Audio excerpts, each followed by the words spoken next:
2015, and this is the latest 2020. But it could be a different picture by the end of the day, because remember, Delhi votes almost in a schizophrenic manner. While this is the Vidhan Sabha picture, this is the latest election that happened in Delhi, which is the Lok Sabha that happened last year.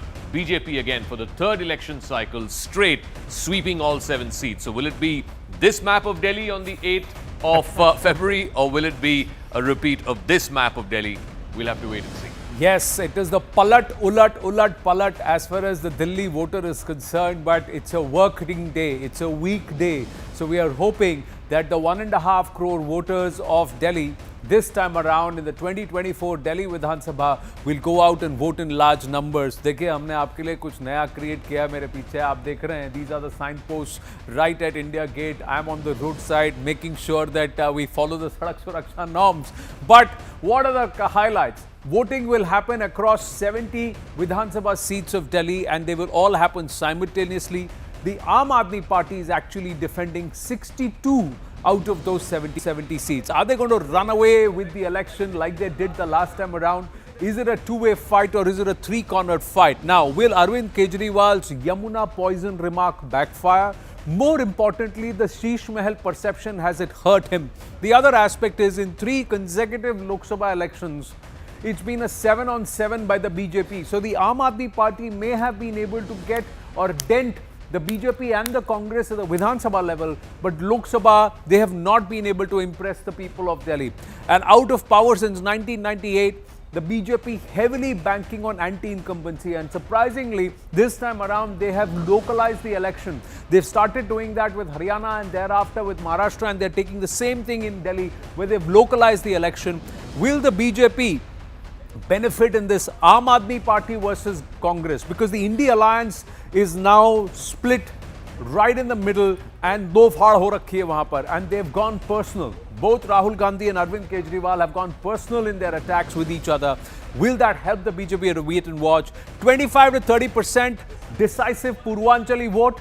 Quietly, there is a lot of work that's happening there. Pushkar Dhami, the Uttarakhand Chief Minister, has also spent a lot of time. There is Anurag Thakur, who's done a lot of work on ground. There are netas like Manoj Tiwari and some of the others, Yogi Adityanath campaigning, and this entire battle of Revdi. The BJP has now gone and said, whatever AAP is committing, whatever they are saying, we will do better than that, but we will deliver because of the double engine sarkar. That's the BJP's narrative. Congress is saying, 10 saal mein aapne kya kar liya, wapas yahi aana do. Let the Congress voter come back, because the AAP benefited from the Congress voter. Middle class voters in 28 seats, they dominate the 28 seats. The budget announcement, 12 lakh rupaye tak no income tax, 12.75 lakhs actually if you take the rebate also. Will that make a big difference in favor of the BJP? But there are 72 lakh women voters, and that perhaps is the key, because repeated inside polls by the various parties say that the women voters could be decisive. How they vote could help the AAP or help the BJP or help the Congress, or let's say help the AAP or hurt the AAP in this election, because this is Aam Aadmi Party's election to lose. So the middle class voters, Zaka, and the women voters, 2 big factors which perhaps could dent Arvind Kejriwal, along with this entire perception battle around Sheesh Mahal and Yamuna poison. Oh, absolutely. I think the middle class voters are absolutely critical in the state of Delhi. Delhi, almost 2/3, almost 60% of the voters in Delhi are middle class, and which is why the budget announcement is so critical. Now, if you look at how it's played out over the last couple of Vidhan Sabha cycles, the middle class has gone, and particularly the lower end of the middle class has gone with the Aam Aadmi Party. If you look at the lower income groups, look at that. It's almost half the assembly is lower income groups, and the Aam Aadmi Party has a massive advantage in the lower income groups. Out of 32 seats, Aam Aadmi Party won 29 out of those 32. These are spread across Delhi, in North Delhi, in the outer parts of Delhi, on the eastern side of Delhi, on the other side of the Yamuna. So it's region agnostic as far as Delhi is concerned. So the lower income groups, the Juggi Jopdi vote, has consistently been with the Aam Aadmi Party for Vidhan Sabha elections. But if you were to look at the middle class, and particularly the upper income middle class, there it's the BJP who has a slight edge, even though, you know, the central parts of Delhi, what is known as Lutyens Delhi, in the last 2 election cycles, the Vidhan Sabha election cycles, have gone with the Aam Aadmi Party. But if you were to look at how they have played out as far as the 2024 Lok Sabha elections are concerned, there it's almost an inverse picture. It's the BJP with 29 out of 38 seats, 54% vote share, AAP only at 32, and the Congress at 11. So again, the central parts of Delhi are the slightly richer, more upper middle class parts of Delhi. The outskirts, which is north, if you go further from Rohini, Narela, Burari, all those parts, and of course the outer ring road and beyond the outer ring road, and then of course Jamna Par, as they say, in this part of Delhi. So clearly, I think it's going to be a fight really between whether the middle class believes that the tax cuts given through the budget are working for them, or whether the lower income feels that these so-called Revdis or these welfare measures are the ones that they want to keep continuing as for the next 5 years. So that will decide really the fate of Delhi. If the Lok Sabha voting patterns hold, do you believe that the BJP should run away with the election? But the Delhi voter has actually worked on inverse. It's the Congress vote share. If it is on the up, what happens there? Let's go across to our reporters. We'll come back to Zaka and also talk to our experts. But more importantly, the Delhi voters out voting? Arunima is joining us live, tracking Arvind Kejriwal. Yes, Arunima.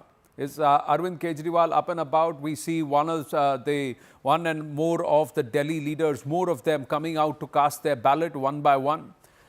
But yes, Arunima. Well, Kejriwal is expected here at the Lady Irwin Senior Secondary School. This is in the heart of central Delhi, in Luton's Delhi. He's expected around 11 a.m. But before that, in about 20 minutes from now, we're expecting his deputy, Manish Sisodia, who's the candidate from Jangpura, to come and cast his vote here. Manish Sisodia has already said early this morning that I've prayed to Kalka Mai to seek, the welfare of Delhiites. But as both these top leaders come and vote, the vote will be amidst allegations and counter-allegations of violation of the Model Code of Conduct. Even till late last night, Delhi police has been kept on its toes. Allegations have been made of cash getting seized, of the silence period getting violated.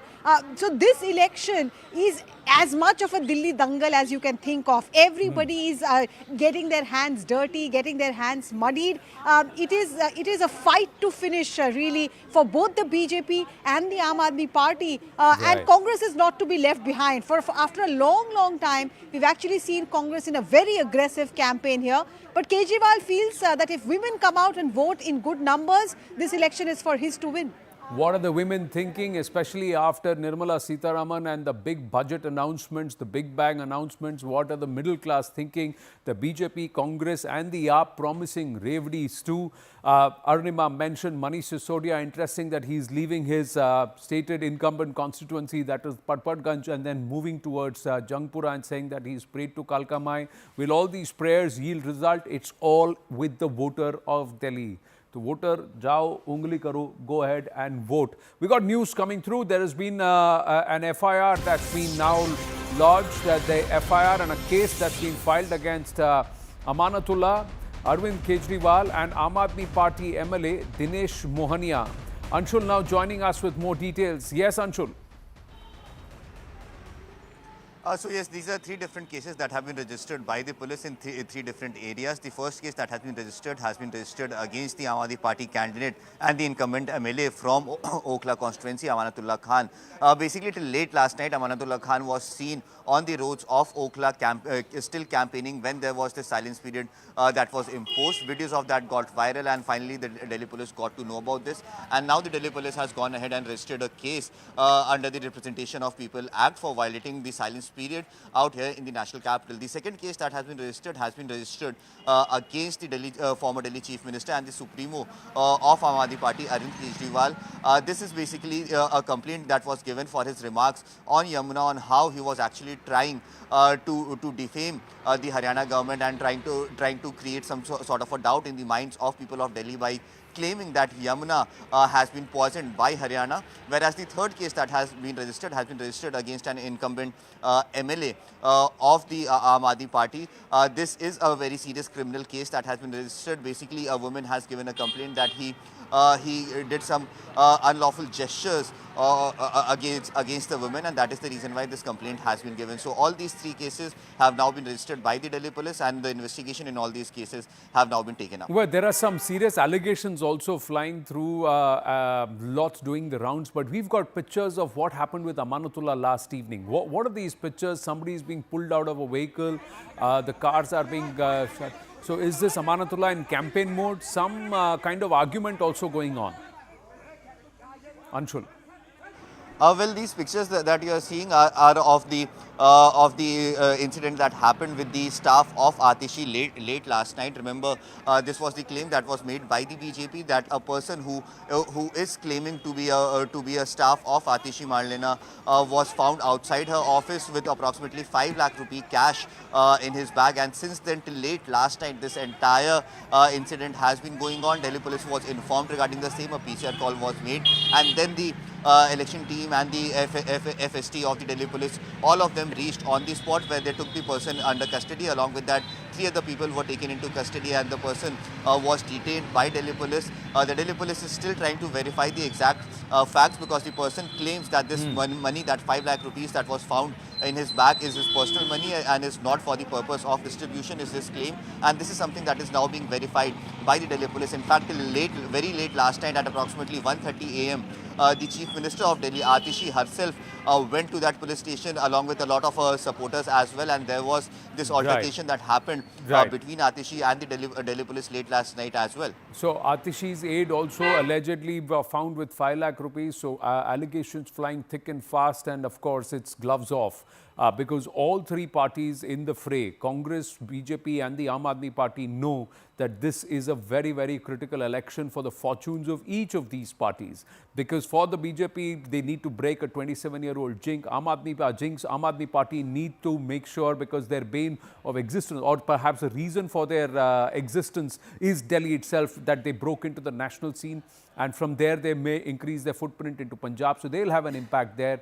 And if they lose Delhi, then it will have a direct impact in Punjab. The Congress's performance in Delhi will also encourage them to go ahead and then perhaps be a little more aggressive in Punjab and some of the forthcoming elections. And of course, it will give them a leg up even within the India alliance, where there have been a lot of breakaway voices which believe that the Congress party under Rahul Gandhi does not deserve to be the fulcrum of the opposition alliance. Akash is joining us live at this point. Akash, you are at a polling booth. You are also tracking one of the challengers to Arvind Kejriwal.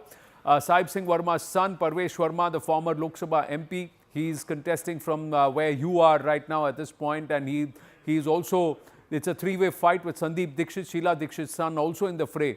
So whereabouts are you?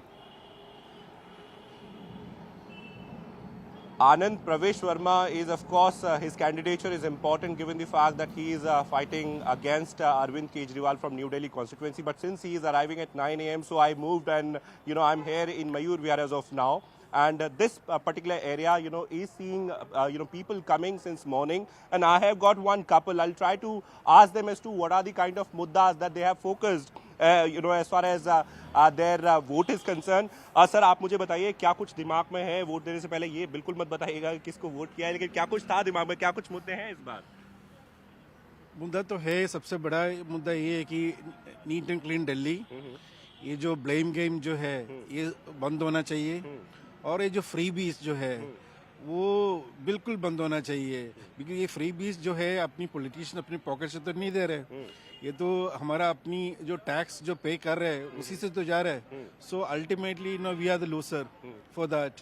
सो ये basically ये थोड़ा standard maintain करना चाहिए। I mean सारे, I am not particularly talking about any particular party, but कोई भी party हो, ये बिल्कुल इसमें ऐसे नहीं करना चाहिए। You are against the freebies culture. Absolutely. Ask them if Delhi will come out and vote in large numbers. What's the mood? Campaign अच्छा था। I mean, तीनों पार्टियों का काफ़ी स्ट्रॉन्ग कैंपेन था यहाँ पे। सो बीजेपी हो और आम आदमी पार्टी हो, कांग्रेस, काफ़ी अच्छा। आकाश, ask them, are you expecting a 70% turnout? हमारे एंकर सवाल पूछ रहे हैं कि बहुत ज़्यादा कहें कि टर्नआउट जो रहने वाला है, ज़्यादा संख्या में लोग निकल कर आएंगे, कम से कम 70% तक पहुँचेगा। ये जो पर्टिकुलर कॉन्स्टिट्यूंसी है जो त्रिलोकपुरी का, यहाँ पे यूजुअली जो है टर्नआउट काफ़ी ज़्यादा होता है as compare to other constituencies. तो मुझे लग रहा है कि काफ़ी अच्छा टर्नआउट होगा यहाँ पे। मैम, महिलाएं डिसाइसिव फैक्टर होता है कई बार, आपको लगता है कि इस बार महिलाएं ज़्यादा संख्या में निकल कर आएंगी? और आपके मुद्दों की बात करें तो सर से अलग हैं, या कहें कि आप भी फ्रीबीज के अगेंस्ट हैं? मैं भी इनको सपोर्ट कर रही हूँ। हाँ, तो जो भी है फ्रीबीज के लिए मैं भी सपोर्ट नहीं कर रही हूँ। जो है हमारा कम्युनिटी के लिए जो अच्छा करे, बस वही। महाकुंभ की तैयारी कर रहे हैं, उन्होंने मेरे को बताया कि कुंभ जाने की तैयारी कर रहे हैं। सुबह सुबह आप वोट डालने आए, और महिलाओं को कुछ कहना चाहेंगी जो अभी भी वोट डालने नहीं आ रहे हैं? सबको आके अपना राइट्स तो करना ही चाहिए। एक्चुअली वोट तो हमारा राइट है, तो जो अच्छा हमारा कम्युनिटी के लिए करेंगे उनको चूज करना चाहिए। All right. So this couple is very sure that they are against the freebies culture, Anand. And as far as New Delhi seat is concerned, so of course it is interesting. We have seen an intensified campaign from all three parties. We have seen Sandeep Dixit fighting, and right. We've got just pictures coming through. Akash is pulling away from you. Dr. Subramaniam Jaishankar is casting his vote. Pallavi is also joining us. Pallavi, whereabouts are you? Well, I'm standing just right outside what can we call the hub of the Babus in the national capital at the Nirman Bhavan. And this is where you see a large number of bureaucrats, of course, working here. But this also falls into a very critical constituency and a high-profile one. What I'm really waiting for is the crowd over here is gathered, because any time now, Rahul Gandhi is going to come and cast his vote before he heads off to Bihar. Well, I mean, we all talk about AAP. Anand, we are all going to talk about the BJP. The Congress, ironically, for having been a big player for 15 long years, today is very much a fringe player. But the BJP certainly wouldn't want them to be that, because the calculation is that the better the Congress party pulls in terms of voter percentage, the better are the chances of dividing the anti-BJP votes, which means the AAP stands to lose. And that is the reason why very often during the political campaign, Anand, you would have noticed a deliberate goading of the Congress party, to get them out of their homes and get those lazy Congress leaders out and campaign aggressively. So pinning their hopes is a lot on this constituency, the New Delhi constituency, which Akash was also talking about a short while back, because this is where the big players are. This is where the Sheila Dixit legacy plays out. Would you agree that the Congress has upped the game in the last final 100 meters, like they say, the final 200 meters? Oh, the yes, last totally. 1 week they've upped Yes, the totally. intensity. And this I would entire gloves off between Rahul Gandhi and Arvind Kejriwal, was that a put on, or is that the sentiment within the Congress now? Well, you're absolutely right, Anand, and a man who's responsible for this repeated flip-flop is going to come here and cast his vote anytime now. Initially, he was caught into his dilemma of coalition ka maryada versus the Congress's astitwa. I think the latter finally took place, because he was convinced by many of the Congress leaders like Ajay Makan that how long will you keep on paving the way in the name of coalition dharma, because you're getting wiped out state after state. And if you think that you're the only ones capable of taking up the BJP, then it is very important that the Congress does well or has a pan-India presence in states. Bengal, you look at the coalition Maryada, the moment the Congress raised its head, the Congress is completely wiped out in West Bengal. The same is in Delhi, 0 MLAs, 0 MPs. So I think belatedly they've joined into a race, but they've given some very interesting fights, and certainly in the New Delhi constituency. Well, thanks for your inputs, Pallavi, and we'll circle back to you the moment Rahul Gandhi arrives. And does he have a mind of or an opinion with respect to the Delhi voter? What is his pitch before he heads to Bihar? That's another critical one, where the last time around the Congress didn't pull its weight. Delhi critical too. Why critical? What are the key factors before we bring back Zaka in with some of the numbers that the voters need to consider? One of the aspects is the middle class. They constitute 67% of Delhi's households. The Jhuggi Jhopadi cluster or the JJ cluster, 17% of the Dalit vote, and primarily based in the slums.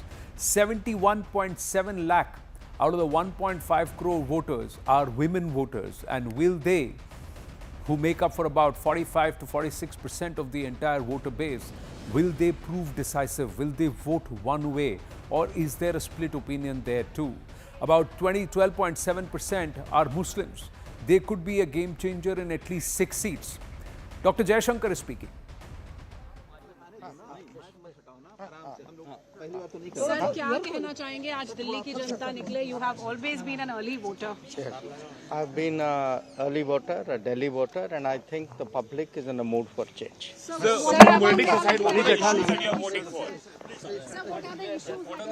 you think are important for Delhi? So Dr. Jaishankar not offering much, saying I've been a Delhi voter and I believe that the public are in a mood for change. Rahul Gandhi, fresh pictures coming through. Rahul Gandhi has arrived to cast his vote. Pallavi Ghosh with us. Yes, Pallavi. Yeah, in fact, look at this pictures right in front of me, and this is a very interesting picture because you're seeing Rahul Gandhi being accompanied by Sandeep Dixit, who is, of course, a New Delhi constituency. I think these pictures say it all. I mean, you know, the Congress party, we were just talking about this, Anand, a short while back, getting into this fight belatedly.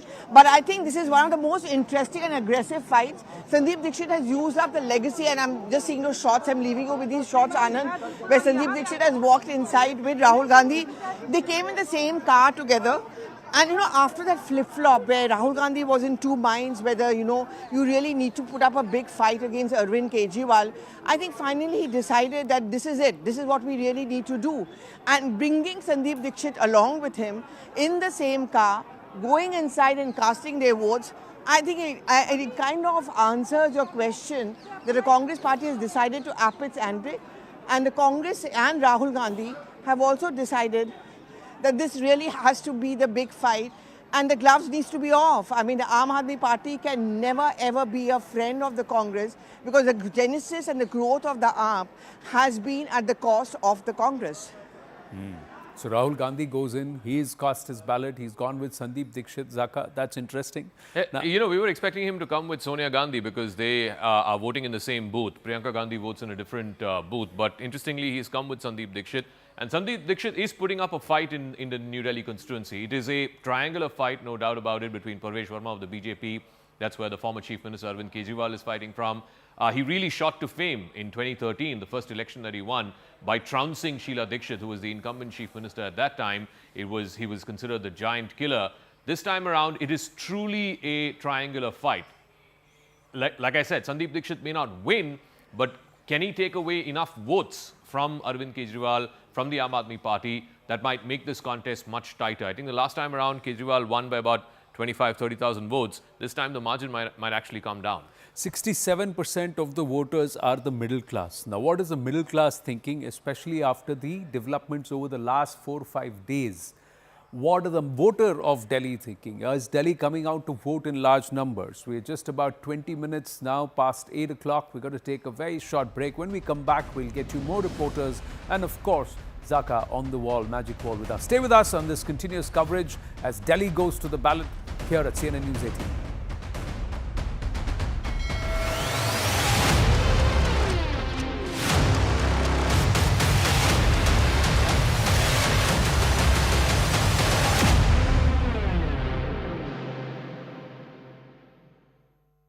Co-powered by. For a triangular contest between the Aam Aadmi Party, Bharatiya Janata Party and Congress. With over 13,000 polling stations across 70 constituencies, the stakes are high for all the three parties. Aam Aadmi Party-led Arvind Kejriwal seeks a third consecutive term, while BJP aims to reclaim power after more than 2 decades. Congress striving for a comeback, hopes to regain its lost ground, and these parties, including the BJP, which earlier had been adverse to freebies, has now targeted voters with various social welfare schemes. However, during the campaigning, they deployed strategies on ground that were curated as per their strength and weaknesses.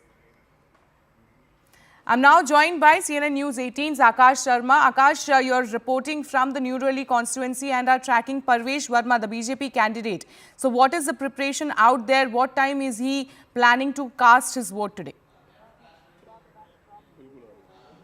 Well, ahead of going to his booth, Parvesh Verma has arrived here, Sherin, here at ITO Ghat. I'm showing you these visuals where the special puja is going on here at ITO Ghat. Sherin, where it is about Yamuna, so we know that how Yamuna has remained in focus in these elections, Yes. and both the parties, in fact, all three parties have talked about it, be it Aam Aadmi Party, Bharatiya Janata Party, or the Indian National Congress. They have talked about Yamuna, the cleaning of Yamuna, and all those stories where we have talked about the poison in Yamuna, and in fact the allegations coming from Aam Aadmi Party. But this picture is important because there I'm showing you the visuals of Parvesh Verma, who is the BJP candidate from New Delhi constituency, performing special puja archana here. And Sherin, you see, this election was all about this Yamuna, and I'm showing you the visuals of this Yamuna as well. Every time during Chhat, we see this picture, and this is the ghat where we have devotees coming, taking a dip, and performing all those religious practices that we talk about. And today, ahead of the polling, Pravesh Verma has reached here. In fact, we have several pundits and this special Anushthan that is going on. Sharon, in some time from now, in fact, it is 7 a.m., just 1 minute left, and we will have a polling begin. And, ahead of it, this is the picture. More than 13,000 polling, stations, as you rightly pointed out. And, we have more than 1.5 crore voters, who are going to vote today. 70 assembly constituencies.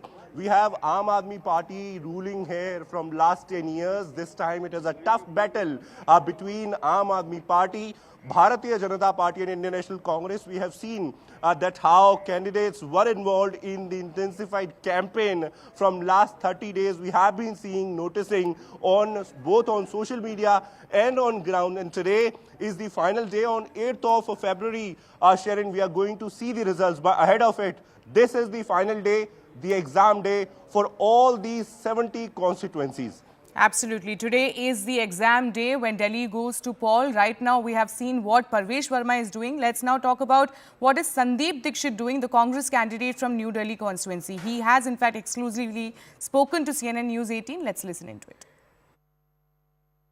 What is your message to the young voters? Nothing. Just come out and vote. Vote for a good Delhi. Vote for a prosperous Delhi. And now, today I will not ask anybody to vote for any party. I'm just saying vote for good candidates. Vote for a good government. So this was, in fact, Sandeep Dixit, who will now be going to cast his vote in fact, the Delhi elections. Very clearly, the Delhi is all set to vote.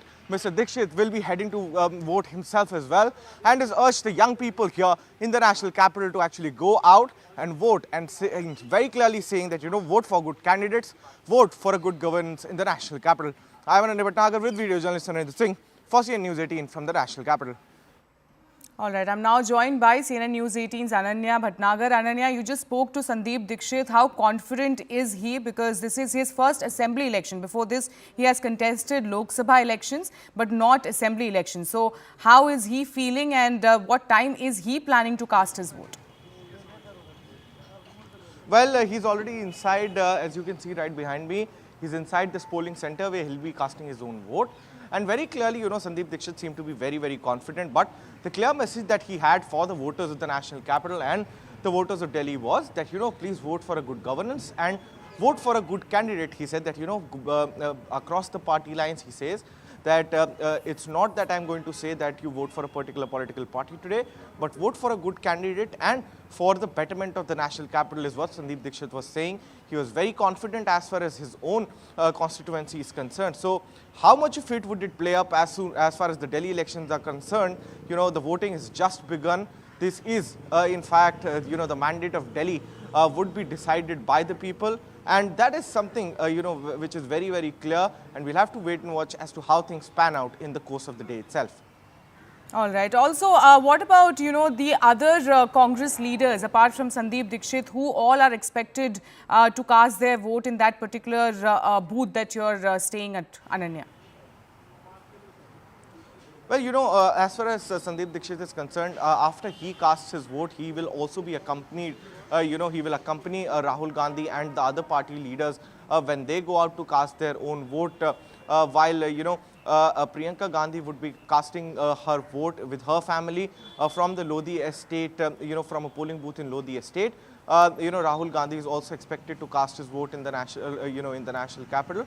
And very clearly, Sandeep Dixit is going to accompany all of them when they go on to cast their vote, and hence he is somebody that, he's going to cast his own vote and then leave with the other party leaders in order to support their campaign and also to support them while they go out to vote in the national capital itself. So very clearly at this particular point of time, what we also know is that various other people apart from the politicians like, the Chief Justice of India would be voting at 10:30 today in the morning at Nirman Bhavan, and various other judges or, politicians would be coming out to vote for, in fact, a new government or, a new government in the national capital territory.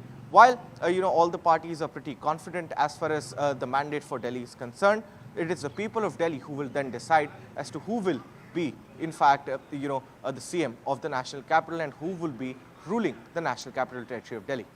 Absolutely. And I request you, Ananya, to please stay with us. Let me go back to Akash. Akash,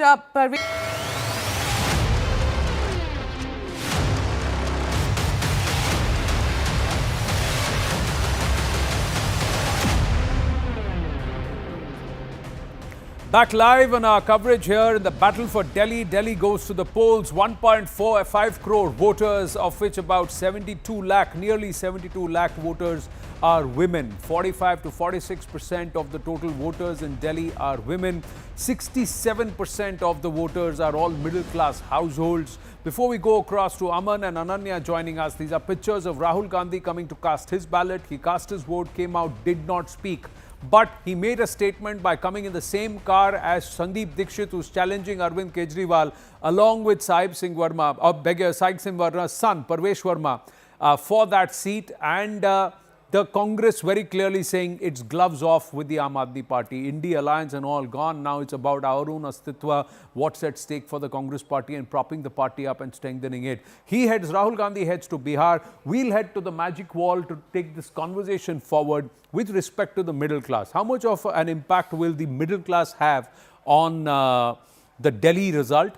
And has Arvind Kejriwal in the past, over the last decade, held sway over the middle class at the Vidhan Sabha level? Absolutely. Certainly at the Vidhan Sabha level, and which is why it will be interesting to see this tax cut that's been announced in the recent budget, what kind of impact it will have. So if you were to look at just middle class and upper middle class, they constitute a substantial part of central Delhi, as it were. So 38 seats. So if you look at constituencies like Rajinder Nagar, Patel Nagar, Karol Bagh, right in the heart, Kasturba Nagar, even Jangpura from where Manish Sisodia is fighting, Kalkaji from where the Chief Minister Atishi is fighting. The heart and soul of Delhi are the middle class, the urban middle class, the upper middle class, of which the Aam Aadmi Party last time around had won 33 out of 38. But mind you, the middle class is also very fickle.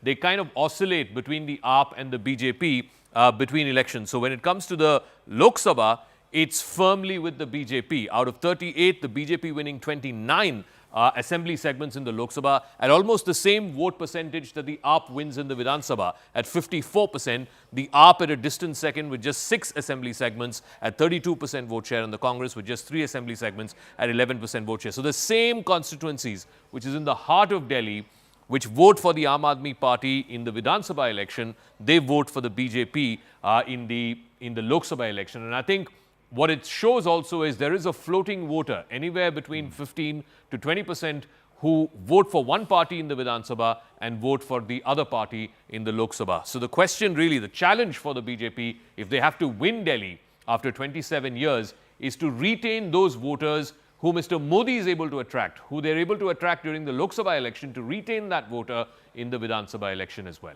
Interestingly, the BJP this time around has far localized the election. They had respective state chief ministers and local netas, and they've tried to localize the election based on constituency or at least on a grid. Aman is joining us. Aman, the middle class and also the Mahila voter. The Mahila voter this time, post the budget announcements, will they have a change of heart? Because everybody is offering similar revdies for them.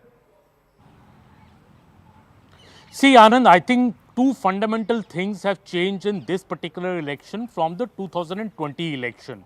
Number one, if you remember, the whole revdi culture, this term was coined by the BJP in the 2020 Delhi Assembly elections. When BJP was saying that, this revdi culture is bad, people need to move on from it. People didn't accept it. The BJP lost in 2020, and this time we have seen the BJP completely change its strategy. It in fact said that all the public welfare schemes, or the so-called revdis, will continue. In fact, the BJP has said it will outdo the Aam Aadmi Party by offering this rupees 2,500 for women, as they have done in other states like Maharashtra, where they have implemented this scheme, or in Madhya Pradesh. So obviously, BJP is trying to woo the woman voter in a big way, and especially the middle class voter. I think the middle class voter, which was in a way split between the Aam Aadmi Party and the BJP in the earlier elections in Delhi, this time the BJP feels, and that's also the feedback I get from the ground, that the middle class is consolidating behind the BJP. It has also been due to poor infrastructure in the city, the air pollution, the sanitation issue, the pothole roads, the latest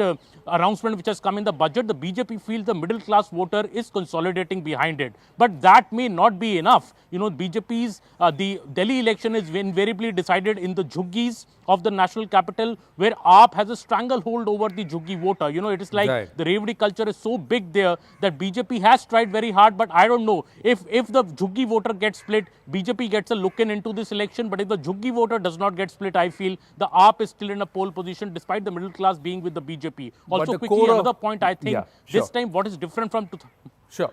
Please complete. What is different, Anand, from 2020 also is that time, Arvind Kejriwal's image was very good. This time the image has taken a dip. The Sheesh Mahal controversy, the corruption scams, BJP in a way has a lot of ammunition this time against the Aam Aadmi Party. So the election has changed in that manner also. And don't forget, Anand, today is the big dip in the Kumbh by Prime Minister Narendra Modi when Delhi will be polling around 11 a.m. So that is also late, like a last minute bonus that the BJP is looking. So whether that turns out into a poll bonus or not, I'm not sure the Prime Minister is looking at that way. But the other aspect is that he couldn't have gone a few days earlier during Basant Panchami because of the crowds. And since what happened on Mauni Amavasya, I think there has been extra care that's been taken that the local people and the Aam Shraddhalus are not inconvenienced. Interestingly, you spoke about Revdis, the first group of voters, middle class couple who we spoke to this morning here at CNN News 18 were against Revdi culture. They actually said, we don't want parties to give Revdis because you are giving it out of our tax-paid money. You're taking money from us, taxing us and giving it to somebody else. Don't do that. We are against that. But is that a sentiment that floats across the entire 67% of the middle class that constitutes the Delhi voter? We have to wait and watch. Ananya Bhatnagar joining us live. Ananya, whereabouts are you?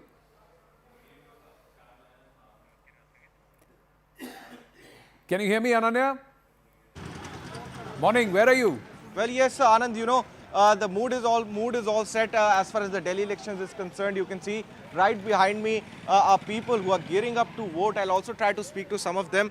Sir, आपका नाम क्या नाम है पहले तो? मेरा नाम योगपाल सिंह है।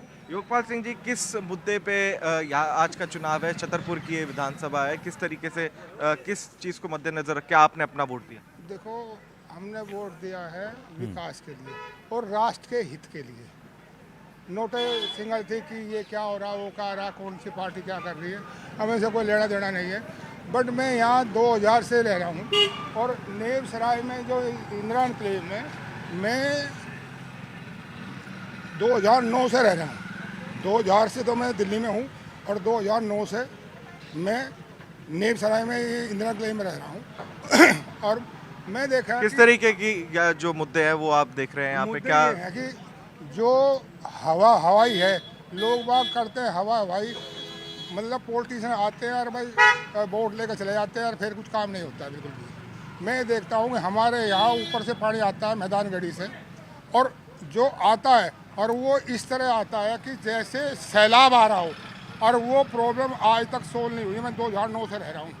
So, there are issues that the people have, these are issues, but you can see the mood, Anand, I can show you. This is the polling station here in the Nepsarai area, the Chhatarpur constituency. You can see people are coming in, going out very beautifully. This whole, the polling station has been set up. The Delhi is all set to vote. Who will win? Who will have the bastion of the national capital is something that only time and the people of Delhi can tell us. Well, thank you for that, Ananya. We'll go across to Arunima, who says there is a huge plethora of reporters from Punjab who are actively tracking what's happening in Delhi. And there has been allegations flying thick and fast that Bhagwant Mann has not only camped here, there has been activity of Punjab police and a lot of Punjab Aam Aadmi Party workers who have been trying to shore up or help the Delhi Aam Aadmi Party cadre and the Delhi leadership in these elections. Yes, Arunima? Yes, so there's a lot of color that I can show you here. Of course, Ravinder, if you just pan the camera around, there are a lot of colleagues who have come from the neighbouring state of Punjab, all trying to capture the mood here. It's the Aam Aadmi Party government here, both in Delhi and in Punjab, so they want to capture the mood here. There are bureaucrats who have trooped in. I saw some of the bureaucrats in their tracksuits, finishing their morning walk and then coming straight to the New Delhi booth to cast their votes. And just now, I saw a group of the Jhuggi Jhopdi voters also going in, Mahila voters. So they're taking it very seriously. Pehle matdan, phir jalpan. In fact, some voters are still coming in. Let me see if I can get a view. Vote देने आए हैं आप लोग. महिलाओं के लिए बहुत सारी इस बार अनाउंसमेंट की गई हैं. तो आप क्या सोच के वोट देंगे इस बार? Okay, they want to first cast their vote and then talk to the media. We'll give them that much time.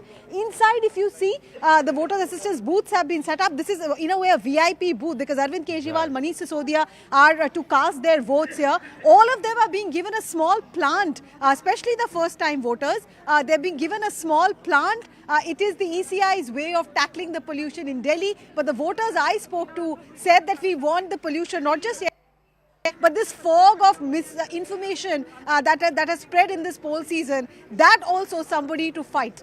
But we'd like to partner with the ECI on Project One Tree, because that's something that we would have in our hearts too as a campaign on the News 18 network. And if they are open to giving away one plant that you would plant and also take care and nurture, that just lends in with Project One Tree. So that's one of the things to do for us here at the News 18 network at Connect with the ECI. But Basuri Swaraj coming in to cast a ballot. Special CP Madhup Tiwari is where has cast a ballot where Arunima is.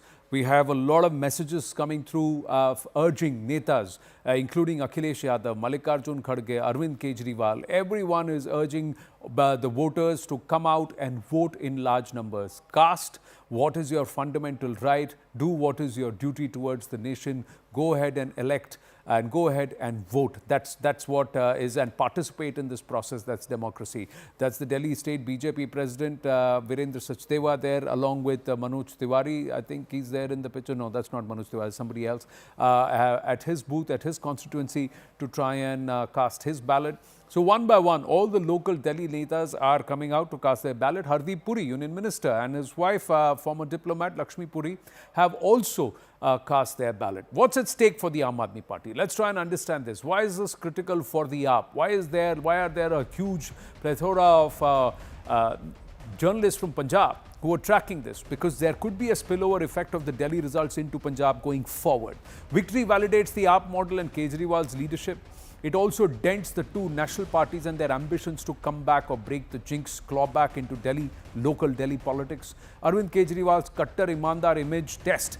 It's a big image test, especially because that Kattar Imandar claim versus Sheesh Mahal, and of course the entire proceedings against him, for which he is currently out on bail, the corruption around the excise duty, Sharab Ghotala. Sheesh Mahal episode, liquor scam, have they dented his image and perception? Has he actually delivered what he has promised to the people of Delhi? The trust of key vote banks, women, the working class. Poor results could also fuel dissent and further defections within the Aam Aadmi Party. They saw a huge dent. Nearly 8 Aam Aadmi Party MLAs had defected just as the countdown to Delhi polls had happened, or 5th of February had happened. In the last 3-4 days, these developments have happened. So the AAP clearly hurting a bit compared to 2020. What's at stake for the BJP? Out of power since 1998, chance to govern 27 years. It's the jinx they've not been able to break. The biggest political party in the world has not been able to stamp its authority in the national capital. In fact, they've been voted out of the MCD also. Success would boost the party's national image. Victory could guide strategies in other states. The fight also puts BJP's restructured state unit on test. What's at stake for the Congress party, which has so far been an outlier, but is it becoming a challenger? Is it going to claw back into about a 20-25% vote share? And what does that mean? Even a single seat win in election would not just save face, it would re-energize. And somewhere there are many within the Congress who believe they need to not look at partnerships but consolidate the Congress itself, the astitwa of Congress. Will that strategy pay off? We have to wait and watch. Reclaim traditional vote base, especially minorities. Performance could also influence future alliances. And then there is Bihar elections coming up towards the end of the year.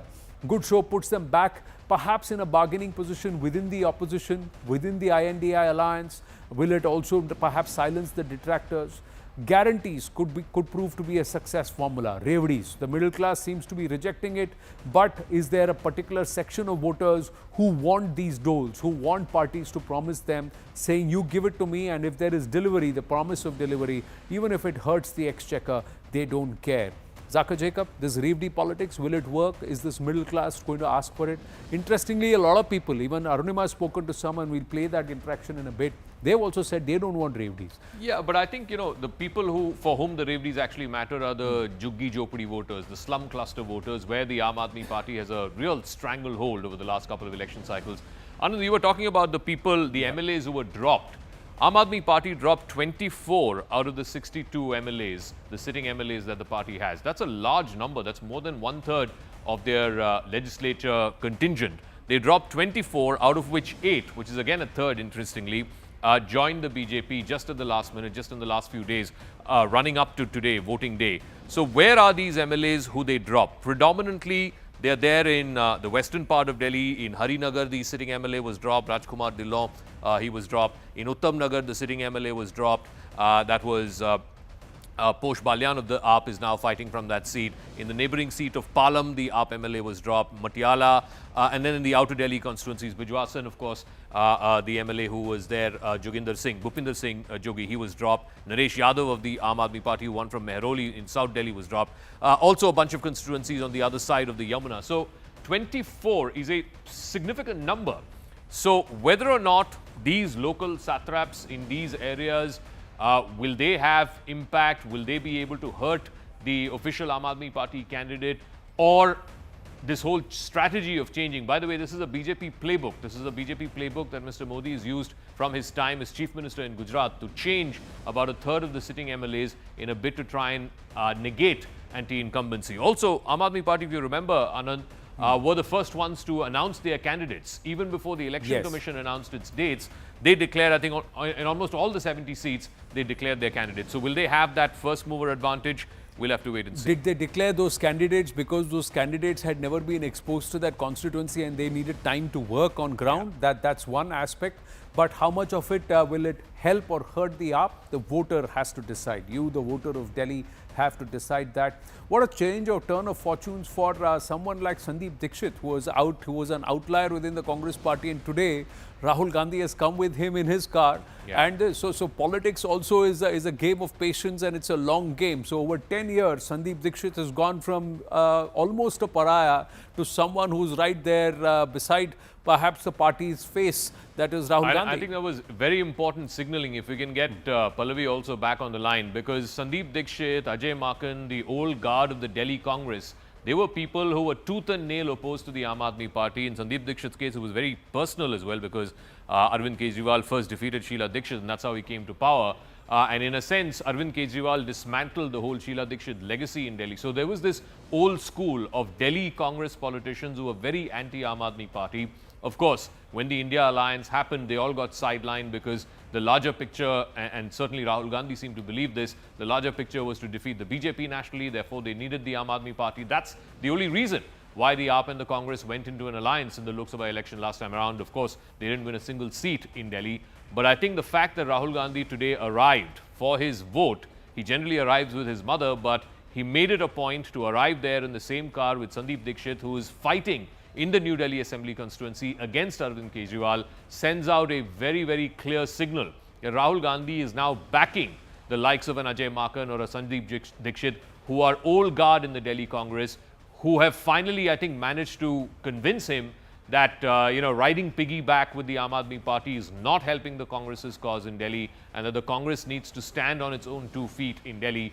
And that's the only way they can start reviving in Delhi. Well, and have the personal barbs, have the jibes from Arvind Kejriwal and the Aam Aadmi Party, has that actually helped or hurt the Congress party, or and more importantly, has it rejuvenated and triggered this? Because Ajay Maken, who was first pulled out of a press conference that he wanted to do quite early on, has now been at the forefront of asking and perhaps slamming, punching holes into the entire Aam Aadmi Party reimagining or re-envisioning Delhi's education policy, which was the hallmark or the plank for the AAP. He's been questioning it and hammering at it, and perhaps not unless that the Congress party allows him or gives him the green signal to go ahead and do so. We've got Anita speaking. Basuri Swaraj, after casting her vote. एक सामूहिक bike कर मैं रुकी हुई हूँ। अरे भाई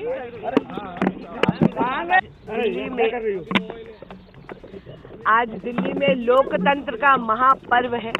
मैं दिल्ली के देवतुल्य मतदाता से करबद्ध प्रार्थना करती हूँ कि आज भारी संख्या में अपने अपने मतदान केंद्र में आकर ये जो लोकतंत्र का महापर्व है, इसमें शिरकत करें और आकर अपना डेमोक्रेटिक राइट इसको एक्सरसाइज जरूर करें, ताकि विकसित राष्ट्र की एक विकसित राजधानी दिल्ली भी बन सके। 27 साल से ज़्यादा का जो सूखा है, इस बार लग रहा है कि खत्म हो जाएगा। सर्टनली आप देख लीजिएगा, 8 तारीख को आप देखेंगे यहाँ पर केवल कमल खिले। कौन से ऐसे मुद्दे आपको लगता है कि दिल्ली की जनता को बाहर निकल के उनको वोट डालने? देखिए, ऐसा है, आप भी जानते हैं कि यहाँ पर किस प्रकार का कुशासन एक दशक से चल रहा है। सड़क, पानी, बिजली, सीवेज, ड्रेनेज, जो एक ही प्रकार के कुशासन का शिकार हुई है और 10 वर्षों से यहाँ पर ये सारी की सारी व्यवस्थाएं चरमरा गई हैं। मैंने कहा ना, विकसित भारत के विकसित राजधानी बनाने के लिए देवतुल्य मतदाता को आज आकर मतदान केंद्र में अपना मतदान अवश्य देना है। अरविंद केजरीवाल के खिलाफ जो एफआईआर लगाई यमुना मामले में, उसमें कैसे? देखिए, वो एफआईआर बहुत स्वाभाविक है। मैंने हमेशा चुनावी जुमलों के बारे में सुना था। ये पहली बार मैं चुनावी छलावों को देख रही हूँ कि अपने राजनीतिक स्वार्थ के लिए जहर की राजनीति पर उतर आया एक पर्टिकुलर राजनीतिक दल, और ये सही नहीं है। जनता को भ्रमित करने का, असत्य का सहारा लिया गया और इसीलिए ये एफआईआर होनी स्वाभाविक है। Well, Manish Sisodia has also reached his voting area and constituency, and he's fighting from Jangpura this time around, not from Patparganj, but he's come to cast his vote. Arunima is on ground. We'll try and go across to her. Arunima, can you hear me? Yes, I can, Anand. Yeah. Take us through what's happening on ground. Manish Sisodia and his wife approaching there. Yeah. Yes, Manish Sisodia and his wife have arrived at this booth at Lady Irwin. Ravinder, my colleague, is trying to give you those shots. When I asked Mr. Manish Sisodia, what really was his message for the Delhi voters, he only said that, he would like to cast his vote first and then go on to give that message to the Delhi voters. So Mr. Sisodia has just gone in. Ravinder has given you those shots. This is a very important battle for him. Not only has he moved away from the Patparganj constituency. Right there, I just lost you, Arunima. Farhad Suri, Tarvinder Singh Marwa, Manish Sisodia, Jangpura, new constituency. Why has he moved away from Patparganj? Is that a huge signaling? Was there anti-incumbency there? Many people have asked this question. And of course, due the last 4 or 5 years for Mr. Sisodia have not been so comfortable. He spent quite an amount of time behind bars, incarcerated, all under this entire excise scam around the liquor policy scam. Will there be a dent in his image? What will Jangpura decide? Many believe it's a comfortable seat for the AAP. That's what they believe because of the number of minority votes in this season. But are the minorities also now disoriented and disenchanted with the AAP? Are they going to go back to the to the Congress party or perhaps even move to the BJP? Given what is the promise of a Viksit Delhi, and everybody has been talking that Delhi does not look like the Rajdhani, does not look like the national capital. Viksit Bharat ki Viksit Delhi is the pitch or the promise that the Prime Minister has made. We'll go back on the story of the Congress versus the BJP versus the AAP, the three-way fight in the national capital. A resurgent Congress, is there a signaling that's happened? We'll talk about that. 27-year jinx for the BJP, will they break it? Our reporters and of course our coverage after a very short break. Stay with us.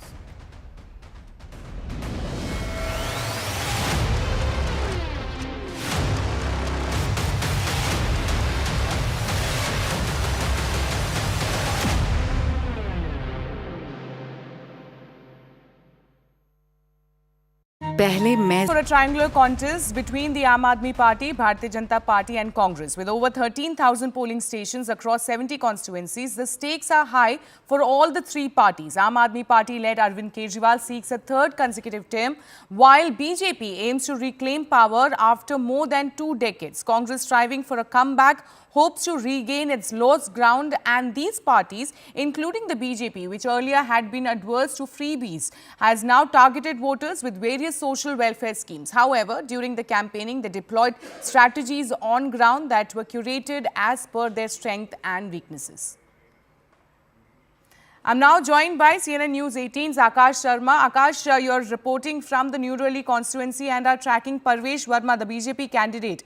So what is the preparation out there? What time is he planning to cast his vote today?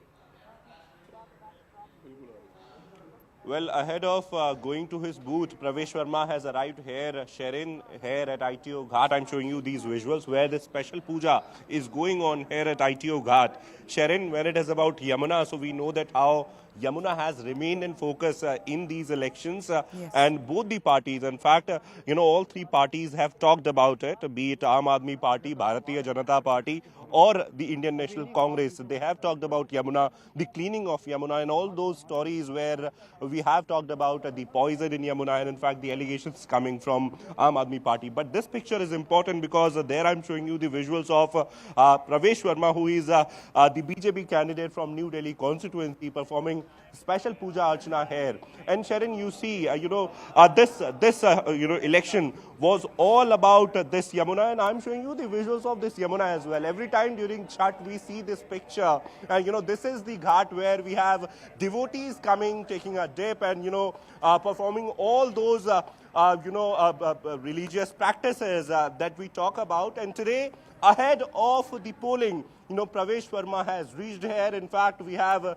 several pundits and this special anushthan that is going on. Sharon, in some time from now, in fact, it is 7 a.m., just 1 minute left, and we will have a polling begin.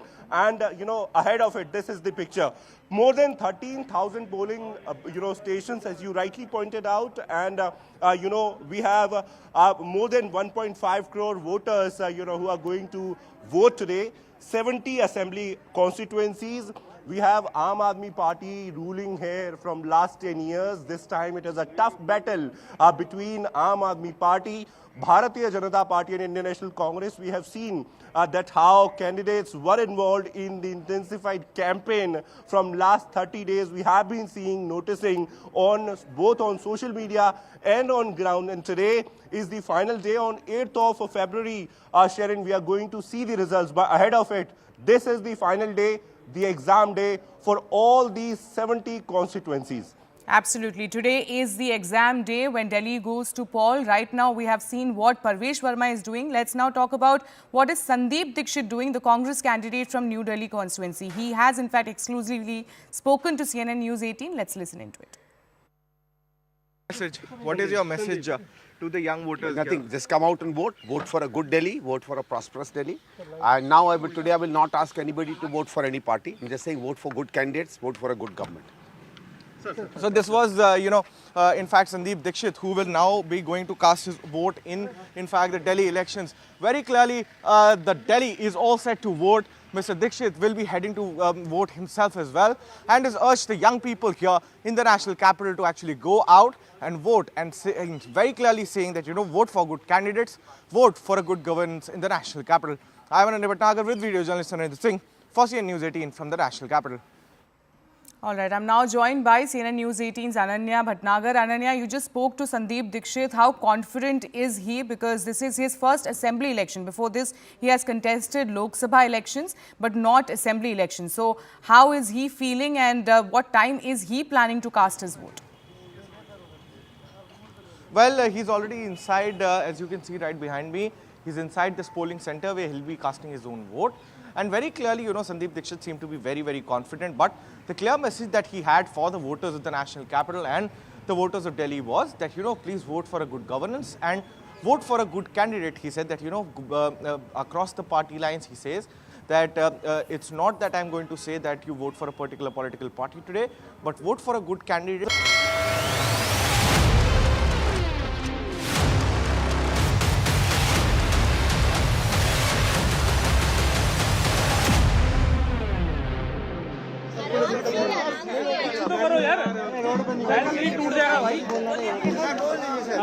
मैं आज अपने परिवार के साथ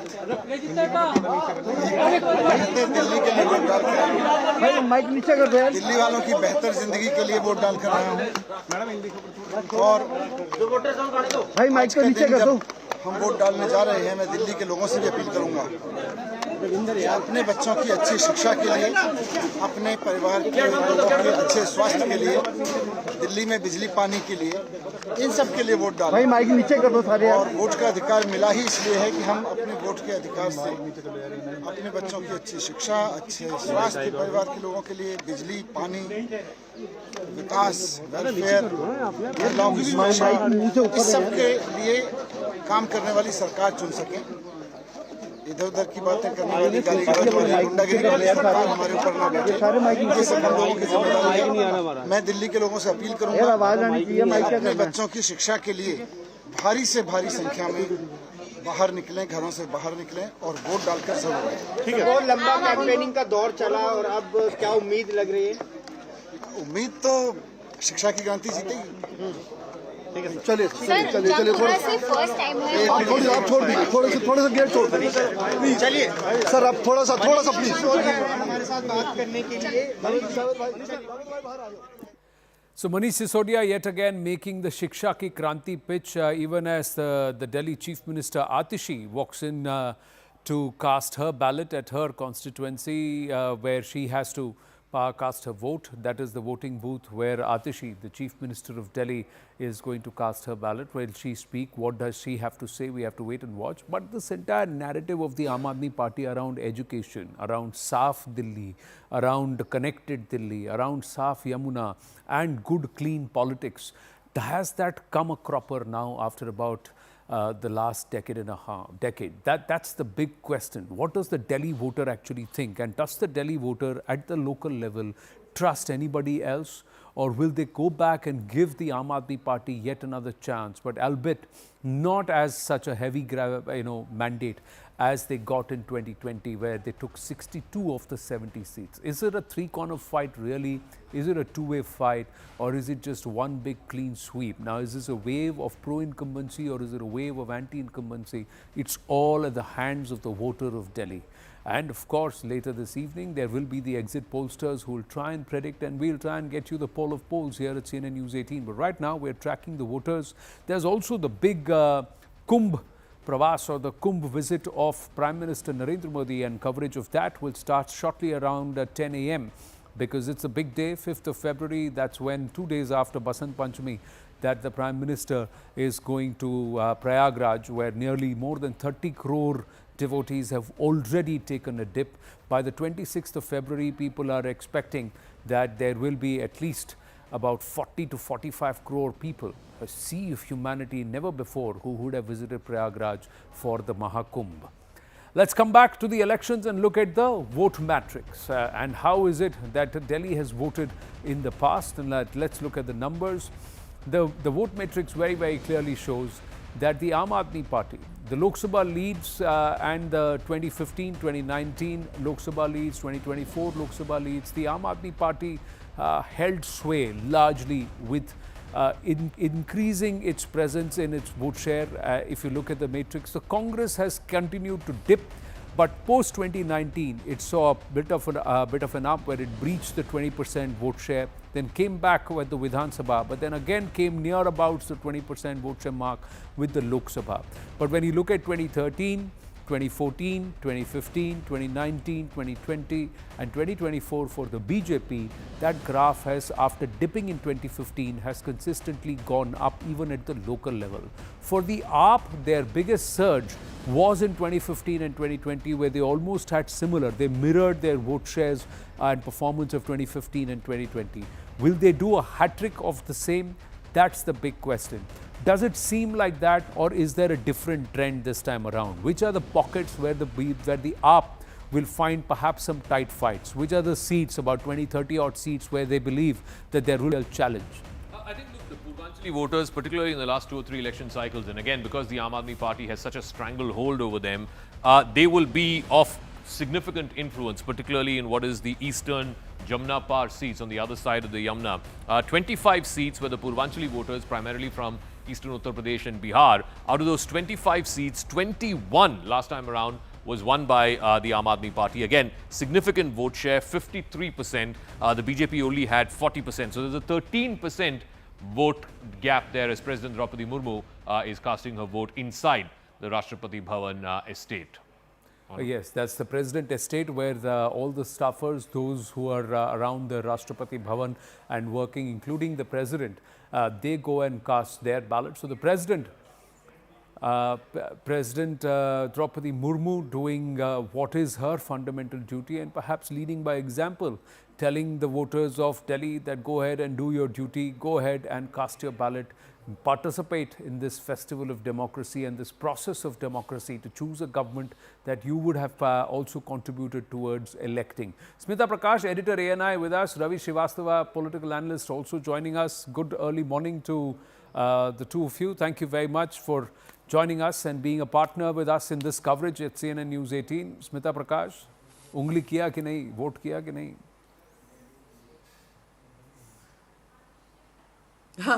Good morning, Anand. Good morning, Zaka. Would be very happy to leave and cast my vote as soon as my live with you is over.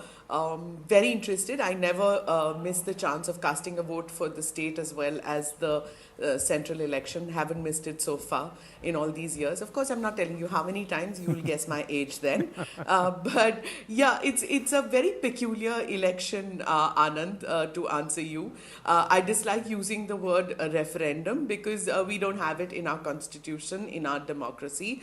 But it is in a way, or in actuality, it does become a referendum to see whether or not Delhi wants the man who had captured the imagination of the city for more than a decade to be at the helm of affairs again. Yes, granted that right now Atishi is the chief minister, but it's actually she herself called herself a placeholder for Arvind Kejriwal. So, you know, earlier in the bulletin you had said that it's a kind of battle of survival for the Congress, but I think it's a battle for survival, respectfully I'd say, it's a battle for survival for the Aam Aadmi Party. Because, you know, if the big three who you just showed, which is Manish Sisodia or Atishi or Arvind Kejriwal, if the three of them don't make it, and if the Aam Aadmi Party barely makes it, there are going to be repercussions even in Punjab. And the Congress has only one way to go, which is upwards. They are at 0 right now. So what can they lose anyway? This battle is not for them to lose, you know. They are going to make an improvement one way or the other in their vote share. Will they make a dent as far as a seat is concerned? That would be a bonus. And of course, what you showed Sandeep Dikshit driving in Rahul Gandhi, I think somewhere you're seeing Rahul Gandhi being sensitive to Congress of the Delhi. I'm going to interrupt you for a bit. Atishi is speaking. We'll hear her and come back to you. के साथ काम के साथ रहेगा और दिल्ली के लोग भी इस धर्म युद्ध में काम को, सच्चाई को, अच्छाई को अपना वोट जरूर देंगे।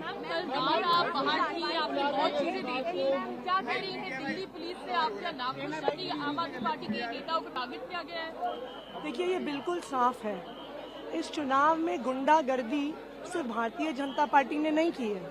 भारतीय जनता पार्टी और दिल्ली पुलिस की साठ गांठ में गुंडागर्दी हुई है। जहां पर भी भारतीय जनता पार्टी चुनाव आचार संहिता का उल्लंघन कर रही थी, पुलिस ने उनको पूरा सपोर्ट दिया, शह दी, उनको लोकेशन से भगाया। जगह जगह पर भारतीय जनता पार्टी के पदाधिकारियों के ठिकानों पर पैसा मिला, फ्लाइंग स्क्वाड्स तक पहुंचे, पर दिल्ली पुलिस नहीं पहुंची। तो ये बिल्कुल साफ है कि जो गुंडागर्दी चुनाव में हो रही है वो भारतीय जनता पार्टी और Delhi. Well, I think we just lost the feed with Atishi, but is Atishi as a chief minister soon after casting her vote, is she allowed to say all that she has said on the day that the Delhi voter is going to poll? So we'll leave a question mark, and it's up for the other parties to take cognizance and the Election Commission of India to take cognizance. But I am personally privy to this fact that the Election Commission has done their job. The flying squads were checking their cars. My car was also stopped and it was checked. They said that we have got to do our duty, and as a citizen we also allowed them to do frisk and random checking, and they said we are checking all cars and we are not doing anybody any favors. Atishi herself has been blamed late last evening that one of her key aides right outside her residence was found in a vehicle with about 5 lakh rupees cash. So there are allegations flying thick and fast both ways. But today is the day where the voter is not going to decide on the last 24 hours, is going to decide on the last 5 years what's happened. Smita Prakash, please complete what you are saying. Then we'll go across to Ravi Srivastava and also Pallavi Ghosh, who's joining us live. Yeah, I was in fact talking about Atishi herself, that she had called herself a placeholder for Arvind Kejriwal. So it's a kind of a very difficult battle for her also, because Ramesh Biduri is not an easy person, and then she has Alka Lamba against her. So it's a tough battle for her also, and for her existence as chief minister. Even if Aam Aadmi Party comes back to power, whether she continues, it is a peculiar battle. And one looks. You were talking about whether she can make these kind of comments. The thing is, the Aam Aadmi Party has already said, expressed their displeasure in the way the election commission has handled the Delhi election, and Arvind Kejriwal in fact even raised the question all over again about the EVM, saying that vote yahan dalenge, button yahan dabayenge to vote kahin aur jayega. So 10% vote depends on whether the Mahilas come out and vote for him. So already Aam Aadmi Party laying the ground that it is an unhappy situation as far as election management is concerned from the election commission. But interesting that even your car got checked. It's true, all across Delhi, the police has been really at every chalk, every nukkad they are watching. The Juggi areas have also been extensively covered. So we are seeing a heavy presence of police, CCTV cameras everywhere, and everything is being recorded. Even the police, when they're checking, there is somebody with them with the camera who's recording them checking the cars. So, leaving nothing to chance. Of course, there have been instances where party workers have scuffled with the police. That happened late last night, and towards the early hours of the morning, action has been taken on them too. Yes, and the Election Commission is doing its job. The allegations will fly thick and fast across the interesting to see that Marxist-Leninists are calling it a dharm yudh. They have taken to faith. So Indian politics trust politics here in Bharat to redefine words like secular, redefine words like being left. And following this aspects of socialism and communism, because largely communists are supposed to be atheists, but all that goes out of the window, be it in Kerala or anywhere else. But this election is hard fought. It's a battle for all three parties, like you said, Smita Prakash. For the Aam Aadmi Party, it's survival. Congress, it's survival. For the BJP to break a 27-year-old jinx. Pallavi Ghosh with us. How significant is the fact that Rahul Gandhi arrived with Sandeep Dixit? We are waiting to track, we are also tracking Priyanka Vadra and Sonia Gandhi whenever they step out to cast their vote. But Pallavi, how significant is this? Is this a message going forward that the India alliance is over? There is going to be no truck with the Aam Aadmi Party going forward. And the Congress trying to say, we will now fight on our own.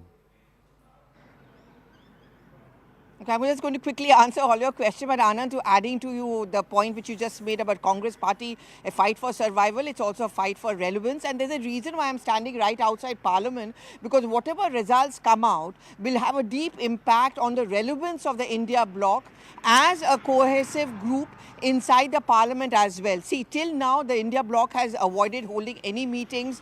They want to kind of cover the lid on the differences within, though the differences are very apparent. And Smita is right in the studio with you, and I'm talking about Pawan Khera's podcast which he's just given to her. And look at the change in language. He's actually gone on record now to say that AAP is a threat to democracy, which means the Congress has come a long away from that stand that they took to go into an alliance with the Aam Aadmi Party. And I remember Rahul Gandhi would often say that there's a lot we need to learn from the Aam Aadmi Party. And this coming from a party like the Congress, which actually was completely eroded because AAP grew on the basis of finishing off the Congress. Their vote bank is pretty much the same. 15 years of Sheila Dikshit's legacy was completely wiped out. Some very harsh words were used by Arvind Kejriwal for Sheila Dikshit, and today her son has got the complete backing. Of course, they are going to be cynics, and I would be one of them wondering why is it that the Congress Party took such a long time to realize that while you talk about unity at a national level, at the local level it's just not possible. For example, again I'm going to go back to my home state of Bengal. Mamata Banerjee understood this very early. She realized that India bloc is okay, but my enemies are as much the BJP as the left on the ground. So she had no truck with them. Today, the Right. Congress party is speaking with loud voices, talking about the fact that they are a threat to democracy, so on and so forth. And very quickly, should the Aam Aadmi Party lose these elections, it's going to have a deep impact on the India bloc, where TMC and SP, which voted and campaigned, have not voted but campaigned for AAP, are certainly going to blame the Congress party for helping or enabling the BJP. Now, or will they also then treat the AAP like a pariah and leave them, dump them around ahead of Bihar? And then, of course, we are building up to Punjab. What happens in Delhi will also have a spillover effect and a huge effect in Punjab. There's a bevy of Punjab reporters who are currently in Delhi tracking this election. So they also know it will have a big impact on the Aam Aadmi Party, the Congress, and of course, the SAD BJP's fortunes in Punjab and what's going to happen there. Ravi Srivastava, one of the founder members of the Aam Aadmi Party. क्या सोच रहे हैं आप? Good morning, Anand, and good morning, Jaka, and panelists, co-panelists. See, first of all, I have a little objection to your calling Atishi Marlena a Marxist. Her name does in fact Marx and I Lenin, didn't call her Marxist. I just said that people who are Marxist, Leninists and who follow them are also talking about Dharmyudh. That's all I said. No, yeah, but I think she has given up that ideology that remains with her parental lineage and all, and she is very much secular, like Aam Aadmi, I mean, being a founder of Aam Aadmi Party. Yes, she was a co-founder with me of Aam Aadmi Party. And the issue here is, Anand, that what for BJP is so desperate. You know what, at least Arvind Kejriwal has got something to show on the ground. Look, he could not control the pollution, he could not clean the Yamuna, he could not provide that so many thousand kilometers of the sewage lines and all that. Right. But at least he and his team was on the ground. They were trying to work. I think that people of Delhi know very well. And there is a big chunk of the women voters, the minority voters and the Dalit voters who are very strongly with Aam Aadmi Party. And the 15% delta of that assembly election is too huge for BJP to bridge that. And what BJP has been doing in last 5 or 10 years is to keep people in the jail, making allegations, making abuses, making all kind of, nasty things about Aam Aadmi Party. Instead of doing a hand-holding with a small party, they were always pouncing upon them and trying to finish them. I think no party can be finished. Somebody was talking in the morning, first time Arvind Kejriwal fought 400 seats in the Lok Sabha. I recall it very well. And even in the first round, historically in the country, first round they won 4 seats for the Lok Sabha. Although what subsequently happened was a history, but then he could do it. He could persuade people, he could convince people. He himself went and fought against Narendra Modi. Ravi Srivastava ji, interrupting you, the LG is speaking. उनसे भी appeal की थी कि वो भी vote करें. ये लोकतंत्र का पर्व है.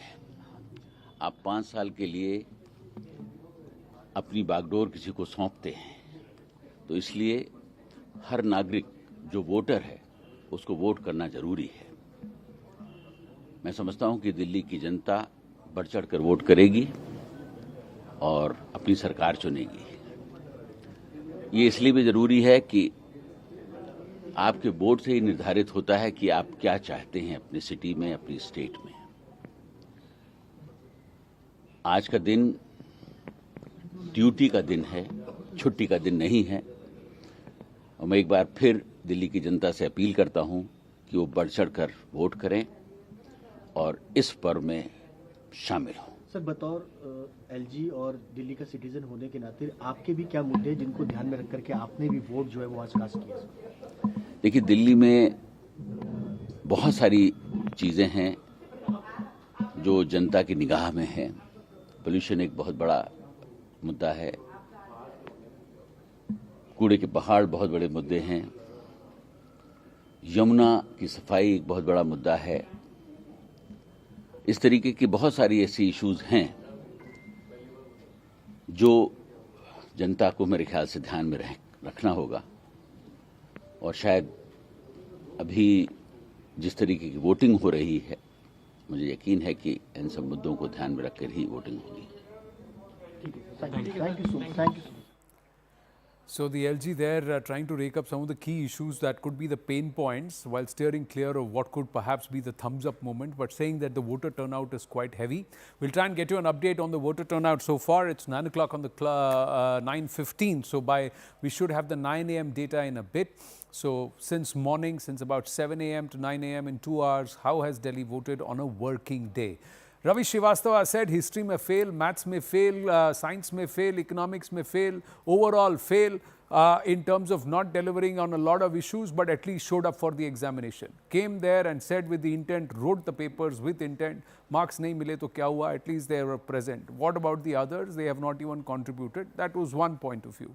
Zaka Jacob, what could be the critical factors? Let's get onto the wall. Where is it that Arvind Kejriwal can win or lose the elections? Where is it that the BJP can win or lose the elections? Well, let's look at some of the tight fights. Interestingly, I mean, this was a massive sweep. The last 3 election cycles, particularly the last 2, 2015 and 2020, the AAP won convincingly. I mean, they got 67 in 2015 and 62 in 2020. But there were close contests as well. In the context of Delhi, the close contests are anything that's less than 10,000 vote margin.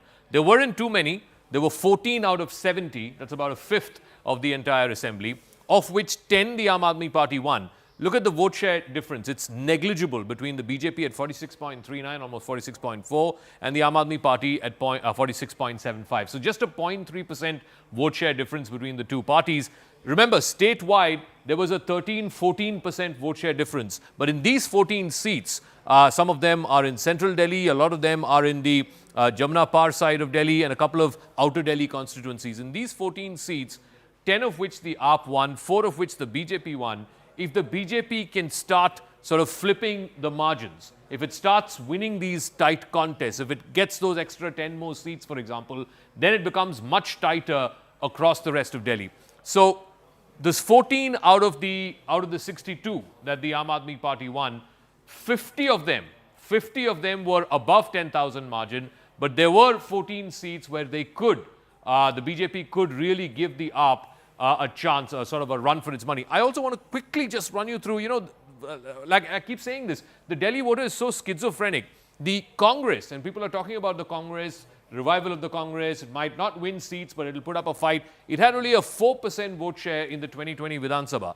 In the 2024 Lok Sabha, and I must add the caveat, Congress and AAP fought together. So the Congress vote share, which is at 19%, so it went from 4% to almost 20%. So that's a jump of 16% in partnership with the Aam Aadmi Party. It was leading in 8 assembly segments. If the Congress is able to repeat this performance, repeat its performance of the Lok Sabha 2024, where they did not win a single seat, but they're able to get close to 20% vote share, 1 out of 5 voters of Delhi, then that means they will hurt the Aam Aadmi Party. Because look at the Aam Aadmi Party's vote share. It fell from 53 or 54 in Vidhan Sabha 2020 down to just 24. And that same got translated to the BJP. The BJP had 38% in Vidhan Sabha 2020. In Lok Sabha 2024, they had 54. So there's that 20% schizophrenic voter in Delhi who is happy to vote for the BJP in the Lok Sabha and also happy to vote for the Aam Aadmi Party in the Vidhan Sabha. Well, just quickly, do you have the 2015 data with you? Yeah. So if you look at 2015 and 2020, the AAP had similar vote shares, but did they plot similarly? So they won 67 in... More or less. 67 in 2015, 62 in 2020. So they net they lost 5 seats, but the vote share was pretty much similar, 54%, So the BJP 53%. made a difference? Did the BJP The go up? BJP actually went up from 32% to 38%, I think, in 2020. 38% was what the BJP had. It went up by about 6%, yeah, almost 40%. So they went up by about 8%. But the Congress fell by 1%. The Aam Aadmi was more or less the same, 54 in 2015, 53 in 2020. So the AAP retains its vote share. The BJP pulls votes from the Congress party and some others who had not voted otherwise. So that was the trend in 2015 and 2020. But things are different 5 years down the line. What Mr. Ravi Srivastava said, that the AAP was able to win 4 Lok Sabha seats the first time they contested. A lot of water has flown down the Yamuna, along with a lot of pollutants too, ladies and gentlemen. We're going to take a short break. Stay with us.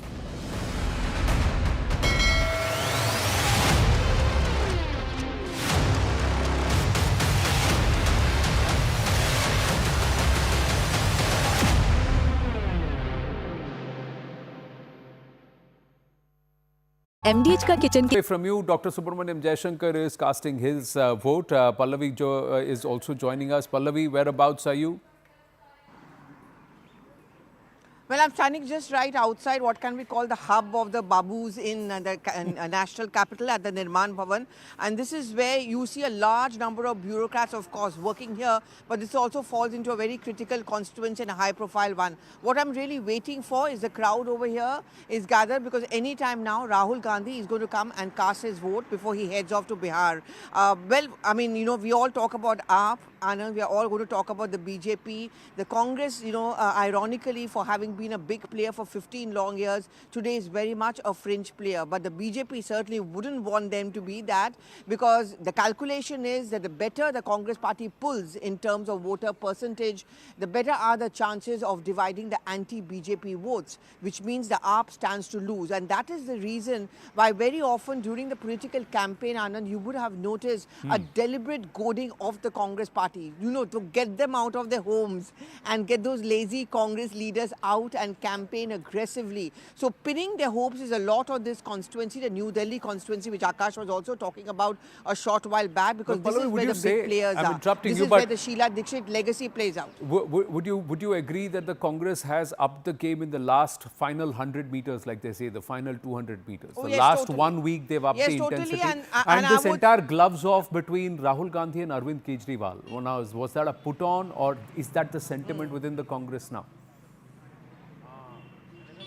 Well, you're absolutely right, Anand, and a man who's responsible for this repeated flip-flop is going to come here and cast his vote anytime now. Initially, he was caught into his dilemma of coalition ka maryada versus the Congress's astitwa. I think the latter finally took place because he was convinced by many of the Congress leaders like Ajay Makan that how long will you keep on paving the way in the name of coalition dharma, because you're getting wiped out state after state. And if you think that you're the only ones capable of taking up the BJP, then it is very important that the Congress does well or has a pan-India presence in states. Bengal, you look at the coalition Maryada, the moment the Congress raised its head, the Congress is completely wiped out in West Bengal. The same is in Delhi, 0 MLAs, 0 MPs. So I think belatedly they've joined into a race, but they've given some very interesting fights, and certainly in the New Delhi constituency.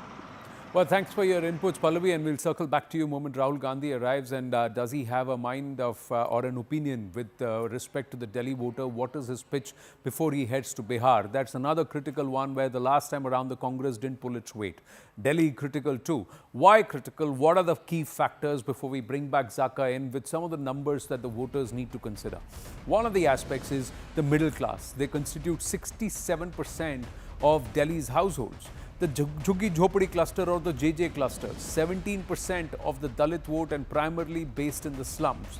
71.7 lakh out of the 1.5 crore voters are women voters, and will they, who make up for about 45 to 46% of the entire voter base, will they prove decisive? Will they vote one way, or is there a split opinion there too?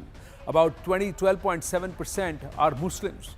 They could be a game changer in at least 6 seats. Dr. Jaishankar is speaking.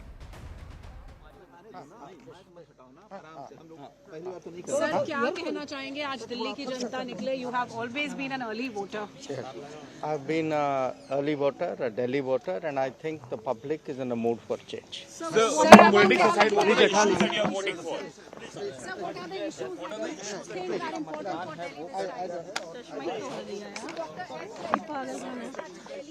So Dr. Jaishankar not offering much, saying I've been a Delhi voter and I believe that the public are in a mood for change. Rahul Gandhi, fresh pictures coming through. Rahul Gandhi has arrived to cast his vote. Pallavi Ghosh with us. Yes, Pallavi. Yeah, in fact, look at this pictures right in front of me, and this is a very interesting picture because you're seeing Rahul Gandhi being accompanied by Sandeep Dikshit, who is, of course, the New Delhi constituency. I think these pictures say it all. I mean, the Congress party, we were just talking about this, Anand, a short while back, getting into this fight belatedly, but I think this is one of the most interesting and aggressive fights. Sandeep Dikshit has used up the legacy, and I'm just seeing those shots, I'm leaving you with these shots, Anand, where Sandeep Dikshit has walked inside with Rahul Gandhi. They came in the same car together, and after that flip-flop where Rahul Gandhi was in two minds whether you really need to put up a big fight against Arvind Kejriwal, I think finally he decided that this is it, this is what we really need to do, and bringing Sandeep Dikshit along with him in the same car, going inside and casting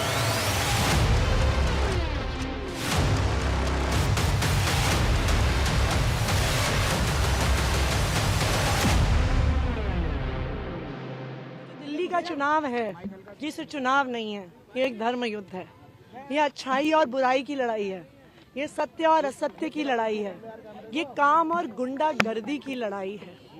एक तरफ पढ़े लिखे ईमानदार काम करने वाले लोग हैं और दूसरी तरफ गाली गलौच गुंडागर्दी करने वाले लोग हैं।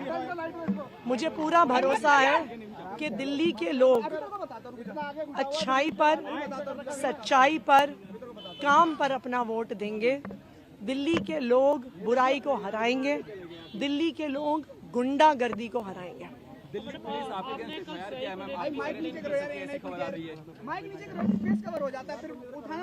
देखिए, दिल्ली पुलिस कुछ भी कर सकती है। दिल्ली पुलिस खुल्लम खुल्ला भारतीय जनता पार्टी के लिए काम कर रही है। भारतीय जनता पार्टी के कार्यकर्ता गुंडागर्दी कर रहे हैं, वोटर्स को डरा रहे हैं, उनके ठिकानों पर पैसा मिल रहा है। इलेक्शन कमीशन खड़ी है, फ्लाइंग स्क्वाड्स घंटे घंटे तक खड़े हैं, लेकिन बीजेपी के ठिकानों पर दिल्ली पुलिस नहीं आती है। मतलब बिल्कुल निष्पक्षता से काम करते हैं और आप आइए देखिए, अपने से एक एक प्रोसेस देखिए, आपको आनंद आएगा। पोलिंग ऑफिशियल जो इन्वॉल्व हो सकते 1.5 लाख के आसपास जो दिल्ली में इलेक्शन कराएं, उनके लिए क्या कहना है आपका? उनका मैं धन्यवाद देना चाहता हूं, सारे पोलिंग ऑफिशियल्स का, सारी सिक्योरिटी फोर्सेस का, एमसीडी का, एनडीएमसी का, सबके लोग बहुत मेहनत से, बहुत शिद्दत से पिछले 1-2 महीने से लगे हुए हैं और सारे आरओज, सारे डिप्टी कमिश्नर्स ऑफ पुलिस सब मेहनत कर रहे हैं और उसी का फल है कि करीब 12-13 हजार से ऊपर रैलीज और सभाएं पिछले 1 महीने में दिल्ली में हुई, मतलब पीसफुली हुई। जो छोटी मोटी घटनाएं हुई, जिनकी शिकायतें हुई, उनको इमीडिएटली उन पर कार्रवाई हुई, जो भी यथा कानून कार्रवाई है।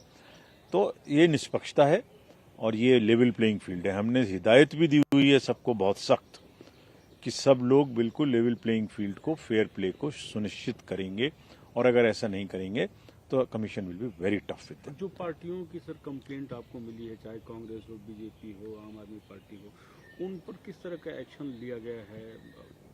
देखिए, अभी एक रिलीज हमने किया था। एक तो सी विजिल बहुत इफेक्टिव है, पूरे पॉपुलेशन ने, नेताओं ने, कैंडिडेट्स ने सी विजिल का पूरा इस्तेमाल किया है। एक तो ये है, उसका पूरा डिजिटल ट्रेल होता है। आपने शिकायत इतने मिनट पर की, इतने मिनट पर वहाँ टीम गई एफएसटी की और उसके बाद में इतना उस पर एक्शन हुआ, जो रिपोर्ट हुआ। इसके साथ साथ जितनी भी कंप्लेंट्स आई हैं उन सब का निस्तारण, जो भी फैक्ट्स हैं और जो भी लॉ है, उनके आधार पे सबका किया गया है और बिल्कुल निष्पक्षता से किया जाएगा। So the CEC Rajiv Kumar countering the allegations made by the Delhi incumbent Chief Minister Atishi. Anshul and Akash join us. Smita Prakash with us. Ravi Srivastav also with us. Anshul, Atishi making the allegations against the Delhi police while she was getting protection from the Delhi police and CRPF. Well, definitely this has been the line that has been told by the Aam Aadmi Party since the elections were announced. They have constantly been claiming that the BJP, that the Delhi police in fact has been working for the Bharatiya Janata Party out here in the national capital. But yes, these questions were taken to the Delhi police as well, and they have very clearly maintained that each and every complaint that they are receiving, they are working to resolve those complaints in a very, very bipartisan manner. Just a few moments ago, Atishi came over here. She has casted her ballot, but remember, she is still in midst of a massive controversy because more than 5 lakh rupees have been recovered from one of her aides, and in that matter as well, the Delhi police has registered a case. In fact, till very late last night, at approximately 1:30 p.m., Atishi was present at the police station where the accused was being kept and interrogated by the side of the Delhi police, because remember, the accused had to say that the 5 lakh rupees that have been recovered from him, this is his personal money and this has nothing to do with any sort of elections that are being done out here in the national capital. But yes, the road ahead for Atishi is tough, but definitely when she came over here, she definitely seemed very, very confident. She showed the victory sign over here as well. But right. Yes, the kind of condition and the kind of situation that has developed over here, definitely the fight for the seat of Kalkaji is definitely increasing. There is a lot of there is this three-way fight, and hence it is going to be very, very interesting to see Right. who will come out on top on the 8th of February. Right, right. Thanks for that, Anshul. Akash, these allegations and counter-allegations, the Election Commission has been trying to fend this off for a while. And every time there are elections, these allegations surface. And this time around, the police have also been dragged in. Those very police cadre of the Delhi police, of the CRPF, who are giving protection to all the netas across political parties, are being badgered, especially by the AAP. Anand, you see, this elections, in fact, the campaigning started with the allegations only that how in Delhi, allegedly bogus voters are getting registered. Then we saw that how the parties claimed that, the other party is getting the votes deleted. In fact, in the New Delhi constituency, starting from the claim that how, 40 to 50,000 voters have come suddenly. Then after the roll came on 6th of January, and then we got to know that total 1,09,000 voters are there. So Election Commission has remained in the focus during these elections. And we have seen that, both the parties, be it BJP or the Aam Aadmi Party, both have, approached Election Commission several times, taking the complaint of the other party. This time around, we have multiple cases registered in the last 24 hours because of the fact that MCC is getting violated. Aam Aadmi Party is, of course, alleging that Bharatiya Janata Party and the Karyakartas have been distributing money, have not been following the protocols for the silence period and all other things. And on the other hand, we have Bharatiya Janata Party, which is saying that Atishi, went to areas of Kalkaji and Govindpuri and was somewhere seen with the supporters who were distributing cash. So we have, allegations and counter-allegations from both the parties. But at this point in time, New Delhi constituency is very important, Anand. And just a while back, Pravesh Verma was here to cast his vote here at Nirman Bhavan. This seat is interesting also because of the fact that, we have three strong candidates on this particular seat. We have Sandeep Dixit, we have Pravesh Verma, and of course, Arvind Kejriwal. Intensified campaign is what we have seen on this particular seat, starting from, Pravesh Verma and the allegations that he is distributing cash to voters. Then he came out in public that I have an NGO and, I'm helping the voters or I'm helping the people of New Delhi constituency. Then we saw that how there was an allegation that, Arvind Kejriwal's convoy and the cavalcade was attacked by the Bharatiya Janata Party supporter. That matter is still under investigation. And then we have, different allegations coming from Aam Aadmi Party that how, Bharatiya Janata Party has been violating the MCC protocols and all other things. So, in these elections, Right. Election Commission was in focus, of course, and because of the kind of complaints, this is the reason why we have CEC coming out in public and clarifying on different aspects. Smita Prakash and Ravi Srivastava with us. We also have Aman Sharma and Arunima. Just quick word from Smita Prakash and Ravi Srivastava before we go back to our reporters. Smita Prakash, the CEC coming out and saying everything is transparent. You've got a sea vigil. We are taking action against everyone. Would you agree with what Atishi has alleged? Look, I think Rajiv Kumar, the CEC's soundbite is important. It's his last election. He wants to complete his tenure with a hurrah, and it was under his tenure that the world's largest election, which is the Indian election of 2024, was held. As far as the allegations are concerned, Aam Aadmi Party has been saying this for a week, that they don't trust either the EVM or the electoral process. Now, they have gone to court, they will go to court even after the election, regardless of whether they win or lose. I think Ravi brought out one point which I want to just bring up also, which is that why is the BJP so desperate? That was his word. Now, that's the mistake the opposition makes, Anand, because when they are judgmental about that so-called desperation, which is actually a hunger to win that the BJP has.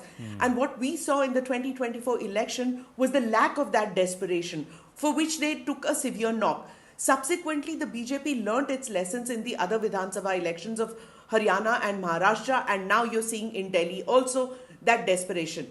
Another point which I want to bring is what Pallavi had said, that reporters who are covering the Congress and those who are tracking the Congress, they're kind of pessimistic or sardonic when they think about how the leadership of the Congress party is reacting to the state unit with regard to which way the Congress party should go in Delhi. Now, Sandeep Dixit, as you rightfully pointed out, and so did Zaka, that they fought a lonely battle, and Ajay Makan and Pawan Khera and some others, they kept saying that, we've lost out on this and we need to come back. And the leadership of the party saw in 2019 as well as in 2024 the larger picture, which is to defeat the BJP. And hence they had to bite the bullet and take the Aam Aadmi Party in that India Alliance umbrella. But that does not hold anymore, because now the general elections is 5 years away. And the way the AAP behaved in Haryana, when they wanted to fight every seat in that 90 seat battle, they wanted to fight every seat and didn't want to give a quarter to the Congress. As a result of that, the Congress has now shut the doors on the Aam Aadmi Party and wants to see the exit of the Aam Aadmi Party, not just from Delhi and Punjab, but from the India Alliance altogether. Well, so it's gloves off in that sense. But even before Haryana was being talked about, somewhere we knew that Delhi will be fought independently. AAP will not align with the Congress party, and soon after Lok Sabha 2024, there were those indications clearly. Ravi Srivastav, this constantly blaming, you're standing surrounded by CRPF and Delhi police, and you're standing there and defaming the Delhi police altogether. How does that make sense? Yeah, I think this present CEC, Mr. Rajiv Kumar's tenure had been very, very controversial right from the beginning. You have seen the most number of cases in the irregularities in the elections, the false voters, the false numbers appearing to 11 o'clock, numbers are adding and all, I mean, all kind of complaints, you have seen that. And the way he has come out and making the statements, it shows that somewhere something is wrong. And all complaints are from the AAP side only. There are no complaints from the BJP side. That's a unique thing. You have seen that nobody is talking on the BJP side saying that these AAP workers have threatened us or AAP worker did this or something like that. All complaints are appearing from the AAP side only. You imagine one thing. One fact you have to remember. This morning, FIR has been filed against Lohania. FIR case has been registered against Amanatullah. Case has been registered against Arvind Kejriwal. All different instances. And there is a matter of investigation of what amount of money was found in Atishi's key aide's car of 5 lakh rupees. So it's not that the BJP is not complaining. And the Congress is also complaining, sir. Everybody has gone and made representations to the Election Commission against the other party. So it's not that only AAP is complaining. That's a routine thing to happen. And so now when I point out that everybody is complaining, it is routine. Till then it was only exceptional. That's unfair. 640 million people. 640 million people voted, sir, in the process of June 2024. It's a landmark. It's a case study in democracy and democratic process. More than 2,500 parties in the play. There are nations with two-party democracy system who take 2.5 months to declare their vote. So let's take some pride and give credit where it is due. Arunima, this entire allegation about Delhi police in cahoots with the BJP, etc., how does that hold water, especially when it's all under the aegis of the Election Commission during the electoral process? Well, Anand, in fact, Election Commission of India had put out a tweet yesterday completely smashing these charges and insinuations that are being made and giving out data that how many complaints have been acted upon. Election Commission and Delhi police say that for every complaint that has been made, there has been swift action, but unnecessarily the police is being politicized, allegations have been made, and something that happens in every election. We saw in Bengal also when Trinamool Congress and BJP were fighting for the West Bengal Gaddi, charges were made at paramilitary. Now here at the centre, charges are being made at Delhi police as well. And as I'm speaking to you, Sandeep Dixit has arrived at this particular booth where Manish Sisodia voted and where Arvind Kejriwal is expected to vote shortly. Mr. Dixit, just one question: the low voter turnout. I just like people to come out and vote because I hope so. It's only 6.5% in New Delhi. Yes, so I hope people come out and vote. Okay, so the low voter turnout is of concern here. Only about 6.5% in New Delhi, from where Mr. Kejriwal, Mr. Sandeep Dixit and Parvesh Verma are fighting. Overall for Delhi, it's about 8%. So looks like Delhi once again is treating, even if this is midweek, it's Wednesday, they're treating it as a chutti. They should come out and vote, is the message from the netas as well as from those who have actually, kept with the theme of Pehle Matdan, Baad Mein Jalpan. Well, we look at the voter turnouts in the past and what is the number that Delhi has to beat in 2025? What's the number? We'll go to Zaka in a bit, but Aman, low voter turnout, how much does that affect? And these allegations flying thick and fast about fairness of elections, fairness of lodging complaints, etc. Is that defeatist, especially on polling day?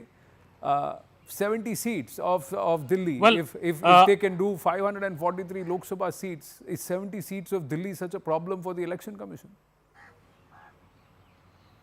Well, Anand, coming to the voter turnout first, as per 9 a.m. from the data we have from ECI, 8.10%, so pretty tepid right in the morning. You know, the seats like we have Central Delhi just at 6.6%, in fact, New Delhi just at 6.51%, so pretty low voting percentages to start off.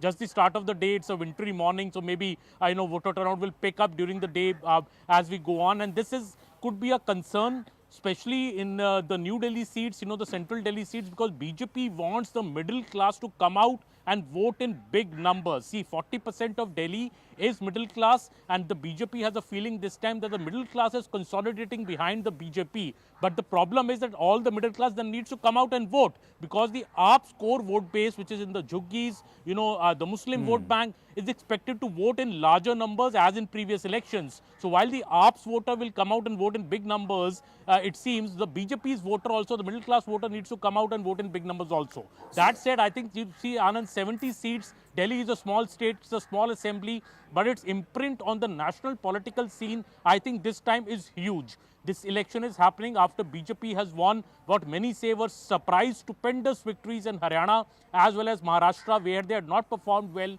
in the Lok Sabha elections. Delhi is a state where BJP always sweeps the Lok Sabha, but in assembly always falls short, maybe because there is no credible face to take on of the like of Mr. Kejriwal, or maybe there is the state cadre is maybe a bit lacking. I still feel, Anand, that this is a two-horse race this time in Delhi. I think the Congress role is being overplayed. I don't think the Congress has either the cadre or any narrative amongst the voters. The voters see the Congress as maybe as a vote cutter.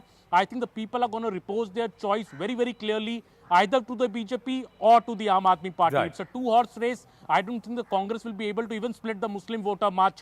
The people are very clear, and Delhi elections, I think always people have been very clear about which party they will vote for. The middle class coming out and vote, as I said, is very, very crucial for the BJP, and BJP would be keeping a very close eye on the voter turnout, especially in the seats like Central Delhi, New Delhi, West Delhi, that they want the voter turnout in these areas to be high, especially women voters to come out. So the pattern of 2015, 2020 could continue, where it becomes a two-horse race. Now, who has their nose ahead? Who crosses that 50% vote share mark? Does AAP do a hat-trick, or does the BJP claw its way and hold on to its Lok Sabha voter turnout or vote share? We'll have to wait and watch, but for that the voters have to go out and vote. A 50-55% vote share, Zaka, voter turnout, beg your pardon, does that help the AAP or hurt the AAP? Or a higher voter turnout helps the AAP or hurts the AAP? How does it work? I think, you know, Delhi generally has had better voter turnout when you compare it to urban pockets like Mumbai, for example. Mumbai is infamous. It's just about 50% this time they crossed. But Delhi has always been closer to the late 50s or even sometimes 60%. The 2013 election, for example, which is the first time the Aam Aadmi Party won, Delhi was well in excess of 60% plus. But I just want to run through, you know, the high voter turnout and low voter turnout figures as far as the 2020 Vidhan Sabha is concerned. If you look at the high voter turnout seats in 2020, you will also see that some of them happen to be, you know, the seats where there were no close contests. So there were a bunch of these seats. There are only 7 seats which were above the high voter turnout that was seen, the margin of 60%, the voter turnout of 60% that was seen. So only 7 seats out of 70. So only 1/10 where you had a voter turnout higher than the state average. All 7 were, of course, won by the Aam Aadmi Party. But if you were to look at the low voter turnout seats in 2020, there again, you know, Delhi is essentially, again, exactly 7. So you have 7 seats which were less than the average of the state and 7 seats which were more than the average of the state, and all 14 seats, whether it is high voter turnout or low voter turnout, were won by the Aam Aadmi Party. But going back to the point that Aman was making, in New Delhi constituency, for example, which is where the former chief minister is fighting from, there are 75,000 government employees. These are middle class voters for whom the tax cuts announced in the budget may or may not be a big thing. If it is a big thing, then the BJP would want a large number of that 75,000 government employees to come out and vote. There's also 25,000 slum cluster voters in that particular constituency. Now, interesting thing, generally the conventional wisdom in Delhi has been the JJ cluster voters, the slum cluster voters are traditionally Aam Aadmi Party voters. If you look at the JJ cluster influence seats, the Juggi influence seats, all of them won by the Aam Aadmi Party, 18 out of 70. above than state average. 53 was the state average, 55.7, almost 56 is the average that they won those seats in, including in the New Delhi constituency. But the interesting thing with the Juggi voters in the New Delhi constituency is a lot of them got regularized Pakka homes when Sheila Dikshit was the chief minister, and her son is now fighting from that same constituency. So does he have some goodwill in that constituency? Well, when he came out from the polling booth and he said it's low voter turnout, I want people to come out more, I think he's also sensing that some of the Congress voters have not come out so far in that constituency. So he's egging them on to come out. So low voter turnout, I think I would go with Aman. If it's around 60, less than 60, late 50s, in the 60s sort of range, then that's good news for the Aam Aadmi Party. If it is closer to 70, then this could well turn out to be an anti-incumbent election. It means that more voter bases, more voter blocks of political parties are coming out. That's when you have a higher voter turnout. When it's low, it just means the ones who are motivated enough to turn out are the ones who are coming out. Will the budget turn the mood of the middle class? The anger against perhaps the centre for not giving any relief rebate to the actual taxpayer? Will that make a difference? Smita Prakash, would you agree with Aman? Ravi Srivastava, your opinion also on the same. Is this going to be a two-way fight again? Will the Congress be somewhere in the outlier with about 4 to 5% vote share overall? Or do you believe there is going to be, it's a three-way fight genuinely? Smita ji. Look, till 10 days ago, I did believe that it had turned into a bipolar fight between the two, which is the BJP and the Aam Aadmi Party. But the last week saw the Congress up its game, and suddenly it was all hands on deck. But you know, something that Zaka was pointing out, which is that the New Delhi constituency, that Sandeep Dikshit, and I think your shot also showed that there was a little bit of anxiety on his face that maybe his voters have not come to poll in the morning. It's still early hours, but still I can understand any candidate, you know, he wants to see his people come in. And what Zaka pointed out, or which you also pointed out, that this area doesn't have much of Juggi Jhopdi clusters, but those who got the Pakka housing was thanks to Sheila Dikshit. But those guys have not come out for the past 10 years, just remember that. And they shifted their voting to Aam Aadmi Party. Now, some of them have this feeling that they know Sandeep Dikshit, but you know, Sandeep Dikshit is more an NGO kind of a person. He's still not the hardcore politician that, say, Pravesh Verma is, or Arvind Kejriwal is, the other two contestants from that area. And also the New Delhi constituency is, unlike the others, has seen a drop in the voting, the vote list. You know, I think the 30,000 or something like that, the latest numbers which came out. So lesser number of people voting. So it's absolutely imperative that more people come out to vote. A lot of incentives have been given. You go to shopping malls and places, salons and all that. They've said that if you come with an inked finger, we'll give you discounts. I don't know whether that works or not, but the fact is that across this city-state, there are 13,766 polling booths. That's a large number. So, you know, for this small city, which is going to polls, to have so many polling stations and people still not coming, which means they don't have to really drive. They can just walk up to the polling booth. So much of facilities available. And if they still don't come, I would be really disappointed in my city people. True. Raviji, I've got to take a break, but quickly, sir, 30 seconds. I just recall my tweet just 4 days before when the budget was announced. The government gave 12,000 rupees, 12 lakh rupees income for the tax break and all. Sir, Delhi people, Arvind Kejriwal has been saying for last 1 month in the speeches, 25,000 to 30,000 worth of saving people are making. Now, 25 to 30,000 rupees worth of saving on account of water, electricity, free bus yatra, this yatra, that yatra. Apart from that, 12 lakh given by the Honorable Prime Minister in the budget. So, dono haathon mein laddu hai. Why should they go and vote for the other party? The one who is giving all everything free, that's okay. Continue with that. And 12 lakh rupees income, free, tax free, is also welcome.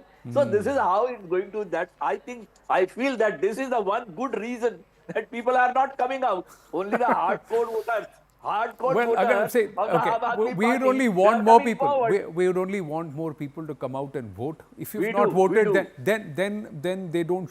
Somewhere I they agree. shouldn't be the ones who will take to social media and crib about things. Ye nahi ho raha, wo nahi ho raha, because you've not taken the basic effort to go out and do something which is integral to this process that is democracy. That is to go and cast your ballot. We're going to take a short break. The coverage continues. Stay with us.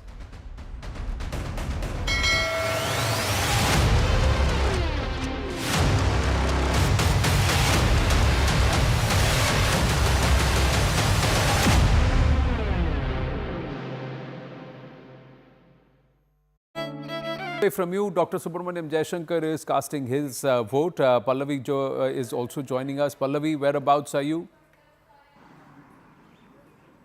Well, I'm standing just right outside what can we call the hub of the Babus in the national capital at the Nirman Bhavan.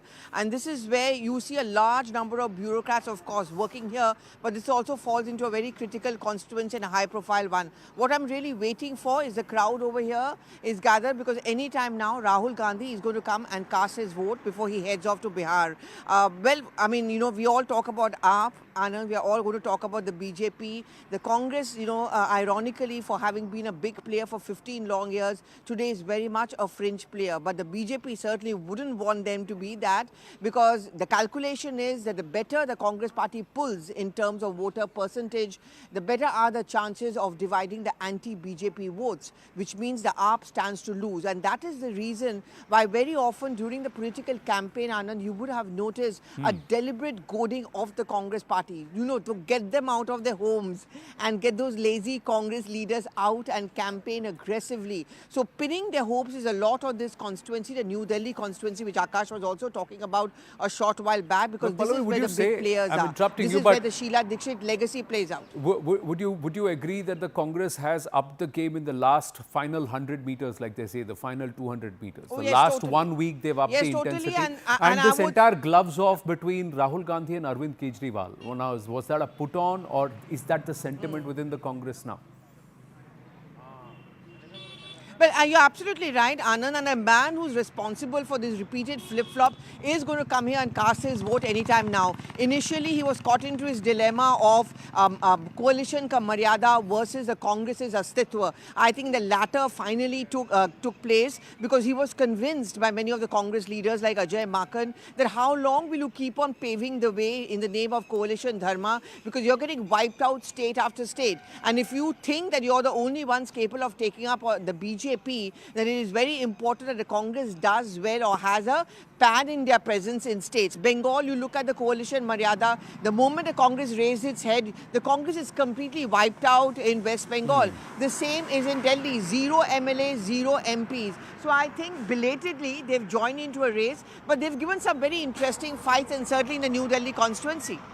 Well, thanks for your inputs, Pallavi, and we'll circle back to you the moment Rahul Gandhi arrives. And does he have a mind of or an opinion with respect to the Delhi voter? What is his pitch before he heads to Bihar? That's another critical one, where the last time around the Congress didn't pull its weight. Delhi critical too. Why critical? What are the key factors before we bring back Zaka in with some of the numbers that the voters need to consider? One of the aspects is the middle class. They constitute 67% of Delhi's households. The Jhuggi Jhopadi cluster or the JJ cluster, 17% of the Dalit vote and primarily based in the slums. 71.7 lakh out of the 1.5 crore voters are women voters, and will they, who make up for about 45 to 46% of the entire voter base, will they prove decisive? Will they vote one way, or is there a split opinion there too?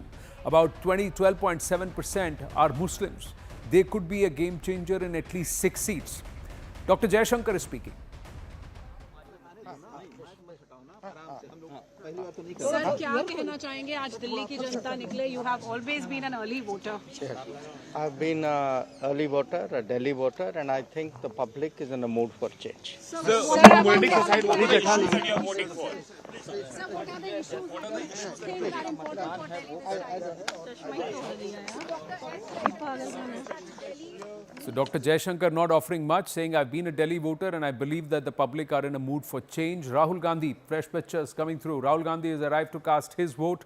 Pallavi Ghosh with us. Yes, Pallavi.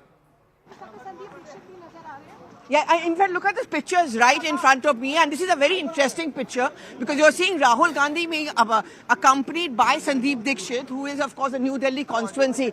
I think these pictures say it all. I mean, you know, the Congress party, we were just talking about this, Anand, a short while back, getting into this fight belatedly. But I think this is one of the most interesting and aggressive fights. Sandeep Dixit has used up the legacy, and I'm just seeing those shots. I'm leaving you with these shots, Anand, where Sandeep Dixit has walked inside with Rahul Gandhi.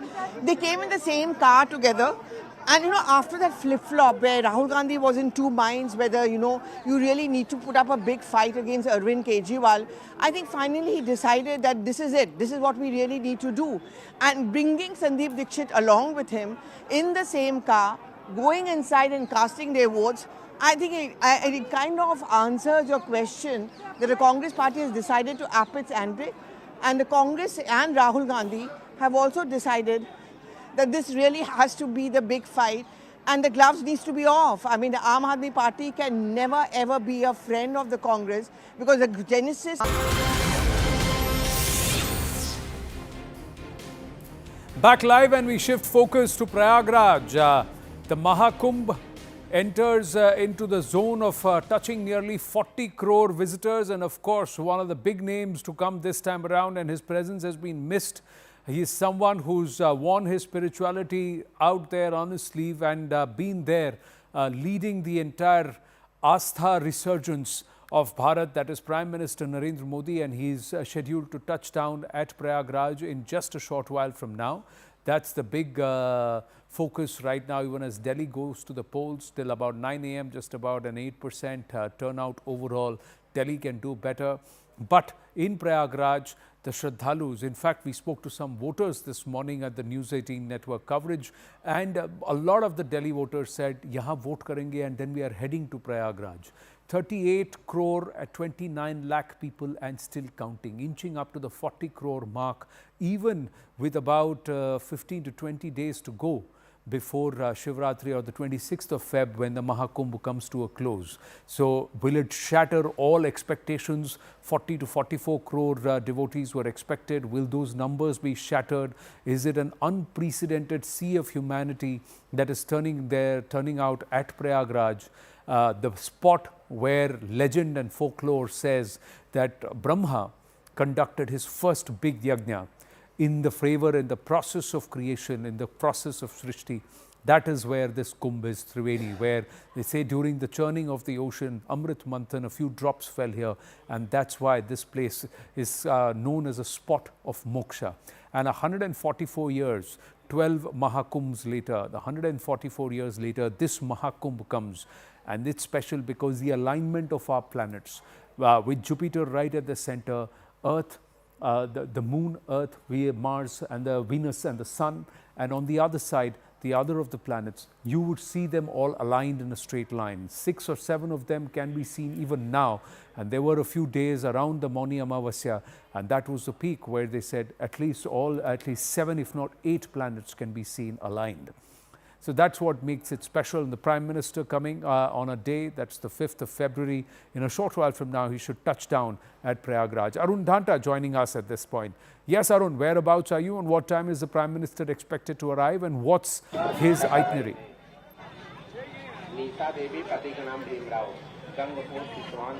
Well, Anand, I'm in Prayagraj and in the middle of a place which is very close to the Triveni Sangam, and that's the place where Prime Minister Modi will be taking that holy dip. As far as Prime Minister Modi's schedule, Anand, he was earlier expected to spend around 5 to 6 hours here in Prayagraj. But now, of course, due to what happened on 29, the inconvenience which could be created for the people, so therefore he will be spending not more than 2 hours here. So I think 10:15, 10:30 is the time when he will be reaching at the Aral Ghat. From there he will be taking the boat to the Triveni Sangam, and then once he takes that holy dip in Sangam, he will be meeting few saints and seers, and also of course participating in Ganga Aarti. And also, Anand, the akhadas were actually expected to leave on 4th, because on 3rd, after the Basant Panchami's Snan, they go back to their places. But due to this visit of Prime Minister Modi, they want to meet PM. They are staying back. And also, I would quickly show a glimpse to you and our viewers that how it is looking pretty smooth today. Even when you have Prime Minister Modi visiting here, the administration ensured that there is no problem for the devotees who are coming from across the country. In fact, globally, these people are coming here, and they do not find any inconvenience or difficulty to reach Triveni Sangam or anywhere close to that and take that holy dip. And this is the devotion that you can see in these people. And Yogi Adityanath Anand was here yesterday. He, in fact, took stock of the entire preparations, the entire thing, that how a Prime Minister's visit is going to be. And it seems that the Mahakumbh and Prayagraj is prepared and decked up. And today also a very auspicious day. It's a Magh Mase's Gupt Ashtami. That's what we are given to understand, on which Prime Minister Modi is coming here. Of course, we know that the polls are going on in Delhi. Well, it is 3 days after Basant Panchami. Very auspicious day. Yeah, 3 days after Basant Panchami. So it is the Gupta Ashtami, and it is ahead of the Maghi Purnima that is scheduled on the 12th of February. So the crowds will start building up. It should be slightly thinner in terms of the turnout, but nearly 38.5 crore people have already touched down, who have already come to Kumbh. That itself is unprecedented. Now, since he is at Arail Ghat, a lot of the Akhada camps are also not so far from where he is. Is he going to meet the Dharm Sansad? Is he going to meet some of the Mahamandaleshwars or some of the members of the Akhada groups?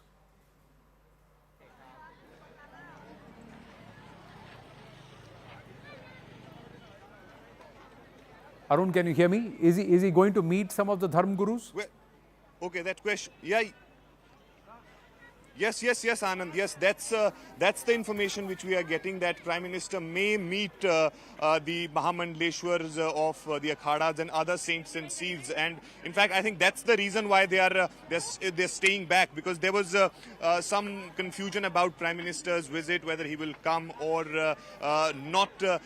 But of course, it has been finalized day before yesterday that he will come. And that was the reason why these Akhadas are staying back. Mahamandaleshwars are here. So perhaps they will get the opportunity to meet Prime Minister Modi. And of course, one thing that we've been discussing, that earlier Prime Minister Modi's schedule here in Prayagraj was for 5 to 6 hours. Even if you try your level best to give that free access to people, but when you have Prime Minister, the security and everything, you might find some people getting inconvenience or something. I think that's the reason why he cut short his visit. There were plans to go to some places here in Prayagraj, which now is not part of his itinerary. So he will come here at 10:15, 10:30, and then straight away from the helipad he will come through Nishad Raj to the Triveni Sangam, where he will take the holy dip, and then of course he will be participating in that Ganga Aarti. Then perhaps we are expecting that he is likely to meet the saints and sees Mahamandaleshwars. And so in totality, I think Anand, the Prime Minister, is going to spend not more than 2 hours here in Prayagraj. But all of right, course, it's a very, very so an significant hour visit, and a even half in to 2 hours 2019, before and about an hour thereafter that the Prime Minister leaves. So between 10 to 12 noon or 12:30 p.m. 2.5 hours is the gap. We are given to understand in the next 5 to 7 minutes, Prime Minister should arrive in Prayagraj and touch down at the helipad, land in Prayagraj, and of course land at the helipad from there at Arail Ghat. Whether or not is there a small rally interaction with the people, or is it to ensure that there is no further untoward instances and there is no collection of huge crowds, that he quickly just makes his way to the ghat, into the boat, to the Sangam, and then all the activity happens on the other side at the Triveni Sangam. Yogi Adityanath, the Chief Minister of Uttar Pradesh, should also be with him. We'd also like to see, keep close eye on who else is present along with the Prime Minister as he comes to the Sangam. For the moment, shifting focus back to Delhi and the day of polls in Delhi. It's the voters, turn of the voters to exercise their franchise in the battle for Delhi.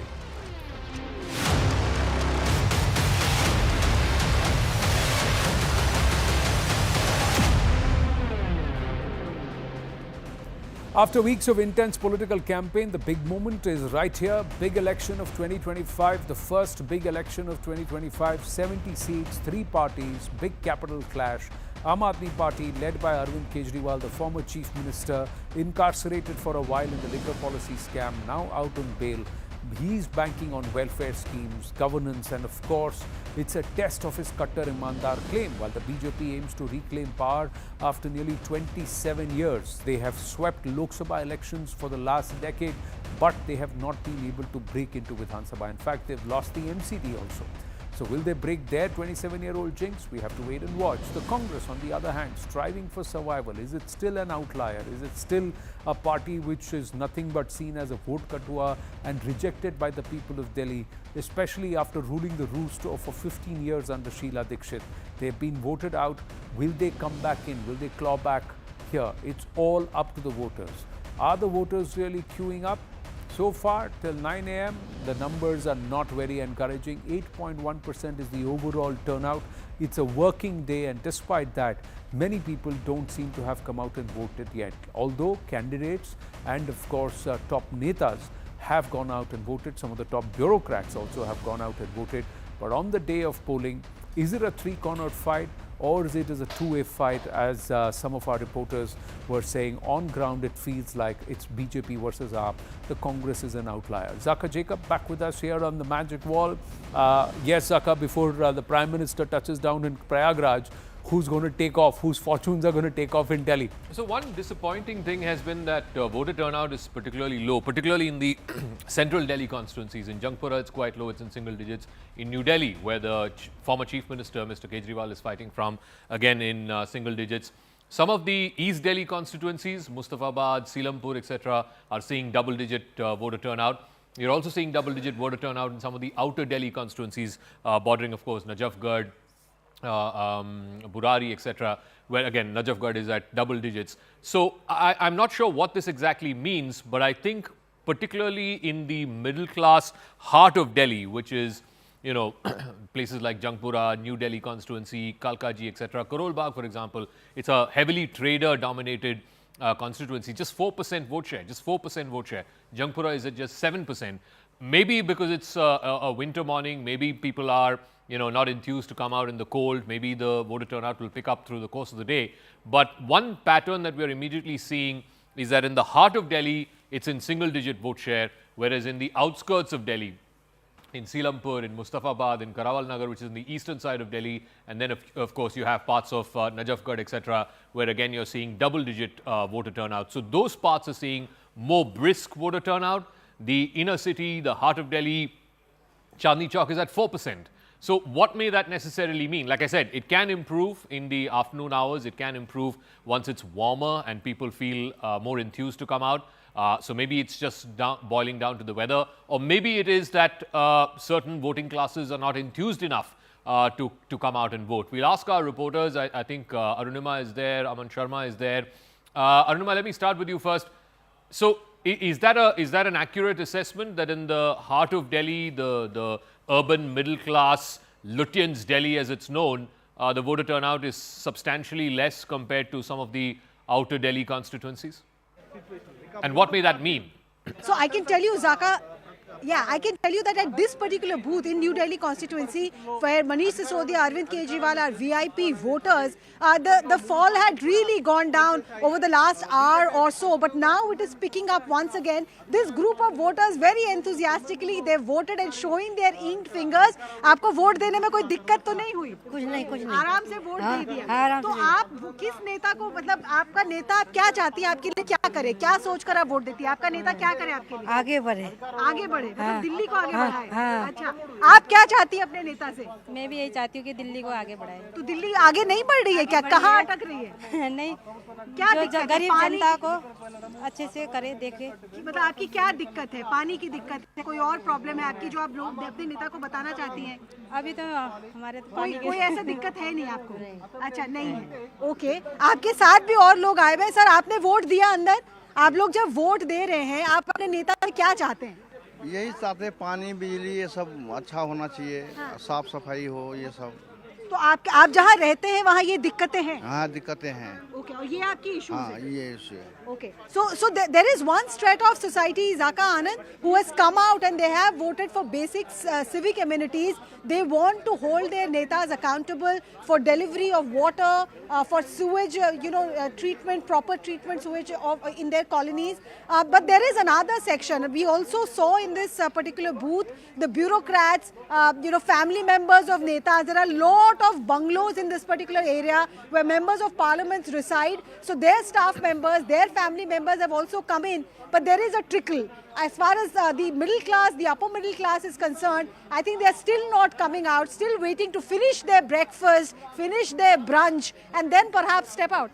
Well, it's a working day, so if you're having breakfast at 10 a.m., then wonder where the middle class is plying their wares in terms of working. But there is also the Delhi Standard Time. So, थोड़ा आराम से फैल के आएंगे, आराम से आएंगे. Is that what the Delhi voter is going to do? या फिर शाम में जाएंगे? एक बार काम हो जाए 5 बजे के बाद 6, साढ़े 6 बजे तक तो खुला रहेगा भैया. So we'll go at that time. We don't know. In the afternoon, during the lunch break, will the working class come out?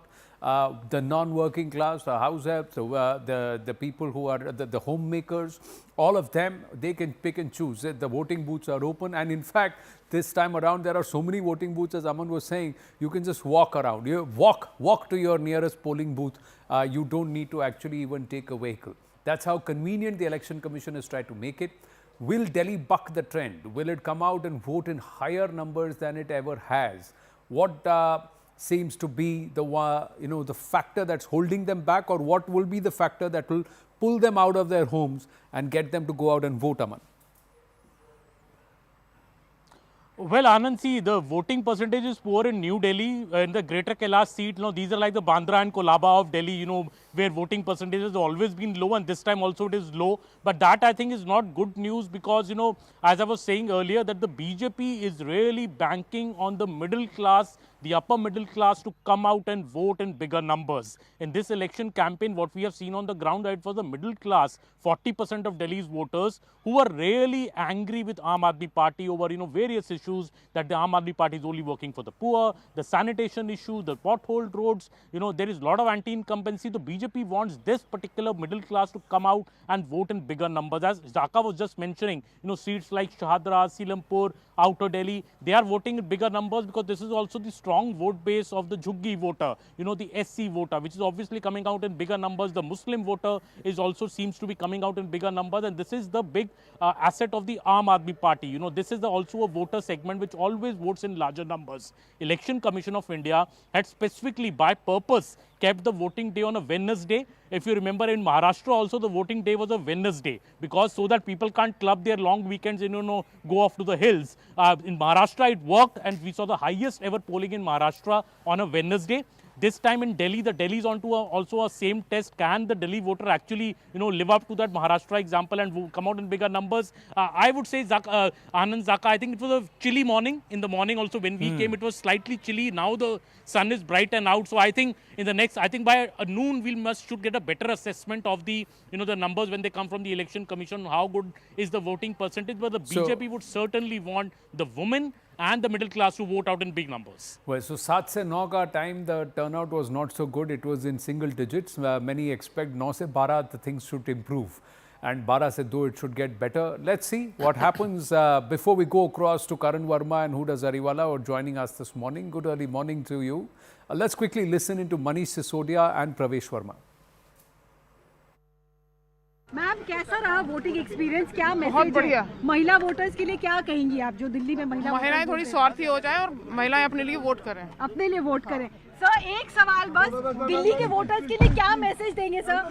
Delhi के वोटर्स अपने बच्चों की शिक्षा के लिए आज शिक्षा की क्रांति के लिए वोट करें।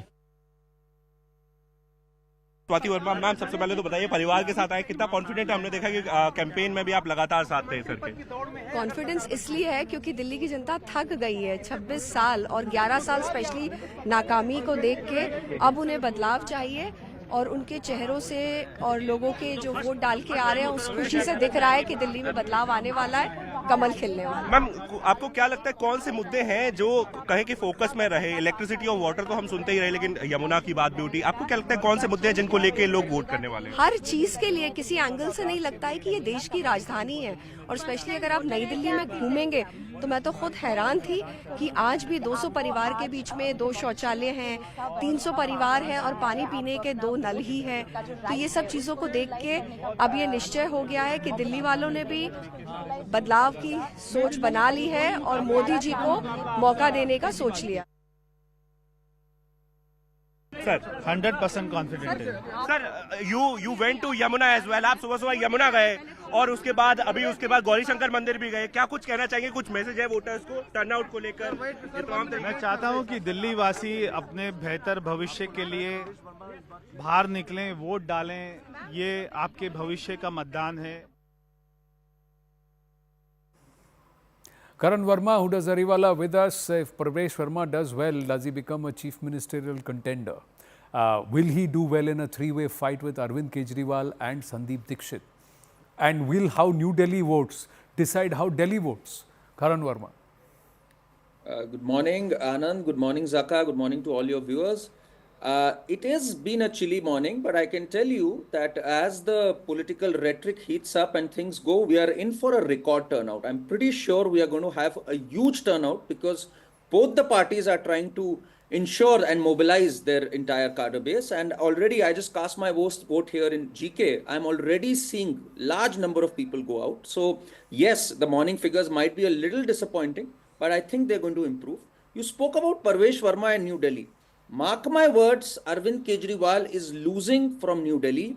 This is an angry election. You must understand. Never before, at least in my memory, have we seen people so directly affected by governance. 29 people died due to electrocution because of the malgovernance of this government, which it admitted that they could not desilt the drains. You look at the streets, you look at the sewage, it is an angry election. You're right, it's a two-way election. Two-way election in the sense it's Aam Aadmi Party versus the people of Delhi. This time the people are not voting in someone as much as they want to vote out someone. And very rarely, Anand, do we have angry elections. And when we have angry elections, it doesn't matter who the candidate is sometimes, it doesn't matter how the things are adding up, because BJP has not fought a very good election, to be very honest. They could have done much better. But the anger against Aam Aadmi Party across all segments is so intense that I think that is what is going to make a difference. And this government is going to be voted out. That's how I see it. The AAP benefited from an angry voter in Punjab the last time around. So this time around, do you believe there is anger among the people of Delhi, Zaka, as we bring in? Well, Karan could be right in the first part of what he said, that maybe because it's the winter mornings, people, are not coming out in as big numbers. In fact, Karan, at GK where you voted, has 6.8% till I know, till, but now till it's morning. better. It's better. Maybe it'll get better post 9 o'clock. I don't know. But generally, what you tend to see in angry elections is there's a higher voter turnout. I mean, it's the old adage of elections: greater the anti-incumbency, higher the voter turnout. But I think it's also one thing that's interesting is you are going to see a contest in specific constituencies. For example, in some of the East Delhi constituencies, which were the sort of stranglehold of the Aam Aadmi Party. Seats like Gokulpur, which is an SC reserve seat, Simapuri, which is again an SC reserve seat. You're going to see in Shadra, in the neighboring seat of Mustafabad, where again the candidate was changed at the last minute, and then neighboring Karawal Nagar, which was won by the BJP MLA. His ticket was denied. Mr. Mishra is fighting from that seat. So the point is that you're going to see in some of these really what were Aam Aadmi Party dominant seats in Eastern Delhi, in Outer Delhi, in Northeastern Delhi, you're going to see much more of a contest. As far as the Central Delhi seats are concerned, whether it is Karol Bagh or Rajinder Nagar or even seats like Jangpura, Okhla, etc., New Delhi constituency, because it's very lukewarm, because you're not seeing too much enthusiasm, I'm not sure that you will see as much of an anti-incumbent wave there. At least you're not seeing evidence of that in the first couple of hours of polling. But where we are seeing what they call the Kate ki Takkar, and which is where you are seeing higher voter turnout, are some of these constituencies. Remember, this is also the big belt of the Purvanchali voters, which the AAP for the last 2 or 3 election cycles has had a huge stranglehold over. So whether the Purvanchalis are breaking away, that is something again you might want to pay attention to. But I think the contest is going to be on some of those seats, the outer Delhi constituencies, not so much in, in the government. They've also localized the election. Huda Zariwala, quickly your thoughts before we take a break. Well, good morning. This is certainly a very exciting day for Delhi. I, for one, am sure that Arvind Kejriwal ji is going to return back to power. For the fourth time around, he's going to be the Chief Minister of Delhi. This Janata of Delhi has time and again proven that they have voted for work, for development. And we've seen Delhi has a voting pattern. In Lok Sabha, they do not select Aam Aadmi Party, but in the Vidhan Sabha, they certainly do. Even this time, we've seen intense campaign. We've seen how, the candidates have, where there was a sort of anti-incumbency candidates have been replaced, where the candidates were strong. They have campaigned, harder than ever. And Delhi obviously has seen development. Unlike the narrative that BJP sets out, we've seen Delhi government, doing all sorts of work. 38 flyovers have been made. 10,000 kilometers of new, streets have been laid out. 450 kilometers of metro line. 22,700 new classrooms have been introduced, in the Delhi government schools. 4,800 water lines. 4 lakh street lights. 3 lakh CCTVs. And 548 mohalla clinics. So all of this is work that does count for the Janata of Delhi, apart from, the mohalla clinic model, the education model, the bus also with a right for, mahilas, the Tirath Yatra for the Buzurg, and all of that. So this is work that actually matters, work on the ground that the Janata sees, that the Janata appreciates, and the Janata votes for. There is absolutely no anti-incumbency overall as far as Delhi is concerned. That's a strong pitch. That's a strong pitch that you've made. Whether or not Mr. Kejriwal becomes the chief minister, the matter is sub judice. So, but does AAP get the mandate from the voters? That's in the hand of the voter. But the voter has to come out and vote. That's what we are urging on polling day. Short break. We'll be right back.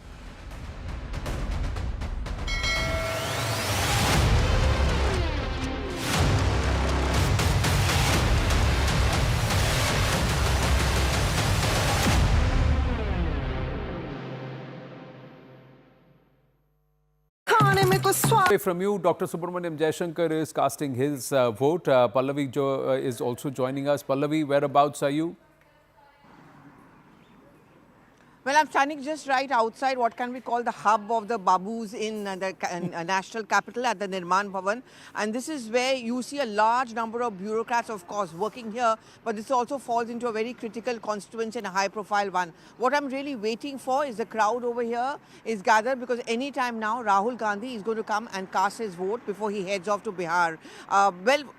We all talk about AAP. Anand, we are all going to talk about the BJP, the Congress, ironically, for having been a big player for 15 long years, today is very much a fringe player. But the BJP certainly wouldn't want them to be that, because the calculation is that the better the Congress party pulls in terms of voter percentage, the better are the chances of dividing the anti-BJP votes, which means the AAP stands to lose. And that is the reason why very often during the political campaign, Anand, you would have noticed a deliberate goading of the Congress party, to get them out of their homes and get those lazy Congress leaders out and campaign aggressively. So pinning their hopes is a lot on this constituency, the New Delhi constituency, which Akash was also talking about a short while back, because this is where the big players are. This is where the Sheila Dixit legacy plays out. Would you agree that the Congress has upped the game in the last final 100 meters, like they say, the final 200 meters? Oh, the yes, last totally. 1 week they've upped Yes, the totally. intensity. And this entire gloves off between Rahul Gandhi and Arvind Kejriwal. Now, was that a put on, or is that the sentiment within the Congress now?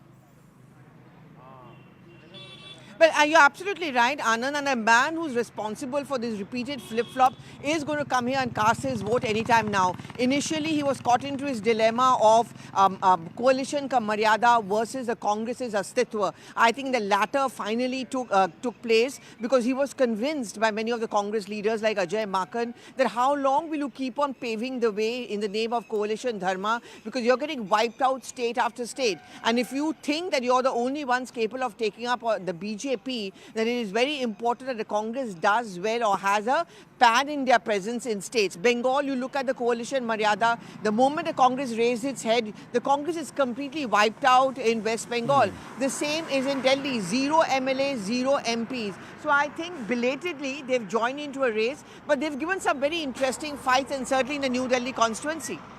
Well, thanks for your inputs, Pallavi, and we'll circle back to you the moment Rahul Gandhi arrives. And does he have a mind of or an opinion with respect to the Delhi voter? What is his pitch before he heads to Bihar? That's another critical one where the last time around the Congress didn't pull its weight. Delhi critical too. Why critical? What are the key factors before we bring back Zaka in with some of the numbers that the voters need to consider? One of the aspects is the middle class. They constitute 67% of Delhi's households. The Jhuggi Jhopadi cluster or the JJ cluster, 17% of the Dalit vote and primarily based in the slums.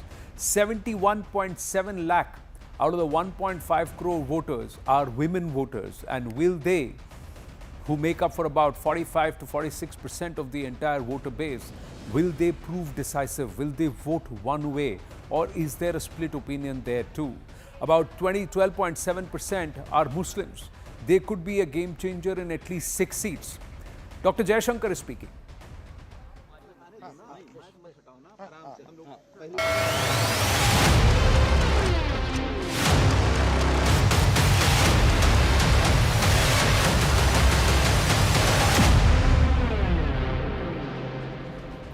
Back live, and let's go straight across to Sherin Elizabeth, who's tracking Priyanka Vadra. Sherin, what time is Priyanka expected to come and cast her vote? Anand, around 11 a.m. is when Priyanka Gandhi Vadra, along with her 2 kids and Robert Vadra, is expected to reach here. Now, interestingly, this is the polling booth for Priyanka Gandhi Vadra, but for Robert Vadra, it's about around 1 kilometer away from here. So, 11 a.m. is when they are planning to come here in New Delhi constituency at Lodi Estate Government School. And from here, Priyanka Gandhi will be accompanying her mother, Sonia Gandhi, to the Nirman Bhavan, where she will be. Well, I think we've just lost the video feed with Sherin. We've got to take a short break. Quick update. Prime Minister Narendra Modi has touched down in Prayagraj. The pictures and details from Kumbh when we are back.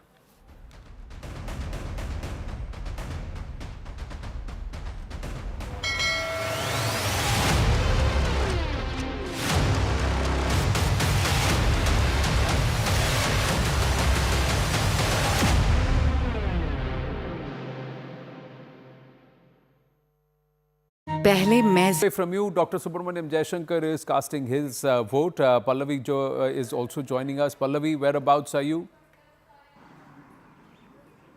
Well, I'm standing just right outside what can we call the hub of the Babus in the national capital at the Nirman Bhavan. And this is where you see a large number of bureaucrats, of course, working here. But this also falls into a very critical constituency and a high-profile one. What I'm really waiting for is the crowd over here is gathered, because any time now Rahul Gandhi is going to come and cast his vote before he heads off to Bihar. Well, I mean, you know, we all talk about AAP. Anand, we are all going to talk about the BJP, the Congress, you know, ironically, for having been a big player for 15 long years, today is very much a fringe player. But the BJP certainly wouldn't want them to be that, because the calculation is that the better the Congress party pulls in terms of voter percentage, the better are the chances of dividing the anti-BJP votes, which means the AAP stands to lose. And that is the reason why very often during the political campaign, Anand, you would have noticed a deliberate goading of the Congress party. You know, to get them out of their homes and get those lazy Congress leaders out and campaign aggressively. So pinning their hopes is a lot on this constituency, the New Delhi constituency, which Akash was also talking about a short while back, because this is where the big players are. This is where the Sheila Dikshit legacy plays out. Would you agree that the Congress has upped the game in the last final 100 meters, like they say, the final 200 meters? Oh, the yes, last totally. 1 week they've upped the intensity. And this entire gloves off between Rahul Gandhi and Arvind Kejriwal. Now, was that a put on, or is that the sentiment within the Congress now? Well, you're absolutely right, Anand. And a man who's responsible for this repeated flip-flop is going to come here and cast his vote anytime now. Initially, he was caught into his dilemma of coalition ka Maryada versus the Congress's Astitwa. I think the latter finally took place because he was convinced by many of the Congress leaders like Ajay Makan that how long will you keep on paving the way in the name of coalition dharma, because you're getting wiped out state after state. And if you think that you're the only ones capable of taking up the BJP, then it is very important that the Congress does well or has a pan-India presence in states. Bengal, you look at the coalition Maryada, the moment the Congress raised its head, the Congress is completely wiped out in West Bengal. The same is in Delhi, 0 MLAs, 0 MPs. So I think belatedly they've joined into a race, but they've given some very interesting fights, and certainly in the New Delhi constituency. Well, thanks for your inputs, Pallavi, and we'll circle back to you the moment Rahul Gandhi arrives. And does he have a mind of or an opinion with respect to the Delhi voter? What is his pitch before he heads to Bihar? That's another critical one where the last time around the Congress didn't pull its weight. Delhi critical too. Why critical? What are the key factors before we bring back Zaka in with some of the numbers that the voters need to consider? One of the aspects is the middle class. They constitute 67% of Delhi's households. The Jhuggi Jhopadi cluster or the JJ cluster, 17% of the Dalit vote and primarily based in the slums. 71.7 lakh out of the 1.5 crore voters are women voters, and will they, who make up for about 45 to 46% of the entire voter base, will they prove decisive? Will they vote one way, or is there a split opinion there too? About 12.7% are Muslims. They could be a game changer in at least 6 seats. Dr. Jaishankar is speaking. Sir क्या कहना चाहेंगे आज दिल्ली की जनता निकले? You have always been an early voter. I've been an early voter, a Delhi voter, and I think the public is in a mood for change. Sir, what are the issues you're voting for? Sir, what are the issues that are important for Delhi? So Dr. Jaishankar not offering much, saying I've been a Delhi voter and I believe that the public are in a mood for change. Rahul Gandhi, fresh pictures coming through. Rahul Gandhi has arrived to cast his vote. Pallavi Ghosh with us. Yes, Pallavi. Yeah, in fact, look at the pictures right in front of me, and this is a very interesting picture because you're seeing Rahul Gandhi being accompanied by Sandeep Dixit, who is, of course, the New Delhi constituency. I think these pictures say it all. I mean, you know, the Congress party...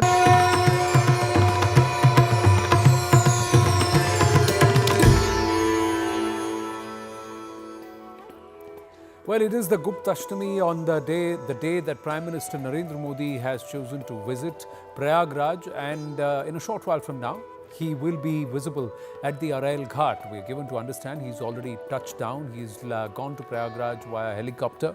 He's at the helipad. We should have those pictures coming through. And thereafter, he will come to the Arail Ghat. And from the Arail Ghat, he will get onto a boat that will take him to the Triveni Sangam. At the Triveni Sangam, he will first take a dip at the holy waters where the confluence of the 3 rivers happens. That spot of divinity, the big nose, the Triveni Sangam nose, as it is being called at the Mahakumbh 2025, the confluence of the rivers Ganga, Yamuna and Saraswati. He will take a dip, offer prayers there in the river, do the ablutions, and thereafter he will be also sitting at the banks of the river and perform the Ganga Aarti and the Ganga Puja. Now, there are reports which say that he may meet the Mahamandaleshwars and the leaders, the Dharm Gurus of the various akhadas and their offshoots and their associates in a short meeting, and thereafter head back to the capital, because he'll take the boat again from Sangam, come back to Arail Ghat, get into the chopper and fly out. So about 2.5 hours between now and about 12:30, 12:45 are the engagements of the Prime Minister. But despite the Prime Minister's visit, the flow, the steady flow of Shraddhalus, devout, who are coming down to the Sangam, to Mahakumbh, continues, and it's being facilitated. Let's get a ground update from Arun Dhanta joining us live. Yes, Arun. Well, That's right, Anand. We know that Prime Minister has cut short his visit to Prayagraj to 2:30 minutes. In a short while from now, we'll be, of course, expecting Prime Minister Modi to reach here at Triveni Sangam. As we speak, we can, get this information from our sources that Prime Minister has landed in Prayagraj. So from Prayagraj to DPS helipad, he will be coming in a helicopter, and then that Nishad Raj jetty, which will, of course, bring him to the Triveni Sangam. So earlier, the itinerary of Prime Minister Modi was to, of course, travel in some other areas like to Akshay Vat and to Saraswati Koop and other places. But now he will come to Triveni Sangam. He will take that holy dip and then, of course, participating in that Ganga Aarti. And we are also given to understand that he may meet few Mahamandleshwar saints and sees for a few minutes before he heads back to the DPS helipad. But, as long as Prime Minister Modi is going to be here in Mahakumbh Mela, the people, the devotees will not face any trouble. I think that's the reason why yesterday the instruction which came right from the PMO and then, of course, to the Chief Minister's office, to the administration here on the ground, that these devotees, the people who are coming here to take the holy dip, they should not find any difficulty. There shouldn't be any inconvenience to them. And that is the reason why, Anand, I can tell you, because I've been here even in the beginning on 13th and 14th, and I am here for last 3-4 days. The crowd is literally swelling up. There is no problem they are facing, especially after 29th, the stampede that happened. Afterwards, we saw the administration swung into action. The routes which were earlier blocked for the VVIPs, they were opened. The ways which people were using in earlier, they got some relaxation. So you had diversion of crowds. So in that way, it became a smooth exercise. At this point, we can say that the crowd, the manner in which people are thronging in here, they are not finding it difficult. That's the devotion which they have. And in fact, some of the people are not aware of it, that PM is coming here. Such is the arrangement which has been made. Such is the, the process which they have deployed here on the ground, that the devotees do not face any difficulty. Yogi Adityanath, when he was here yesterday, do we know how many, what is the count of devotees? Today, the Magh Mahina, that is 3 days after Basant Panchami, today is Gupta Ashtami. So last we had the update that we had 38 crore 29 lakh people who had come to Kumbh. What's the count as of now? Well, we are waiting for the updated numbers on this regard. But one thing which I can assure you, Anand, on the Basant Panchami day, I was here since 3 a.m. in the morning, and I could see very few people on that specific day. Very few people coming to Prayagraj, but a day before Basant Panchami and after that, on 4th and today, there are more people, in large numbers, people are coming here. Perhaps they were little worried about the arrangements for the Basant Panchami and what happened on 29th. But after, even today, I can see lakhs of people going towards the Triveni Sangam, and also importantly, the VVIP ghats, which were earlier closed, they are also opened. So I think they have ample space. It's not only, that they should they would go to Triveni Sangam. They have other places also where they can the flow has been the flow of devotees. The flow of devotees into the Sangam News and outward has now been better managed, and there has been clear instruction from the Prime Minister's office that should not be broken or that should not be disturbed. So Lete Hanumanji, the Akshay Vatvriks, the Sita Koop, none of these places the Prime Minister is going to visit. He is going to come to Arel Ghat, go onto the port, come across to the Triveni Sangam Bank, and where we've seen Amit Shah and some of the other dignitaries also take a holy dip, including Chief Minister Yogi Adityanath and his entire cabinet. And that's where he's going to be. He's not going to be travelling in and around the tent city area. Zaka Jacob, on the day Delhi goes to polls, even as Karan Verma and Huda Zariwala with us, Delhi goes to polls, Prime Minister is in Prayagraj. Yeah, I think it's significant. Prime Minister has, every time there's critical elections, whether it's the general election, whether it is the state elections, he finds an opportunity to try and, be in the public space, be in the public realm. He, of course, had a big speech yesterday in Parliament. He did mention the Sheesh Mahal 2 times without naming Kejriwal. And I think the BJP is hoping that that dents this sort of anti-corruption, Kattar Imandar image of Arvind Kejriwal. To what extent it does or does not, we'll know on the 8th of February. But I think the BJP senses that this election is not like what it was 5 years ago, both in terms of Mr. Kejriwal's standing, his own, like I said, the anti-corruption halo that he had up until some time ago, and also his governance record. I think there are serious problems in Delhi. If you were to ask middle-class voters, roads and potholes are a big issue. The last monsoon, people dying. I mean, I lived in that area in Rajendra Nagar when I first came to Delhi 20 years ago. To imagine that people would die in rainy season in Delhi in that area was unthinkable at that time, but people died.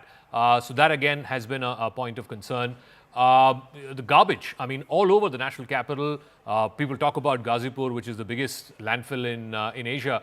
But then, there are small mounds of garbage everywhere. So there are tons of issues right in the heart of Delhi. But then the problem is this, as we were discussing with Karan and Huda a moment ago, those voters don't seem to be coming out. At least in the heart of Delhi, whether it's New Delhi constituency, Jangpura, Rajendra Nagar, Patel Nagar, Rajouri Garden, those voters just are not turning out in the way that you would expect. If they are really angry, if they are really, this is an anti-incumbent vote, those voters are the ones who should be coming out. Where you're seeing voters come out are those constituencies which are the newer parts of Delhi, which is developed in the last 10, 15, 20 years, what they call the Jamna Par side of Delhi, where also the poorer voters live, the Juggi Jopadi slum cluster voters live. That's where it's going to be a much tougher fight, I believe, between the BJP and the Aam Aadmi Party. That's why you're seeing voters of both affiliations, voters of both parties enthused enough to come out and vote. But I think coming back to the Prime Minister, we've not got the first pictures yet, but I think soon we will in the next few minutes. This will play a role. I mean, you remember in the Lok Sabha election, after the campaigning was over, he went off to Kedarnath, and those images played out on the last day of the polling. So it will have an impact, no doubt about it. It certainly is Prime Minister's way of sort of staying in the public space. But will Delhi be decided by local factors or will it be decided by national factors? I think that'll again be a sort of a cleavage in this vote, which you will get to know on Saturday. But the big aspect is also about wearing your astha, being unabashed about your beliefs, and also celebrating what is culturally integral to Bharat. Irrespective of faiths, this is spirituality. This is not belonging to only one particular faith or religion or panth. It is a way of life, and that's the reason why Kumbh finds its mention from the Rigvedic periods. And at that time, Hinduism or Sanatan Pratha as we know it of today did not exist. Many of the religions practiced as of today did not exist. But this whole concept of trying to emerge and come out of this perennial cycle of life and death and birth and rebirth and birth and death, that was something which was a quest which is there in every faith or any philosophy that you would look for.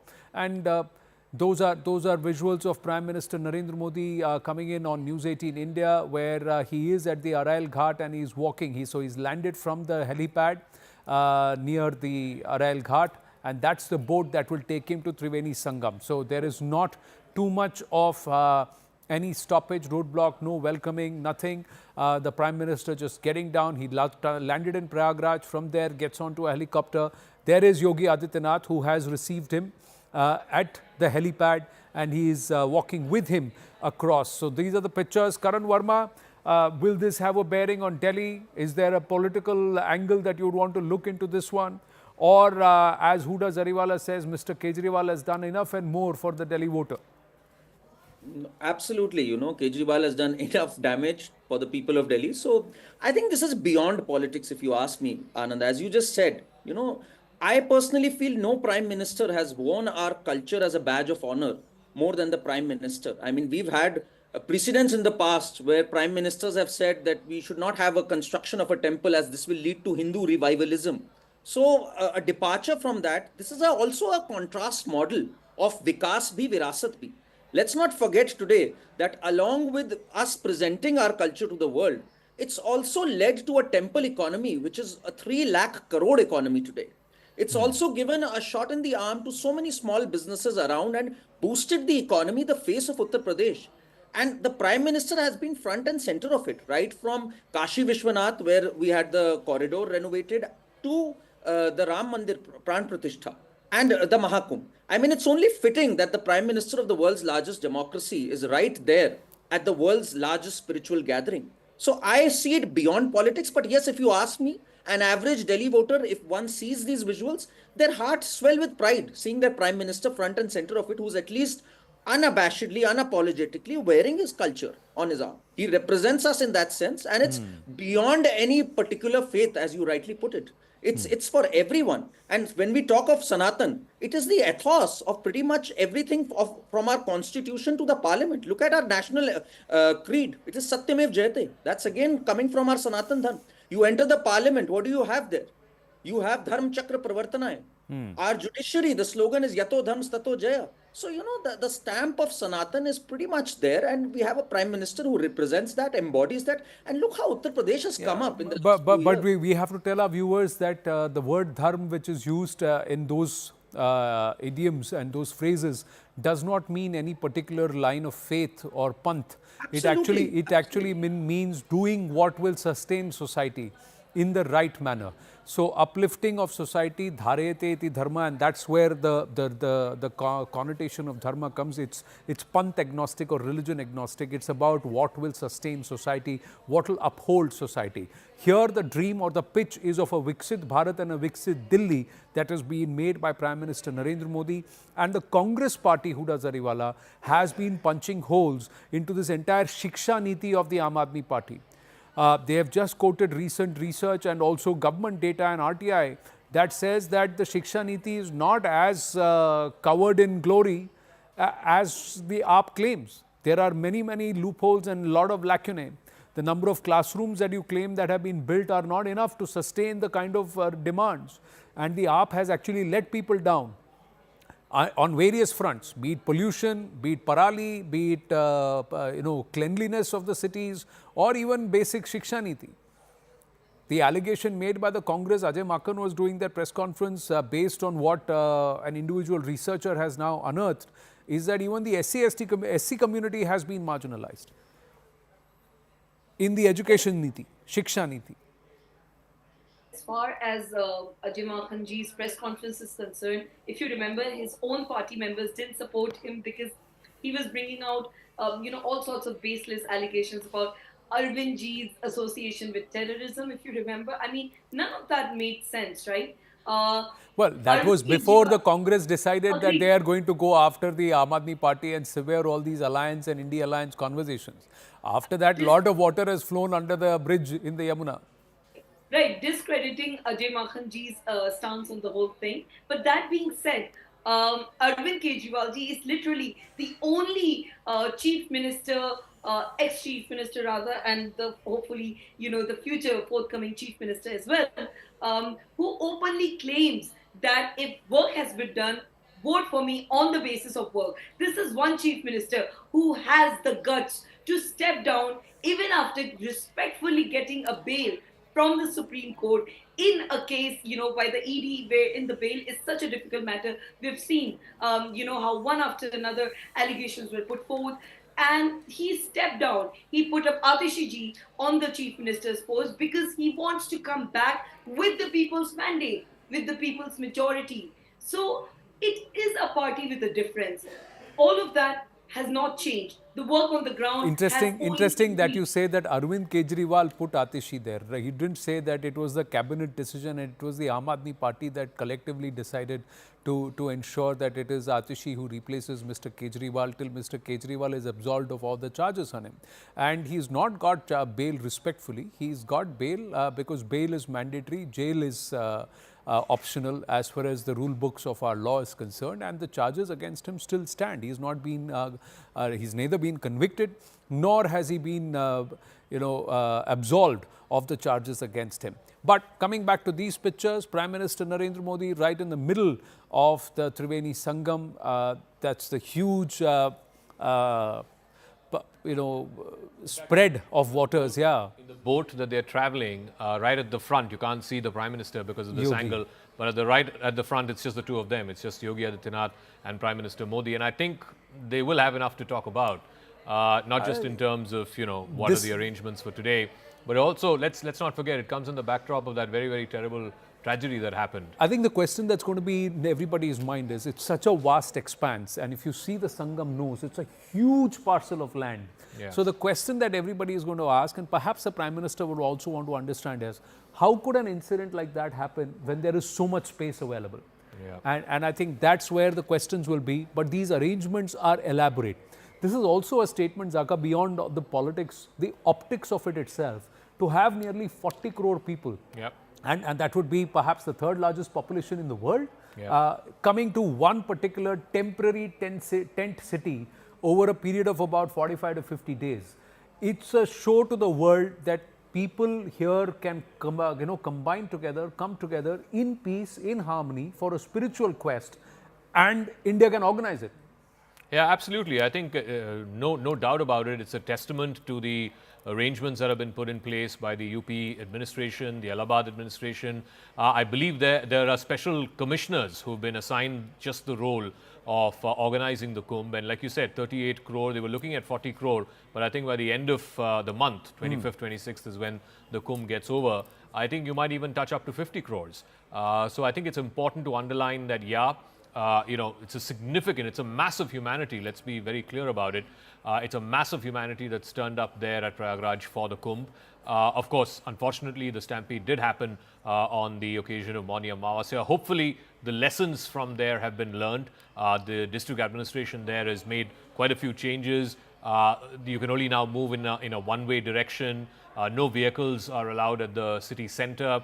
I believe a lot of the middle part of the city is accessible only by foot. So all of those changes are good. There are directional changes that have been made in the traffic as well. Two-way roads have been made one way. So all of that is good. Hopefully it should have been done before such an unfortunate incident happened. But hopefully, like I said, people have drawn the right lessons from it. You can see as the boat is now speeding towards the Triveni Sangam, the Sangam nose as it's known, there are crowds. I think those are crowds on the other side of the ghats. Behind the boats where the banks of the three rivers, the Ganga, Yamuna and the Saraswati meet. That's where you can see the crowds. Yeah, They're also, that is actually the Sangam nose. So where you see the sea of the lot of crowds People, there, people there, that is the Sangam nose.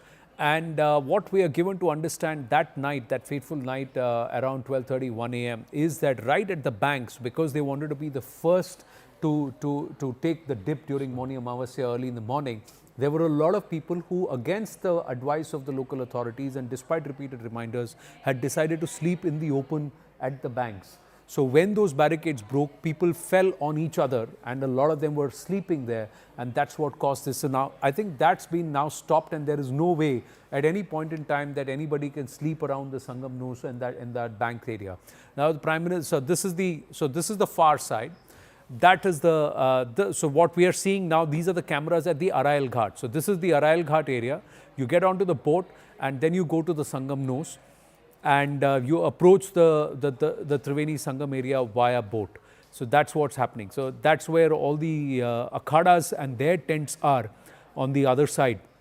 So the main 13 Juna, the akhadas, including the Juna akhadas and some of the other akhadas, they have their tents on the Sangam nose area. The Kalpwasis, that means those who are going to stay right through the period of the Kumbh, about 10 lakh of them, they are also going to be there in those tents and in that area. Other than that, it's the daily visitors who are coming. So as of now, we are counting down to 11 a.m., just 7 minutes to 11 a.m. Nearly 50 lakh people have taken the holy dip, including 10 lakh Kalpwasis this morning. So there is a steady flow of people.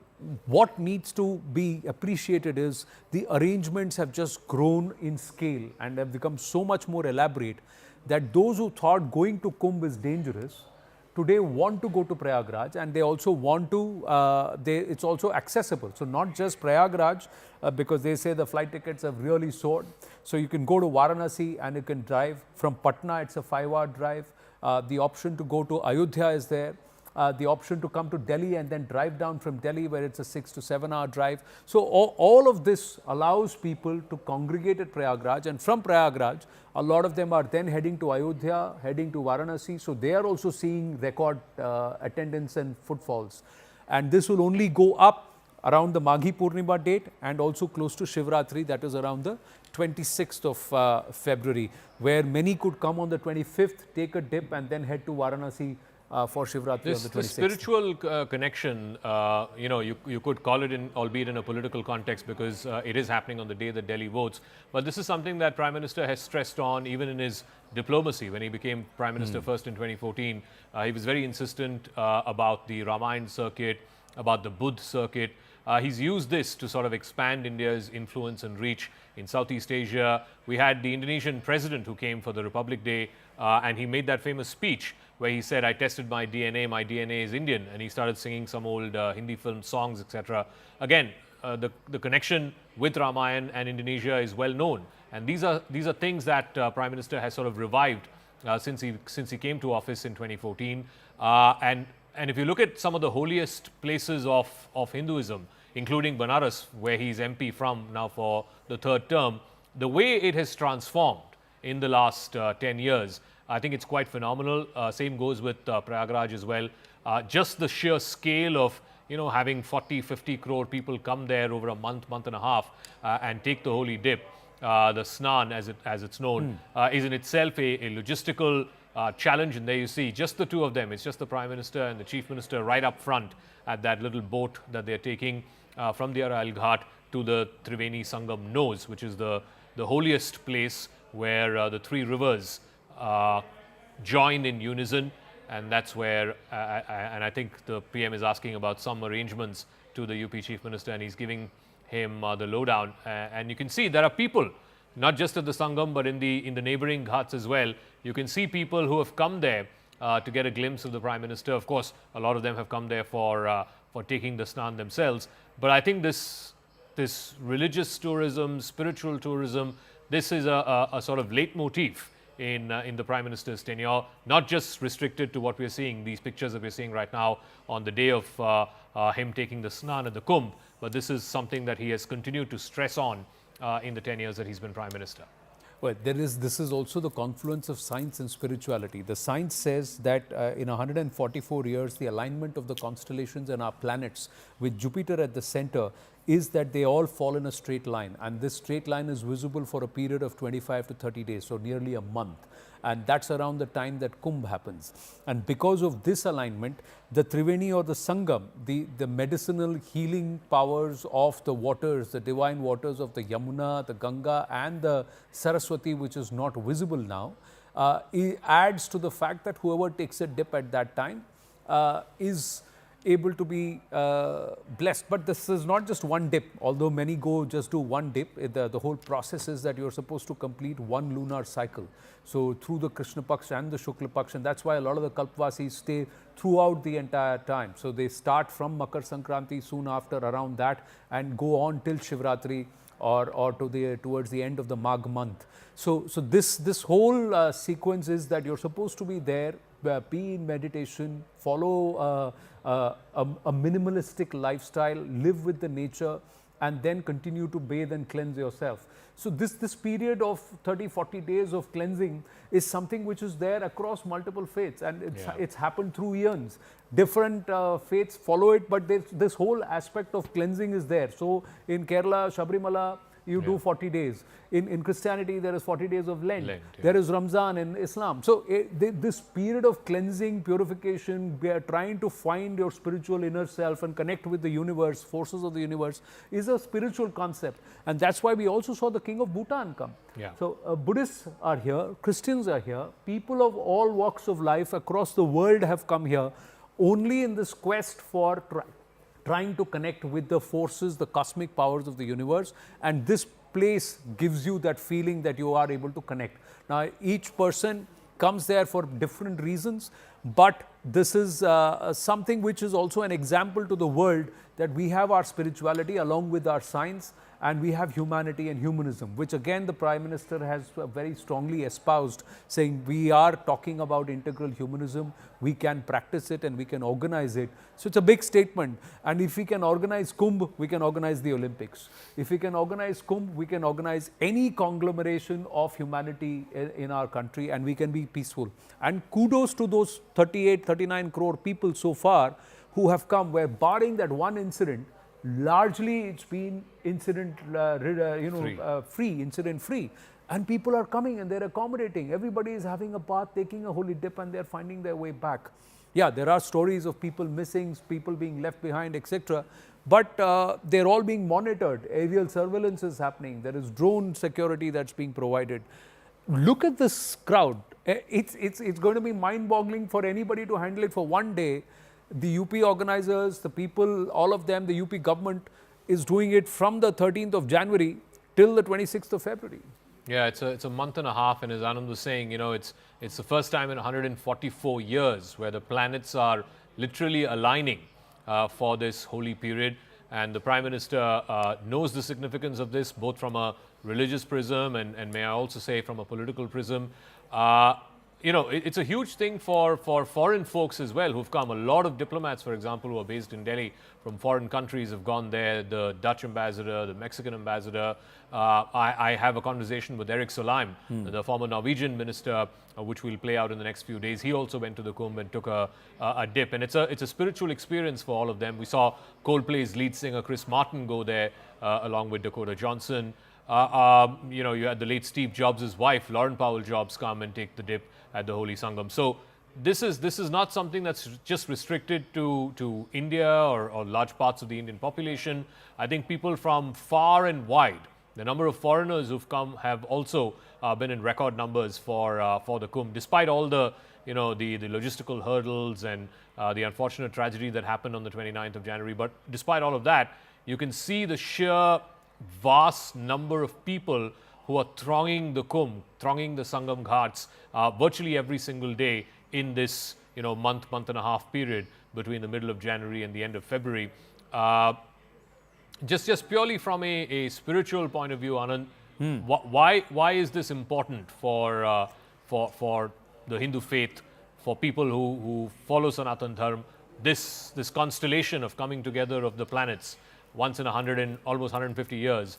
How and why is this time period important? Well, there are different philosophies. Kumbh itself finds its relevance from the fact that this region, Prayagraj, was considered to be the first place where Brahma conducted a big yajna. And the yajna was of creation, of Srishti. The other story that goes is that there are drops of nectar when the churning of the ocean happened. So, and Dhanvantri emerges with the bottle of, with the entire jar of nectar. There were a few drops that have dropped here at this point.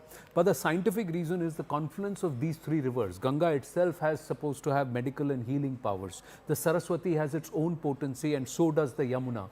When these three rivers converge here, the waters there become very, very divine in terms of their healing powers and their purity.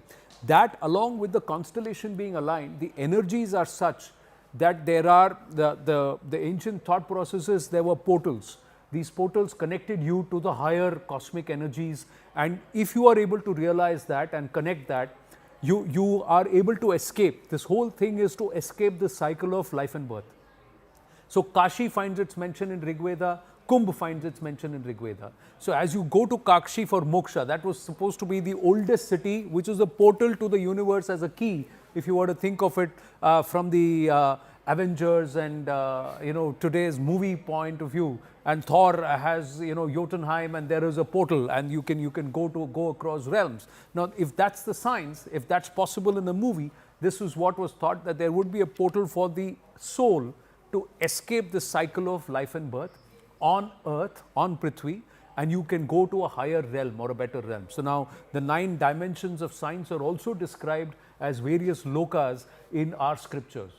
So the universe collapsed 40 dimensions, and it's 9 dimensions. So 4 dimensions above us, 4 dimensions below us, Earth, and this realm is in the center, and that's how our scriptures define it. So if you want to go to a higher realm, so as far as the Hindu Astha, Sanatan faith, all our avatars, deities or gods came down to earth.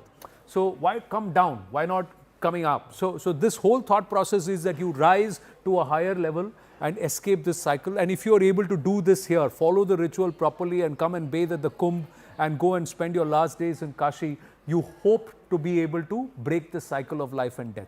That's why Kumbh becomes so important. And it happens 12 years is the major Kumbh.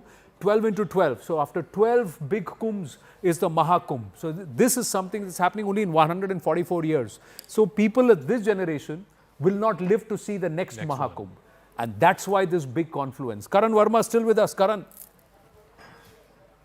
Chetan Bhagat and Akashdeep Muni also join us. Chetan Bhagat, Prime Minister at Prayagraj.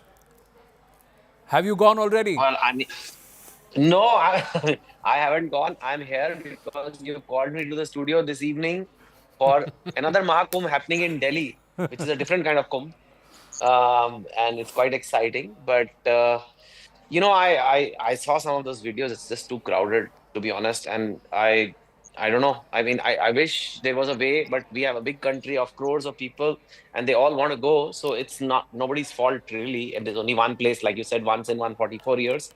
And even in those 144 years, the certain days are more special, isn't it? For the snan and everything. So it's not just all the days. Some days are more important. So I think it just, I got a bit scared, to be honest. Well, I'm going to go. I'm going tomorrow. Yeah. I'm going tomorrow and I'm looking forward to the experience. Are you going to take a full dip? Are you going to go full dip? Of course. Are you going to just touch? Some people just touch the water on their head like that. Cold or not. Otherwise, if you are at Kumbh, you have to take the full dip. It's like everybody is saying it happens once in 144 years. So we're going to see a video of that, you taking a full dip? Let that go? How can you let that go?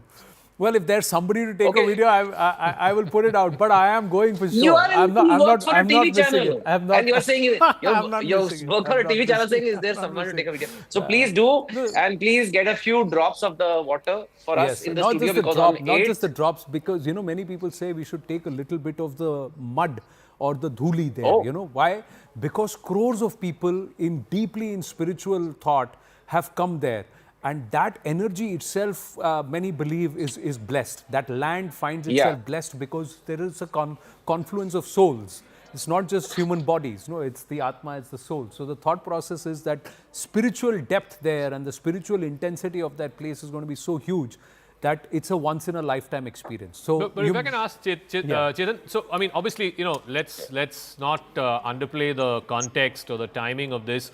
Prime Minister has a sense of political timing. That's why he's been in power for the last 10 years. Every time there's a critical election day, he finds a way to sort of place himself in the public consciousness. Today it's at Kumbh. You remember when the general elections were happening, after the campaigning got over, he went off to Kedarnath.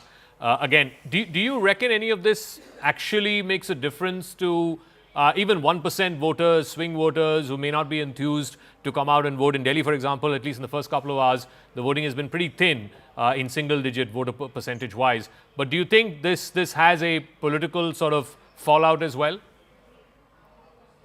For the Lok Sabha election, I think when he went to Rameshwaram, right? Yeah. Yeah, I think those, and then that was a different kind of trip. He went for meditation and he went away, and I don't know if it was political. Maybe it does get too much, I mean, if you're doing this job, imagine the number of rallies he does. And when the finally voting is happening, you just want some peace. And that's his preferred choice. If it has a political benefit, I mean, okay, that's good. That's just who he is.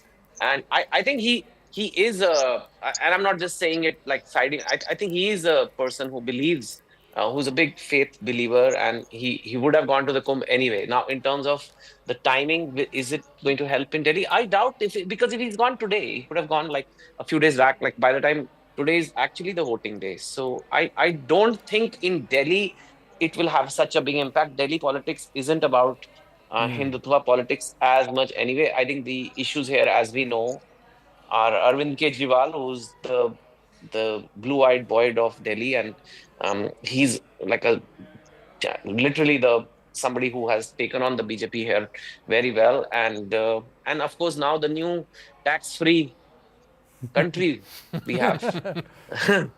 Movies used to get tax-free, now people are tax-free.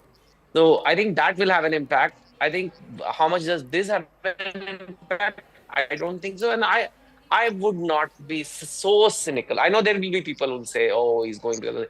But there's an election in India every week, So I don't think a place like Delhi has an impact. If it was UP, If it was UP, this is happening in UP and there's a UP election, maybe you can say, okay. But Delhi, people are having other issues. No, Delhi, there are a lot of voters who are actually heading to Prayagraj after casting their vote. We actually spoke with them early this morning at some of the voting booths. Including you. My vote is in Noida. My vote is in UP. So, usme to abhi time hai. But the other thing is, if you look at the Prime Minister's schedule, first was the budget and third, and before that, there was his calendar was packed. We are given to understand that between the 5th and the 7th, these are the only dates that he had, because 8th is result in Delhi. So clearly 9th and 10th, there will be, if the mandate is in favor of the BJP, he will be required. The parliament session is currently on. And then thereafter, he takes off to France. He's going to France on a trip. On the 10th, he's off to France. So this was the only window which was there. And there is a possible trip to the US. So we don't know. But this was the only window. Date got confirmed. Well, and if there is political opportunism that's being seen, then people who want to see it will see it. Akashdeep Muni, once the dust settles here in Delhi, are you going to head towards Kumbh? It's been hectic. Supporters and workers went to Kumbh recently. So it will be my privilege, and I will be lucky enough to head to Kumbh and take the holy dip. But today, Anand, the biggest question is that while the कही सकते कि भी उपासना करते हुए नजर आएंगे, तो आपने देखा कि किस तरह से न्यूज 18 ने आपको दिखाया कि बिल्कुल न्यूज 18 के कैमरे से हम दिखा रहे हैं अपने दर्शकों को प्रधानमंत्री नरेंद्र मोदी संगम में डुबकी लगाते हुए, जहां पर सबसे पहले उन्होंने वस्त्र धारण चेंज किया है और अंग वस्त्र लिया और फिर त्रिवेणी में उतरे, और वहीं पर बड़ी संख्या में लोग जो तट पर मौजूद हैं वो प्रधानमंत्री का अभिवादन करते हुए नजर आ रहे हैं और उत्साह लोगों में है। प्रधानमंत्री को बेहद करीब से ये लोग देख पा रहे हैं। हमारे सहयोगी राजीव के Well, so I think the Prime Minister has stepped down, he's changed, and then he stepped down to have take a dip at the Sangam. There it is. Those are the pictures. The Prime Minister getting down. There are waiting crowds who are looking at the Prime Minister. A lot of the people who are taking their dip at the ghats, they can peek through to the other side, and they can see the Chief Minister, Uttar Pradesh Chief Minister Yogi Adityanath present there. Wonder why the cameras are panning away from the Prime Minister. The Prime Minister is actually to the left, where he's down in the waters. And he should be. So I think the priests are also waiting. He's gone in to take to change. I think that's what's happened. He's not yet taken a dip. What's the procedure?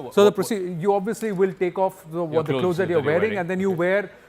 Generally, a lot of them wear saffron, or you wear a simple cloth, and then you go down. You offer your prayers, and you're supposed to take 3 dips. Okay. So the full dip is thrice. So it's 3 dips.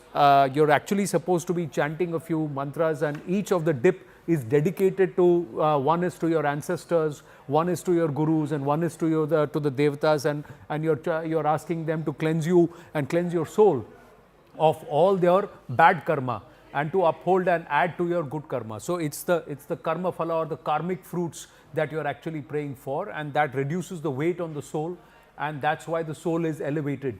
So that's the philosophical thought process of why you're supposed to do it. It's supposed to be healing you, not just mentally, physically, but also in terms of mind, body and soul at all 3 levels. So that's what the Prime Minister will be doing, and then you pray to the sun. The sun is the source of our energy. So that's the Prime Minister walking into the water, going right to the center. He is fully clothed, so he's wearing an overall like he usually does. It's a grey overall that he prefers, or a saffron overall. And then above that, there is a small towel on his shoulder. So that's how it is. He's going to be standing there, and then he will take 3 dips. We've just had a freeze there in the pictures. He will take 3 dips, and he will be facing towards the sun, and he will offer ablutions to the sun, or arghya as it's called. And he will make the prayer. Now the sun, why the sun? Sun is the source of all energy. It's the source of life on planet Earth. It's the source of energy, and for humanity, even though it's a ball of gas, it is also seen as the one that charges our batteries. So that's the whole idea of praying to the sun at a time when its radiation is the least.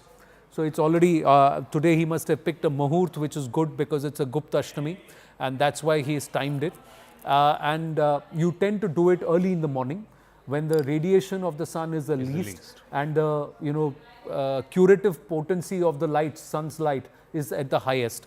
That's what you generally do, and that's why Ishtadev or Surya is as one of the potent elements, the source of all energy for earth is prayed to. So you offer your prayers to the three rivers because you are standing at a confluence of three rivers. So there is Ganga, Yamuna and Saraswati, and then of course to Surya Dev, and then you do your three dips, and then you chant to whoever is your Ishtadev, whoever you pray to, you chant, and you can stand there and do your chants, take your dip, and then you come out, and then on the ghats he will do another round of puja. So that's these are the pictures live from Prayagraj as the Prime Minister is taking a holy dip at the Kumbh. There he is, the Prime Minister walking up right to where he can, to the levels. We should have more pictures coming through. And you see, these are all the cordoned off areas where the flow of the water is not so strong and the water is only knee deep. Arun Dhanta joining us live. Yes, Arun.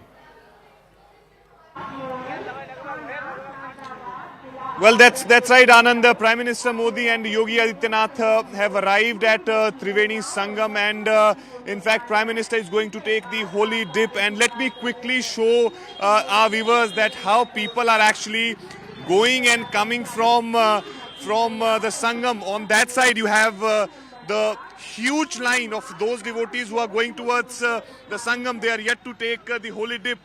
Look at the joy in their faces. Look at the crowds which is moving towards. And on this side where I am, these are pictures. Let's go full screen to the pictures of the Prime Minister taking the dip. These are exclusive to CNN News 18 and the News 18 network. And there you go. That's right at the center where the Prime Minister will be there. His official team, the videography team, the camera persons, and also the photographers are also there. And they are circling him. So we will get the pictures, the frontal pictures also in a bit. But that's where, that's the VIP ghat. So that's where Yogi Adityanath and his entire cabinet also took the dip. Amit Shah also stepped down from there and took a dip there along with Yogi Adityanath. Interestingly, it's only the Prime Minister who stepped down today. And the last time around also, when he was there at the ghats taking the dip, it's a similar ritual. He is a Shiv Bhakt himself, so he has the Rudraksha Mala around him, so he does his round of chanting, prayers. He prays to the rivers, he prays to the sun and also to Mahadev. And then in fact, he had taken the holy dip, I think, before the Pran Pratishtha of the Ram Mandir in Ayodhya. Yes. And similarly, when the temple in Varanasi was inaugurated again, he had taken the dip at that time. The dip. The idea is to cleanse yourself. The idea is to cleanse the mind, body and soul at this confluence of the three rivers, and then with a pure heart and a pure mind, go to the temple to pray. So he said that he prayed for the well-being of the country and its people, and he wanted to pray for progress. That's what he did at that time.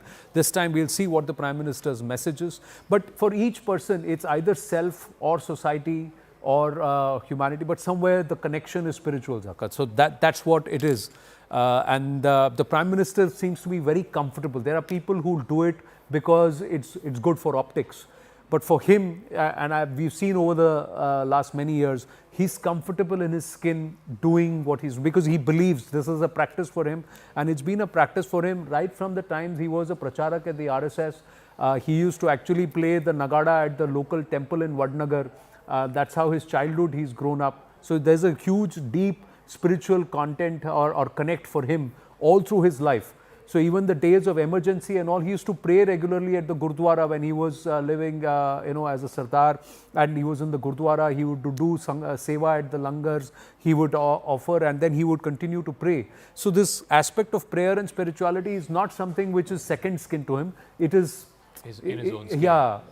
But yeah, I just want to also bring it back to the political context of this. Chetan is still with us, and so is Akashdeep Muni. These pictures, of course, will be splashed across screens, not just in the national capital, but across the country. Tomorrow's newspapers are going to have this as the lead story. Do you think, Chetan, this will have or move the political needle in any way, at least as far as the Delhi election is concerned? Or do you think the the timing and the date of it is merely coincidental and has nothing to do with politics? I think it was Freud who once said, like, sometimes a cigar is just a cigar.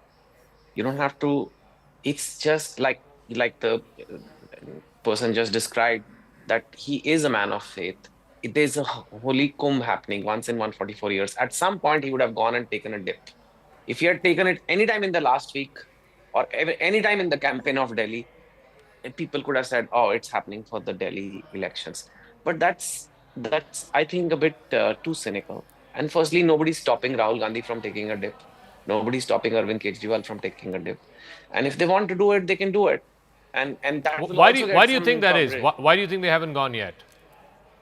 I don't know. It's very hard to speculate. It's all if have they not gone for political reasons, or is it that they don't feel the need to go? It's okay. We should not judge. I have not gone. I just felt it was too crowded, and that's absolutely fine, I think, for people.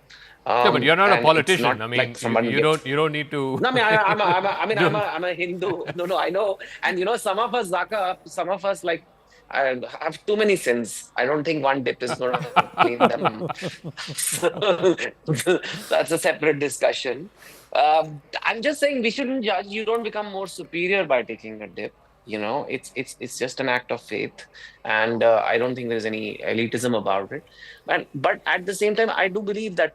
I mean, who has been God kinder to? I mean, the Prime Minister has won 3 times Prime Minister. I mean, God has been bestowed all the blessings on him. If he will not be a man of faith, who will? So I think he is a human being, and at the end of the day, yes, sometimes it may, but taking a dip in the Mahakumbh, crores of people are taking it. So to say that, but he is taking it because of that, I think it's a bit unfair. I mean, it doesn't look like what is the impact on Delhi election? It doesn't really have. I mean, who's going to say, oh, he took a dip, I'm voting for him? I mean, how many people in Delhi are thinking that way right now? And like you're saying, people haven't even gone and voted. So guys, those who are watching this in Delhi, please go out and vote. Yeah, that's their duty. That's their fundamental their duty. That is also, democratic duty. This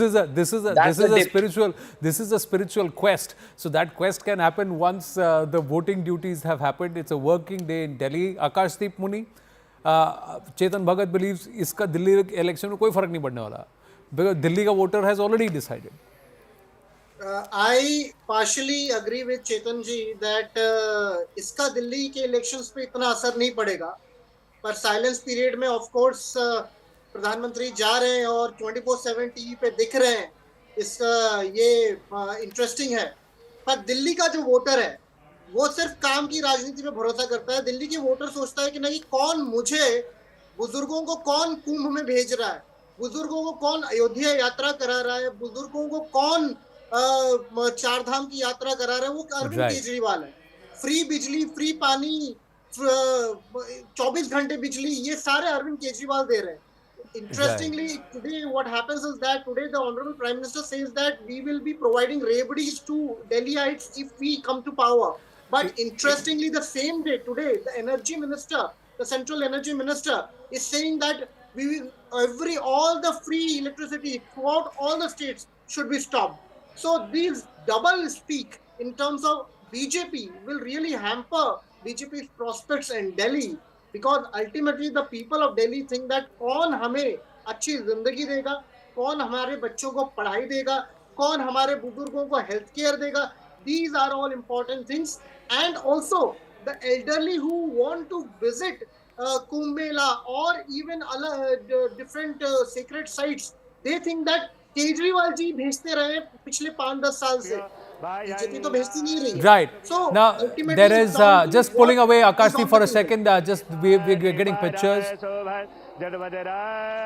So there is chanting in the background, and these are pictures of Prime Minister. Like I said, it's the 3 Anjalis Arghya which will happen to the sun, and the 3 dips against the flow of the water, that you will sit down and do it thrice. That's what the Prime Minister has done. Interesting, his sartorial choice this time around.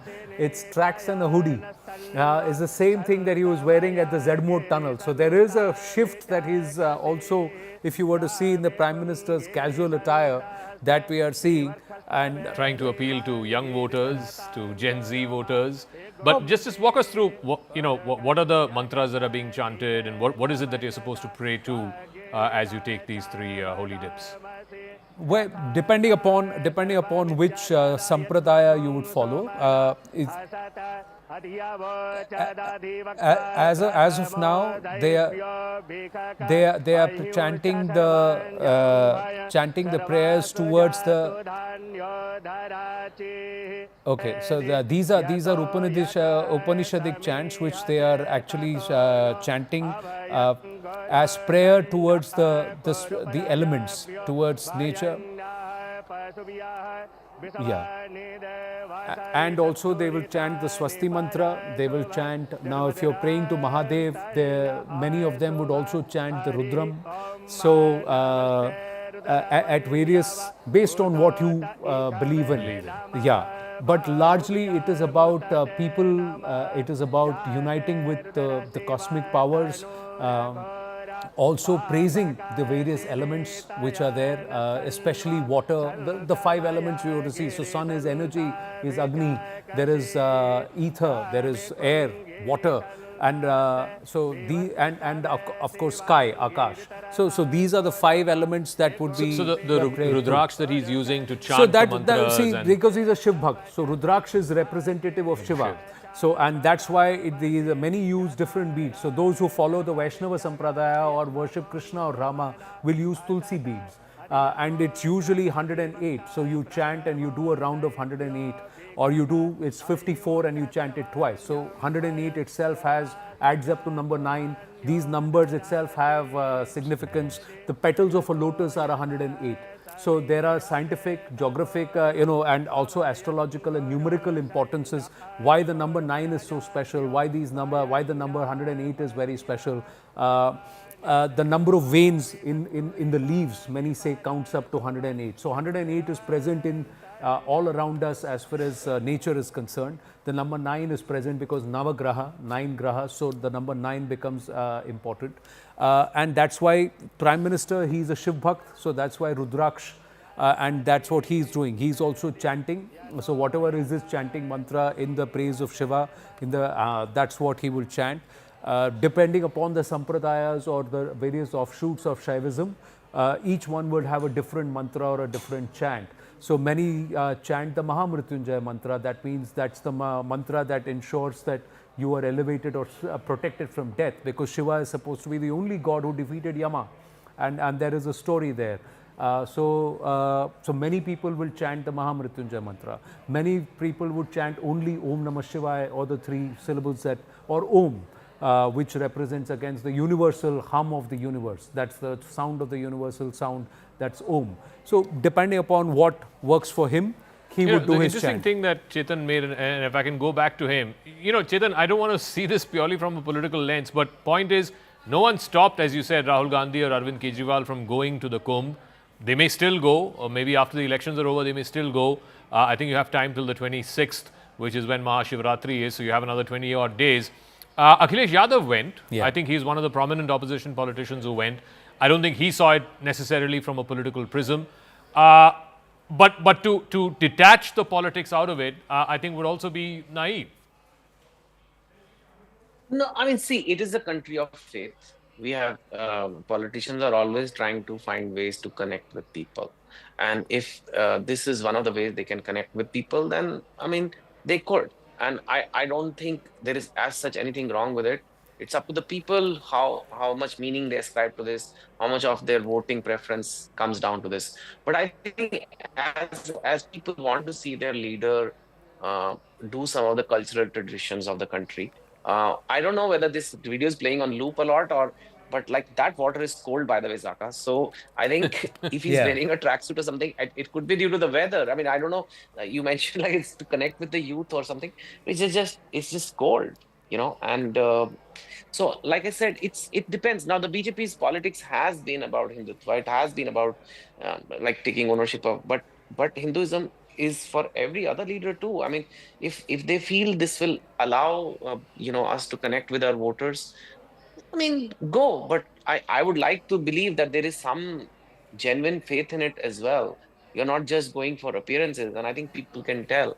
But what's the interesting thing is that if you don't go because you feel you don't want to be seen as too Hindu, because there is a segment of your vote bank which doesn't like that. That's also political, right? Not going because some voter base of mine is not going to like it. Isn't that political, or is only going political? And so we don't know yet. So we will see. Like you said, it's till the 26th.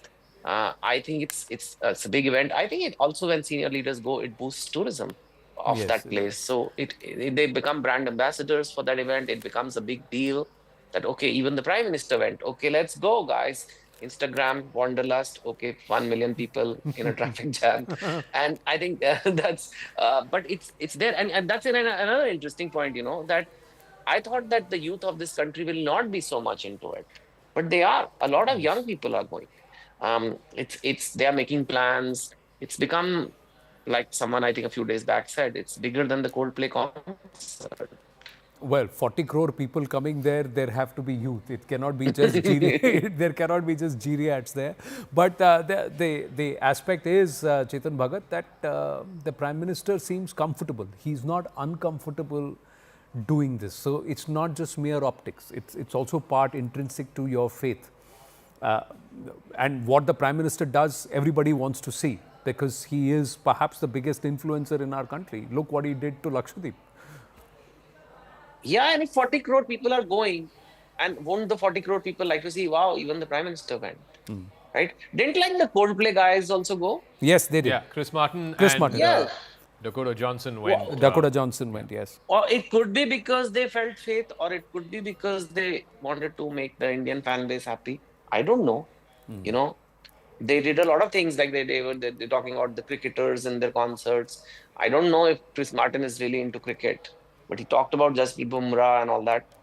I mean, because to connect better with the audience. So there is always, whenever there is a celebrity or a big leader who goes, there will be that element that, is he doing it for PR? Is he doing it for politics? But as long as you're being your authentic self, and I think the Prime Minister is a devout man. I mean, he does believe that, going here is really auspicious. And I think it's a good thing that he went. What day should he have chosen? Please, I think people who feel that this is very political timing, tell me a day he could have gone, which will not be considered political. Today is also a good day. It's Magh Ashtami. So so you're building up to Magh Purnima on the 12th and 3 days after Basant Panchami. So it's the day of Magh Ashtami. So today is also a good day. Like people look for good days, good time, good Muhurat, and that's why you have the Amrit Snan dates, which are the special days even within the Kumbh. But the thought process is, if you have purity of heart, this is a constellation scientifically, the alignment of the planets, and this timing happens only once in 144 years. And that's what makes this Mahakumbh really special.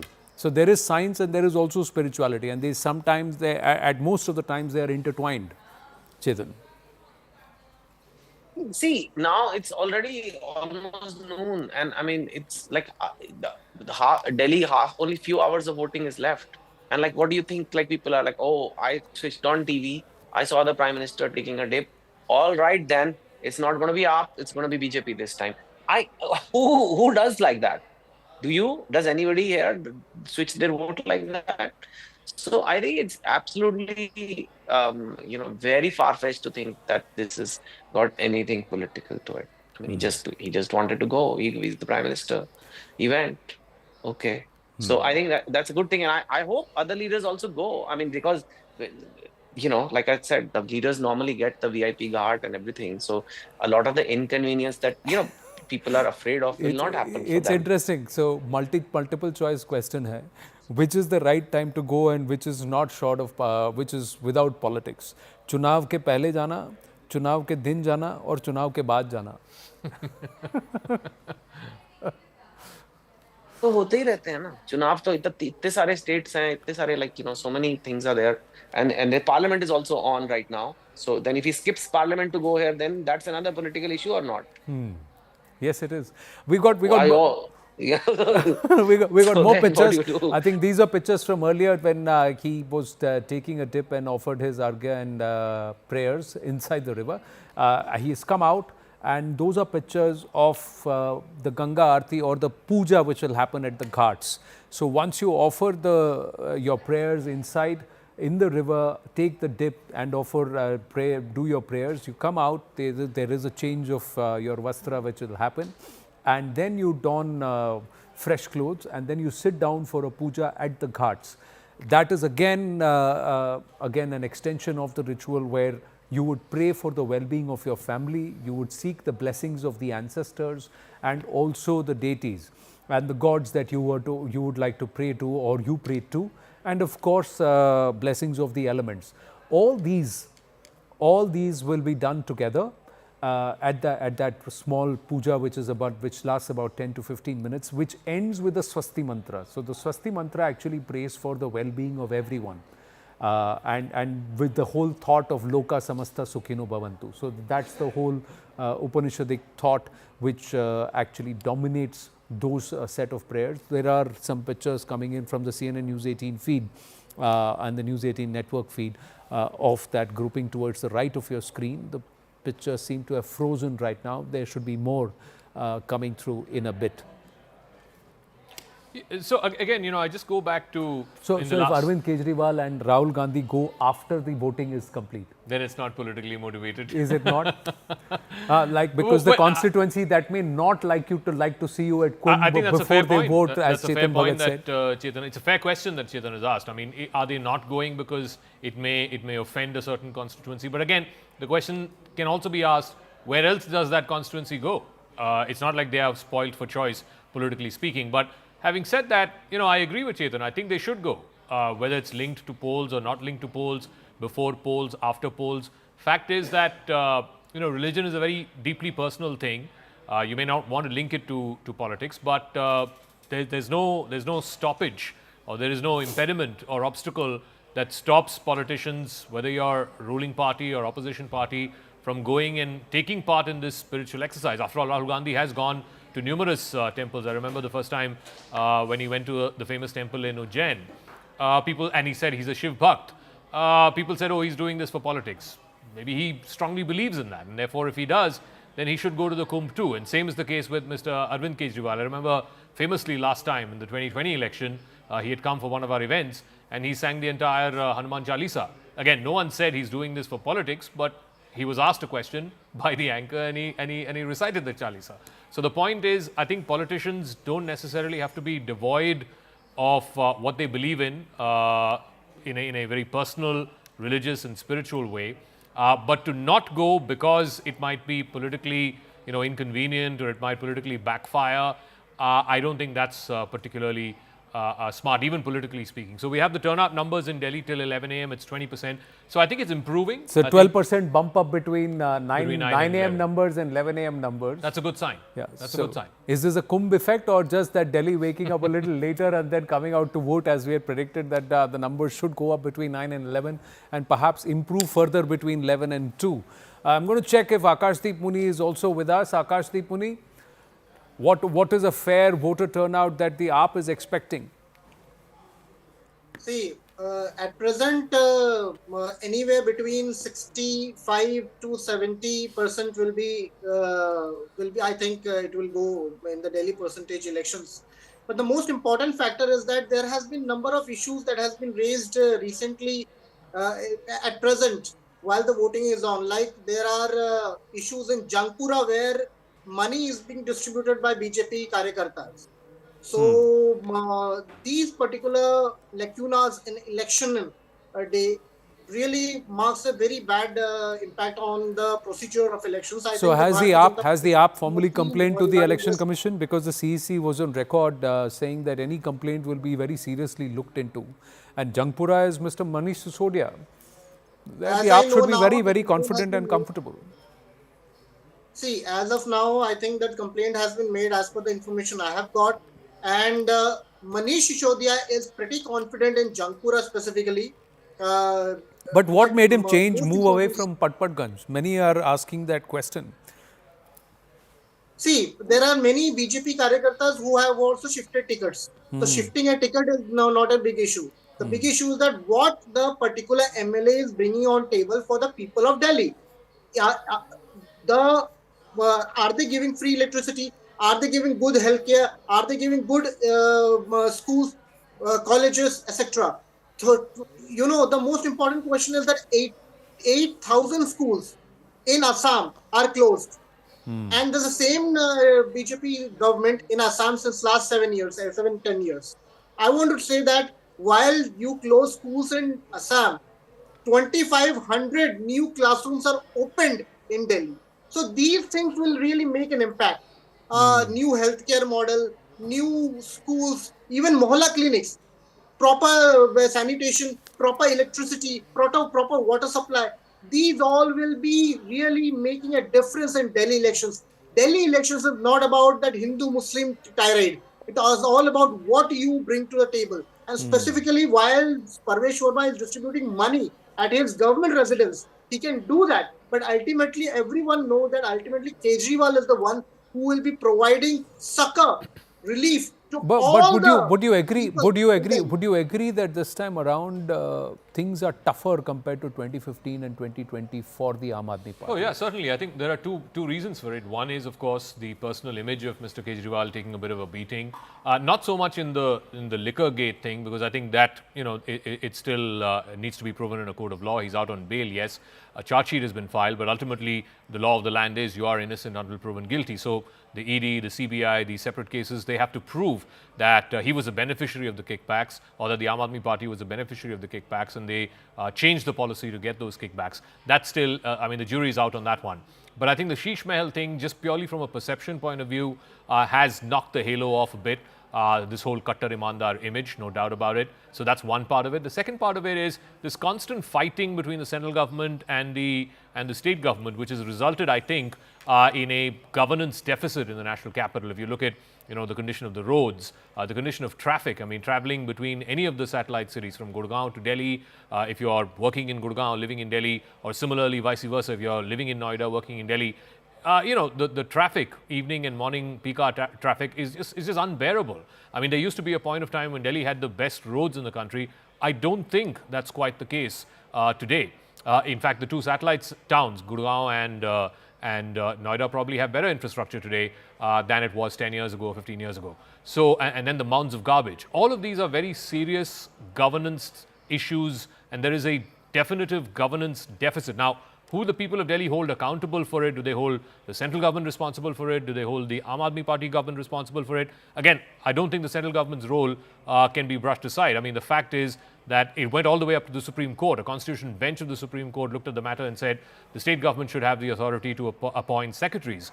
And then what did we have?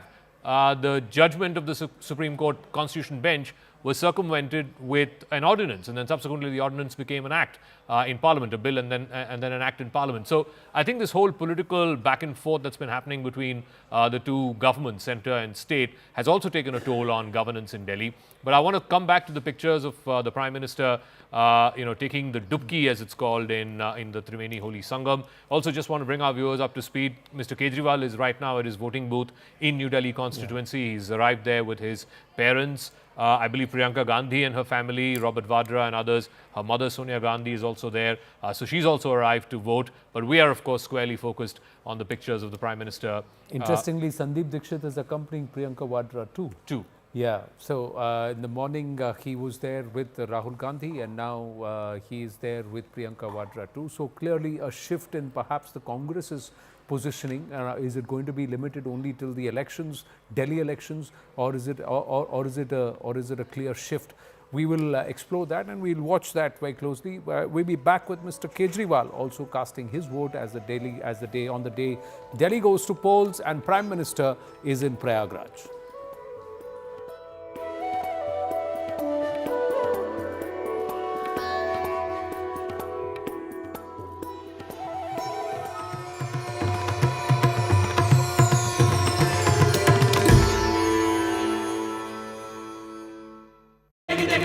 from you. Dr. Subramaniam Jaishankar is casting his vote.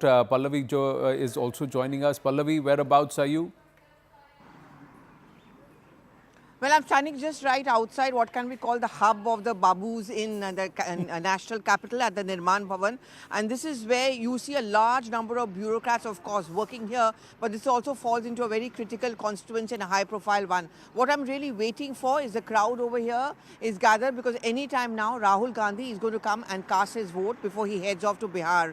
Well, I mean, you know, we all talk about AAP. Anand, we are all going to talk about the BJP, the Congress, you know, ironically for having been a big player for 15 long years, today is very much a fringe player. But the BJP certainly wouldn't want them to be that because the calculation is that the better the Congress party pulls in terms of voter percentage, the better are the chances of dividing the anti-BJP votes, which means the AAP stands to lose. And that is the reason why very often during the political campaign, Anand, you would have noticed a deliberate goading of the Congress party. You know, to get them out of their homes and get those lazy Congress leaders out and campaign aggressively. So pinning their hopes is a lot on this constituency, the New Delhi constituency, which Akash was also talking about a short while back, because this is where the big players are. This is where the Sheila Dixit legacy plays out. Would you agree that the Congress has upped the game in the last final 100 meters, like they say, the final 200 meters? Oh, the yes, last totally. 1 week they've upped the Totally. intensity. And this entire gloves off between Rahul Gandhi and Arvind Kejriwal. Now, was that a put on, or is that the sentiment within the Congress now? Well, you're absolutely right, Anand, and a man who's responsible for this repeated flip-flop is going to come here and cast his vote anytime now. Initially, he was caught into his dilemma of coalition ka maryada versus the Congress's astitwa. I think the latter finally took place because he was convinced by many of the Congress leaders like Ajay Makan that how long will you keep on paving the way in the name of coalition dharma, because you're getting wiped out state after state. And if you think that you're the only ones capable of taking up the BJP, then it is very important that the Congress does well or has a pan-India presence in states. Bengal, you look at the coalition Maryada, the moment the Congress raised its head, the Congress is completely wiped out in West Bengal. The same is in Delhi, 0 MLAs, 0 MPs. So I think belatedly they've joined into a race, but they've given some very interesting fights, and certainly in the New Delhi constituency. Well, thanks for your inputs, Pallavi, and we'll circle back to you the moment Rahul Gandhi arrives. And does he have a mind of or an opinion with respect to the Delhi voter? What is his pitch before he heads to Bihar? That's another critical one where the last time around the Congress didn't pull its weight. Delhi critical too. Why critical? What are the key factors before we bring back Zaka in with some of the numbers that the voters need to consider? One of the aspects is the middle class. They constitute 67% of Delhi's households. The Jhuggi Jhopadi cluster or the JJ cluster, 17% of the Dalit vote and primarily based in the slums. 71.7 lakh out of the 1.5 crore voters are...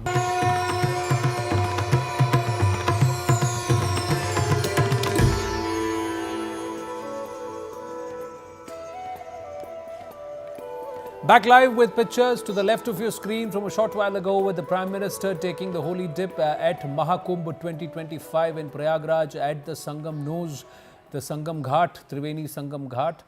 And then to the right, these are pictures of the Prime Minister post the prayers and also a short puja, changing his clothes, and he is actually wearing the Uttarakhandi topi.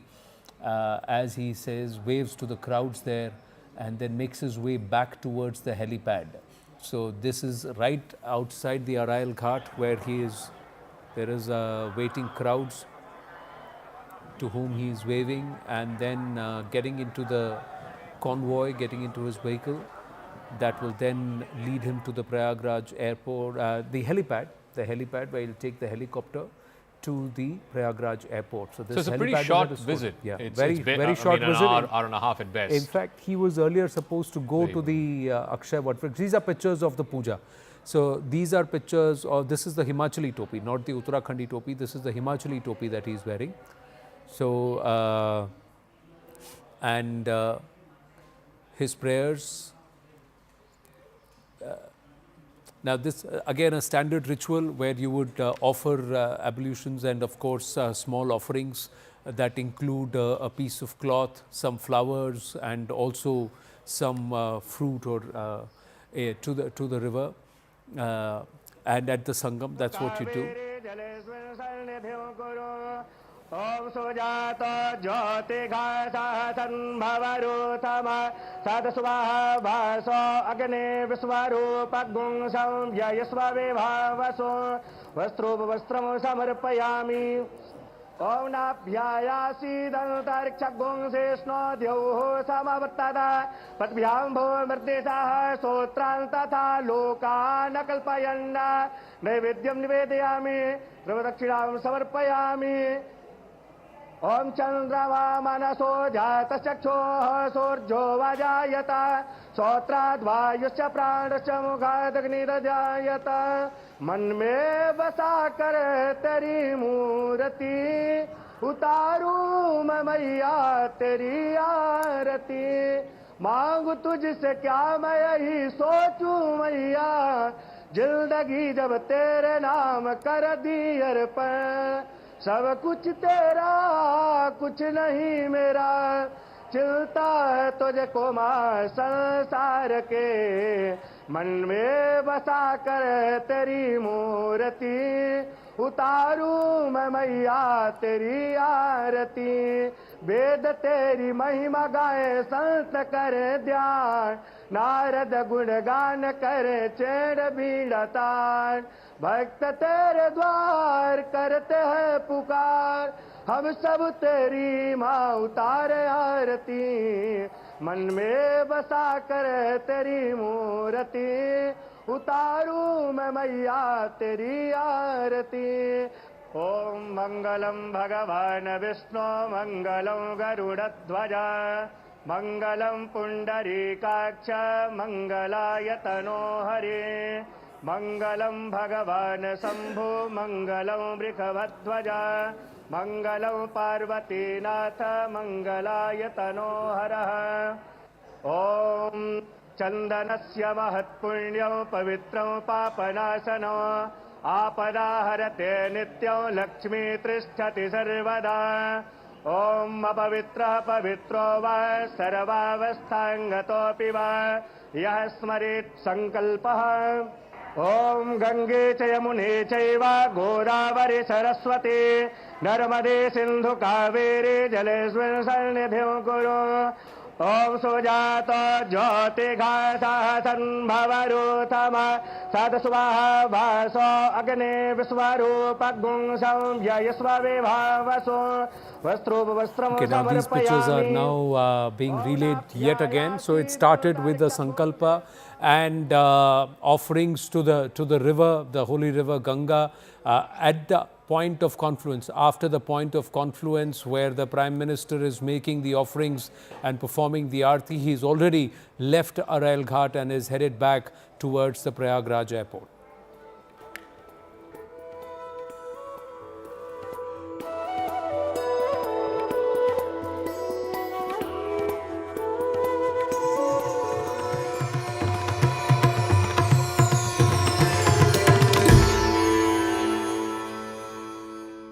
Co-powered by. From you, Dr. Subramaniam Jaishankar is casting his vote. Pallavi is also joining us. Pallavi, whereabouts are you? Well, I'm standing just right outside what can we call the hub of the Babus in the national capital at the Nirman Bhavan. And this is where you see a large number of bureaucrats, of course, working here. But this also falls into a very critical constituency and a high-profile one. What I'm really waiting for is the crowd over here is gathered because any time now, Rahul Gandhi is going to come and cast his vote before he heads off to Bihar. Well, I mean, you know, we all talk about AAP. Anand, we are all going to talk about the BJP, the Congress, you know, ironically for having been a big player for 15 long years, today is very much a fringe player. But the BJP certainly wouldn't want them to be that because the calculation is that the better the Congress party pulls in terms of voter percentage, the better are the chances of dividing the anti-BJP votes, which means the AAP stands to lose. And that is the reason why very often during the political campaign, Anand, you would have noticed a deliberate goading of the Congress party. Party, you know, to get them out of their homes and get those lazy Congress leaders out and campaign aggressively. So pinning their hopes is a lot on this constituency, the New Delhi constituency, which Akash was also talking about a short while back, because this is where the big players are. This is where the Sheila Dixit legacy plays out. Would you agree that the Congress has upped the game in the last final 100 meters, like they say, the final 200 meters? Oh, the yes, last totally. 1 week they've upped Yes, the totally. intensity. And This entire gloves off between Rahul Gandhi and Arvind Kejriwal, was that a put on, or is that the sentiment within the Congress now? But you're absolutely right, Anand, and a man who's responsible for this repeated flip-flop is going to come here and cast his vote anytime now. Initially, he was caught into his dilemma of coalition ka maryada versus the Congress's astitva. I think the latter finally took place because he was convinced by many of the Congress leaders like Ajay Makan that how long will you keep on paving the way in the name of coalition dharma, because you're getting wiped out state after state. And if you think that you're the only ones capable of taking up the BJP, then it is very important that the Congress does well or has a pan-India presence in states. Bengal, you look at the coalition Maryada, the moment the Congress raised its head, the Congress is completely wiped out in West Bengal. The same is in Delhi, 0 MLAs, 0 MPs. So I think belatedly they've joined into a race, but they've given some very interesting fights, and certainly in the New Delhi constituency. Well, thanks for your inputs, Pallavi, and we'll circle back to you the moment Rahul Gandhi arrives. And does he have a mind of or an opinion with respect to the Delhi voter? What is his pitch before he heads to Bihar? That's another critical one where the last time around the Congress didn't pull its weight. Delhi critical too. Why critical? What are the key factors before we bring back Zaka in with some of the numbers that the voters need to consider? One of the aspects is the middle class. They constitute 67% of Delhi's households. The Jhuggi Jhopadi cluster or the JJ cluster, 17% of the Dalit vote and primarily based in the slums. 71.7 lakh out of the 1.5 crore voters are women voters, and will they, who make up for about 45 to 46% of the entire voter base, will they prove decisive? Will they vote one way, or is there a split opinion there too? About 12.7% are Muslims. They could be a game changer in at least 6 seats. Dr. Jaishankar is speaking. Sir क्या कहना चाहेंगे आज दिल्ली की जनता निकले? You have always been an early voter. I've been an early voter, a Delhi voter, and I think the public...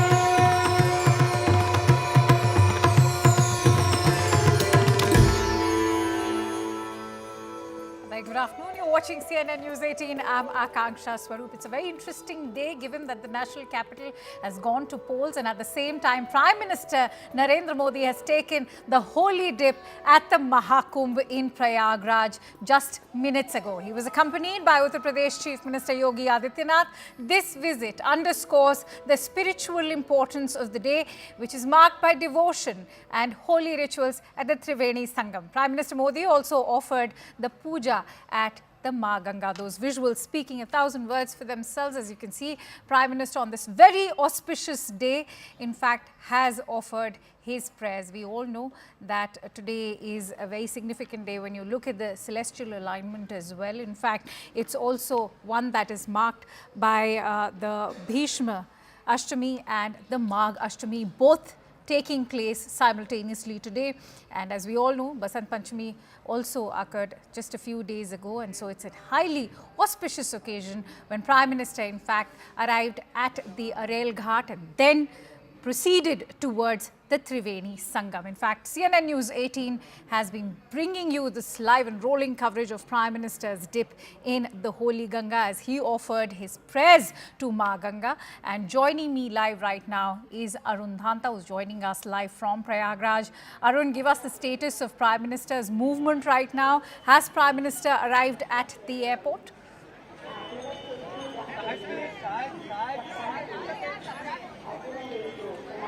Well, Prime Minister Modi's convoy Akanksha has left.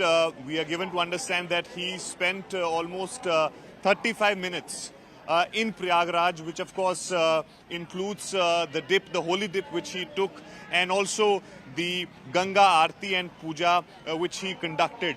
There were multiple programs earlier which were slotted for Prime Minister.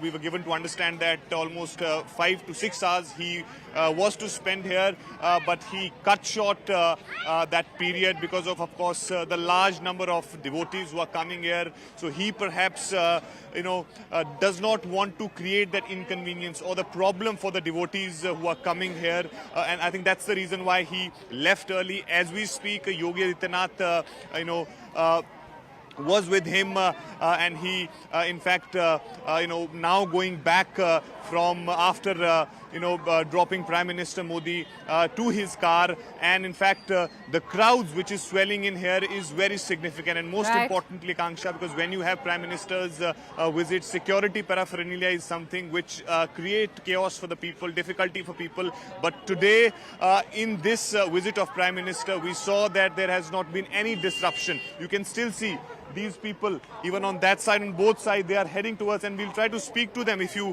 allow me to speak to them for a few minutes. Sure. आप कहाँ से आए? ये नमामि गंगे थे sir, Namami Gange थे। तो क्या है आप?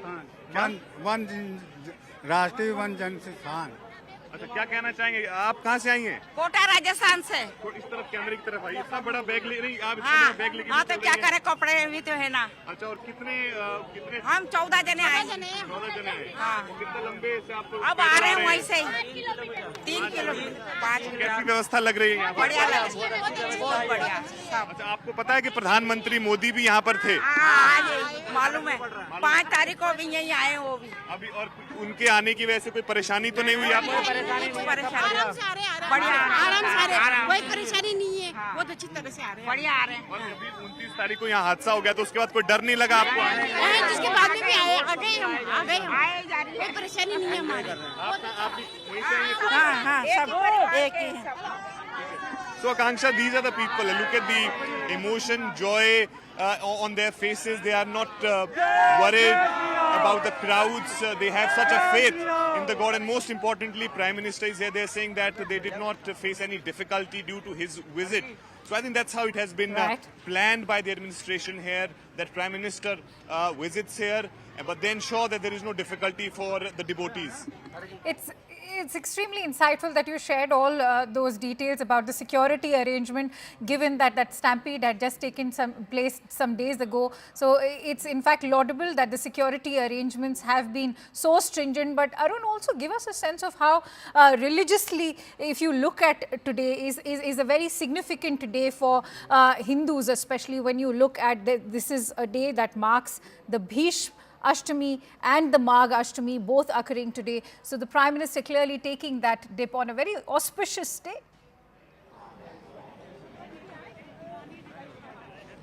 Well, 3 days after Basant Panchami, there is Magh Mas, Gupt Purnima, on which, in fact, Prime Minister Modi today has taken that holy dip. As we've been discussing about it, that earlier there was a plan of Prime Minister Modi to spend almost 5 to 6 hours here. And he was supposed to visit Hanuman Temple and Saraswati Koop, Akshay Vat. So these were the areas which were part of his itinerary. But today he's understanding the fact that there are people who are coming in large numbers, because right now when he was here, he was in Triveni Sangam. So there was no difficulty, there was no problem for people, because he was on the river. He took that holy dip, then he offered his puja. But if he had to come to Hanuman Temple, Akshay Vat, then of course there could have a disruption through the routes. I think keeping all these things in mind, this decision was taken. But Prime Minister Modi ensured that he did not cancel his visit.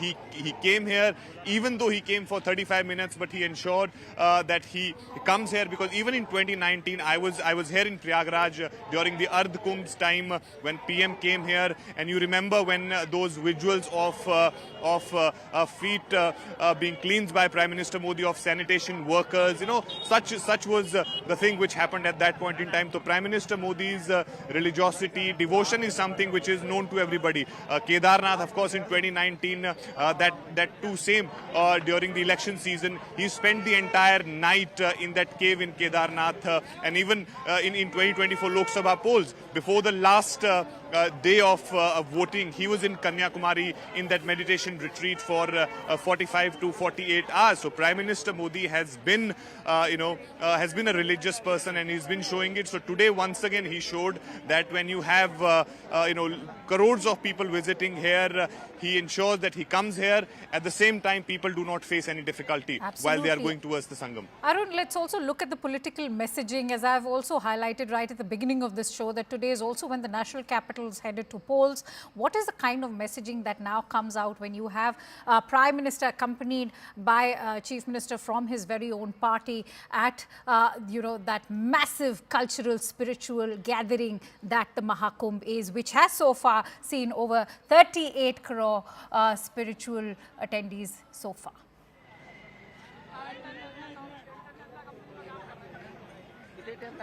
Well, even today, but till about at 11 a.m., 38 lakh people have taken the holy dip here in Prayagraj, and the total number actually goes beyond 40 crore in this entire period. And by the time you have the closing of the Mahakumbh on 26th, the numbers will be mind-boggling. The administration, in fact, in the beginning of the Mahakumbh was saying that they're expecting 40 crore people. But you still have 20 days more for the Mahakumbhs, and already more than 40 crore people have taken the holy dip. So I think there was a dent, of course, due to the stampede which happened on 29th. But post that, the way administration changed the things around, some of the top officials were deployed here on the ground, especially those ones who were involved in the 2019 Earth Kumbh's management. They were also deployed here. And then onwards, we are seeing that there is a complete change of picture. The routes which were blocked for the VVIPs earlier, they are open now. People are getting, ghats available. The ghats are not blocked for the VVIPs. So these are the changes which perhaps they could have done earlier. But now all these changes can be seen, are very much visible here on the ground. I think we have few youngsters also. They are waiting patiently. Let me quickly cut across to them. आप कहाँ से हैं आप लोग? हम MP से हैं। MP से हैं। तो अभी जा रहे हैं या आ रहे हैं? जा रहे हैं। और कैसा लग रहा है? कैसा फीलिंग? इतने लोग हैं? बहुत आनंद आ रहा है। बहुत ज्यादा भीड़, बहुत पब्लिक है। तो घर वालों ने मना नहीं किया कि भाई अब आप 29 तारीख को वहाँ पे भगदड़ हो गई, मत जाइए? नहीं नहीं नहीं। तो क्या करके, मतलब कितना पैदल चल के आए अभी तक? हम अभी तक 10 से 12 किलोमीटर। आप बताइए, क्या भावना, क्या लेकर आए हैं दिमाग में यहाँ? क्या सोच कर आए हैं? सर ये संगम नहाने आए हैं। संगम नहाने आए। आप बताइए, आप कहाँ से हैं? विदिशा, एमपी विदिशा जिले से। तो आपने स्नान कर लिया? हाँ, स्नान कर लिए। तो not only taking the holy dip, but also they are filling these bottles with Ganga जल। तो आप बताइए कि कैसा है, कैसा व्यवस्था कैसी है, कितना बेहतरीन व्यवस्था की है, और देखकर दिल गार्डन हो गया।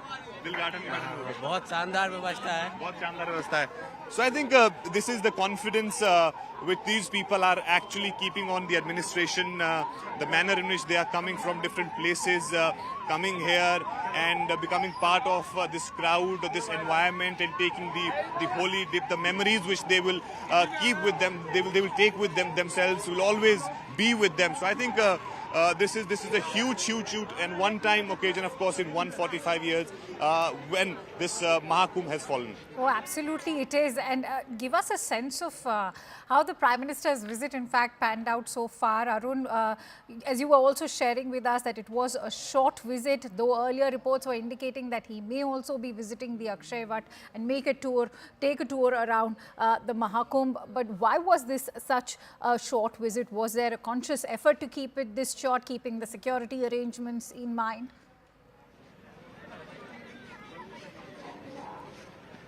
Well, see, I mean, yeah, it was initially the plan was very clear that on 5th Prime Minister Modi will come here in Prayagraj, but then especially after the stampede which happened on 29th, Moni Amavasya, that's something which made them tweak the plan, because they do not want to create another situation like that. I think that's the reason why this planning was made that Prime Minister will visit, but there will be a reduction as far as his total itinerary, the time which he's going to spend here in Prayagraj, and that's the reason why you see he's only spending 35 minutes here, and those 35 minutes he was there on Triveni Sangam. He took that holy dip and then of course offered his prayer to Ma Ganga, and then Yogi Adityanath accompanied him back to the Arel Ghat from where he went in his convoy, and then of course in fact as we speak he would have perhaps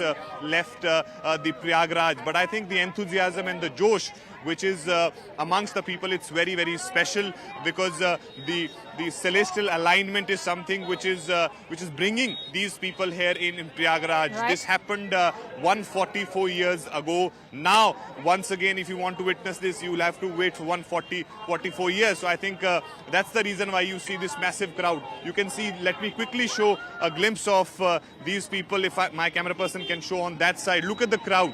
Look at the crowds, the way they are coming in here. They have these heavy bags on their heads, and you don't know how much they have traveled on the foot. Like some of them are walking for 10 kilometers, 15 kilometers, 5 kilometers, but you don't see that the tiredness on their faces. They want to take. They know that once they are on the ghats and take that holy dip, every pain, the tiredness will go away. So look at the crowd, the way they are swelling in here in Prayagraj, and also Arun, that's why I want to ask you, the last time around when the stampede happened, it was discovered that, perhaps the advisory that had been issued by the local administration was not being adequately followed. How is the administration, especially the entire team behind the DM and the SDM and the SP, who are all involved in fact, ensuring that this is successful? How are they ensuring that there is adequate security arrangement and that all those devotees who are now thronging in full force are following the guidelines? Well, see, I witnessed this firsthand, because I saw what was before the Mauni Amavasya day when the stampede happened, and I'm seeing what is the reaction of it, what is happening post that stampede. So on 13th and 14th, there were few roads which were blocked by the administration. Those roads were kept for the VVIP movement, and similarly the same process was followed on the ghats. So there were very limited ghats for the common people, very limited roads for people to reach to Triveni Sangam. But after that stampede, I am witnessing that all those roads which are blocked for the VVIPs, they are opened. And even if you have a certain VVIP coming here on a particular day, you will see that road being blocked for like 1 hour or for 2 hours. It's not like that where earlier you used to have the entire road blocked for 6 hours, 8 hours. So these are the changes which they have made. And also importantly, the senior officials' involvement. 6 to 8 senior IPS officers were deployed after Mauni Amavasya by Yogi Adityanath here in Prayagraj. They were camping here. And also importantly, some of the top officials who were part of the team in 2019 who conducted the Mahakumbh, they were also deployed here. So these are the changes which they were made, and I think the implementation of the planning which they made afterwards was something which is significant and which can be seen on the ground, that how it has created that change. Yogi Adityanath, of course, he was under tremendous pressure. He was keeping a very, very close watch. He was in constant touch with his officials. In fact, when he was here, he took stock of the ghats, what is the situation there. He visited the hospital, spoke to the injured, and also, he held those meetings here in Prayagraj, and also when he was in Lucknow, he was ensuring that he, gets regular feedback from the ground. So I think that's how we are seeing that this crowd is being managed, and different strategies are deployed on the ground to manage the crowd so that there is no untoward incident happens here. Oh, absolutely. Managing a crowd of over 36 crore people so far, which has been the turnout, is no ordinary task. In fact, quite a Herculean task to say the least. On that note, let me quickly bring in Aman. Stay with me, Arun. Aman joins me on the phone line as well. Aman, the holy trinity, so to say, of Amit Shah, Yogi Adityanath and Prime Minister Modi, earlier seen campaigning on the streets of the national capital. Now they have truly become the highlight at the Mahakumbh, with Prime Minister's own dip culminating into that big, massive spectacle. Well, absolutely. See, Akanksha, the Prime Minister visits, always have a larger audience in mind. So, when we see these visuals of Mr. Modi taking a dip at the Mahakumbh while voting in Delhi elections is on, the mix of spirituality and a subtle political messaging is not lost on anybody. The Prime Minister was earlier in Prayagraj during the Kumbh in 2019 also. Then also, he was dressed in trademark saffron, had washed the feet of sanitation workers, which had become a memorable picture. On the day of polling for the last phase of the 2019 general elections, I remember the Prime Minister had visited the Kedarnath and the Badrinath shrines in Uttarakhand, before spending the previous night meditating in a cave near the Kedarnath shrine. And we all know what happened in the general elections. BJP scored a big victory with 302 seats. So the party may be hoping for a similar stroke of luck and blessings, from Mr. Modi's Mahakumbh visit today. And this was a short visit, about 2 hours.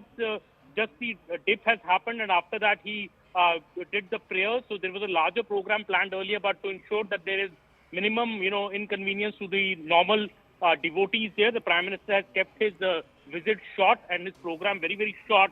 But of course, the political messaging in Delhi, yes, as I said, is not lost on anybody. And the Prime Minister, the visuals which have been streamed and which have been seen by millions, surely it will have an impact on the larger electorate, especially while Delhi is polling today. Aman, I'm sure you'll agree that there is a dual advantage to Prime Minister's visit today. If you look at it religiously, not only is this a very auspicious day according to Hindu customs, but it's also the political messaging, as you rightly highlighted, given that Delhi is going to polls.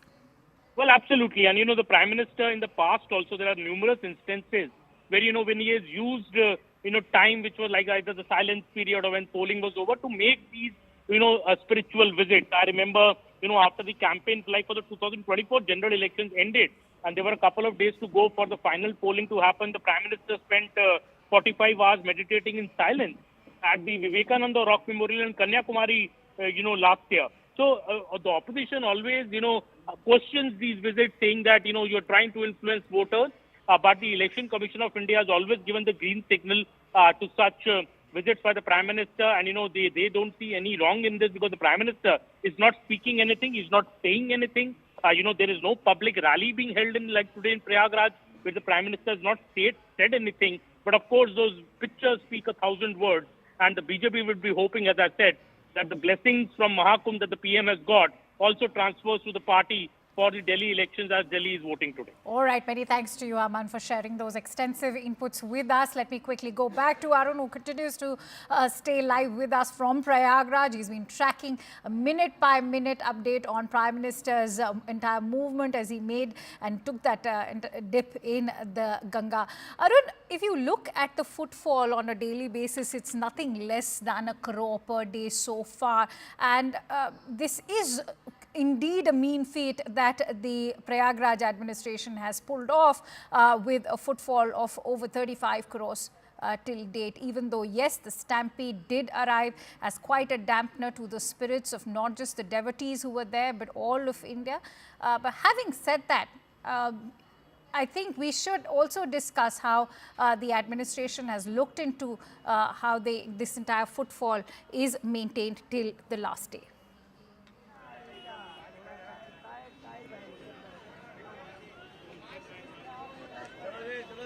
Well, see, crowd management is something which has been a huge problem for the administration here. Of course, more than 40 crore people have already taken the holy dip here. And when you have such a huge gathering, I mean, just imagine 3 crore people taking the holy dip. You have the presence of 3 crore people in Prayagraj, in Mahakumbh Mela of Prayagraj. It becomes very difficult. Of course, the entire system is really working in this direction, that how they can make this Mahakumbh a successful religious event, because everyone is keeping a very, very close watch. Not only the opposition here in the country, but also the international global media is also watching it very, very closely. So I think that has been a huge challenge, and the dent, of course, came on the Mauni Amavasya day when that stampede happened.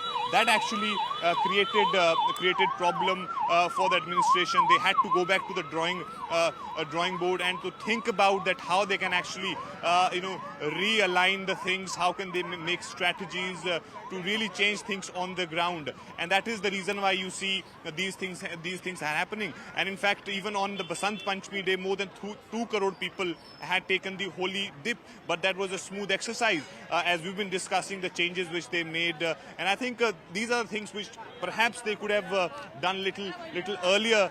But I think now the more and more people are coming here, they are getting that confidence that no, things are right on the ground. They can of course send their relatives here, they can send their friends here, they can tell about their experiences here, what they witnessed. So I think that's the reason why you see that post Basant Panchami's Snan, I can see more people. I mean, in fact, if you were to get the data of today's out, it would perhaps go over and above than what we witnessed on Basant Panchami day. So I think this is significant. People also understand the 144 years, celestial alignment is something which is very special. That's the reason why you see that these people are literally not thinking about anything, just wanting to come here, just wanting to take the holy dip.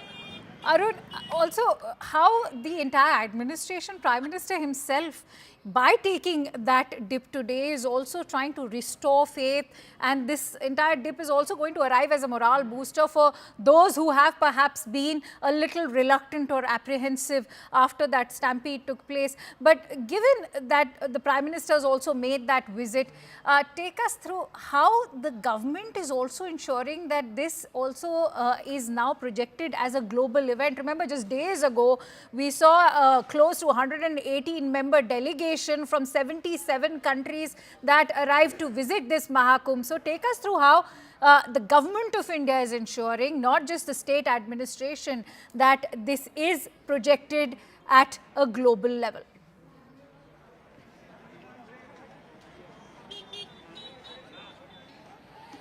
Well, see, the likes of Home Minister Amit Shah, Defence Minister Rajnath Singh, Vice President Jagdeep Dhankar, Akhilesh Yadav, and of course the foreign delegates. I think somewhere around 118 people, which includes the family members of the diplomats. They all visited here in Prayagraj. They took the holy dip, and that happened. That visit of the delegates happened after the stampede which happened. So I think that was also a confidence-building measure from the government side. These foreigners coming here and taking the holy dip, that sends a message. And also, of course, Yogi Adityanath's presence, especially after Mauni Amavasya's day. Yogi Adityanath has been a regular visitor to Prayagraj. Yesterday, he was here. When Bhutanese king was here, he also took that holy dip. So Yogi Adityanath also understands the importance of this thing, because there are so many people who got jobs or revenues through this Mahakumbh. I can see people making money here through different avenues. Some of them are running small rickshaws here. These eateries are doing well. The fruit shops. So many people are making money through this. So I think that has been one of the purposes and the thinking behind this, that how you can make it big and profitable also. Well, absolutely. Many thanks to you, Arun, for bringing us all those latest details from the ground level. And as Prime Minister takes that dip, yet another dip which in fact marks his spiritual sojourn, something which Prime Minister has been known for. We'll keep tracking all the latest, but for now it's time to slip into a quick break. Stay tuned to CNN News 18 as we bring you all the latest news and updates, not just from the Mahakumbh, but also the ongoing polls in Delhi.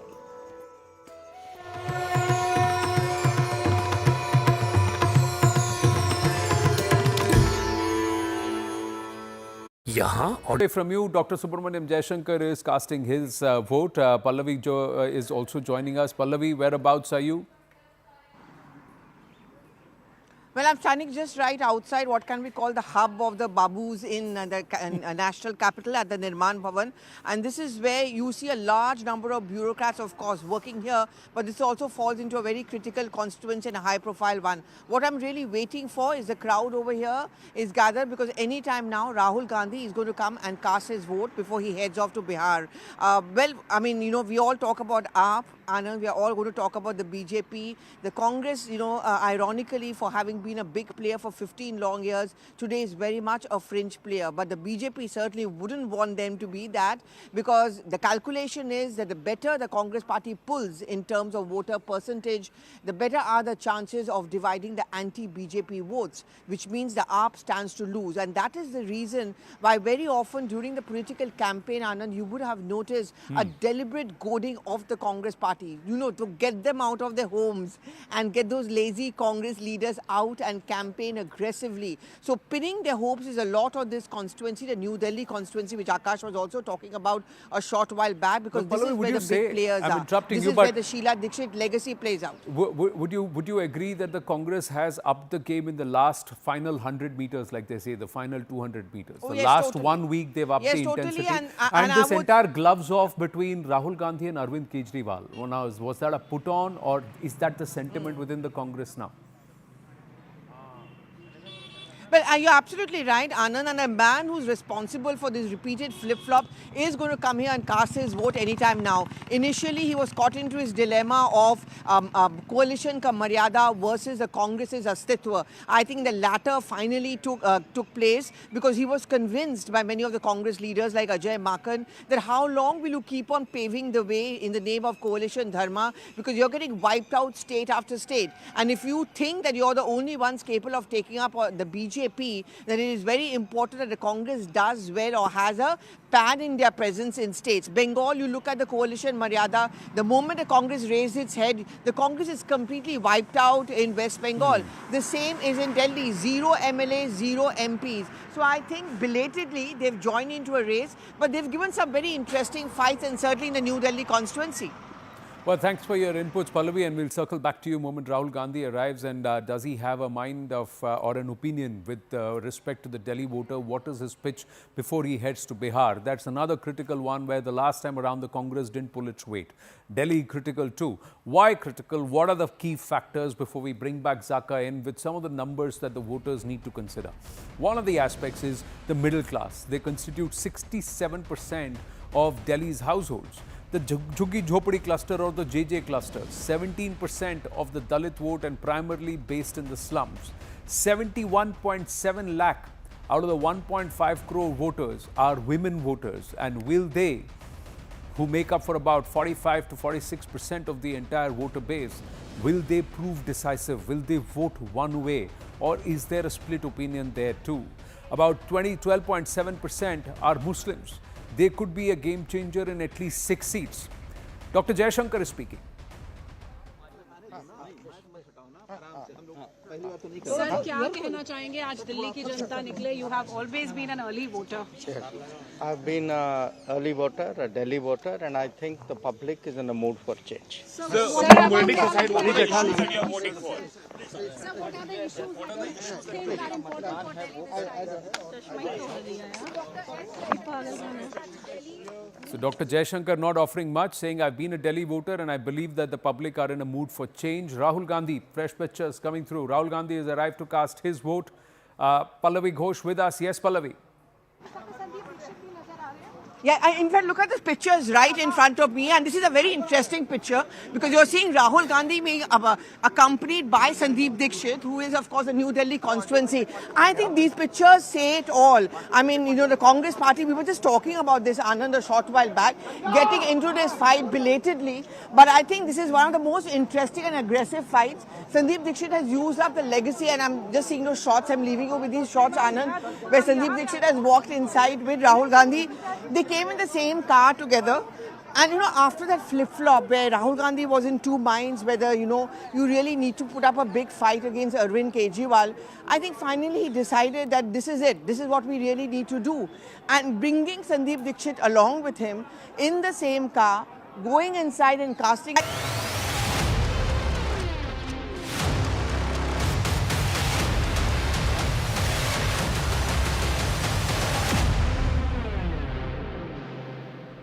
Welcome back to our special segment Battle for Delhi, because it is polling day for the national capital today and stakes remain high as three parties clash for over 70 seats. Now, as we speak, voters have queued up to decide Delhi's fate. Initial figures have revealed that 19.95% voter turnout has been recorded till 11 a.m.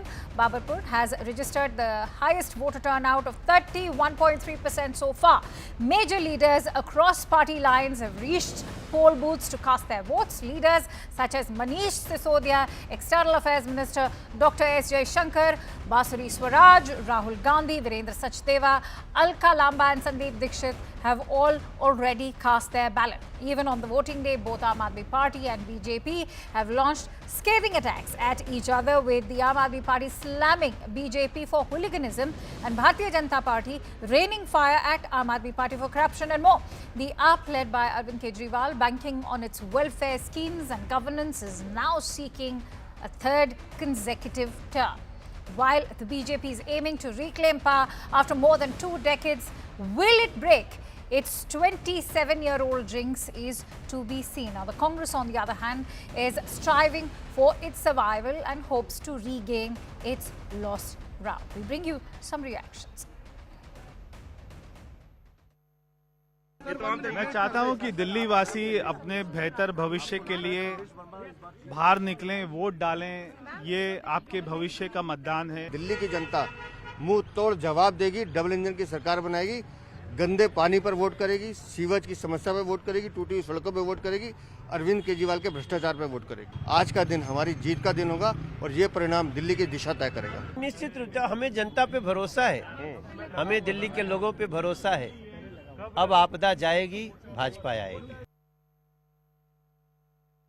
बड़ा excitement था कि vote डालने जाना है, vote डालने जाना है, तो वो पूरा अपना एफर्ट्स लगा के आज वोट डालने के लिए आए हैं। मैं दिल्ली के सभी लोगों से भी विनती करना चाहूँगा कि सब लोग वोट डालने के लिए निकलें, अपने अपने वोट का अधिकार इस्तेमाल करें। अच्छे स्कूल बनाने के लिए, अच्छे मोहल्ला क्लिनिक बनाने के लिए, अच्छा इलाज के लिए, अस्पतालों के लिए, दिल्ली के विकास के लिए वोट डालें सब लोग। ऐसा मेरी सब लोगों से विनती है। जाहिर तौर पे जो काम करेंगे उन्हीं को जनता वोट देगी।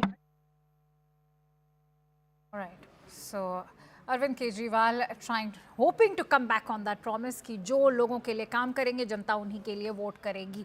Let's quickly try and get in a sense of what's happening on the ground level, what's been the voter turnout also so far. Let's quickly bring in our correspondents. I'm joined in by Arunima, Aman and Pallavi also to be joining in some time from now. In fact, I can see Pallavi is also joined in. Arunima, if you could tell us, where are you currently stationed and what has been the voter turnout so far? We were being told that till 11 a.m. it was recorded at 19.1%. Yeah, so I'm in the New Delhi constituency. Till 9 o'clock, New Delhi was one of the constituencies with the lowest number of voter turnout at about 6 o'clock. It has picked up since then, but New Delhi constituency has a mix of Lutons as well as some Jhuggi Jhopri clusters. So the big netas, the bureaucrats, the family members of the judges and the who's who, so to say, not just of this city but of the country, is voting in New Delhi, and therefore the onus is on them to come out and lead the way. But sadly speaking, New Delhi, which is also Khan Market, which is also Connaught Place, has not really pressed on the accelerator as yet. We still have half the day left and we are hoping that it will turn things around. As far as the Jhuggi Jhopri clusters in this vicinity are concerned, they say that they want better delivery on promises of civic amenities. For example, dirty water in their tap, water coming in only twice in a day, sewage facilities not being available. These are big concerns of the population here. Some of the others are wanting, and at the Lady Irwin booth where Arvind Kejriwal voted, Election Commission of India was actually handing out small plants to voters, especially first-time voters, doing their bit to clean the air of Delhi. And that's something that a lot of voters said, that we want the talking point to be the bad air quality in North India. We want the talking point to be pollution. So they have multiple issues on which they are holding their netas accountable. When I was speaking to the AAP and the BJP functionaries about the lower voter turnout, they expressed hope that as the day progresses, the voter turnout will go up and will be closer to the figures from last year. Will that happen? Keeping our fingers crossed. All right. Aman, if I could bring you in, what are the constituencies that you are in fact expecting the voter turnout to be extremely high? People are, in fact hoping that all those constituencies, especially in eastern Delhi, are going to see a high voter turnout. Is that true, and why so? Well, Akansha, that is expected. That was so the last time also. The clusters, the Jhuggi Jhopdis, outer Delhi seats always vote higher. This time it is no different, about 20% polling till 11 p.m. As Arunima was saying, and I also went to Lodhi Estate, this area is around Khan Market. They're polling in the New Delhi district seats. There are about 5 seats in New Delhi district. The voting is less than 17%. So obviously the upper middle class, the middle class is not showing the same enthusiasm as maybe the lower income strata of society. In fact, at one polling booth where Priyanka Gandhi was voting, I was present there. There was more media present than the number of voters. So clearly, this is very different. Delhi situation is very different from what we see in normal elections in states. When you go to villages, you see queues and queues of people lining up in huge queues. Here, nothing of that sort is being seen, at least in the central part of Delhi. But that said, it was a wintry morning as well, and it is expected that polling could pick up after noon when people have had their breakfast and early lunch and they come out. That said, I think the larger picture in Delhi is very clear that the middle class voter and whoever I've spoken to who have voted in the middle class are clearly saying that they are backing the BJP. They feel that the city has gone to dogs. As one person told me, there's a sanitation issue, potholed roads, bad air. The recent income tax, relief which has come is also acting as a bonus for the BJP. The middle class is voting for the BJP, but is middle class coming out in full numbers? Because there is 60% middle class in the city, but are they coming out in full numbers? It doesn't seem so. On the other hand, the Jhuggi voters, I think, which are a big vote bank of the Aam Aadmi Party, there's a bit of a split there this time, but Aam Aadmi Party, I think, still holds to a large majority of Jhuggi voters. There, the voting percentage is very high. Similarly, I think Muslim voters also, the AAP, I think, is managing a stronghold over them despite the efforts of the Congress party. I think the Muslims in a large measure may also vote for the Aam Aadmi Party, and with seats like Babarpur and other seats where there is extremely high polling, 30% plus. So that is the larger picture. We should wait, I think, till the about 5 p.m. to know the final voting figures. But so far, it seems Delhi is in for a keen two-horse race, which is a very, very tight race, I feel, for the national capital, power in the national capital. That's a very interesting point that you've made, Aman, which I'd also like to take forward with Pallavi.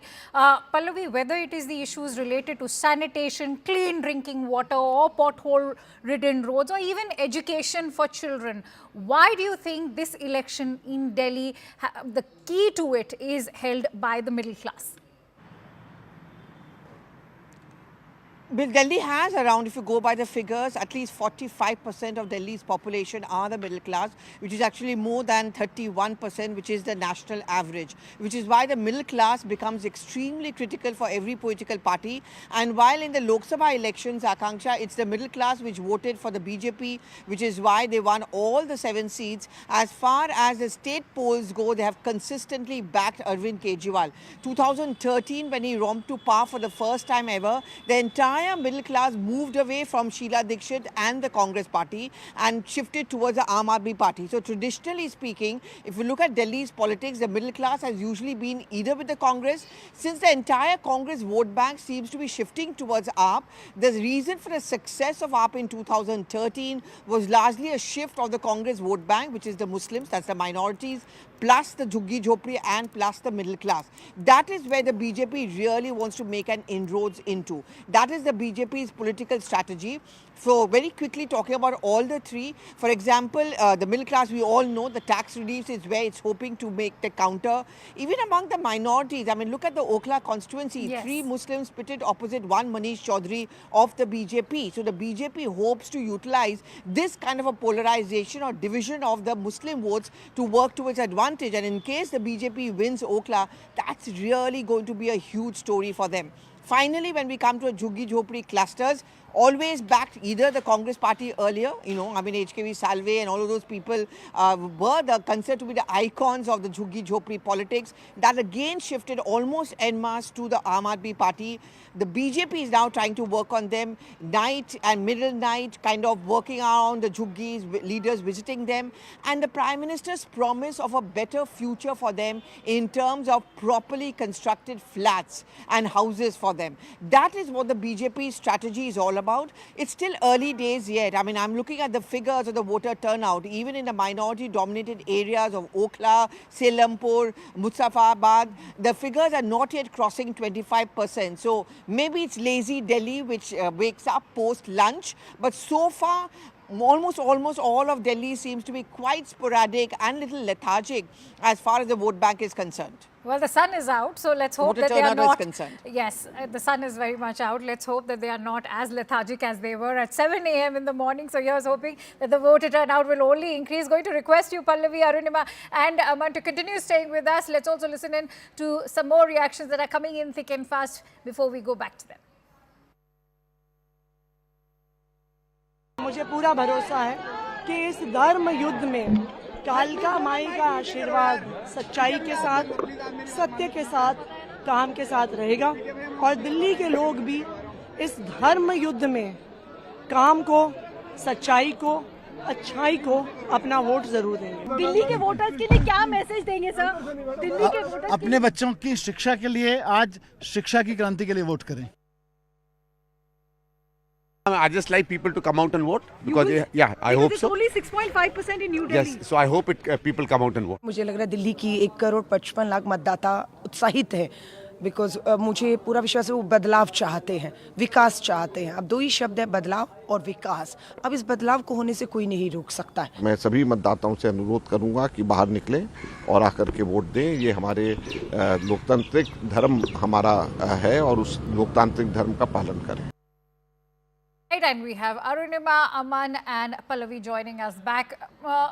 Arunima, if I could bring you in on the fears that the Aam Aadmi Party is currently shelving in terms of their vote share being eaten, because that's what he's constantly, as far as Kejriwal is concerned, he's always cautioned his voter base to not vote for the Congress party, to not vote for an AIMIM. I'd like you to shed some light on the role that perhaps the Congress and the AIMIM could play in perhaps posing more hurdle to a clean sweep for the Aam Aadmi Party. Well, you're absolutely right. In the minority pockets that I moved around and I spoke to, initially there was some confusion whether they should go with the Aam Aadmi Party, because yes, they are a religious minority, but they're also living in the same colonies, the same Jhuggi Jhopri clusters, have concerns about clean sewage, have concerns about clean drinking water. So in those minority pockets, initially there was some confusion. Then Congress party threw its weight completely. We saw Rahul Gandhi, Priyanka Gandhi Vadra coming out, campaigning. Congress's candidates were seen more, their vehicles, their flags were seen more on the streets of Delhi. And the third factor that emerged was AIMIM. Even though their footprint is limited to a couple of seats, the fact that Asaduddin Owaisi is emerging as an option for the minority voters, there's no denial of that. Aam Aadmi Party is hoping that by now the minority consolidation has happened behind them, because they seem to be the only challenger right now at the national level. Many of the minorities feel that Congress, this is Aam Aadmi Party's narrative, they feel Congress can't be a real option. But it is also correct, like Pallavi just pointed out, when there are 3 or 4 players vying for the minority vote, then there is a real possibility of a Hindu consolidation with the BJP's candidate. So that's what the BJP is hoping for. They're watching the the situation very closely. After traveling all around Delhi, all I can tell you is that this is one of the closest elections in recent memories. Where both parties are giving it all that they have, and Congress, initially it looked that it was the third player, but now it seems that this is a two-way fight between the AAP and the BJP. Right. Aman, if I could bring you in on that bipolar contest, which many still look at as a tri-cornered contest. So if you look at whether Congress, Aam Aadmi Party and BJP all have been trading charges at each other over corruption and bad governance as well. But having said that, is that going to have any impact with the Aam Aadmi of Delhi? What will Delhi ki Janata choose? Or is it going to be the freebies that are being offered so far by the Aam Aadmi Party that will still continue to hold water for the Aam Aadmi in the national capital? Well, Akanksha, I would agree with what Arunima is saying. I also believe that this is now a two-horse race. I think Congress is just a marginal player. It was always a marginal player with just 4% vote share. Yes, Rahul Gandhi did try to revive the chances of the Congress by doing a spirited campaign, speaking things about Arvind Kejriwal, but I don't think Congress has the kind of the cadre on the ground or that kind of narrative that it can pull voters towards it in big measure. I think voters are going to choose between the Aam Aadmi Party and the BJP. When the election began about 2 months back, Aam Aadmi Party was in a pole position. Of course, it has a 14% vote gap from the BJP from the 2020 elections. But I think the BJP has made very, very spirited progress as the election campaign has moved on ahead, especially on the issue of freebies, if you ask me. If we see the 2020 assembly election, Akanksha, the word Revdi was coined by the Prime Minister during the 2020 Delhi election. He criticized the Revdi culture of the AAP, and BJP said that, we do not believe in this freebie culture. The voters did not believe in them. BJP lost that election big time because the voters thought, BJP, if it comes to power, it's going to stop all those freebies. This time, BJP has completely changed its strategy. We had the Prime Minister saying from the election stages that none of the public welfare schemes or the subsidies in Delhi like free water or free electricity or free bus rides for women will be stopped. Everything will continue. To top it all, BJP promised rupees 2,500 to women. So the women voters also, which has been a strong, votary of the Aam Aadmi Party in Delhi,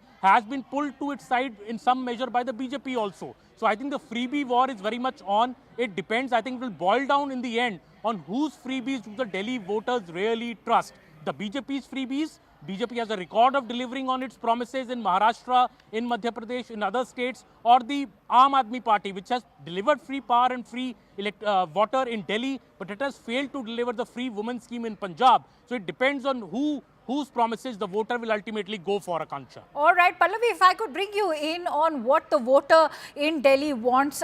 If you look at the three governing factors in the national capital, there is the factor of the JJ clusters, you have the minority factor as far as the Muslim vote is concerned, and on the other hand, you also have a major role being played by the women voters, which are being wooed by all parties. So, Pallavi, in your point of view, do you think that the BJP is being able to have enough impact on these major factors?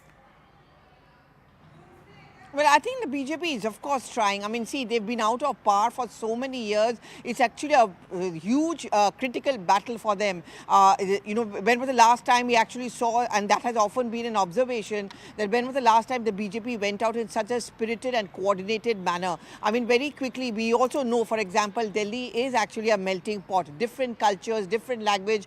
People from across the country who are coming here, they've settled down here. So if there's a Malayali vote bank, there's a Gujarati one, there's a Bengali one, Tamil, Telugu and Bihari, of course, is so on and so forth.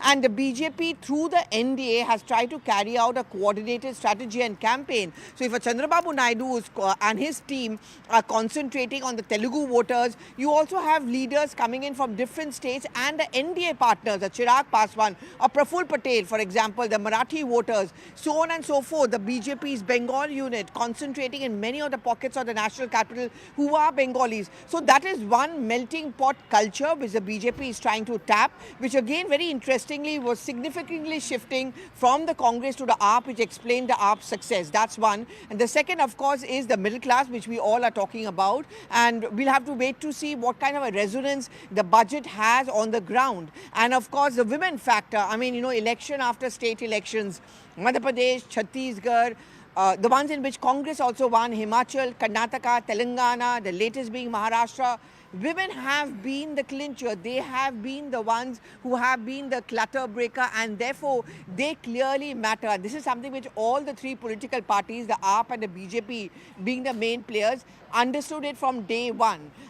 They say a one vote to a woman actually decides the vote of the entire family. So I think the BJP is also trying to whip up on this factor which worked for them at other state level as well. So they are going to be very important. The few areas I did visit, I did see a large number of women voters as expected coming out to vote. So, these are the many factors which both the BJP and the AAP are eyeing. Oh, absolutely, and it will be the results which will govern whether there or not there has been any anti-incumbency in the national capital, despite the corruption, despite the kind of allegation we've seen coming in from not just the BJP but even the Congress party. Stay with me, Pallavi, Aman and Arunima, as we play out some more reactions. सबसे appeal है कि घरों से बाहर निकलिए, आइए और अपना वोट डालिए। ये संविधान ने आपको सबसे बड़ा, सबसे अहम अधिकार दिया है, इसका ठीक तरह से इस्तेमाल करिए। मैं जानती हूँ कि दिल्ली की जनता उठ चुकी है। जहाँ जहाँ मैं जाती हूँ लोग कह रहे हैं कि पानी की सुविधा ठीक नहीं है, सड़कों की सुविधा ठीक नहीं है, पोल्यूशन इतना ज्यादा हो रहा है, तमाम समस्याएं इनका हल करना है। तो आइए, बाहर आइए, वोट डालिए।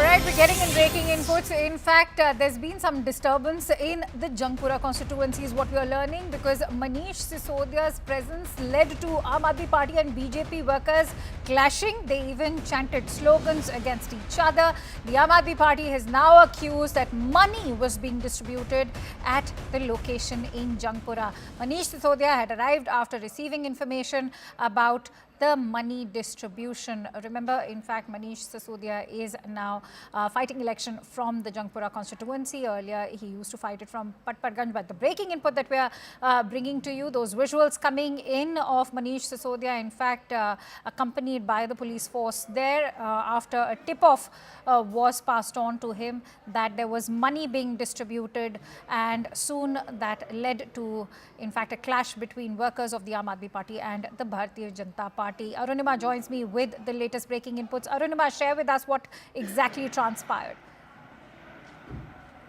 So you've given the details of, why Manish Sisodia was there. But, to give you the larger picture, Aam Aadmi Party is being extremely aggressive, as is BJP. Like last night, BJP had complained against one of the personal staff members of Atishi.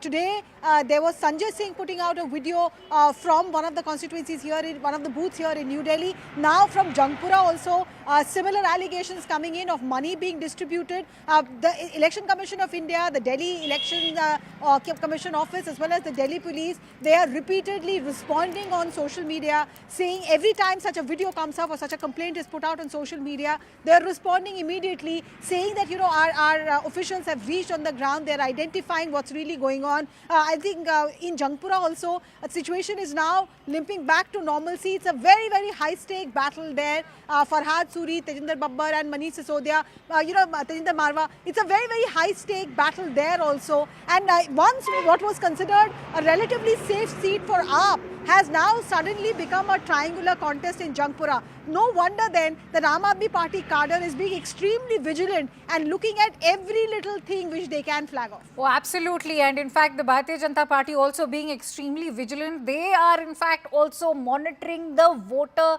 pattern right now. Let's quickly bring you some breaking inputs. In fact, we are learning that the BJP president, Mr. JP Nadda, has arrived at the Delhi BJP office. He's currently holding a meeting with in-charge Bejant Panda and State President Virendra Sachdeva, only to review the voting patterns in each assembly constituency in the national capital. Live visuals coming in of JP Nadda, in fact, arriving at the BJP headquarters in the national capital over there.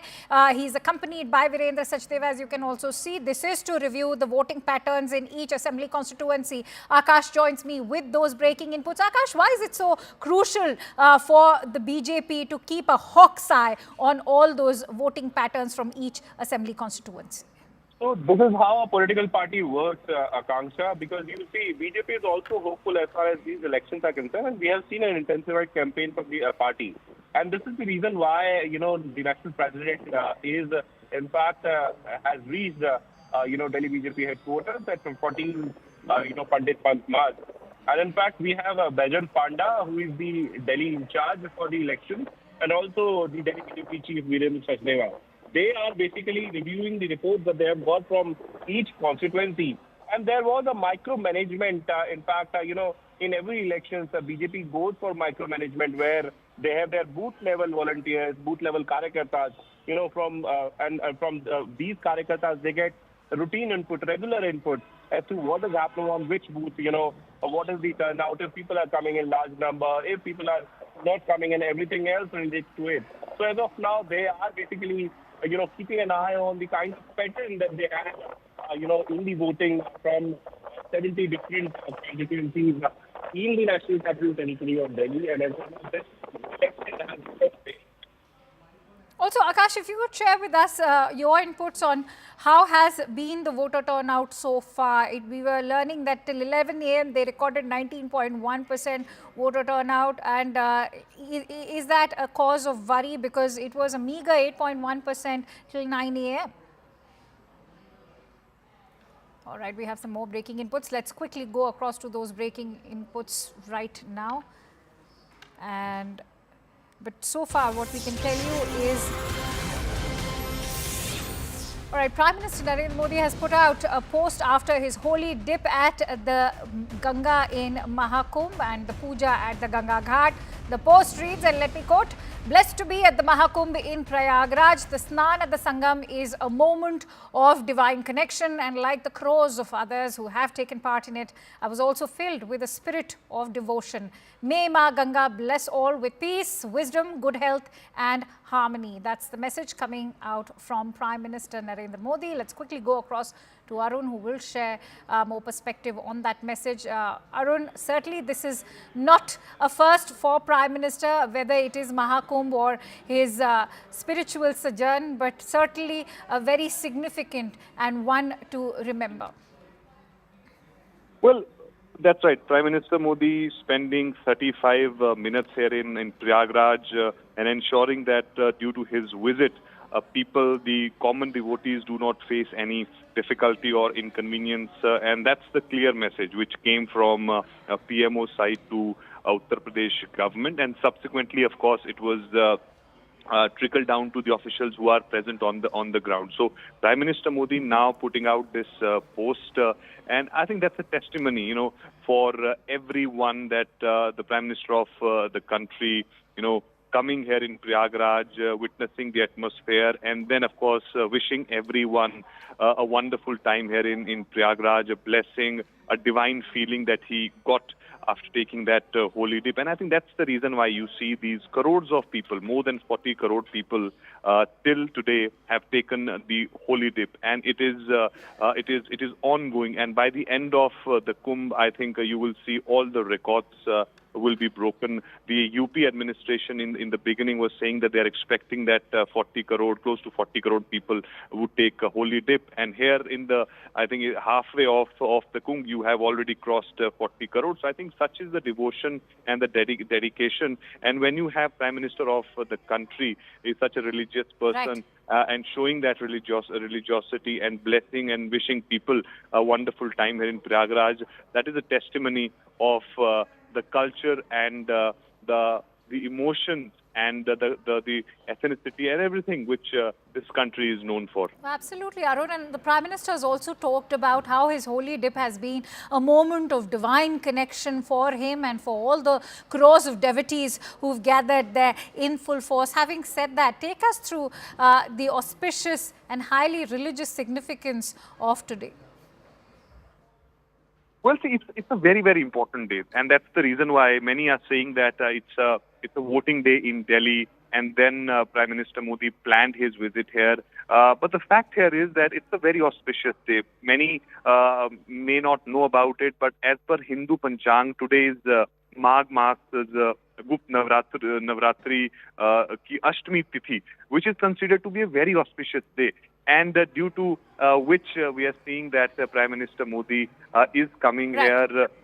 We were discussing earlier that his visit was actually slated for like 5 hours, but it has now cut short to 35 minutes just because of Many thanks to you, Arun, for bringing us those extensive inputs. We'll have to leave it at that since we are running short of time. And with that, it's a quick wrap from my end. Thank you so much for watching. News and updates continue with Kritsween on the other side.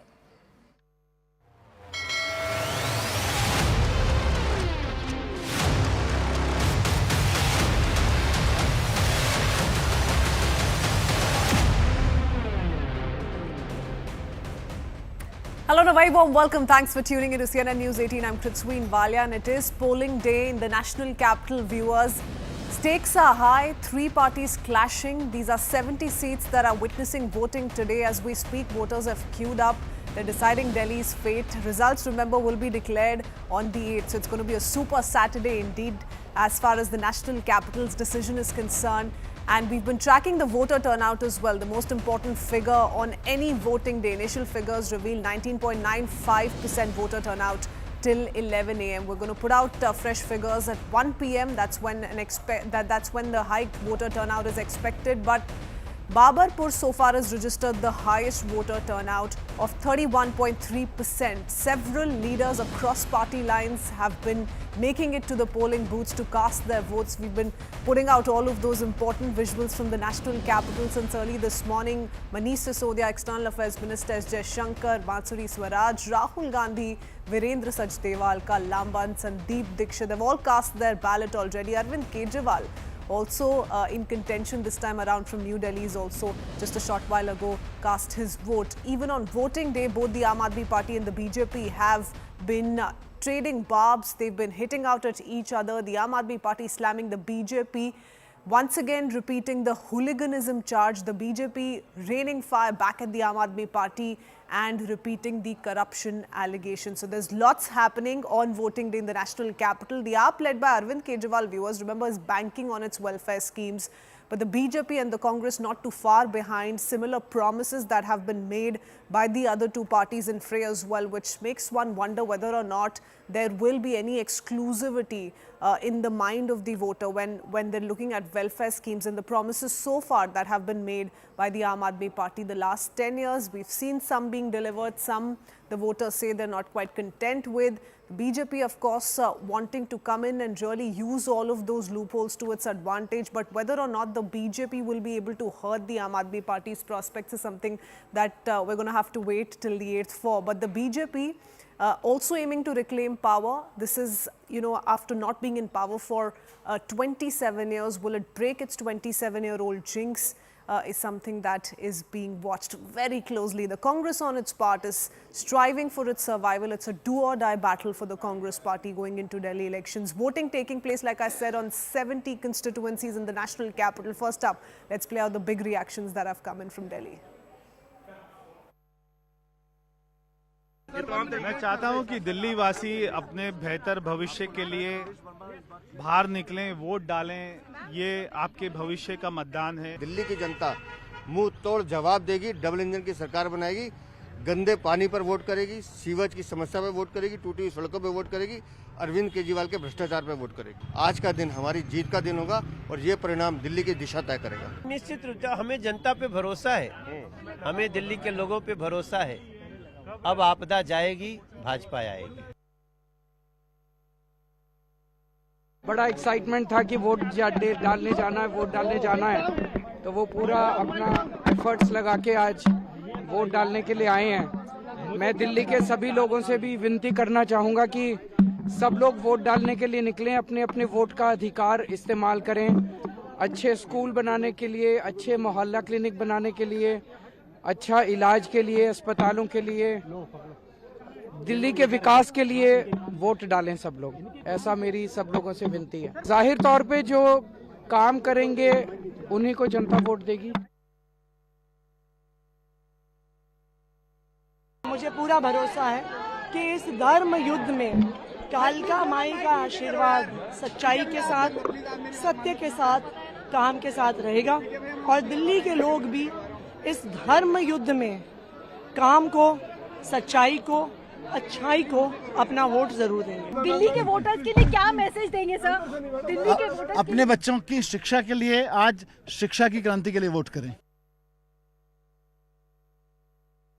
I just like people to come out and vote because I hope so. Only 6.5% in New Delhi. Yes, so I hope people come out and vote. मुझे लग रहा है दिल्ली की 1,55,00,000 मतदाता उत्साहित है, because मुझे पूरा विश्वास है वो बदलाव चाहते हैं, विकास चाहते हैं। अब दो ही शब्द है, बदलाव और विकास। अब इस बदलाव को होने से कोई नहीं रोक सकता है। मैं सभी मतदाताओं से अनुरोध करूंगा कि बाहर निकलें और आकर के वोट दें। ये हमारे लोकतांत्रिक धर्म हमारा है और उस लोकतांत्रिक धर्म का पालन करें।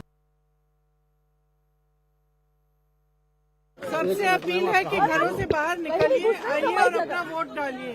ये संविधान ने आपको सबसे बड़ा, सबसे अहम अधिकार दिया है, इसका ठीक तरह से इस्तेमाल करिए। मैं जानती हूँ कि दिल्ली की जनता उठ चुकी है। जहाँ जहाँ मैं जाती हूँ लोग कह रहे हैं कि पानी की सुविधा ठीक नहीं है, सड़कों की सुविधा ठीक नहीं है, पोल्यूशन इतना ज्यादा हो रहा है, तमाम समस्याएं इनका हल करना है। तो आइए, बाहर आइए, वोट डालिए।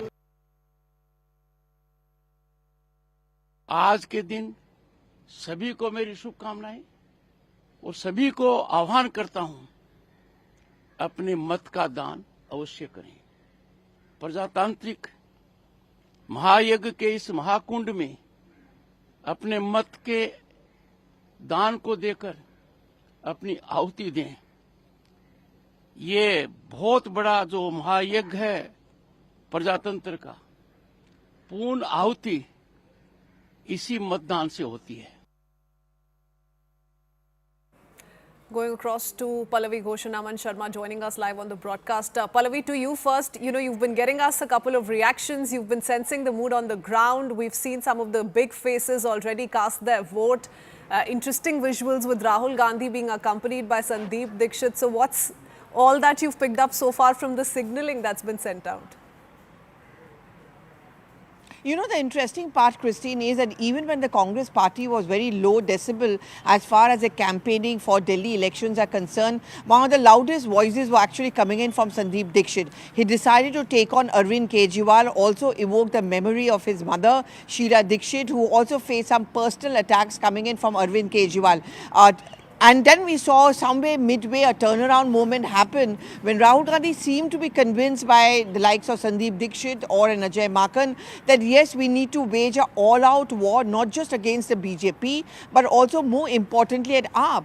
I heard Rahul Gandhi for the first time ever calling, say, Manish Sisodia a kingpin of the Liquorgate scandal, or Arvind Kejriwal living in a sheesh mahal and of being extremely corrupt, to being called a threat to democracy. Therefore, what I'm saying is that the accompanying of Rahul Gandhi with Sandeep Dixit seen along Priyanka Gandhi Vadra is sending out a very critical message that the party is completely backing those who are fighting Arvind Kejriwal on the ground, leaders like a Sandeep Dixit. And you know, this is very important nuance which I think the Gandhi family wanted to highlight, that we are going to wage an all-out war against the Aam Aadmi Party. Also, the timing is important. You know, early morning, Rahul Gandhi goes out to cast his vote at 8:15 a.m.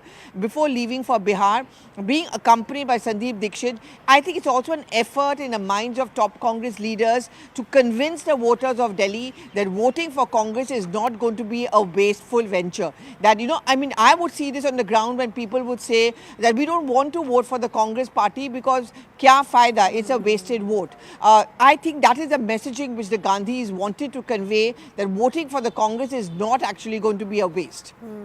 You know, we began building up to the elections by saying that this is going to be a triangular contest, but like you said, the sentiment on ground appears to be indicating otherwise. It's mostly the Aam Aadmi Party and the BJP, Aman, that we've seen at loggerheads over key issues, debating it, you know, thick and thin through each passing day. So it's pretty much centered around how the two are taking each other on, isn't it? And how does it look like on voting day, D-Day today in the national capital? Well, absolutely, Kritswin. It looks like a two-horse race to me. It was always a two-horse race, I think, to start with. Even from last elections, if you see, there was a 15% vote gap between the Aam Aadmi Party and the BJP. But the Congress was just at 4% votes, completely irrelevant in Delhi politics. And, even though I think now they have put up a show, they have tried to send out signals, Rahul Gandhi's rallies, but has it really percolated to the ground amongst the voters? Do they have that cadre? Do they have that narrative to tell to the people? I don't think so in a Delhi state election. I think the people's choice is between the Aam Aadmi Party and the BJP.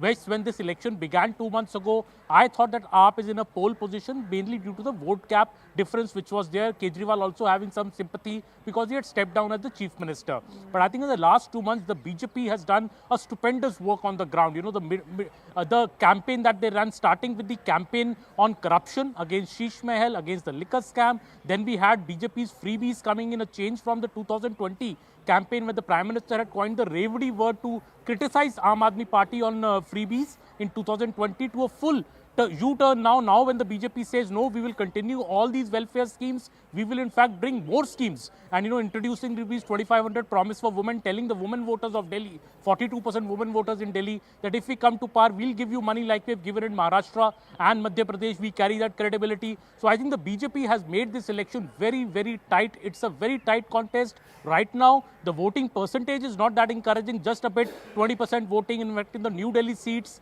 in the urban seats of New Delhi, 5 seats come under that. The New Delhi district, just about 16.7% polling. So that is definitely on the lower side. The outer, the Jhuggi Jhopadi seats and the outer Delhi seats are reporting far higher percentage. But I think this election will be decided if on the fact that is the Jhuggi vote getting divided between the BJP and the AAP. The Jhuggi voter, which has completely reposed its faith in AAP in the 2015 and 20 elections, if that vote gets divided this time, BJP gets a look in there. BJP is in a very strong chance in Delhi because the BJP is saying that it has the middle class voter has totally consolidated behind it on various infra issues in Delhi, bad air, the pollution, the Yamuna state, the potholed roads, and now this latest announcement which came in the budget, the IT relief which has been given to the middle class. So the BJP feels the middle class is totally behind it. It may not vote in bigger numbers, the voting percentage of middle class may be low, but the Jhuggi Jhopadi voter, if that voter BJP is able to get a look in,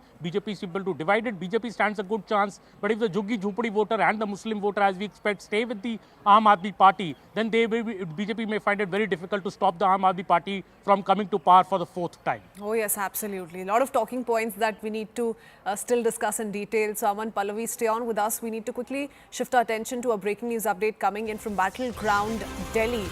This is news coming in from Seelampur, and we're learning that some women voters in Seelampur have alleged that when they went out to the booth to cast their vote, they were told that their vote had already been cast. Delhi police team and the Election Commission officials are now doing an identification checkup of the documents. The situation as of now is normal is what we're learning. An AAP candidate from Greater Kailash, Saurabh Bhardwaj, has also alleged that the Delhi police is the one trying to stop people from casting their vote at a polling station in Chirag, Delhi as well. We've already seen a little bit of a drama breakout in Jangpura. Manish Sisodia's presence led to Aam Aadmi Party and the BJP workers chanting slogans at each other. So all's not as calm in the national capital. It's voting day and we're seeing, this friction play out in the open in several constituencies. I want to first up play out this reaction of Saurabh Bhardwaj that's just come in. Listen in. वहाँ पे वो कह रहे हैं कि आपने लगवाया है. आप बताइए ना, ये इस तरीके से आप वोटिंग को यहाँ पे प्रभावित करने के लिए सुबह से लगे हुए हैं. सुबह सुबह आप लोगों ने बोला कि हम हटवा रहे हैं, फिर आपने वहाँ पे जो है बैरिकेडिंग कर दी. आप सारा का सारा मीडिया आप मेरे साथ चलिए, आप देखिए वहाँ पे पूरा जैम लगा हुआ है. तो सबके लिए होगी ना, साउथ एक्स में भी होगी. क्या आप मुझे बता दो, मैं मीडिया से पूछ रहा हूँ, मीडिया मुझे बता दे. मैं पूछ रहा हूँ, क्या आपने देखा कि वीरेंद्र सचदेवा 200 मीटर उतारे गए हों और वहाँ से पैदल आए हों, या आपने अभी राष्ट्रपति जी को भी वोट डालते हुए देखा है? आपने देखा कि 200 मीटर की गाइडलाइन थी यहाँ पे, वहाँ पे वो कह रहे हैं कि आपने लगवाया है. आप बताइए ना, ये इस तरीके से आप वोटिंग को यहाँ पे प्रभावित करने के लिए. Going across to my colleague Anshul joining us with more details. Anshul, tell us a little bit about these allegations being levelled by Saurabh Bhardwaj. He is raising questions with the manner in which the Delhi police, is trying to gain control over the situation, alleging that the police officials are stopping people from casting their vote in Chirag, Delhi. Well, this is the same tone in which the Aam Aadmi Party has been talking over the last 2 months. They have constantly raised allegations that how the Delhi police is actually going ahead and helping the Bharatiya Janata Party to win these elections. But if you see, most of these allegations have absolutely come out unfounded. If we talk about this specific case of Saurabh Bhardwaj, what the Delhi police has to say, since the area is inside a colony, since the voting booth is inside the colony, and if at all vehicles are allowed to go over there, then there could be a massive mismanagement of traffic and people that could happen. And that is the reason why they have decided to stop vehicles that will be travelling towards the voting station a few meters before the polling is where the polling is happening. Now, this is not only happening over there, but in several parts of the national capital where the polling booths are actually in very congested area. The Delhi police takes this decision that vehicles should not be allowed to reach over here, and hence they are stopped at least 100 to 150 meters away from the polling booths, so that the people can go over there freely. So this is another allegation that has come to the fore. Apart from this, there are several other allegations that have been raised from the Aam Aadmi Party of how voting is being rigged out here in the national capital. An incident came in from Seelampur just a few minutes ago, where the Aam Aadmi Party had alleged that the BJP has brought in fake voters, whereas the BJP claimed that the Aam Aadmi Party has brought in fake voters who are burqa clad and are voting in particular seats, in particular polling stations in the Seelampur area. Now, we spoke to the top officials of Delhi police. They have said that all these allegations are absolutely unfounded. There were a few people who were trying to create this tension, who were trying to create some confusion amongst the voters over there. They have all been taken care of. The documents of all the voters have now been absolutely been verified, and none of these allegations have found any relevance on the ground. So definitely the Aam Aadmi Party will continue to rake up this issue as how the Delhi police is actually helping the BJP, but there is no evidence to substantiate this claim, because remember, there are cases that have been registered against several BJP leaders in this run up to the elections as well, and this is what the Delhi police had to say throughout, that they have worked in a bipartisan manner. But Aam Aadmi Party raising such questions is something that is on the expected lines. And once the 8th of February comes in, and if at all the Aam Aadmi Party in a surprising move is not able to make the government over here, then we can expect the allegations against the EVMs to also come to the fore. We saw a glimpse of that just day before yesterday, when Arvind Kejriwal went to the Election Commission and raised allegations of how EVMs can be misused, and in fact he did that press conference in which he said that the BJP can actually hamper at least 10% of the voting through EVM. So vote for me in a larger manner. So EVM is something that is also going to come up in the next few days, if at all the Aam Aadmi Party is not able to form the government over here. But yes, these allegations are going to continue. But the message from the Delhi police is very clear, that everything is fine on the ground. People can easily safely come out and cast their ballots to the nearest polling stations. Okay, stay on with us, Anshul. There's lots happening in some of these constituencies. Like you said, the Delhi police has cleared the air and says their only duty is to maintain law and order. But let's play out reactions coming in from Seelampur, where some women have alleged that they were not allowed to cast their vote. यानी यहाँ कोई हंगामा नहीं है, कुछ नहीं, आराम से वोटिंग हो रही है, समझे। ये जो कांग्रेस का जो कैंडिडेट है वो हार रहा है, वो जो है अब्बा फैला रहा है यहाँ पर, समझे, क्या फर्जी वोटिंग हो रही है, ये हो रहा है। वो चाह रहा है कि किसी सूरत से इलेक्शन ये पोलिंग पोस्ट हो जाए, पोलिंग, समझे। यहाँ एक तरफा आम आदमी जीत रही है। पार्टी दोनों आपस में लड़ रहे हैं, आप यहाँ पे टकराव कराया इन्होंने दोनों ने, और बीजेपी ने आकर यहाँ पे हंगामा करना चाहा कि पोलिंग रुक जाए, कि यहाँ वोटिंग ना हो पाए पूरी तरीके से, क्योंकि जो अनिल गौड़ जो है वो, हाँ, बीजेपी का जो कैंडिडेट है अनिल गौड़ जो है, उनने आकर के यहाँ पे कहा जी फर्जी वोटिंग कैसे करते हैं, हमारे पास पहचान पत्र, आधार कार्ड, सब चीज़ है, हम उससे दिखा के कार्ड पोलिंग वोट कर रहे हैं, मगर यहाँ पे इल्ज़ाम लगा रहा है कि यहाँ पे फर्जी वोटिंग हो रही है। कुछ नहीं हो रहा, ये सब रोकने की साजिश है, बेवजह के अंदर नाटक है सिर्फ, और कुछ नहीं।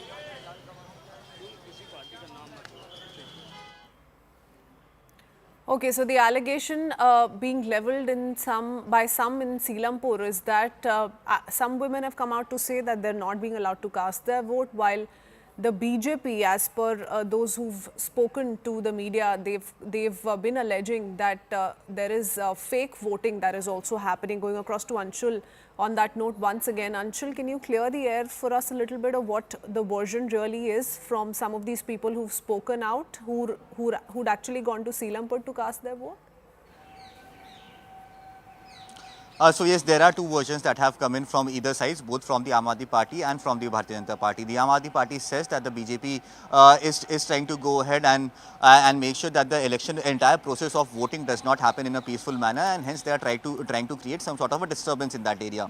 Whereas the BJP has gone ahead and claimed that that there are some burqa-clad women who do not have their names in the voter list, but are trying to go inside the polling station and trying to cast their ballots. Because of this confusion, there was a small ruckus that happened over there, but I spoke to the top officials of the Delhi police and they have confirmed that the flying squad team of the Delhi police reached on the spot. They verified the documents of each and every person who was going inside to vote, and they have absolutely cleared this air that that there is no untoward incident or no fake voting that is happening at this point in time, and hence they have asked people to maintain calm in that entire area. At this point in time, as we speak, the leaders who were present over there have in fact gone back, and the situation is absolutely calm. Voting is going on at the normal pace. At this point, it remains to be seen what will eventually happen on the 8th of February. But yes, allegations like these are likely to come up through the day, as it is expected that in many constituencies where the fight is very, very close between the Aam Aadmi Party and the BJP,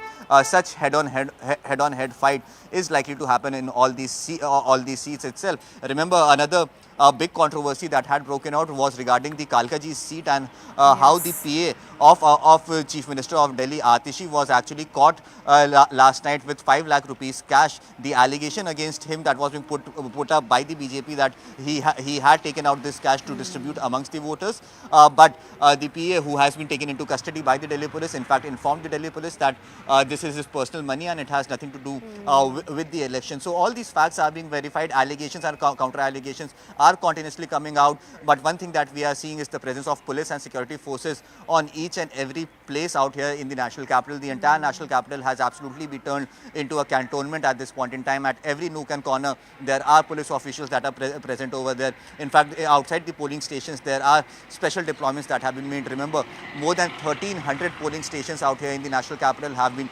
demarcated as sensitive polling stations, and all these polling stations, there are additional forces that are present. So it is very, very difficult for anyone at this point in time to go ahead and disturb the voting or try to cast a fake vote, because the number of security personnel that are deployed on the ground, that is definitely outnumbering the voters that are turning up one by one. Okay, so allegations coming in of fake voters attempting to cast their vote is why now the Delhi police personnel in Seelampur, amid ongoing voting, are trying to go through identification check of everybody who's queuing up to cast their vote. That's the clarification that's been issued by the Delhi police personnel.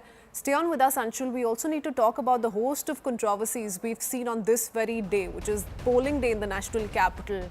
First came the news of an FR which has been registered against Amanatullah Khan, the Aam Aadmi Party MLA, also candidate of AAP from Okhla, this for allegedly violating the Model Code of Conduct.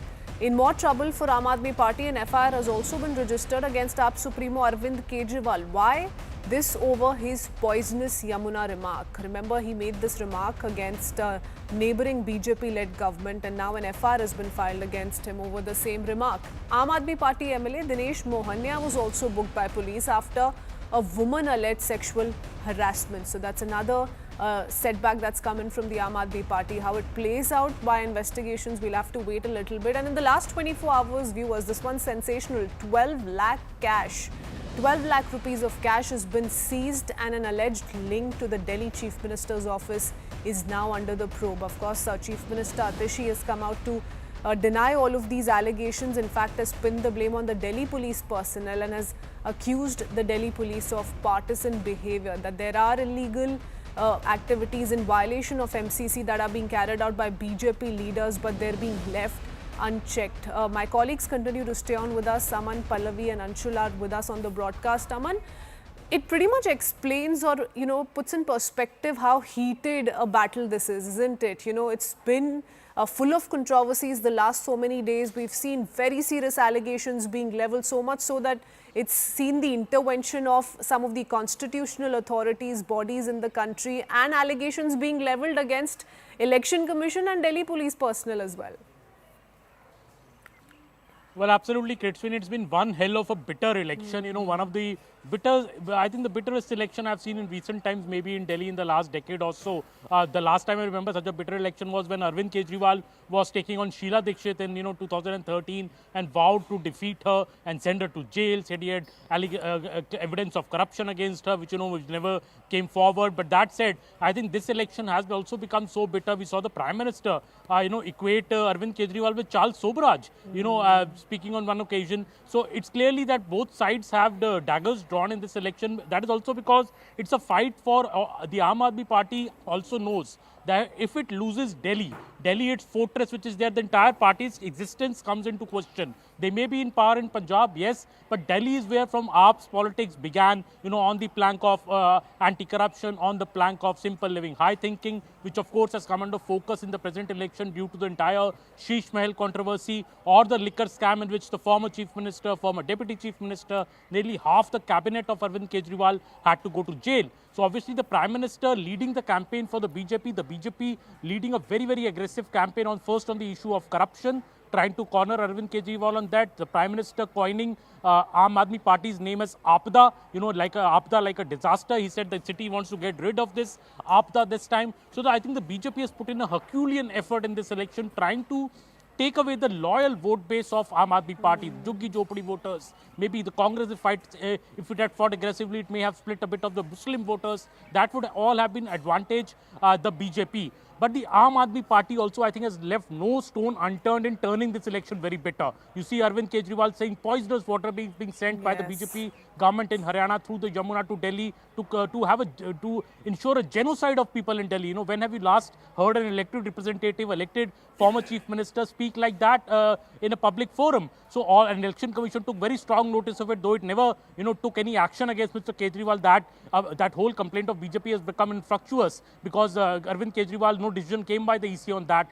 So I think both sides have made it very bitter because the contest is itself so bitter. Delhi is just an assembly of 70 seats. It's a small state, but its national imprint, I think this time is very, very high because this is a prestige battle for the BJP and the Aam Aadmi Party. And after the big wins in Haryana and Maharashtra, the BJP is very, very keen to win Delhi and make a statement. Oh yes, and like you rightly pointed out, the BJP has made a point through its Haryana and Maharashtra victory, Pallavi, but this one's not going to be easy, isn't it? And tell us how it's been shaping up in the minds of the voter. You've been speaking to so many people the last few days. What's the key issue that they're keeping in mind while casting their vote? A lot of importance has been given to Bijli, Pani, and that's where Arvind Kejriwal's poisonous water attack also came in from. But equally important is the fact that BJP and Congress are also following a similar model and have promised a certain welfare schemes that takes away the exclusivity from the Aam Aadmi Party. Is the voter viewing that closely? Well, Delhiites, I think, are spoilt in the sense of they are used to, at least the voters are very much used to this entire concept of freebies, which is what has been the hallmark and the basis of the Aam Aadmi Party's politics ever since they came in from 2013.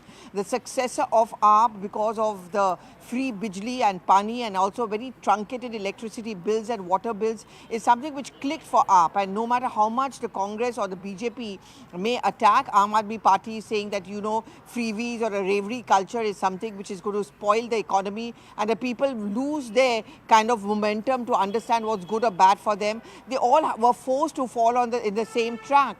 And that's why if you look at the Sankalp Patra, whether it's of the Congress, whether it's of the BJP, all of them seem to be promising pretty much the same thing. So one, it's going to be a fight as far as the so-called freebies are concerned. So the Delhiites are having it easy on that count. So in that sense, the AAP and the BJP are not going to be very much different. So they're going to decide on that.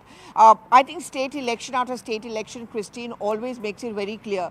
Not always a national issue, it's actually the local issues which matter. Lok Sabha elections are completely different different. So while the people over here may have voted for the BJP en masse as far as Lok Sabha goes, at the state level, of course, it's issues like water, issues like pollution, which really matters, health for that matter. And I think in that sense, the BJP has tried to make an inroad.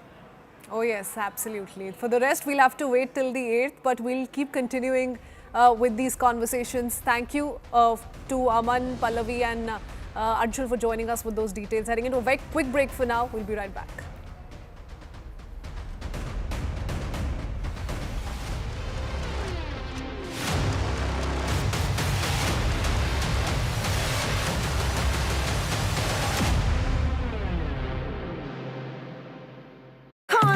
Away from you, Dr. Subramaniam Jaishankar is casting his vote. Pallavi is also joining us. Pallavi, whereabouts are you? Well, I'm standing just right outside what can we call the hub of the Babus in the national capital at the Nirman Bhavan. And this is where you see a large number of bureaucrats, of course, working here. But this also falls into a very critical constituency and a high-profile one. What I'm really waiting for is the crowd over here is gathered because any time now, Rahul Gandhi is going to come and cast his vote before he heads off to Bihar. Well, I mean, you know, we all talk about AAP. Anand, we are all going to talk about the BJP, the Congress, you know, ironically for having been a big player for 15 long years, today is very much a fringe player. But the BJP certainly wouldn't want them to be that because the calculation is that the better the Congress party pulls in terms of voter percentage, the better are the chances of dividing the anti-BJP votes, which means the AAP stands to lose. And that is the reason why very often during the political campaign, Anand, you would have noticed a deliberate goading of the Congress party. You know, to get them out of their homes and get those lazy Congress leaders out and campaign aggressively. So pinning their hopes is a lot on this constituency, the New Delhi constituency, which Akash was also talking about a short while back, because this is where the big players are. This is where the Sheila Dixit legacy plays out. Would you agree that the Congress has upped the game in the last final 100 meters, like they say, the final 200 meters? Oh, the yes, last totally. 1 week they've upped the Totally. intensity. And this entire gloves off between Rahul Gandhi and Arvind Kejriwal. Now, was that a put on, or is that the sentiment within the Congress now? Well, you're absolutely right, Anand, and a man who's responsible for this repeated flip-flop is going to come here and cast his vote anytime now. Initially, he was caught into his dilemma of coalition ka maryada versus the Congress's astitwa. I think the latter finally took place because he was convinced by many of the Congress leaders like Ajay Makan that how long will you keep on paving the way in the name of coalition dharma, because you're getting wiped out state after state. And if you think that you're the only ones capable of taking up the BJP, then it is very important that the Congress does well or has a pan-India presence in states. Bengal, you look at the coalition Maryada, the moment the Congress raised its head, the Congress is completely wiped out in West Bengal. The same is in Delhi, 0 MLAs, 0 MPs. So I think belatedly they've joined into a race, but they've given some very interesting fights, and certainly in the New Delhi constituency. Well, thanks for your inputs, Pallavi, and we'll circle back to you the moment Rahul Gandhi arrives. And does he have a mind of or an opinion with respect to the Delhi voter? What is his pitch before he heads to Bihar? That's another critical one where the last time around the Congress didn't pull its weight. Delhi critical too. Why critical? What are the key factors before we bring back Zaka in with some of the numbers that the voters need to consider? One of the aspects is the middle class. They constitute 67% of Delhi's households. The Jhuggi Jhopadi cluster or the JJ cluster, 17% of the Dalit vote and primarily based in the slums. 71.7 lakh out of the 1.5 crore voters are women voters, and will they, who make up for about 45 to 46% of the entire voter base, will they prove decisive? Will they vote one way, or is there a split opinion there too? About 12.7% are Muslims. They could be a game changer in at least 6 seats. Dr. Jaishankar is speaking.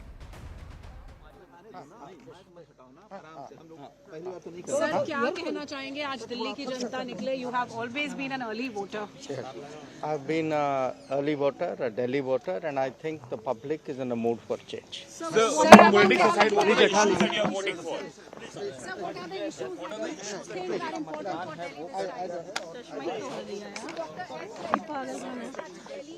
So Dr. Jaishankar not offering much, saying I've been a Delhi voter and I believe that the public are in a mood for change. Rahul Gandhi, fresh pictures coming through. Rahul Gandhi has arrived to cast his vote. Pallavi Ghosh with us. Yes, Pallavi. Yeah, in fact, look at the pictures right in front of me, and this is a very interesting picture because you're seeing Rahul Gandhi being accompanied by Sandeep Dixit, who is, of course, the New Delhi constituency. I think these pictures say it all. I mean, you know, the Congress party, we were just talking about this, Anand, a short while back, getting into this fight belatedly. But I think this is one of the most interesting and aggressive fights. Sandeep Dixit has used up the legacy, and I'm just seeing those shots. I'm leaving you with these shots, Anand, where Sandeep Dixit has walked inside with Rahul Gandhi. They came in the same car together, and you know, after that flip-flop where Rahul Gandhi was in two minds whether, you know, you really need to put up a big fight against Arvind Kejriwal, I think finally he decided that this is it, this is what we really need to do. And bringing Sandeep Dixit along with him in the same car, going inside and casting their votes, I think it kind of answers your question that the Congress party has decided to up its ante, and the Congress and Rahul Gandhi have also decided that this really has to be the big fight, and the gloves needs to be off. I mean, the Aam Aadmi Party can never ever be a friend of the Congress because the genesis and the growth of the AAP has been at the cost of the Congress. So Rahul Gandhi goes in, he's cast his ballot, he's gone with Sandeep Dixit. Zaka, that's interesting. Now, you know, we were expecting him to come with Sonia Gandhi because they are voting in the same booth. Priyanka Gandhi votes in a different booth. But interestingly, he's come with Sandeep Dixit. And Sandeep Dixit...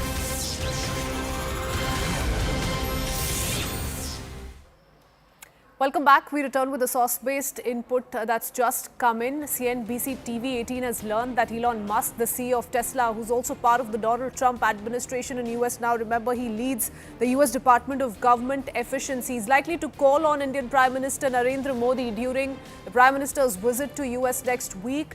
The Prime Minister, viewers, remember, is expected to be in the United States from February 12th to the 14th after an invite from US President Donald Trump, and Elon Musk is likely to be a part of a select group of CEOs who will meet the Prime Minister on the 13th of February. So that's the latest as is being learned by CNBC TV 18. Elon Musk, remember, has had plans to take Tesla cars into the Indian market for a few years. In fact, his much anticipated visit to India last year was postponed due to some obligations at Tesla. But I want to go across to CNBC TV 18's Parikshit Luthra joining us live on the broadcast. Parikshit, tell us what we can make of the news that CNBC TV 18 has picked up. It's once again a forward-looking development. Could this also mean something big for manufacturing in India? Well, you know, there have been a lot of meetings between Tesla and the Indian government over the last few years, and India has been engaging with them to come and manufacture here. But there have been some concerns around tariffs. Also, the global EV environment has also started slowing down. So the plans of Tesla have kept on changing over the years. But what we're told right now is that Elon Musk will be among a group of key CEOs who will be meeting Prime Minister Modi in the US. That is on the 13th of February. So what's really on the agenda? Elon Musk would be seeking lower tariffs on importing electric cars into India. Currently, the tariff is around as high as 100%. It has been slashed to 70% in the union budget, but Musk may want it even lower for electric cars to be brought in. He would want a level playing field with domestic car makers in India, the likes of Mahindra, Tata Motors, Maruti Suzuki, who are big players in both the ICE and the EV segment. Secondly, he would want early approvals for Starlink to start operations in India. Thirdly, he would want a closer collaboration, a deeper collaboration between SpaceX and also ISRO. So let's see what happens on all these fronts. We also know that Tesla has been scouting for locations in India to open up a showroom. They want to start retail operations before setting up manufacturing. And it's quite possible, and industry sources tell us, that they are considering bringing their low-cost model to India this year. By June, they would be launching an affordable electric car in the US market and global markets, and India could be one destination where they would like to bring those cars to. Having said that, what has India been offering Tesla and Elon Musk? Number one, last year in February, we launched a scheme for manufacturing electric cars in India, which would give the likes of Elon Musk and Tesla a 15% concessional duty if the company commits to manufacturing in India and invest $500 million. Number two, in the union budget, we slashed import duty on cars costing over $40,000 from 125% to 70%. Basic customs duty on lithium-ion batteries, the key component of electric vehicles, has been scrapped completely. So all these are positive signals to the Trump administration, Elon Musk, but it remains to be seen whether he will make any immediate announcement on India, considering the global EV environment and how electric vehicle sales have been slowing down in some geographies. Oh yes, whether or not this is going to be in his capacity as a Trump colleague or as a businessman. So we're watching out for that one. But Parikshit, you briefly touched upon this as is. I also want to understand the industry response to this, because Donald Trump has been mounting the tariff war. And India is keenly looking at shaking off the, the tariff king label that's been spoken of by Donald Trump. So overall, we need to look at how India is going to respond to this huge development. You're absolutely right, and India has already offered some positive signals and sweeteners. I spoke about high tariffs. India has removed the high 100% duty rate. So currently we have a 70% duty rate, which is going to be the highest for any product in the country. So your sales of electric cars being imported into India, all those cars, if they are brought in as fully built units, completely built units, the tariff on that would be 70%. If you speak about electric motorcycles, high-end motorcycles like Harley-Davidson, they would also now enjoy a lower tax regime, import duty regime after this last union budget. So those positive signals to the Trump administration are already there. We would also signal that we're open to business, open to negotiating lower tariffs in certain areas which benefit US companies. But at the end of the day, it has to be a win-win partnership on both sides. Elon Musk has always complained about high tariffs in India, saying that they would like tariffs in the range of 20% to 40%. But there is also a pushback from Indian car makers, saying that over the years, we have invested so much because of the FAME scheme, because of PLI schemes. Then what is the point of all those investments if companies like Tesla give those major duty concessions without any commitment to manufacturing? So this is going to be the sense from the Indian side that fine, we can give you lower duties, but please commit to manufacturing in India within a scheduled time frame. Oh yes, absolutely. And this indeed is going to be the first interaction in Donald Trump's second presidency between the two world leaders. So surely the two want to start off on a good note. Thank you so much, Parikshit, for joining us with all those details. We now shift our attention to another bit of breaking news update coming in. Home Minister Amit Shah is chairing the review meeting on Jammu and Kashmir as we speak. The meeting is currently underway in the national capital, and Jammu and Kashmir Lieutenant Governor Manoj Sinha is also in attendance. Now, it's a crucial security review meeting on Jammu and Kashmir that is taking place in Delhi as we speak.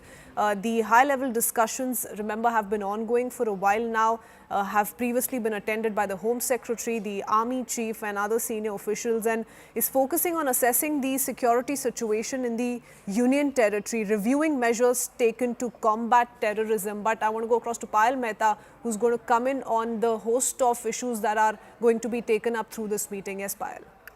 You know, the security situation in the state, also the build-up to the fact that, we are already going to start our preparation, Christine, as far as the next year's Amarnath Yatra, etc. is concerned. What is the situation on ground? Because you've had a change of, government that you've now seen. Umar Abdullah has taken up from the Lieutenant Governor's rule over here in the in the Union Territory of Jammu and Kashmir. That is something which is going to be discussed, as far as the Home Minister is really concerned, is keeping a very, very close eye. Remember, there was a meeting which took place yesterday also in the Parliament, along with the Jammu and Kashmir LG Manoj Sinha and the other security officials, and that meeting continues today as well. So obviously, Amit Shah, the Union Home Minister, who is absolutely firm on the fact that, they do not, they feel that, there's a different, sunrise in Kashmir after the abrogation of Article 370, and that they allowed the elections to really take place peacefully. The people of the state need to be congratulated, but at the same time, they need to be protected from any such elements who would try to disturb the peace and tranquility of the region, and that's the reason these review meetings are extremely important, Christine. Oh yes, absolutely. In fact, we've been tracking similar meetings that have taken place in the past, Payal, and the Home Minister was unrelenting in reiterating the zero tolerance policy towards terrorism. Well, absolutely. That's been a policy of the government, saying that they do not have any, any sympathy whatsoever with terror sympathizers or probably, people who actually support terrorism in any form as well. And the visuals that we are seeing on our screen is of the meeting that took place yesterday. Remember, there's a change of guard in the central forces also. So we have a new DG CRPF now. Former, Assam DGP GP Singh is back to the national capital. He's holding the reins of the CRPF. So the other security agencies, the IB, the RAW, all of these are very, very crucial departments as far as the focus is concerned. And that is something which, of course, the Home Minister will have at the top of his mind. Given the fact that, yes, now elections have taken place, there is also scope for the, for the local body polls to take place. That is something also which the centre is extremely keen on, seeing that undergo as well.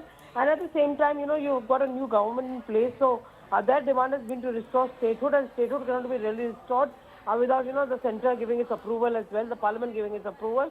So that is also something which they're going to be doing. A timely reviews take place from period to period, assessing the situation, especially in the valley, where, of course, multiple people had, made all kind of assumptions that, there would be a lot of unrest after the abrogation of Article 370.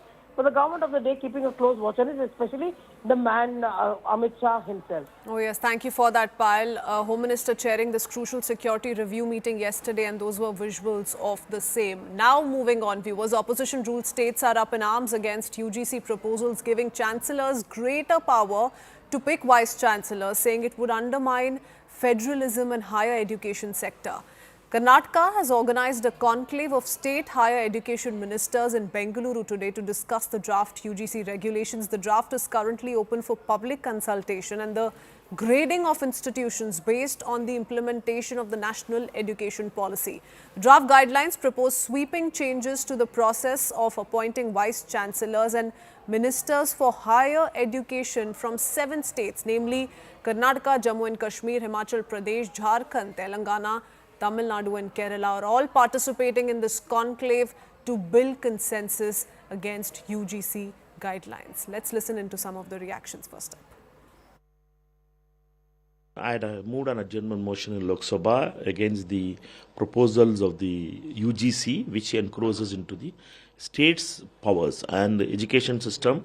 The BJP, when they formed the government in the centre, from that day itself, they had been trying to communalize the education and capture. The RSS is trying to capture it through many kinds of ways. And now UGC has come out with a new plan to control the VCs and other institutions. And we are in Tamil Nadu, and Telangana Chief Ministers has wrote against that to the Education Minister and the Prime Minister. The Education Minister must answer to the queries which we wanted to ask.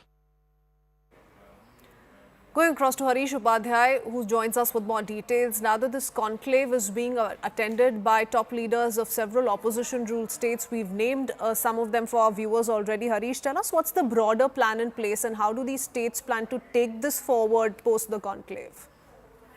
Well, they want to draw consensus on how these states want to come together and fight against this draft regulation, whether to approach the Supreme Court or whether to fight it individually. These are things that are being deliberated upon. Remember, already states like Tamil Nadu and Kerala have already passed a resolution against it in their respective assemblies.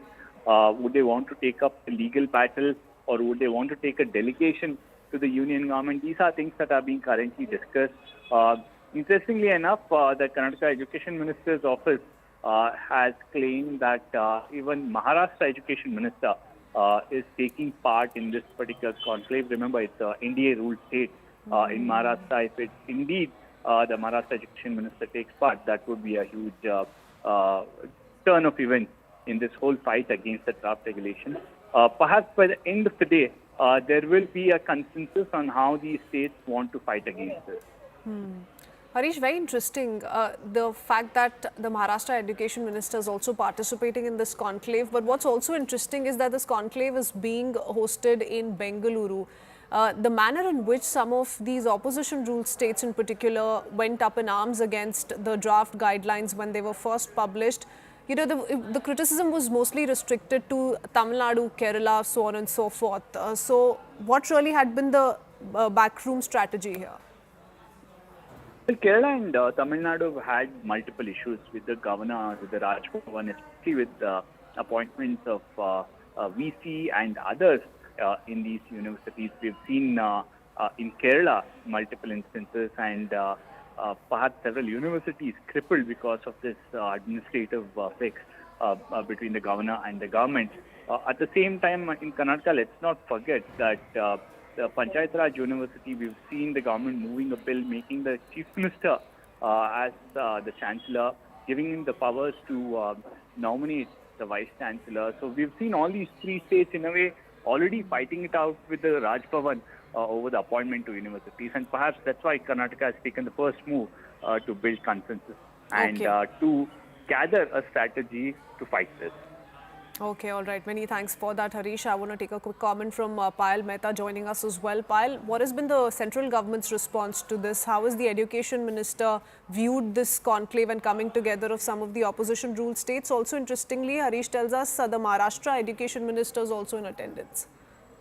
Well, that's very interesting given the fact that the Maharashtra government is also an NDA government, and for the Maharashtra education minister to come by there, on an issue like this is very interesting.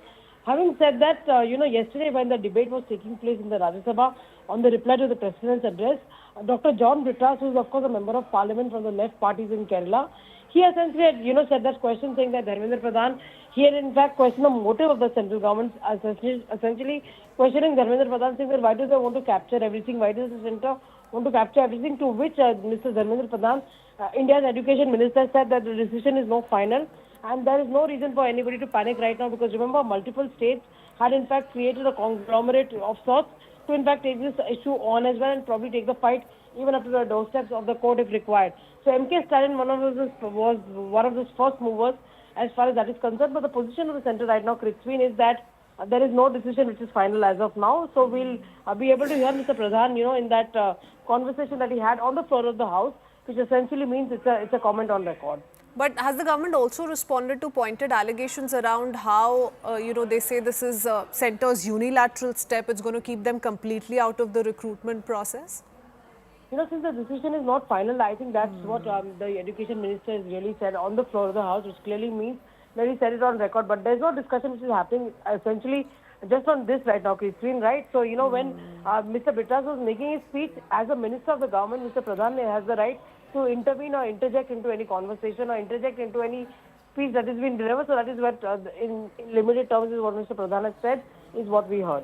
Okay, we'll have to wait a little while longer for another detailed response from the education minister. But this is an anti-UGC draft conclave which is currently taking place in Bengaluru, being attended by several opposition ruled states. Interesting fact that was pointed out by Harish was that Maharashtra education minister is also in attendance. Thank you for that, Payal. We're tracking the several reactions that are slowly coming in on this big story from Karnataka. For now, we shift our attention, I beg your pardon, to another update coming in on the Delhi elections. Delhi has registered a total voter turnout of 33.31% till 1 p.m. So it's a little bit of a jump from the 20% that Delhi had recorded till 11 a.m. 1 p.m. 33.31% is the voter turnout, and top leaders across party lines, remember, have already cast their vote. They've already been making appeals to the voters of the national capital to come out, cast their vote, do what is their rightful in a democratic setup. So we've seen those kind of reactions come in already, but that's the figure that you need to focus on right now. It's 33.31% till 1 p.m. and hope is that the number will go up, because the more the number, the more interesting the election fight, the electoral fight, and that's what's expected of the national capital, given the heated exchange we've seen in the run-up to this big battle in Delhi. Now, do remember, we've seen Rahul Gandhi, Priyanka Gandhi Vadra, accompanied by New Delhi candidate Sandeep Dikshit. We've also seen Arvind Kejriwal cast his vote. As far as BJP is concerned, we've seen Union Minister Jai Shankar, Hardeep Singh Puri, Delhi BJP Chief Virendra Sachdeva, BJP candidate from New Delhi seat Parvesh Verma. All the big wigs have essentially come out. They've stepped out of their homes, they've cast their vote and have been making non-stop appeals to the voters of the national capital to do the same. We'll put out some of those visuals of what we've managed to access from the national capital, but going across to Pallavi Ghosh as well. Pallavi, how does this figure look to you? 33.31% till 1 p.m. Nothing great. It's a slight jump from the earlier 20% till 11 a.m. That's right. But also, Christine, maybe post-lunch people come out, because very often we see the trend and a surge which takes place post-lunch and late into the evening. There's still some hope. See, a lot has been discussed as far as the surge in voting percentage is concerned. It can go either which way. Earlier, people used to think that a surge would mean a strong anti-incumbency vote. Sometimes it really hasn't happened so way. In Maharashtra, I remember there was a huge surge in the electoral turnout. And it did not mean the end of the present government. It actually meant that the Mahayuti alliance came back with an even larger margin of victory. Same was the story in West Bengal. So what does increase in vote percentage mean? Does it mean that people are now coming up in large numbers to vote against the anti-incumbency? BJP certainly would want to look at that this way. The AAP, of course, would want to read it as an attempt made by its core vote bank to come out in large numbers to ensure that the AAP government continues. So we have to wait to see. Obviously, we've seen the results on the 8th. But of course, the Election Commission has been doing a very aggressive campaign on the ground, urging the people to come out and cast their vote. And all political parties in fray, Pallavi, surely are tracking this closely, isn't it? Because the common perception is right now that Arvind Kejriwal has enjoyed the support of the slum dwellers, the minority vote to a certain extent, and they're surely going to come out in large numbers to cast their vote. The BJP really relying on the middle class. So the number game is something that the political parties are also pinning their hope on. Yes, absolutely. And as I said, we were talking about this earlier, Christine. What is it that the BJP is counting its hopes on? It is counting its hopes on the unfulfilled promises of AAP, as they have called it, which means that the middle class, which earlier would vote en masse, and 45% of them in Delhi had voted almost for the AAP completely en masse.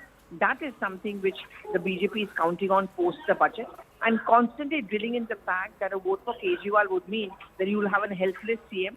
And again, there would be promises which would not be fulfilled, whether it comes to roads, infrastructure, water, electricity, and so on and so forth. Jhuggi Jhopri cluster is something which the BJP has been working upon, because that has been extremely loyal to AAP. The BJP's argument, and that is by way of the Prime Minister's inauguration of this flag, is that we are going to change your life for the better. That is also something which they are looking at. A three-cornered or a four-cornered fight in some areas where the AIMIM is also pretty strong, gives hope to the BJP that they can divide the anti-BJP vote. Okay, thank you for that, Pallavi. Well, let's hear it from the voter, including some of the first-timers, on what are the key issues that they're voting on today. Take a look at these reports. So at yet another polling booth here in Lodhi colony, and you can see just a trickle of voters. Not many voters again. So the New Delhi voter especially seems to be disappointing the election process a bit, because the rush is not there. There are no huge queues, just about 10 to 15 people inside, and you can even see at the booth where people are getting their votes, their polling slips validated and then going to vote. Not many voters here. That is the story of the New Delhi constituency, which is very keenly contested constituency, with Mr. Kejriwal, Mr. Parvesh Sharma and Sandeep Dixit in the fray.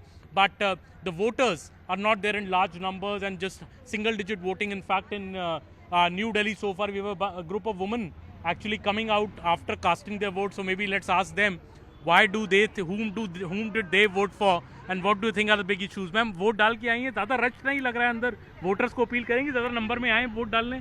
बिल्कुल आना चाहिए. It is our fundamental right, है ना, और सबको vote करना चाहिए. जो नहीं कर रहे वो बाद में फिर कोसते हैं कि क्यों नहीं राइट्स, मतलब हमारे यूज़ हो रहे हैं प्रॉपर्ली, एंड हर किसी का राइट है, यू शुड अवेल. जी, वोट बहुत कम, वोटर्स बहुत कम है सर, रश नहीं है. आपको लगता है ज़्यादा वोट आए डालने आए लोग वोट? न्यू दिल्ली में क्यों नहीं आते लोग वोट डालने? आते हैं, लेकिन इस टाइम मुझे लग रहा है कम है. और किस मुद्दे पे आपको लग रहा है वोट डलेगा इस बार दिल्ली में? आपके लिए क्या बड़े मुद्दे हैं? मुद्दे तो बहुत सारे हैं, अब क्या है. सबसे बड़ी बात तो ये है कि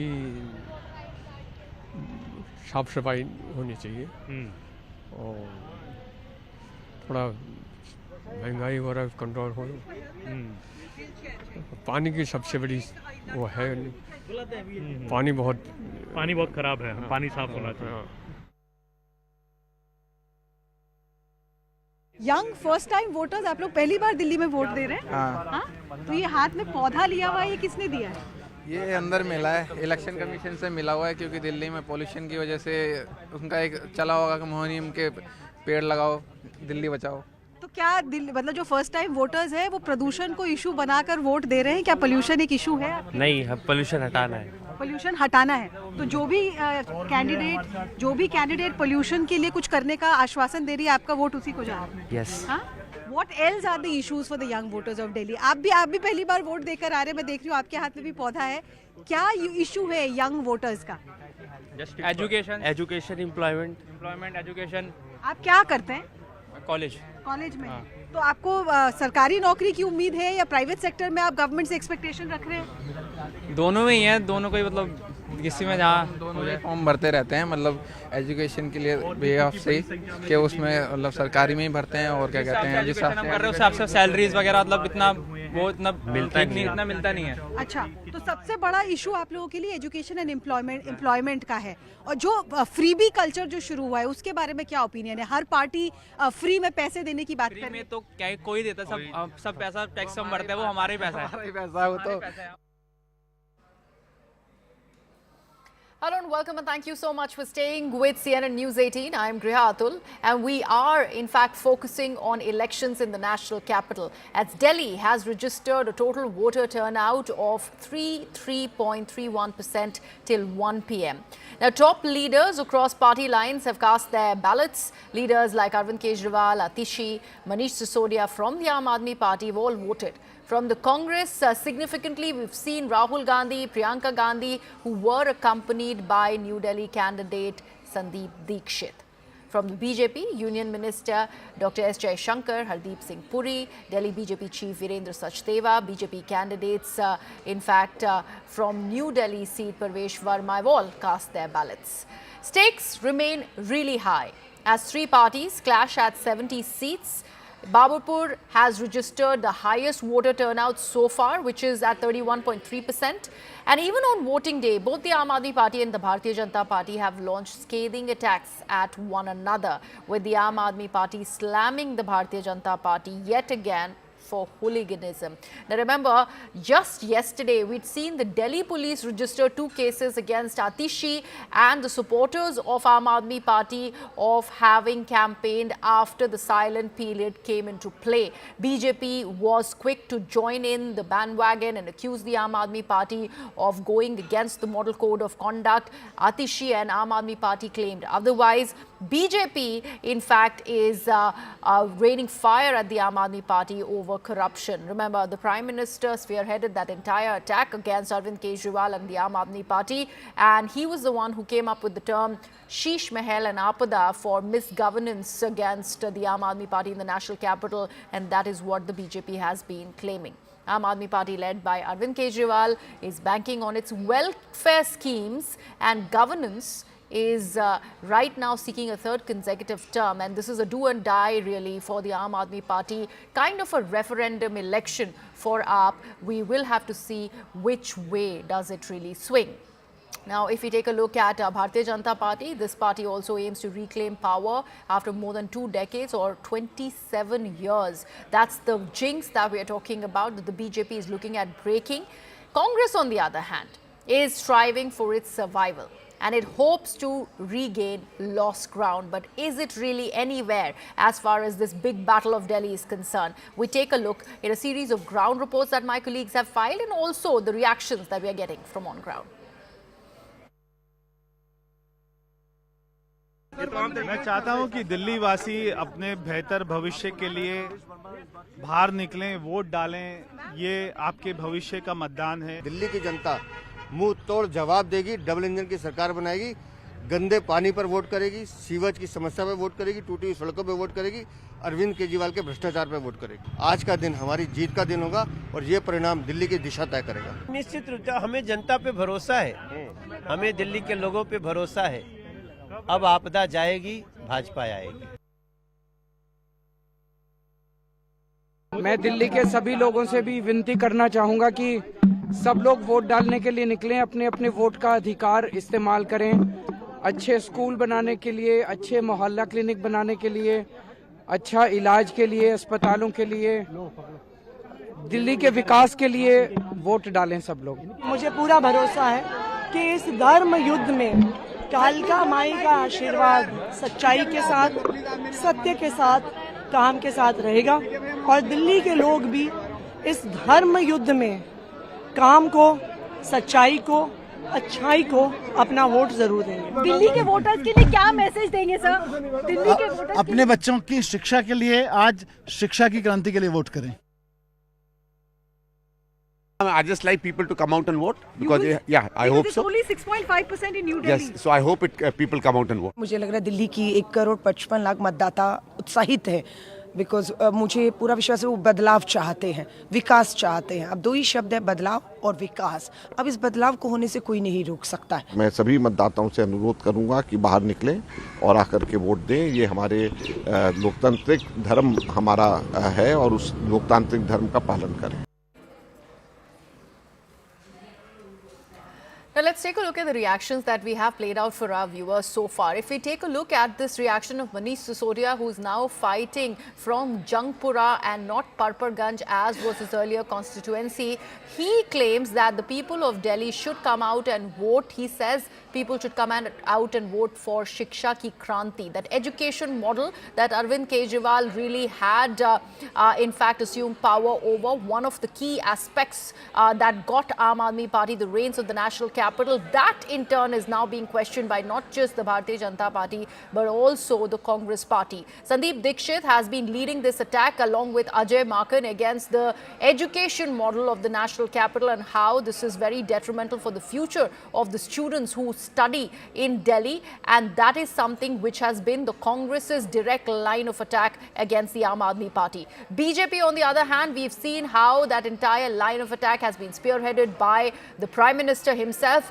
When he started campaigning in the national capital, he came up with the term Apada for misgovernance under Aam Aadmi Party. And then he further claimed the ample amount of alleged corruption that have happened under Arvind Kejriwal and Aam Aadmi Party. And he also said that there is a lot of splurging in the name of the Chief Minister's residence at 6 Flagstaff Road, which he coined the term as Sheesh Mahal.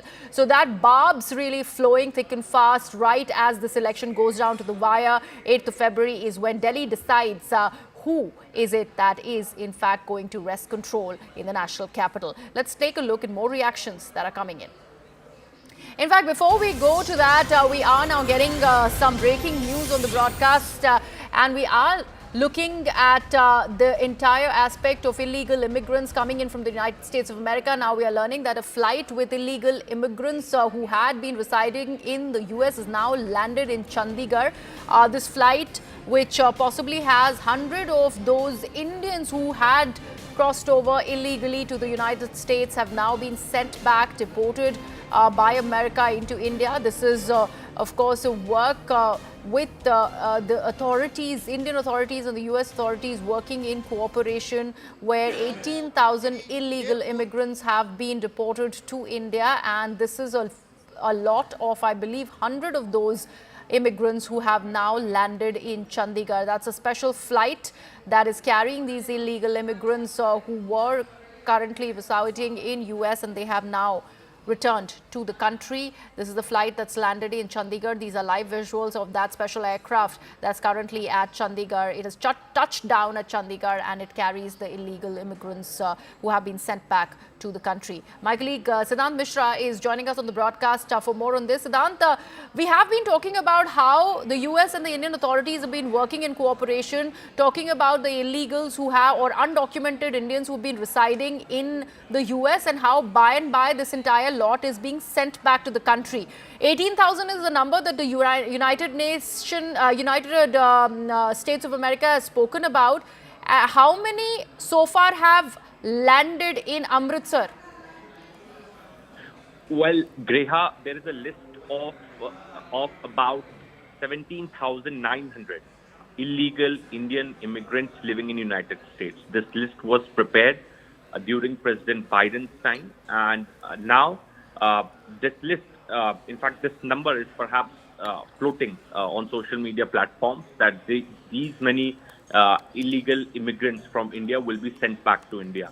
But I'll again want to remind our viewers that it is not that easy. this list will be verified by the Indian side, and Yes. then only these immigrants get deported. Now, the first batch, I would say, the first batch in Trump's administration of 205 illegal Indian immigrants have landed in Amritsar. This is what we have been told. This is the Donald Trump administration's first crackdown on India's migrants. A total of 30 deportees aboard the flight were residents of Punjab. This is what we have been told. And this flight has landed at Sri Guru Ram Das International Airport amid high security. So the law enforcement officers are also present there, Greha. In fact, Amritsar Airport Director, Deputy Commissioner of Police and CISF senior staff had held a meeting, and proper barricades and the protocol rooms, briefing room, etc. have also been developed at the airport. And in fact, an official has also confirmed that C-17 aircraft carrying migrants had departed from India. This is what we have been reporting since yesterday. So this is the first batch. But also, if talking in terms of India-US relationship, then this is a good sign. Perhaps this is a good signaling that India has made, that within the first month of Trump administration, India has done the identification of these 205 illegal immigrants living in US, and this first batch has been deported by US back to India. Right. Siddhant, do we know, are they all hailing from the state of Punjab, or there are other states that they belong to? And I believe there are about 45 US officials also on board this special US military aircraft? Well, indeed, there are US officials on board, and since it's a US military aircraft, and also, Greha, it's a very expensive process to deport these illegal immigrants back to their native countries. But since this was the promise which Donald Trump made in elections, in fact, he won the election on the issue of illegal immigration into America. So now he wants to be seen in action. He wants to deliver on this front. And since he wants to deliver, India has analyzed that, and India knows that this is what Trump wants.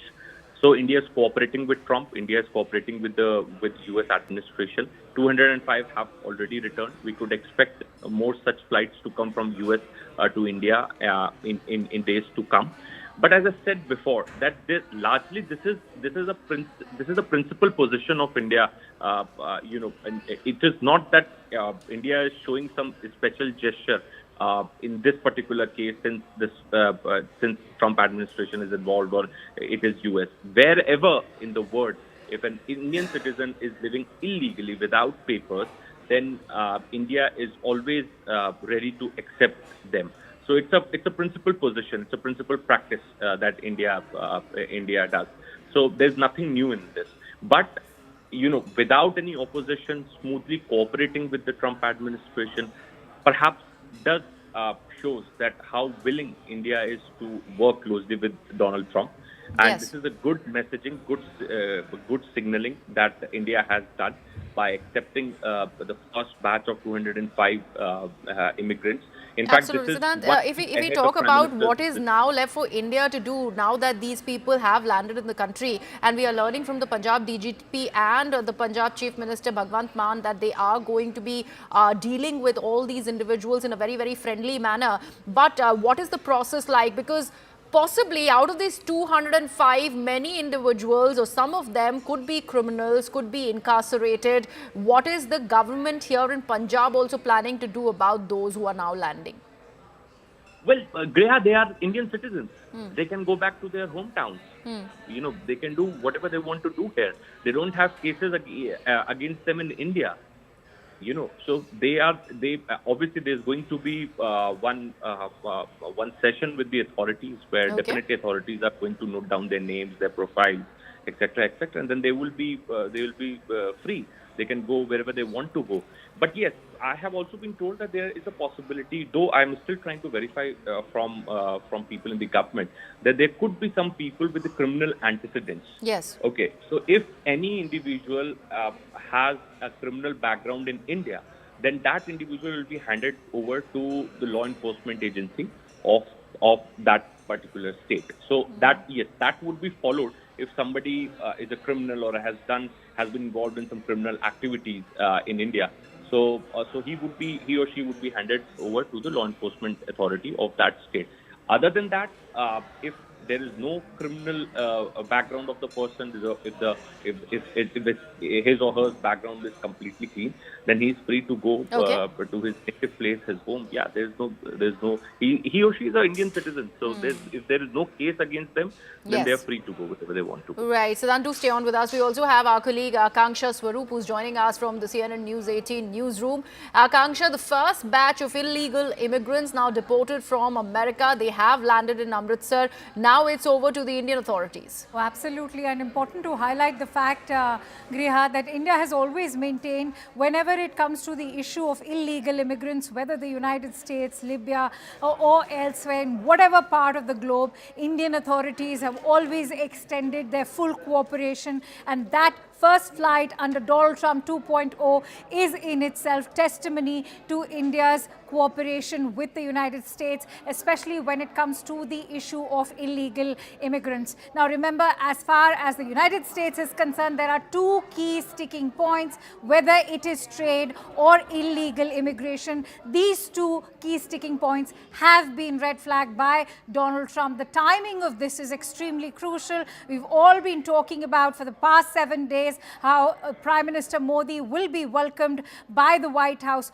in fact in the White House on February 13. So as far as delivering upon that cooperation, as far as deporting those illegal immigrants, as far as these Indians are concerned, that has already happened. This is the first batch, remember Griha, over 100 illegal immigrants deported. Visuals in fact very much on the screen of that flight arriving in Amritsar. As far as verification of the credentials and the record of all these deported immigrants are concerned, you rightly highlighted, Siddhant also highlighted that yes, they will be also checked for any criminal antecedents, and after that verification they'll be free to go. But sources are also telling CNN News 18 government sources that many of them in fact hail from the state of Gujarat.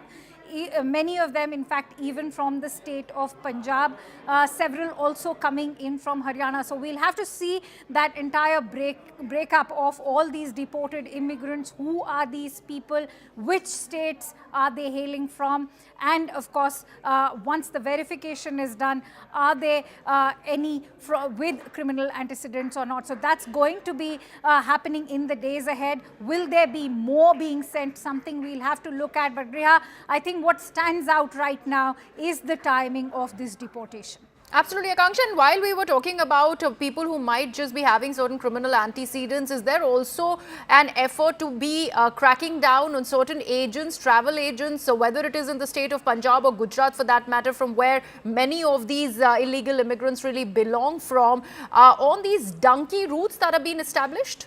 Absolutely, and in fact, as we speak, Griha, that we are already being made aware of that the fact that these kind of illegal immigrants are being sent through these rackets that are running, not just operating on Indian soil, working towards the United States, but we've seen how many of them are bluffed into being hired for the Russian army as well. All of 2024 was with India, in fact, addressing that struggle as far as all those Indians stranded in that war between Russia and Ukraine is also concerned. So do consider this entire racket now being already flagged off. We are also learning that the Union Home Ministry has also been looking into these concerns. We'll have to see how they now crack down, because the issue of illegal immigrants is not just related to the United States, it's also related to countries like Canada, Australia as well. So we'll have to see how far they're able to crack down and address the issue of criminals also being part of all those illegal immigrants. But I'm sure this is a step in the right direction, one that is bound to be welcomed by Washington as well. Also, Akanksha, Siddhant made a mention on the use of a military aircraft for this deportation. It's very unusual even in the US, something that has been denied by Colombia for that matter, not allowing any military aircraft even if it has illegal immigrants to land on its soil. How is India allowing it, and why this insistence of using such an expensive US military aircraft for deportation? What is the reason behind it? That is, I think the messaging is very strong because that's the kind of messaging that is coming in from the White House, that they look at the issue of illegal immigration as a vital threat to the democracy, to the US democracy, and that is the kind of involvement that you have a US military plane. But it's interesting, Griha, that you mentioned Colombia, because look at how Colombia treated the issue of deportation. They in fact refused the entry of the US airline at that time, and India has very much cooperated. So that is the level of threat perception that currently the Trump administration holds, especially when it comes to the issue of illegal immigration, and they're going to treat it very, very with tremendous gravity, and we'll have to see how it shapes up the entire bilateral meet between the heads of state, Prime Minister Modi and Donald Trump, when that bilateral meet takes place on the 13th of February. Trade and illegal immigration is going to be one of the key issues. Having said that, Griha, remember that India is not one of those countries which has the highest number of immigrants. So India can in fact also sort of dodge that live wire as far as deportation is concerned of these illegal immigrants, because the highest number of illegal immigrants do not come from India. They are in fact coming in from the South American, Latin American countries, and something Donald Trump has already been lashing out ever since he was campaigning. So we'll have to see how India is able to use its own diplomatic heft, considering that we also have tremendous strategic interests with Washington, especially when it comes to Quad. The previous Biden administration has already opened or paved the way ahead for nuclear talks to go forward. Do expect certain amendments to be made to India's nuclear law of 2010. And the United States also has strategic interests when it comes to New Delhi, and perhaps India is only going to see this in a very diplomatic fashion, to put it. They'll be able to pave the way for a very healthy bilateral relationship under Trump 2.0. Absolutely, Akanksha. And back home there has been a fair amount of facilitation for these illegal immigrants who will be now landing in the country by and by in these lots. 205 is the first number that is landed in Amritsar. We are learning of these counters that have been set up, and you were talking about how this is a welcome step right ahead of Prime Minister's visit to America. But there was a comment that was made by the Foreign Minister about identification of what America is claiming is illegals coming in from India. The number is almost at 18,000. What is the Indian government really planning on doing about this identification that the External Affairs Minister has spoken about? Right. The External Affairs Minister has been talking about it. In fact, the MEA has been of this view that India is going to only extend its complete cooperation when it comes to zeroing in all those illegal immigrants. This was much before Prime Minister's visit to the United States was even discussed upon, or his phone call also went to Donald Trump. It was in fact the External Affairs Minister, Dr. S. Jaishankar, who had made his third trip of 2024 itself. In fact, it was his third time around when he visited the US in the last 1 year, and he was very warmly welcomed at the inauguration of Donald Trump. So during that time, when he met with the Secretary of State, Marco Rubio, the issue of illegal immigration was also flagged off by the United States, to which India was very vocal in extending its cooperation, in fact saying that if they are illegal immigrants, it is incumbent upon India to in fact have them come back. So now you can expect that process is very much underway as we speak, Griha, which is why that first batch of over 100 illegal immigrants have been deported. They have arrived in Amritsar, and we can expect several more such batches, given that you also highlighted that there are 18,000 of them. So we'll have to see how often these batches are going to now arrive, and what will be the verification process that will be followed. The number one priority or the need of the hour is going to be a check into their credentials, into their backgrounds to see if they have any criminal antecedents. Right, if absolutely. they do, what happens next then. Right, Akanksha, thank you so much for all of that perspective. Let me now, on that note, bring in Major General A.K. Sivach, who is joining us on the broadcast. Major General Sivach, first of all, what do you make of this exercise? US has already begun deportation of Indians who they believe have been undocumented, have been overstaying their welcome in the United States of America, and is also getting ample amount of cooperation from India. Now this first batch has landed with 205 Indians on board this US military aircraft. You know, as far as India is concerned, we were very forthright and open that if there are illegal migrants which belong to India and the documents prove that they are Indians, we are ready to take it back. I think it's a step in the right direction. Because the point is that India itself is a victim of illegal migrants which have taken place from Bangladesh. So we have sent a very correct message as far as the US is concerned. If there are illegal migrants, which are approximately about 18,000 as it's been projected out of 1.4 million people which have been identified as illegal migrants, we will take back. And remember that as far as Donald Trump is concerned, it is give and take. You have to also understand that if you have to take something from Donald Trump, Prime Minister Modi will be visiting US on 13th, 14th February. He has got number of things on his plate, especially as far as the defense equipment is concerned, also about the energy sector. So we are very positive as far as illegal migrants is concerned. I think we are sending a very correct message and also a very right message across the world that illegal migrants is not going to be accepted anywhere now in the world. Even in India, we are going to deport them as and when the time will come. But I suppose as far as India is concerned, the first batch has already landed in Amritsar. They have come by C-17 Glowmaster, that's a US aircraft, US military aircraft. I can only say that India has been very positive. India is there to cooperate with the US. And as far as India-US relation is there, it will go very high in Donald Trump 2.0 basically administration. Right, Major General Sivach, thank you so much for joining us. Let me take this back to my colleague Akanksha, who continues to be with us on the broadcast. Akanksha, I was earlier asking you about this Trump administration's insistence on using C-17s.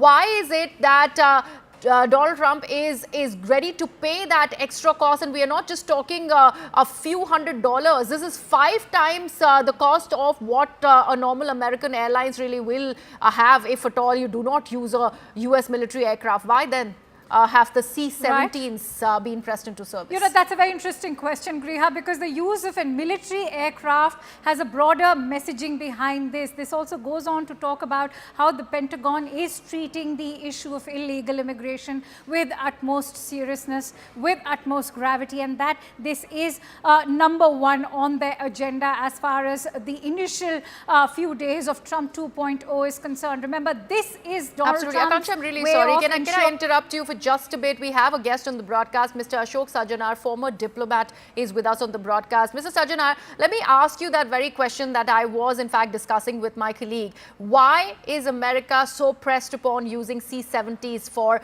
deportation of the illegal immigrants? You know, basically what I think is it is sending out a message to its domestic constituency with that, because, it wants to show in terms of, the muscular strength, muscular power. We are doing it, and, that Donald Trump is abiding by his commitment, his promise that he had made to the people that the world's biggest illegal deportation, deportation of illegal migrants, that will take place starting the first day that he comes to power, and that is what he's doing it. It's also a message signaling to the global community that he is serious, he means business, and so the the other countries, they take cognizance, they take note, and fall in with if there are some who are going to object to it, like we saw Colombia or any of the other countries, then they should fall in line.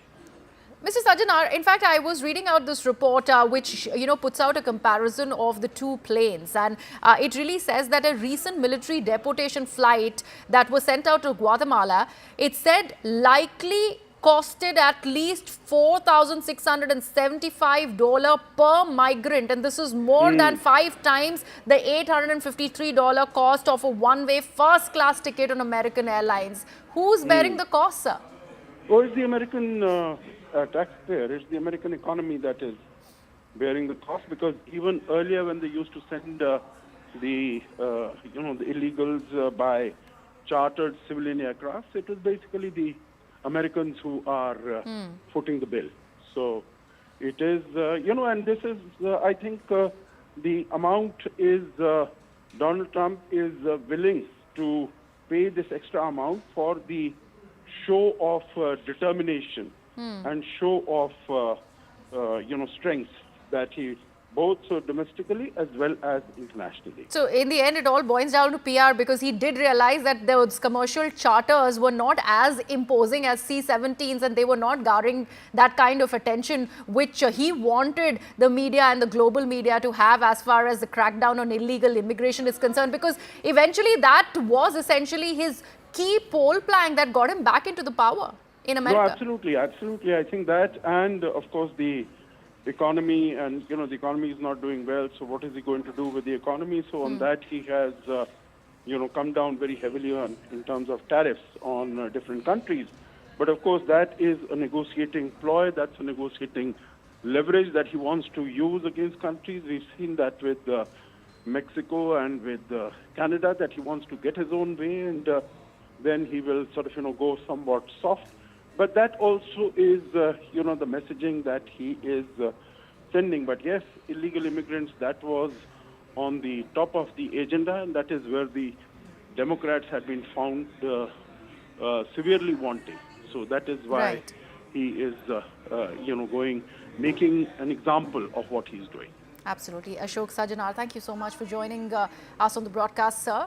And with that, let me take this back to my colleague, Akanksha, who continues to be with us. Akanksha, you just heard the former diplomat there who's talking about how all of this is to present that perception that he's fought the elections on, that it is a crackdown on illegal immigration, that Trump is really, really pressed upon, and he's doing exactly that. And that's why possibly the use of the C-17s. And I just spoke about Guatemala, but India becomes the longest route. So this is much more money that US is investing, and in fact, paying through the nose and getting these C-17s into service for illegal immigrants, crackdown and sending them back to their respective nations. Rehan, perhaps that's why he has the Department of Government Efficiency now with an Elon Musk, so that all that money which the United States so far has been regarding as extra spending can be diverted into causes that he not just campaigned on, not just believed in, but is now fully cracking down on, which is equivalent to now him delivering upon those key campaign promises. But having said that, yes, it's a C-17 military aircraft, as you were highlighting. When you talk about the broader messaging over here, it is the involvement of the Pentagon, of the US military. That is the point that, remember, Donald Trump is trying to make over here, that they are going to make this a national issue, that the issue of illegal immigrants is a national threat to the United States, which is why, if you look at it, he's also deployed additional army troops at the Mexico border soon after he entered the White House. And not just that, it is these army bases which are also being used to house these immigrants as well. So that is the broader messaging.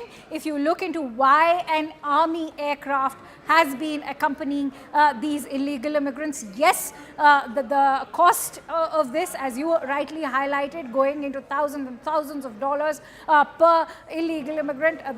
In fact, that was on the flight of Guatemala. But yes, this is going to only double up in its cost as far as the entire route to India is concerned. But that's the kind of messaging. You already have the border czar over there as far as Tom Hooman is concerned. He's known to be a hawk. He's completely cracking down, much to the dislike of all those Mexicans and these Latin American immigrants who have been staying. Remember that video that was going viral of one of the pop stars as well some days ago, where she was in fact seen crying about this entire deportation that's taking place, to which Tom Homan said that these are illegal migrants and not the legal ones that are being deported, and so there's no point of shedding tears for them. So the United States at the moment is very clear that if you're an illegal immigrant, you have no space in the United States, and the army is very much ensuring that this crackdown happens. And trust me, it's going to get even tougher for the Latin American nations,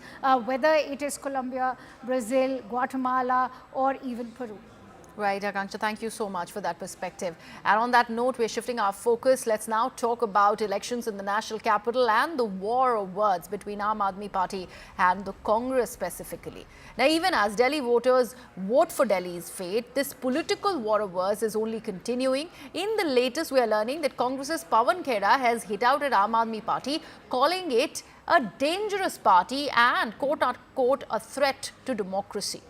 Mr. Khera has even gone on to say that Congress did not want to ally with the Aam Aadmi Party and agreed on an alliance for the sake of the other allies.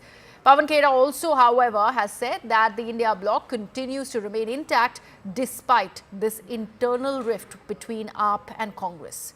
Now, Congress's New Delhi constituency candidate Sandeep Dixit has also reached the polling booth to cast his vote with Rahul Gandhi and Priyanka Gandhi. That was also an important messaging on part of the senior leadership of the Congress that really wanted to suggest to the Delhi voter that it is not a sidelining of these Delhi netas that the Congress really wants. Now, Sandeep Dixit has expressed concern at the low voter turnout, and he's urged the voters of the national capital to come out and vote for the Congress party.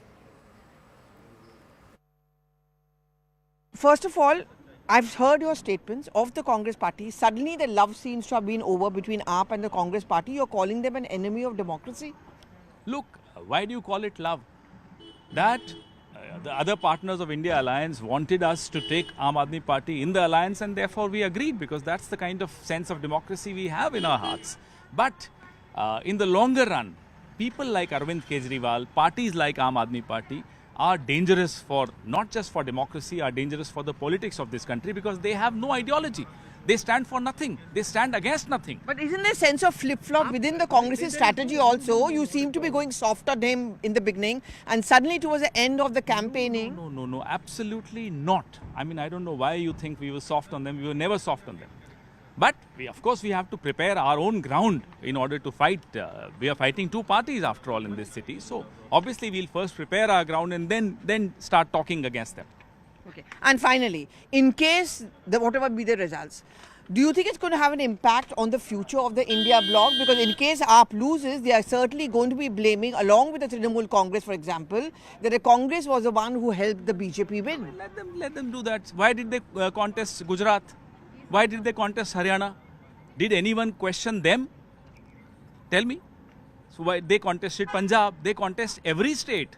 And then suddenly, this is our state. We've been in power here for 15 years. Mrs. India Dixit bloc will remain intact? 15 years, of course. India bloc. Of course.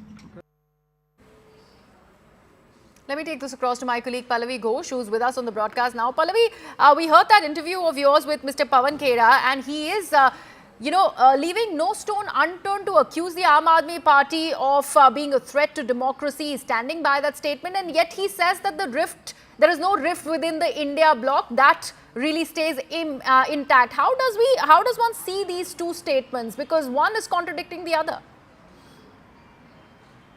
Absolutely, and this is very, very confusing. I mean, I remember in the times of the West Bengal elections, the Trinamool Congress was miffed with the Congress for having tied up its left. And even though there were clarifications issued and the Congress tried to reach out to a TMC, Mr. Kharge did a press conference and saying that she's not our enemy, we want her to win, and her fight against the BJP. The relations between the two have never ever improved. Inside the parliament during the winter session, whenever the Congress would begin protest, the TMC would stay way out of it. I foresee a similar situation in Delhi also. In case the Aam Aadmi Party fails to win the elections, and even if it wins with a little less margin, the AAP, the TMC and the Samajwadi Party, who campaign for each other, are bound to blame the Congress Party for getting ambitious and aggressive on the ground. I mean, the words which are now being used by the Congress leaders are very kind of bitter, are very strong, accusing AAP of being a threat to democracy. And Pawan Khera is saying this on the day when the polling is taking place,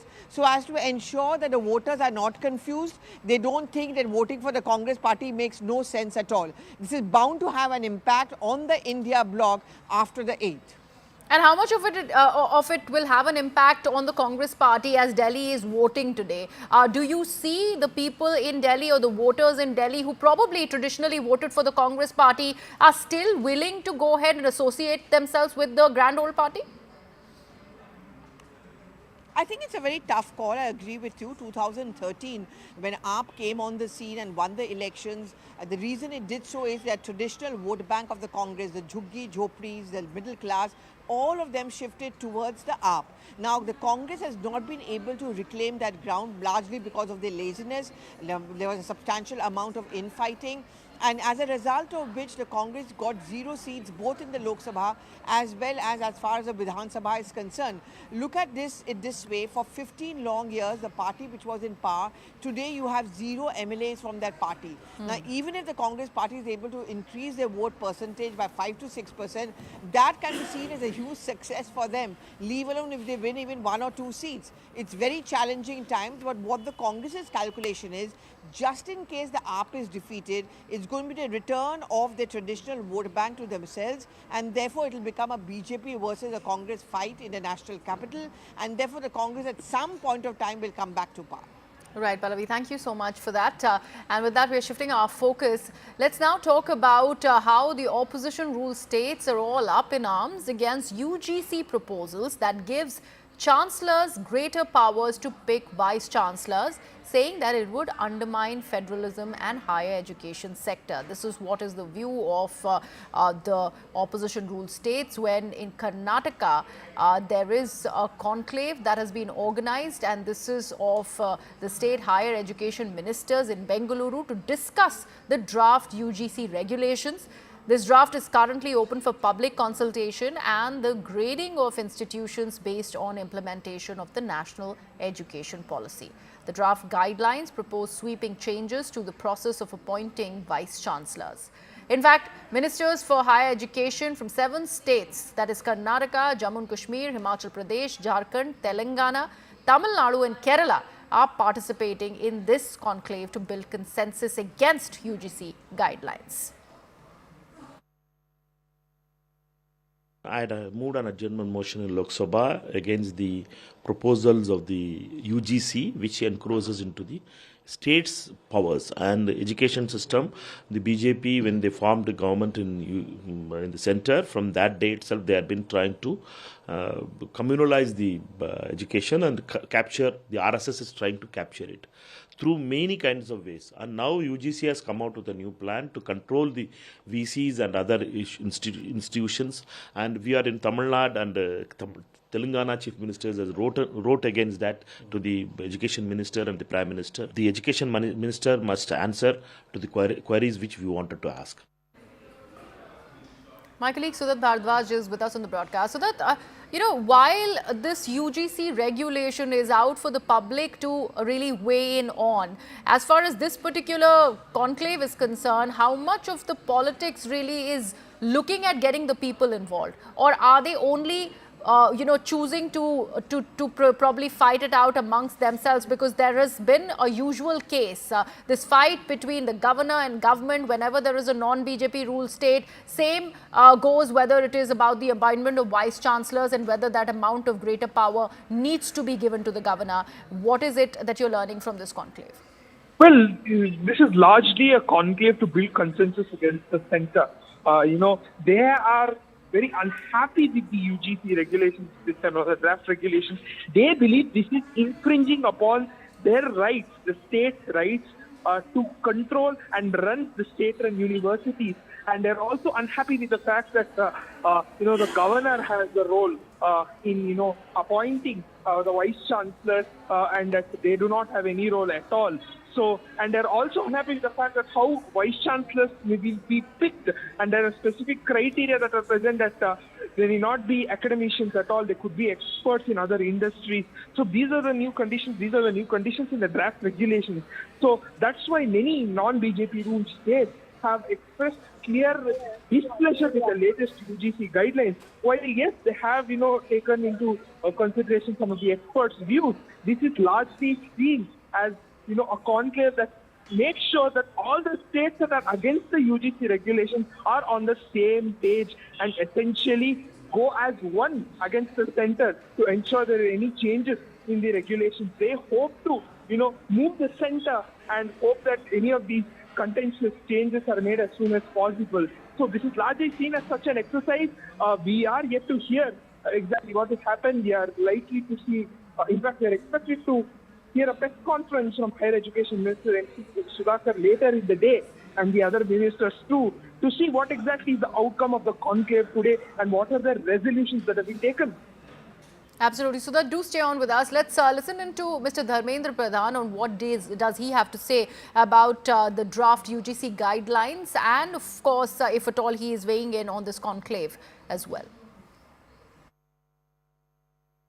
Certain regulation has proposed, it's a draft regulation proposed by UGC.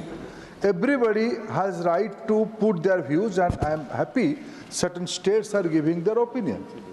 UGC, I think I've inquired with UGC, UGC will look into all the things and come out with a final draft. But my dear friend John Brittas, he has cited some example.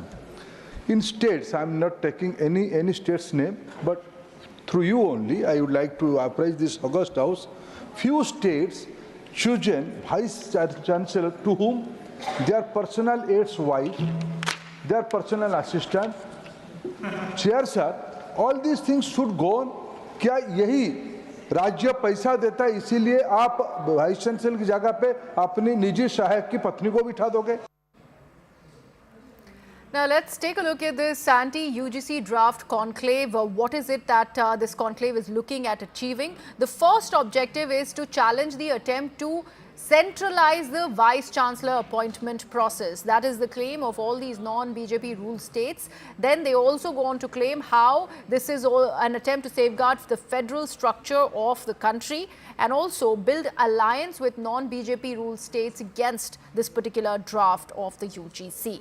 They also would like to examine the potential adverse effects of the regulations and discuss and propose alternatives to draft regulations of the UGC.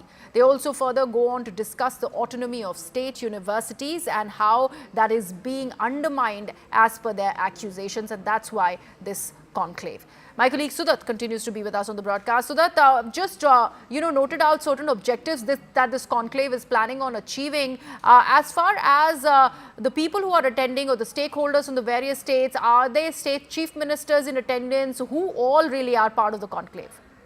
Well, there are higher education ministers from Kerala, from Tamil Nadu, from Jharkhand, from Telangana, and several other states, mostly all the 7 non-BJP ruled states, including Karnataka. So there are top officials from each of these states, top education officials and ministers are present in the meeting. And you can already see that, Tamil Nadu and Kerala have actually already passed a resolution against the UGC guidelines in the assemblies. So this is largely, once again, an exercise to build consensus, be on the same page against the UGC regulations. Perhaps they could all discuss what all objections that they have, what they're okay with the UGC guidelines. Because, remember when MC Sudhakar recently talked to CNN News 18, he mentioned that they had no objections with the previous UGC regulations, but the latest ones clearly infringe upon the states' rights. In fact, they believe that this is an assault on the federal structure and how the states should actually run their state-run universities. So, yes, several ministers, all the top, higher education ministers and the officials from Kerala, Tamil Nadu, Jharkhand, Telangana, and the like, Himachal Pradesh, all of them have come here for the conclave. So again, we have to see what the outcome of this conclave will be, whether they will send a solid list of objections that they have, and what action the center or the UGC will take. That is something we have to see. Right. Sudha, thank you so much for that information. And we are right now shifting our focus. We're getting some breaking news on the broadcast. Let's take a look at that. We're learning that ChatGPT chief Sam Altman has met with Union IT Minister Ashwini Vaishnav, and soon after that meeting, Altman said that India is now the second largest market for OpenAI, with the company having tripled its user base in the country over the past year. That's a very important statement that is being made by OpenAI chief Sam Altman, and he has in fact said that India has become one of the leading markets, in fact the second largest markets where OpenAI and its user base really has tripled, and that is just happened in this last 1 year. A very, very constructive piece of news that was coming in, and something that will be a major boost for India and its association with AI and the AI market, like was also talked about by the Union Finance Minister in her budget address. And now with OpenAI chief Sam Altman really saying exactly the same, this is a huge boost for the country. Let me take this across to my colleague Payal Mehta, who's joining us on the broadcast. Payal, an important meeting with the IT Minister, Mr. Vaishnav, OpenAI AI chief really vouching for India, claiming how it's raring to go. Well, absolutely. You've seen the announcement that was made by Finance Minister Nirmala Sitharaman, allocating funds worth 5,000 crores, for the development of infrastructure and promoting of AI in India. And in a few days from now, the Prime Minister himself will be participating in the global conference which takes place in Paris to do with artificial intelligence and its use. And the Prime Minister Griha yesterday coined an interesting term that, aspirational India stands for AI for him as much as artificial intelligence really does as well. So Mr. Altman's meeting with Ashwini Vaishnav is extremely significant. We are also given to understand that probably later in the day he could also be meeting with Prime Minister Narendra Modi in the national capital as well. The government of the day has said that any form of intelligence, whether it's artificial intelligence or otherwise, is going to be extremely welcome in a country like India. And also at the same time, the government feels that there are multiple facets to this use of technology, and probably it should be going in the right direction, because AI and deepfakes have also been concerns for many countries, including India in the past as well. So obviously, India is ready to open its arms to the world to come and invest in India, to come and make in India, and probably to come and innovate in India. That's something which the Prime Minister and the and the Minister for Information and Technology have time and again said at multiple global platforms as well. Right, Payal, thank you so much for that perspective. Let's in fact listen into that conversation that the OpenAI chief Sam Altman had with the IT Minister, Mr. Ashwini Vaishnav. Sent a mission to the moon at a fraction of the cost that many other countries did, right? Why can't we do a model which will be a fraction of the cost that many other countries do? So yes, innovation will bring that cost down. Within the applications in healthcare, in education, in agriculture, in weather forecasting, in disaster management, in transportation, multiple different things we are working. And I request the entire startup community to come up with very unique solutions, and we'll be open. We are very soon starting a kind of open competition for it, open empanelment competition kind of thing. So that will be huge. So many problems can be solved, and why don't we use this latest technology that we have for solving these problems, right? You guys are good with that? Yeah. We'd love to do. Our country.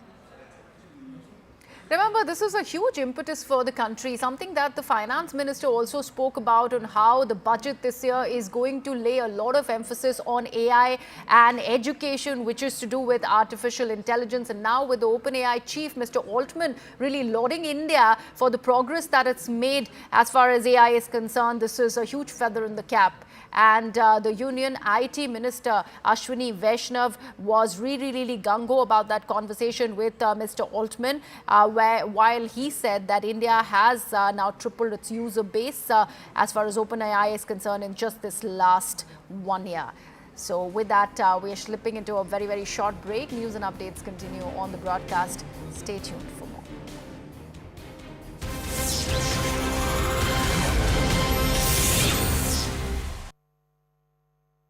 Whenever I had... From you, Dr. Subramaniam Jaishankar is casting his vote. Pallavi is also joining us. Pallavi, whereabouts are you?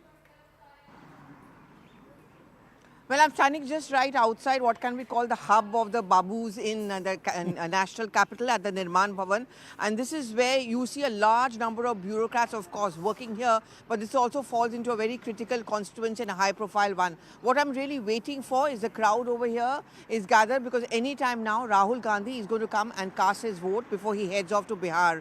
Well, I mean, you know, we all talk about AAP. Anand, we are all going to talk about the BJP, the Congress, you know, ironically, for having been a big player for 15 long years, today is very much a fringe player. But the BJP certainly wouldn't want them to be that, because the calculation is that the better the Congress party pulls in terms of voter percentage, the better are the chances of dividing the anti-BJP votes, which means the AAP stands to lose. And that is the reason why very often during the political campaign, Anand, you would have noticed a deliberate goading of the Congress party, you know, to get them out of their homes and get those lazy Congress leaders out and campaign aggressively. So pinning their hopes is a lot on this constituency, the New Delhi constituency, which Akash was also talking about a short while back, because this is where the big players are. This is where the Sheila Dixit legacy plays out. Would you agree that the Congress has upped the game in the last final 100 meters, like they say, the final 200 meters? Oh, the yes, last totally. 1 week they've upped the intensity. And this entire gloves off between Rahul Gandhi and Arvind Kejriwal,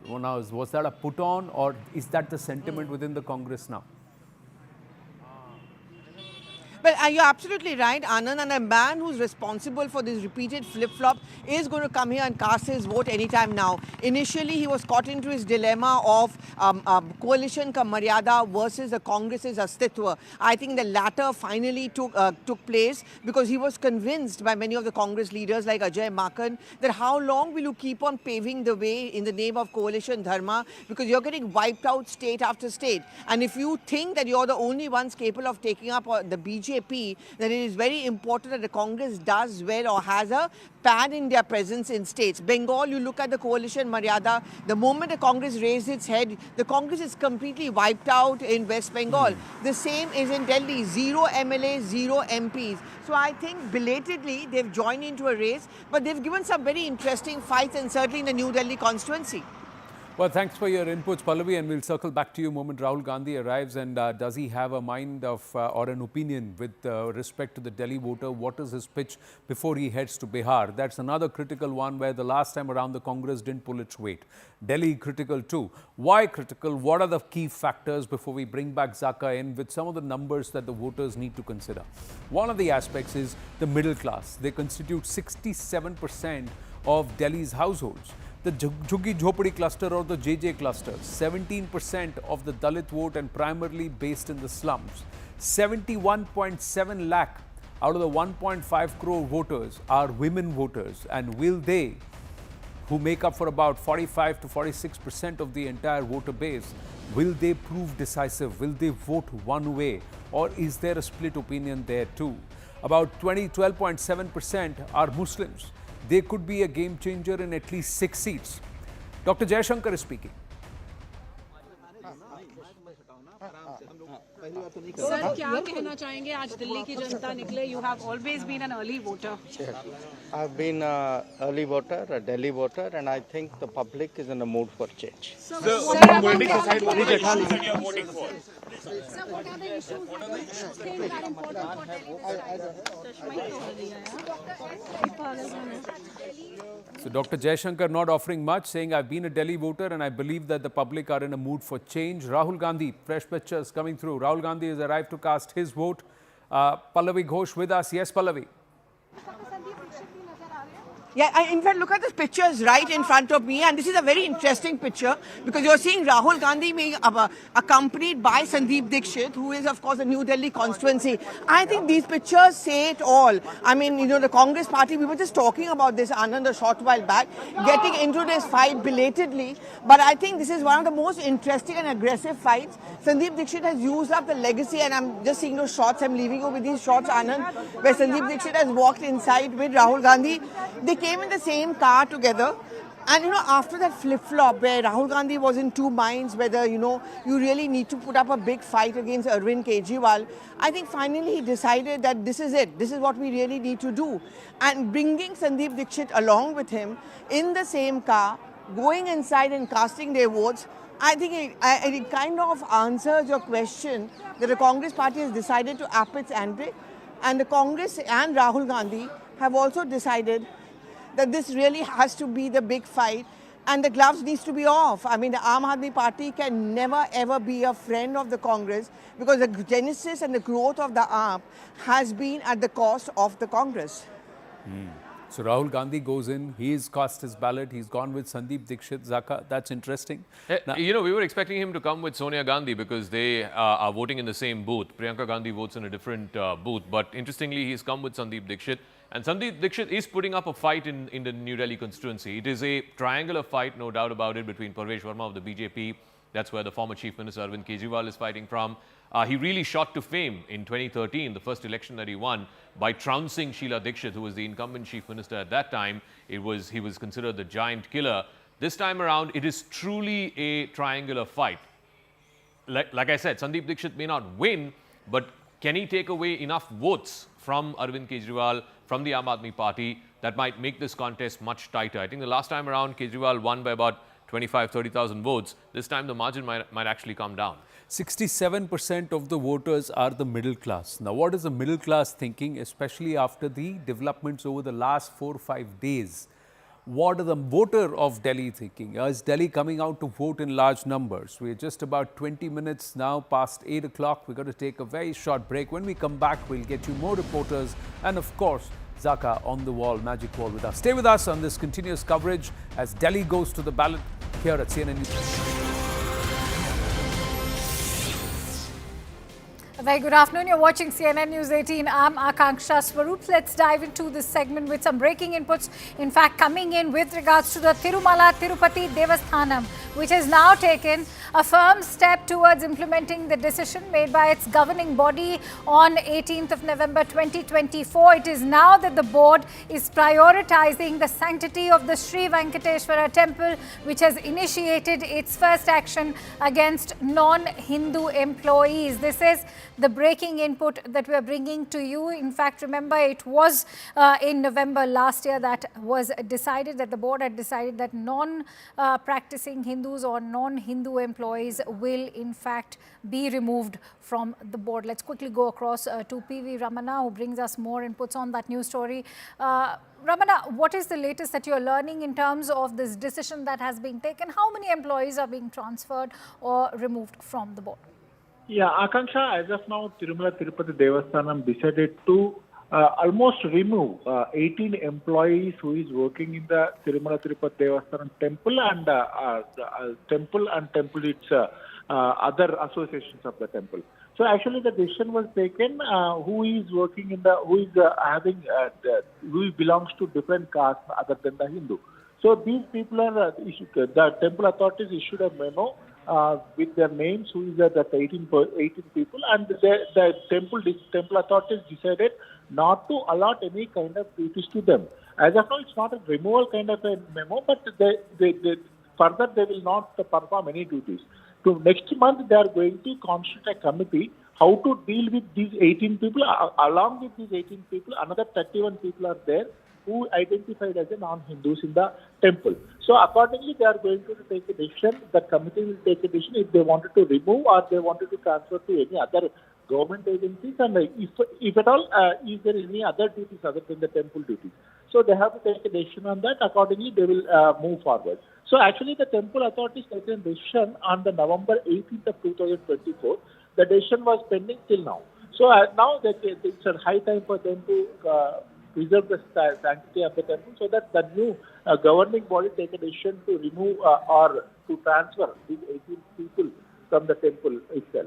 So actually, the thing is that but Ramana, many would want to also know that what happens to these employees, these employees and their families can also turn around and say that it was not, upon our insistence that we were employed here, and what happens to their bread and butter.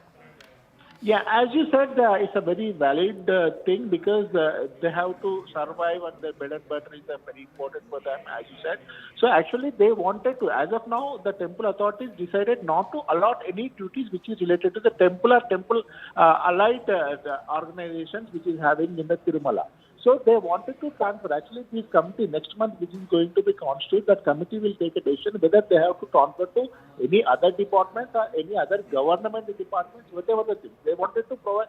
They will provide some other duties to them, but they will not directly remove them, but they will allot some other duties to them. And people who are very close to the retirement age, the authorities asking them to take a voluntary retirement so that they will get the benefits, so accordingly they can retire from their services. And who is having a more service, they will be deployed in other sectors, in other organizations of the government, in other organizations of the temple. Accordingly, they will take a decision that directly they are not going to remove them. This is a primary decision of the temple authorities. Further, they will act accordingly on the report of the committee, which is going to be constituted next month. All right, stay with me, Ramana. In fact, I'm also joined in by Payal Mehta on the phone line. Payal, tell us, such kind of a decision, how pivotal is this for the Hindu faith and sanctity? Well, it's very, very important given the fact that the Tirupati Devasthanam board came under a lot of controversy recently in the wake of what happened to the Tirupati laddus, that were distributed by the contracts given by the last government. Also the fact that Jagan Mohan Reddy's uncle was also the TTD board chairperson. There was a lot of controversy back then also about, certain promotions being made on TTD board tickets, displaying Christian, symbols as well. So something that the government of the day is extremely careful about. It's a matter of great importance that the TTD board is one of the richest boards of the country. And more than anything else, it's a very, very pious place where crores and crores of devotees turn up for the whole year. And that's something which the state government of Andhra Pradesh wants to be extremely careful in terms of appointment. You do not want to have anything which is going to create any sort of a furor or controversy of this sort coming up, at least as of now. All right, let me quickly go back to Ramana as well. Ramana, first of all, when the 1989 Endowment Act refers to how the TTD must be in fact comprising of employees of Hindu custom, why was there a violation in the first place? Yeah, actually, as you said, the Tirumala is a very precious temple and it completely belongs to the Hindus itself. So, primarily there is a temple act that says that the people who is working in the Tirumala Tirupati Devasthanam, they should be Hindus because they have to preserve the sanctity of, they have to respect the Hindu tradition and the custom. That was the main aim behind that. So accordingly, they are making the recruitment process, whatever the things is happening in the temple, according to that law only. Somehow, some people came across and some people providing their wrong identity, wrong caste certificates and all. They got the jobs in the Tirumala Tirupati Devasthanam. Earlier, some of the Hindu organizations made some sting operations. While they are going to while they are going to the churches and all. All right. So they captured that visuals and accordingly. Raman, I'm so sorry to interrupt you there. In fact, I'm also joined in by Harish, who's joining us live on the broadcast. Harish, first of all, what will be the consequences of such a decision in terms of the employment of these employees who will now either be removed or transferred? A, B, what is this a decision which can also now be challenged in the court? Well, definitely this is a decision that the employees can challenge in the court, and there are two options right now before the government. One, to give them VRS. Will the employees be willing to take it? Especially if they are still young, then will they be okay with the VRS? Second, the government has the option of transferring them back to a different department. Then they perhaps can avoid legal complications. These are two options before the government. Which one would they choose? Also depends, would they have different yardsticks for all these people who've been removed? Would they treat it on a case-by-case basis? That's something that has to be seen. Also remember, although this notification says that they have found that these people were indulging in non-Hindu practices, how will they go ahead and prove it in court? Because if you are making that as the base for removal of these people, and if any of them lands in court, the board needs to have solid evidence to prove that there was enough ground and evidence to remove these people. Perhaps the TTD would have, in a way, anticipated this before going ahead and putting out this notification and taking action against all these people, especially when you're making a serious charge saying that they were indulging in non-Hindu practices. Would just few videos done in a sting operation be enough? Will the court look at it in a positive manner? That's something that the TTD will have to face in the coming days. All right, Harish, stay with me. In fact, I'm joined in by Ravula Sridhar Reddy of the BRS. How do you assess this entire decision? Do you think removing non-Hindu employees is justified? Yeah, there are rules actually to be followed by the TTD. It is not just somebody who would have taken the personal decision, because any activity that is not related to Hinduism is not allowed on the shrine of Tirumala. And for a long time there were allegations that there were certain practices, allegations. I am saying at times, there were serious allegations, few were proved or not proved and all that. But however, it is linked to the crores of the devotees of Lord Balaji, Lord Venkateshwara and their sentiments. So if the TTD would have taken a decision in that line to protect, rather to honor the sentiments of the crores of devotees of Lord Venkateshwara, I think it should be welcomed. It should not be politicized first. See, there is a code of conduct, there is a set of rules and regulations for TTD to follow, how the Agama Shastra has to be observed in various activities and all that. So definitely one need to respect it. If anything against, rather violating the code of conduct there, definitely the TTD and the government of Andhra Pradesh must take a decision on that, and that should not be politicized. That's what I can tell you. But Mr. Reddy, the 1989 Endowment Act in itself that prohibited non-Hindus from becoming part of the board or become, employees at the TTD. Having said that, why did such a violation even take place? See, I think for somebody who is not a Hindu, to the best of my knowledge, they have to give a declaration before visiting the Lord. But for the employees and all that, I think there must be some rules. And that's what I'm trying to say. It is up to the TTD and the government there. If anything it is against the code of conduct which must be observed there, they can take a decision. And if we look everything in the political angle, nothing can be run. The governments cannot run any system properly. One needs to, respect the sentiments of crores of devotees. All right, many thanks to you, Mr. Reddy, for joining in. I quickly go back to Ramana and Harish, who continues to stay with us. Harish, important to highlight, this is not the first time that such a decision has been taken. The courts and the law, what have they been saying so far? Take our viewers through the past court hearings as well with regards to this matter. Well, remember, as you rightly mentioned, this is not the first time that TTD is taking action of this nature. But when this sort of action has been taken, this gets challenged in the court. There are 2-3 aspects that the TTD will have to look at, or the courts will look at, in fact, on whether the fundamental rights of these people have been in any way violated. Second, when the TTD talks about having enough evidence, what is it that they are saying? They are saying that the investigation or their own investigation has brought out these details. Who carried out? What is it that they base their decision on? Second. The third and the most important factor is where these employees given an option to respond to the TTD, where they served notices, did they respond to the kind of findings that the TTD believes or claims it has, and were they given a fair hearing? Because these are basic principles of law that any of these employees will now go to court and say that that has been violated, that hasn't been followed by the TTD, because that's something that these employees have an option now. Will they exercise, or would they not want to take on the TTD and then the government? Would they rather prefer a transfer? That's something that we'll have to see in the coming few weeks. All right, stay with me, Harish and Ramana, because we also have a reaction coming in. Let's listen in to what Bhanu Prakash Reddy, who is the TTD board member and also a BJP leader, what he has to say. Let's listen in. TTD में अभी ज़्यादा लोग on paper Hindu से, लेकिन practising Christianity, ऐसा नहीं चलते हमारा TTD में. फर्स्ट बोर्ड मीटिंग में हम एक रेजोल्यूशन ले लिया और TTD चेयरमैन सभी मेंबर्स में who are practicing non-Hindu in TTD institution, they must quit from TTD.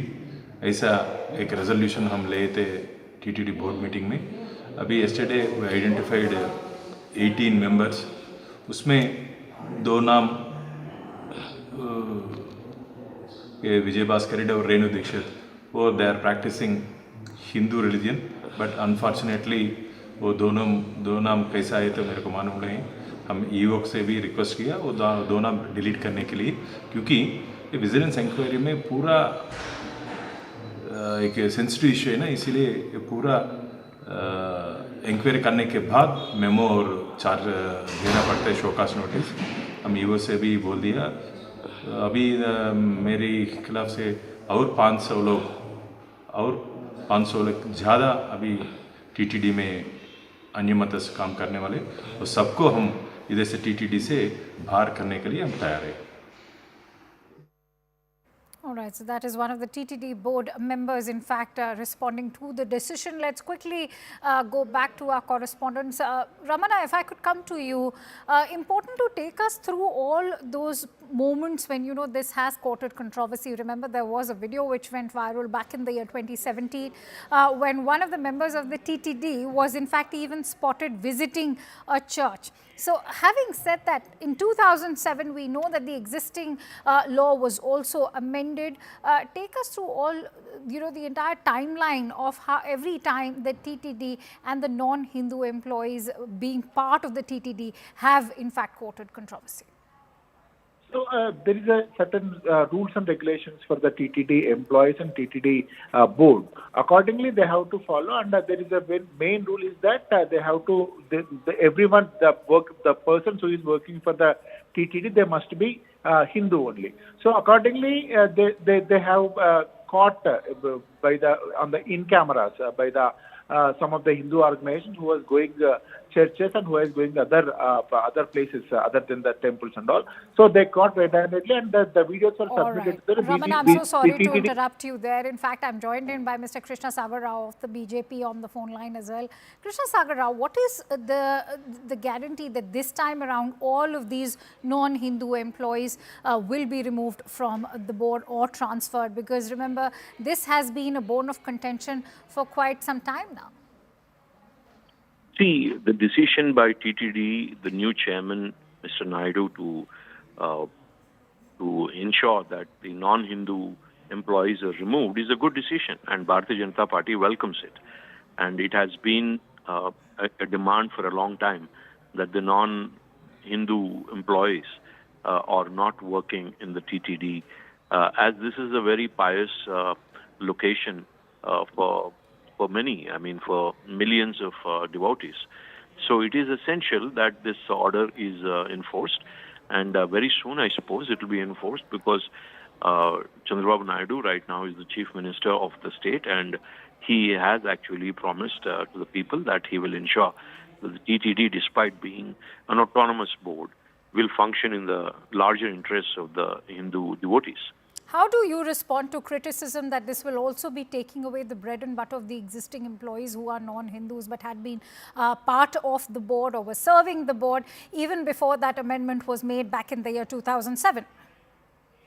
See, we have always been proposing that the employees can be shifted out to other places, because TTD has many institutions which the TTD funds, and it necessarily need not be the Tirumala, which is the deity's main place, which is the sanctorium, and the temple. So apart from the temple, these individuals can be placed in some other positions. So they don't need to lose jobs as such, but it is better not to have them around in the Hindu worshipping place, because there have been a lot of accusations that the religious issues were cropping up, because some people were actually trying to convert using their positions in the TTD. But how So is that why. even being allowed? Mr. Rao, I want to ask you this, that despite the amendment being made to the Endowment Act in 2007, how was such an activity then even permitted when the Act in fact clearly spelled out that no non-Hindu employee will be welcomed at the TTD? See, there were many other, I mean, if you know that this is only the third government of Andhra Pradesh. The first government of Chandrababu Naidu, he should have actually implemented when he came in. But I suppose the act came in only towards the tapering end of his term. But Jagan Mohan Reddy obviously did not do anything about this particular act. So that is why it continued. Now, he should have done it.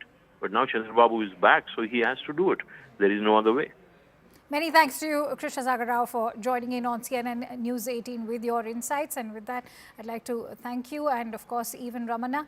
Harish, going to request you to continue staying with us because our next breaking story will require your inputs. We are learning Vijay Mallya has now approached the Karnataka High Court seeking a direction to banks to provide a statement of accounts for the amounts owed by him and United Breweries Holdings Limited. This is the breaking input that we are bringing to you as Vijay Mallya approaches the High Court in Karnataka. Harish continues to stay with us. Harish, share with us the details and what is it that Vijay Mallya is hoping to achieve from this.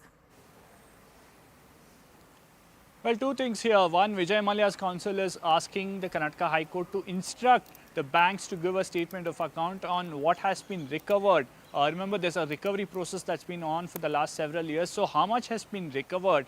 Because there are different numbers being quoted. They are saying a little over 6,000 crores is what Vijay Mallya owed to these banks. So how much has been recovered in the liquidation process of the UB group and others? That's something that they are asking because they are saying that there are multiple numbers being given and the recovery process hasn't concluded yet. It's still going on, and his advocate claims that more than what the banks claim is due to them has been recovered and the process hasn't been completed. They're hinting at different numbers, one given by the banks, the other given by Finance Minister Nirmala Sitharaman on the floor of the House recently in Parliament, and they're asking, so eventually how much has been recovered by these banks and why is this liquidation and recovery process not concluded by the banks? That's something that Vijay Mallya's counsel is asking the Karnataka High Court to give instruct these banks to give a statement of account.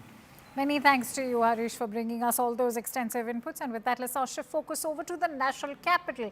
Delhi has registered a total voter turnout of 33.31%, this till 1 p.m. today. Top leaders across party lines have cast their votes. Leaders like Arvind Kejriwal, Atishi, Sisodia from the Aam Aadmi Party all have cast their vote. Now, from Congress, Rahul Gandhi and Priyanka Gandhi were accompanied by New Delhi candidate Sandeep Dikshit.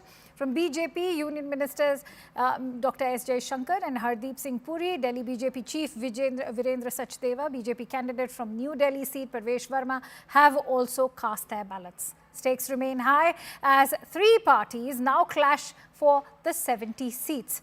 Babarpur has registered the highest voter turnout of 31.3% so far. Even on voting day, both Aam Aadmi Party and the Bharatiya Janata Party have launched scathing attacks at each other, with AAP slamming BJP for hooliganism and BJP raining fire at AAP for corruption and a lot more. The AAP, led by Arvind Kejriwal, banking on its welfare schemes and governance, is seeking a third consecutive term, while the Bharatiya Janata Party aims to reclaim power after more than 2 decades. Will it break its 27-year-old jinx? That is yet to be seen. Perhaps it will even get clearer on 8th of February. Now, the Congress, on the other hand, is striving for its survival and hopes to regain its lost ground. We bring you some political voices. मैं चाहता हूं कि दिल्ली वासी अपने बेहतर भविष्य के लिए बाहर निकलें, वोट डालें। ये आपके भविष्य का मतदान है। दिल्ली की जनता मुंह तोड़ जवाब देगी, डबल इंजन की सरकार बनाएगी, गंदे पानी पर वोट करेगी, सीवेज की समस्या पर वोट करेगी, टूटी हुई सड़कों पर वोट करेगी, अरविंद केजरीवाल के भ्रष्टाचार पर वोट करेगी। आज का दिन हमारी जीत का दिन होगा और ये परिणाम दिल्ली की दिशा तय करेगा। निश्चित रूप से हमें जनता पे भरोसा है, हमें दिल्ली के लोगों पे भरोसा है। अब आपदा जाएगी, भाजपा आएगी। मैं दिल्ली के सभी लोगों से भी विनती करना चाहूँगा कि सब लोग वोट डालने के लिए निकलें, अपने अपने वोट का अधिकार इस्तेमाल करें। अच्छे स्कूल बनाने के लिए, अच्छे मोहल्ला क्लिनिक बनाने के लिए, अच्छा इलाज के लिए, अस्पतालों के लिए, दिल्ली के विकास के लिए वोट डालें सब लोग। मुझे पूरा भरोसा है कि इस धर्म युद्ध में कालका माई का आशीर्वाद सच्चाई के साथ, सत्य के साथ, काम के साथ रहेगा और दिल्ली के लोग भी इस धर्म युद्ध में काम को, सच्चाई को, अच्छाई को अपना वोट जरूर देंगे। दिल्ली के वोटर्स के लिए क्या मैसेज देंगे sir?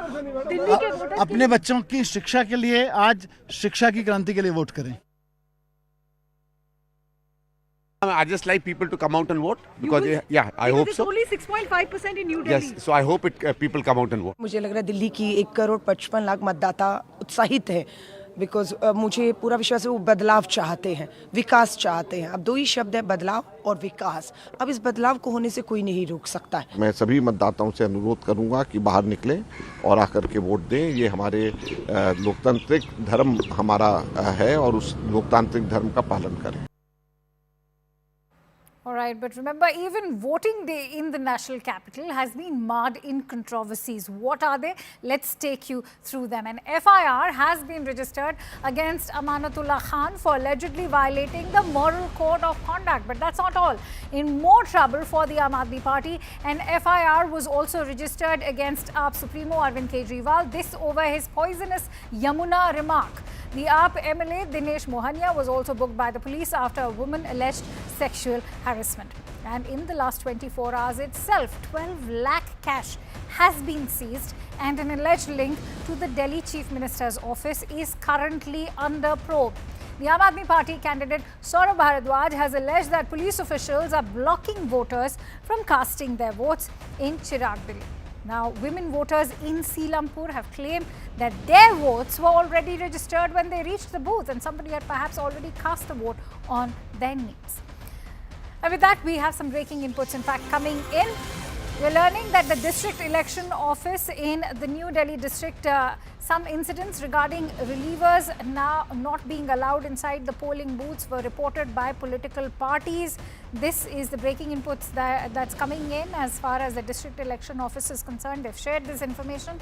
However, on ground, verification now reveals that polling agents inside were unwilling to come out, which prevented their relievers from being accommodated as well. Now, sector officers and presiding officers have been sensitized to ensure the smooth relieving of the polling agents. Let's quickly go across to Pallavi, who will share more details with us. Pallavi, what exactly happened, and those polling agents who were inside, why did they refuse to step out? See, basically, this is the Election Commission's clarification coming in on the basis of a soundbite which was given by the AAP MP from Rajya Sabha, Raghav Chadha, where essentially what he's talking about is that they are given the status of polling agents, but they are not being allowing our reliever to go inside, which is the AAP relievers who also go in to monitor the entire process. According to Raghav Chadha's claim, they were not being allowed to go inside. That clarification, of course, has come in from the Election Commission that this was just a case of technicality where they were inside, the agents were not coming out, and therefore the new relievers were not able to go in, and the matter has now been sorted out. I think the point over here also, Akanksha, is that step by step constant clarifications coming in from the Election Commission, because accusations are flying thick and fast, especially coming in from the AAP and also some from the BJP. But AAP consistently has maintained the line that whether it's the Delhi police, whether it's the Election Commission, and whether it's the agents on the ground in the polling booths, they are all working towards helping the BJP and is working against AAP, and all of that has been scotched categorically, periodically and pretty frequently, I would say, from those clarifications coming in from the EC. Oh, absolutely. We'll have to see if the remaining 3 hours, or rather less than 3 hours that are left, how do they in fact go on, and how in fact the polling in fact closes. Going to request you, Pallavi, to continue staying with us. Let's also get our viewers a ground report by Arunima and Aman. Remember, they have been in fact shuttling all across the national capital, which is currently casting their ballot. Let's have a quick look. very few voter turnout, and people like the gentleman have come and vote, you know, even on the wheelchair, but very sadly, very few voters inside. The line is almost non-existent. Sir, would you appeal to people to come out and vote in larger numbers? That's right. They should come and exercise their right to vote. They should decide which government they want. Whether they want BJP to form the government or they want Kejriwal to continue. Congress has virtually withdrawn from the contest.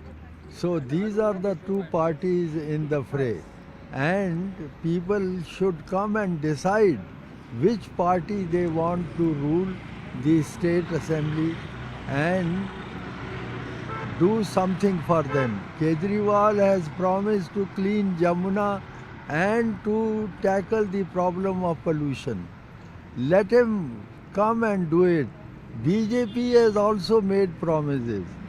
We want a party which should deliver on the promises. Delhi is suffering from pollution, very high level of pollution, for a long time. The water of Yamuna is undrinkable. So we want somebody to clean up and take care of the hygiene of the city and also the health of the people of Delhi. So would you appeal more people to come out? There are very few people inside, sir. That's right. Unless they come out, how will they decide which party should rule the state assembly? Young first time voters, आप लोग पहली बार दिल्ली में vote दे रहे हैं? हाँ? तो ये हाथ में पौधा लिया हुआ है, ये किसने दिया है? ये अंदर मिला है, इलेक्शन कमीशन से मिला हुआ है, क्योंकि दिल्ली में पोल्यूशन की वजह से उनका एक चला होगा कि मुहिम के पेड़ लगाओ, दिल्ली बचाओ। तो क्या दिल्ली, मतलब जो फर्स्ट टाइम वोटर्स है वो प्रदूषण को इशू बनाकर वोट दे रहे हैं? क्या पोल्यूशन एक इशू है? नहीं, पोल्यूशन हटाना है। पोल्यूशन हटाना है। तो जो भी कैंडिडेट पोल्यूशन के लिए कुछ करने का आश्वासन दे रही है, आपका वोट उसी को जाएगा? Yes. What else are the issues for the young voters of Delhi? आप भी पहली बार वोट देकर आ रहे हैं, मैं देख रही हूँ आपके हाथ में भी पौधा है। क्या इशू है यंग वोटर्स का? Education, employment, education. आप क्या करते हैं? कॉलेज में।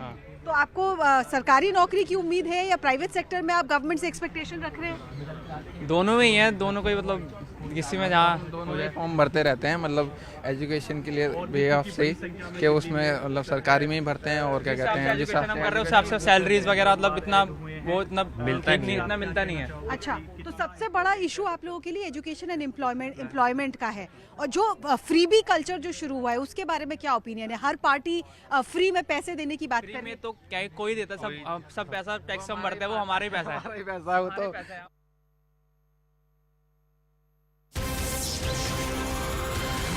All right, we're getting in breaking inputs. In fact, this one coming in from the Finance Ministry, which has asked its employees to avoid using AI tools, including ChatGPT and DeepSeek for official purposes. They've cited risks posed to confidentiality of government documents and data. An internal department advisory is now being issued as well. This is the latest word of caution coming in from the Finance Ministry with regards to AI tools such as ChatGPT and DeepSeek.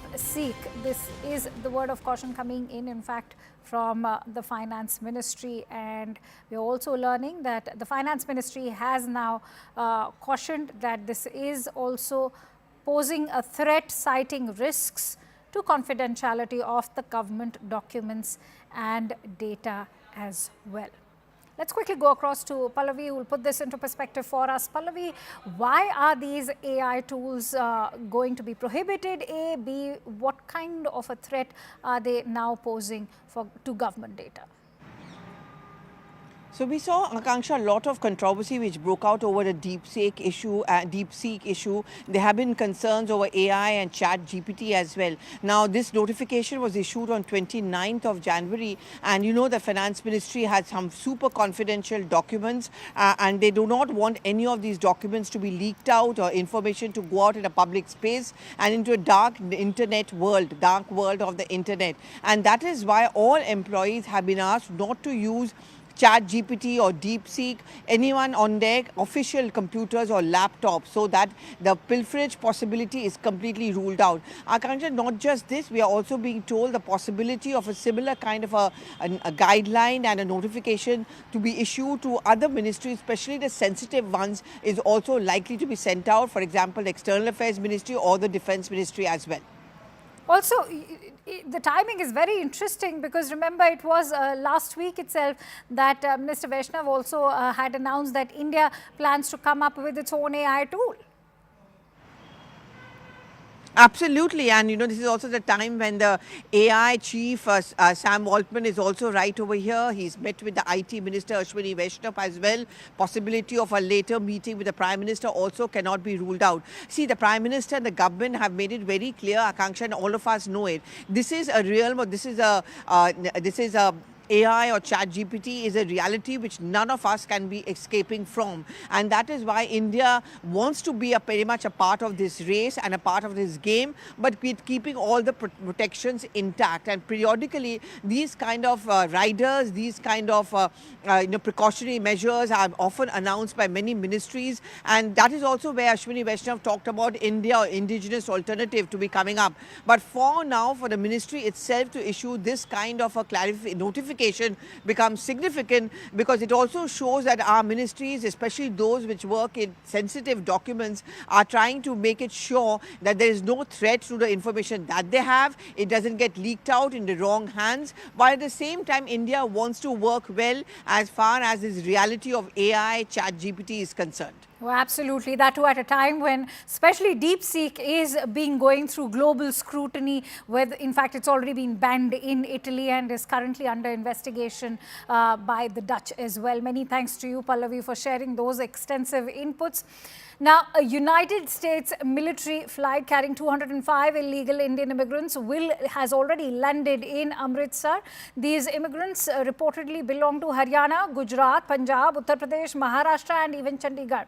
The deportees include women and minors. The deportation flight has already carried migrants that are deemed illegal to Guatemala, Peru and Honduras.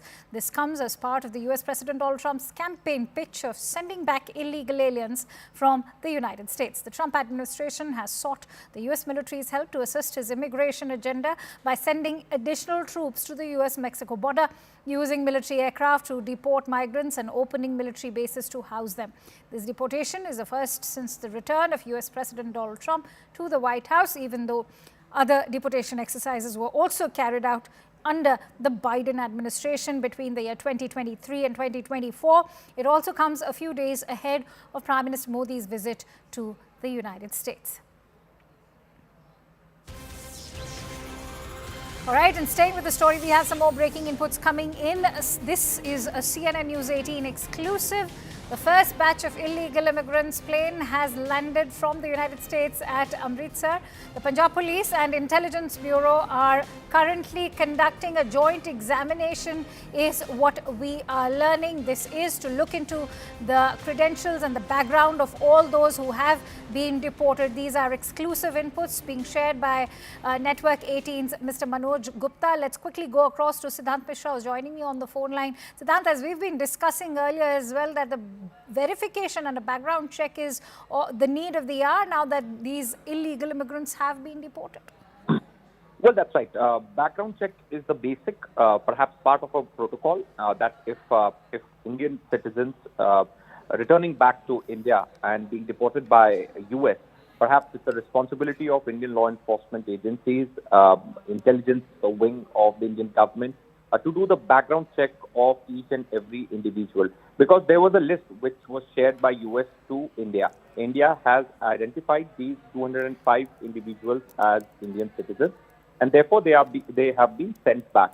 So whether they are the same people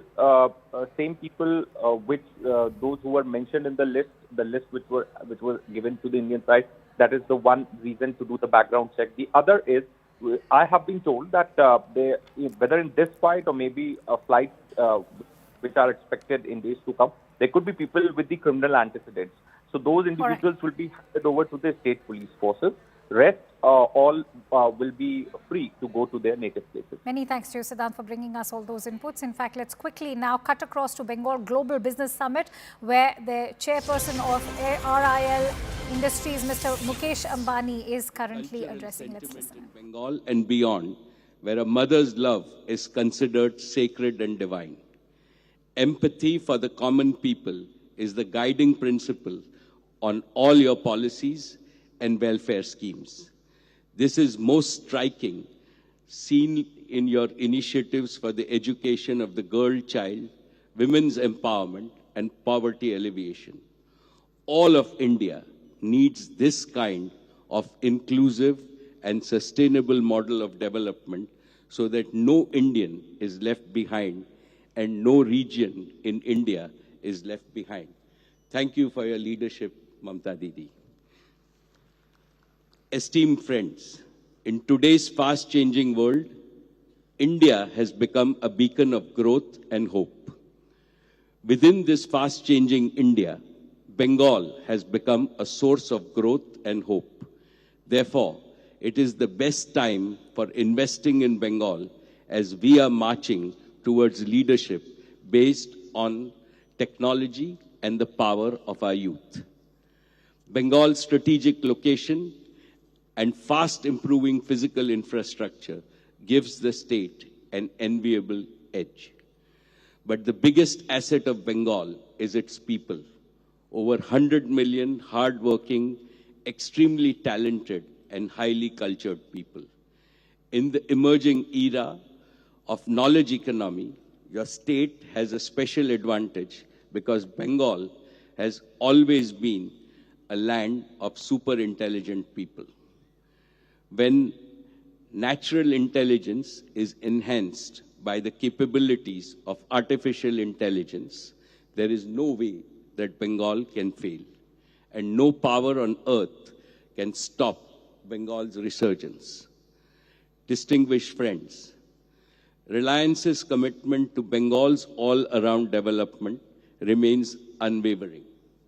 In 2016, when I first attended this summit, Reliance's investments stood below 2,000 crores. Today, in less than a decade, our investments in Bengal have increased 20 times, and we are invested over 50,000 crores of rupees. Mamta Didi, we shall double this investment by the end of this decade. More importantly, our investments have created over 1 lakh direct jobs and spurred significant economic growth in West Bengal. Today, I want to make 5 specific commitments. First, digital infrastructure and services. Back in 2016, Jio opened its commercial operations from Calcutta, this very city, the city of joy. This auspicious launch has proved Didi very lucky for us. It not only triggered a digital revolution across the whole of India, it transformed India into a digital superpower. All right, the RIL chairperson addressing the Bengal Global Business Summit there.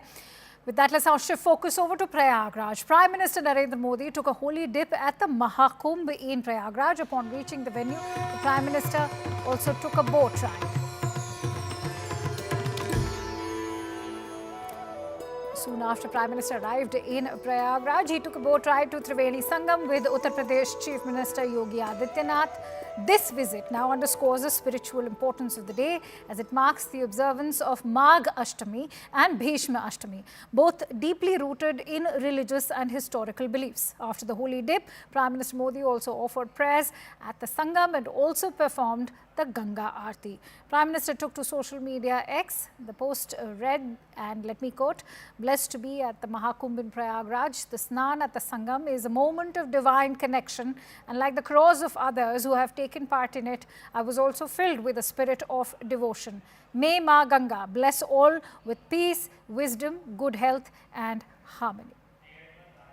All right, so we all know that this is not the first time that Prime Minister has taken a dip in the Ganga. In fact, it was in 2019's Kumbh that Prime Minister had taken that holy dip, and this time being the Mahakumbh and a deeply auspicious day makes this holy dip extremely significant, also on a day when the national capital is also going to polls.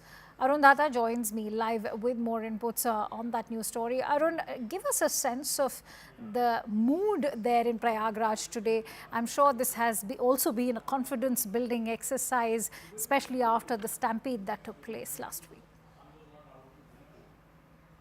Well, that's right. And Prime Minister Modi's presence here was something which was very significant, because everybody knew that a stampede happened on 29th, and there were various reports that PM would be cancelling his visit to Prayagraj. Of course, he cut short that with that entire plan, because earlier he was scheduled to go to different religious places here in Prayagraj, which of course includes Saraswati Koop, Akshay Vat and Hanuman Temple. So these are the religious places where he was actually supposed to go earlier.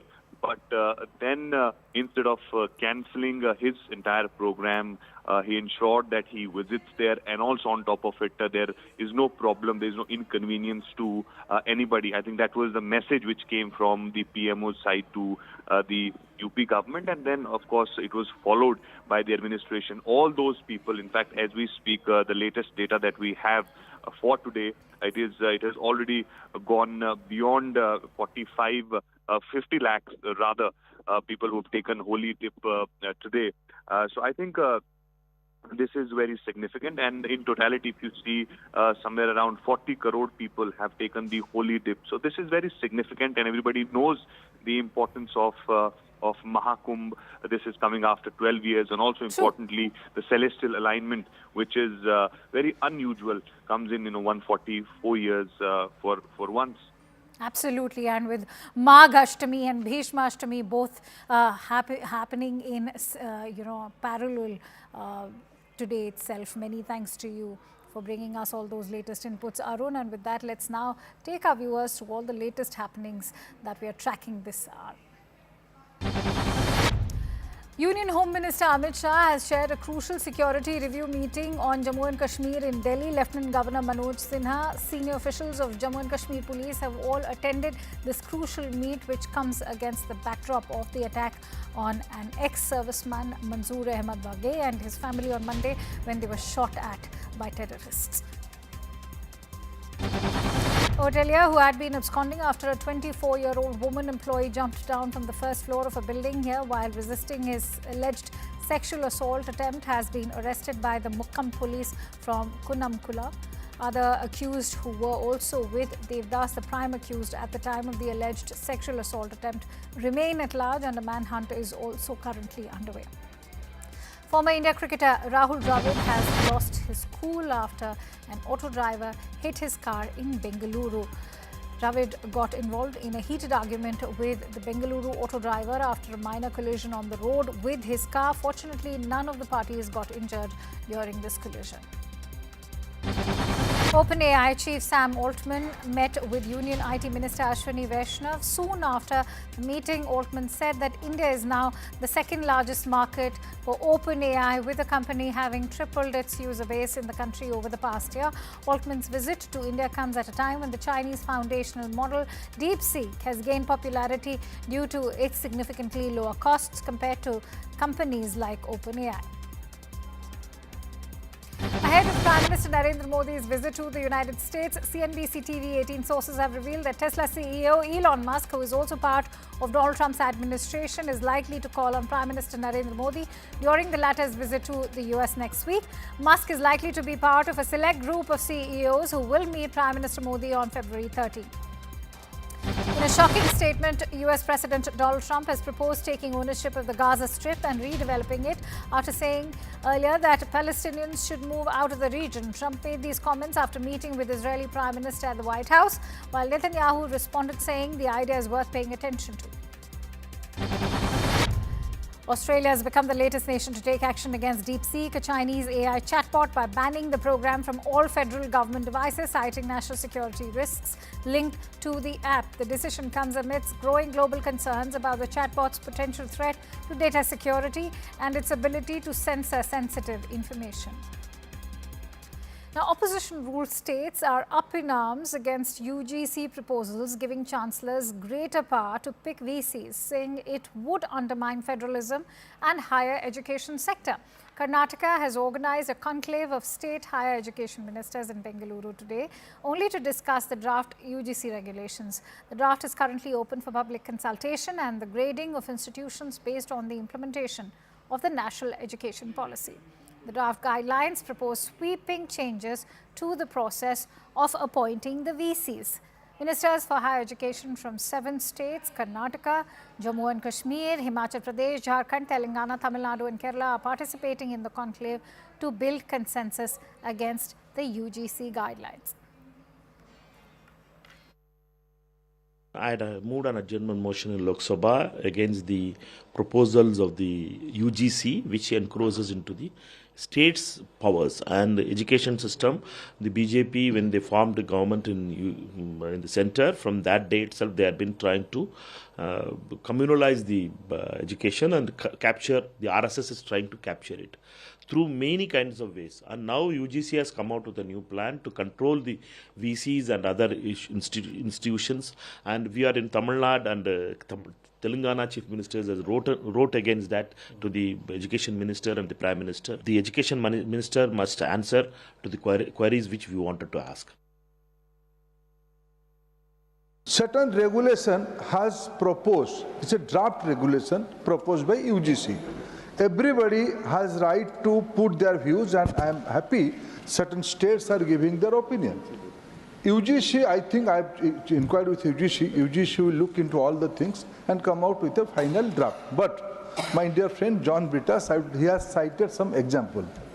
In states, I am not taking any state's name, but through you only, I would like to apprise this August House. Few states chosen vice chancellor to whom their personal aide's wife, their personal assistant, chair sir, all these things should go on. क्या यही राज्य पैसा देता है इसीलिए आप vice chancellor की जगह पे अपनी निजी सहायक की पत्नी को बिठा दोगे? All right, so critics of the new UGC proposal say that this will turn the university into a warring battle between the centre and the state, and that the state cannot let go of when it comes to critical decisions with regards to the university. Sudat joins me on the phone line with more inputs. Let's quickly go across to Sudat for more. Sudat, take us through why is this now still becoming an issue for other states like Karnataka, Jammu and Kashmir, even Jharkhand and the likes?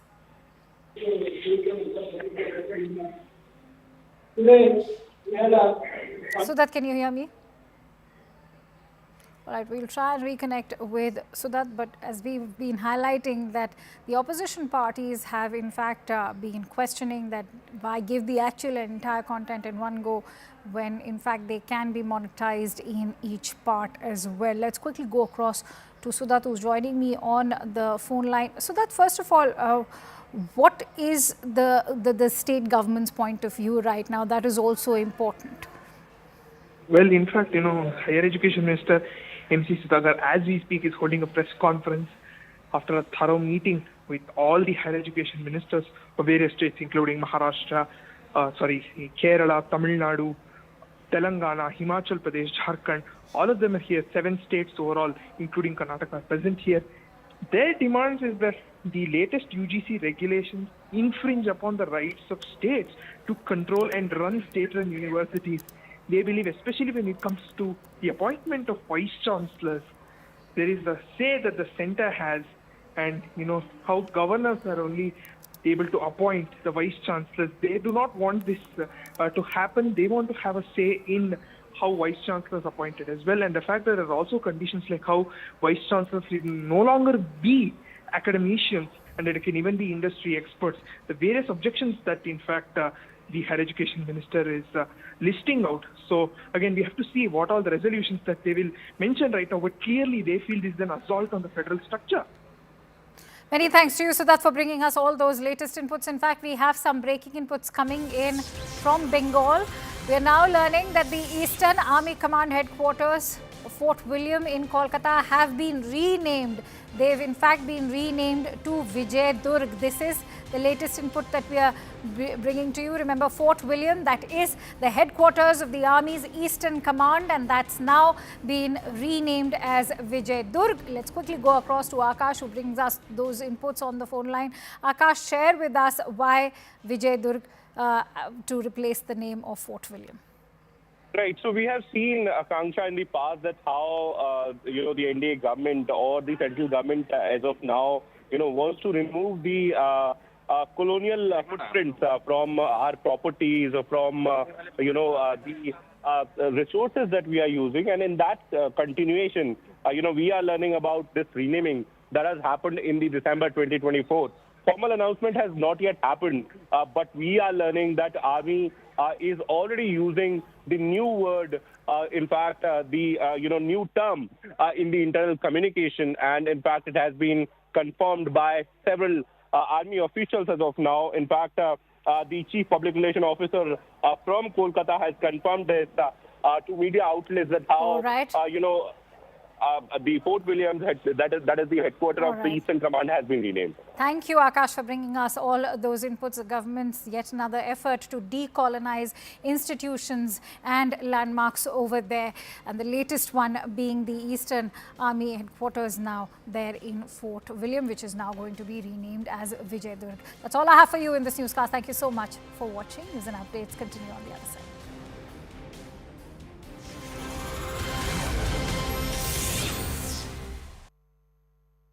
MDH का kitchen king. From you, Dr. Subramaniam Jaishankar is casting his vote. Pallavi is also joining us. Pallavi, whereabouts are you? Well, I'm standing just right outside what can we call the hub of the Babus in the national capital at the Nirman Bhavan.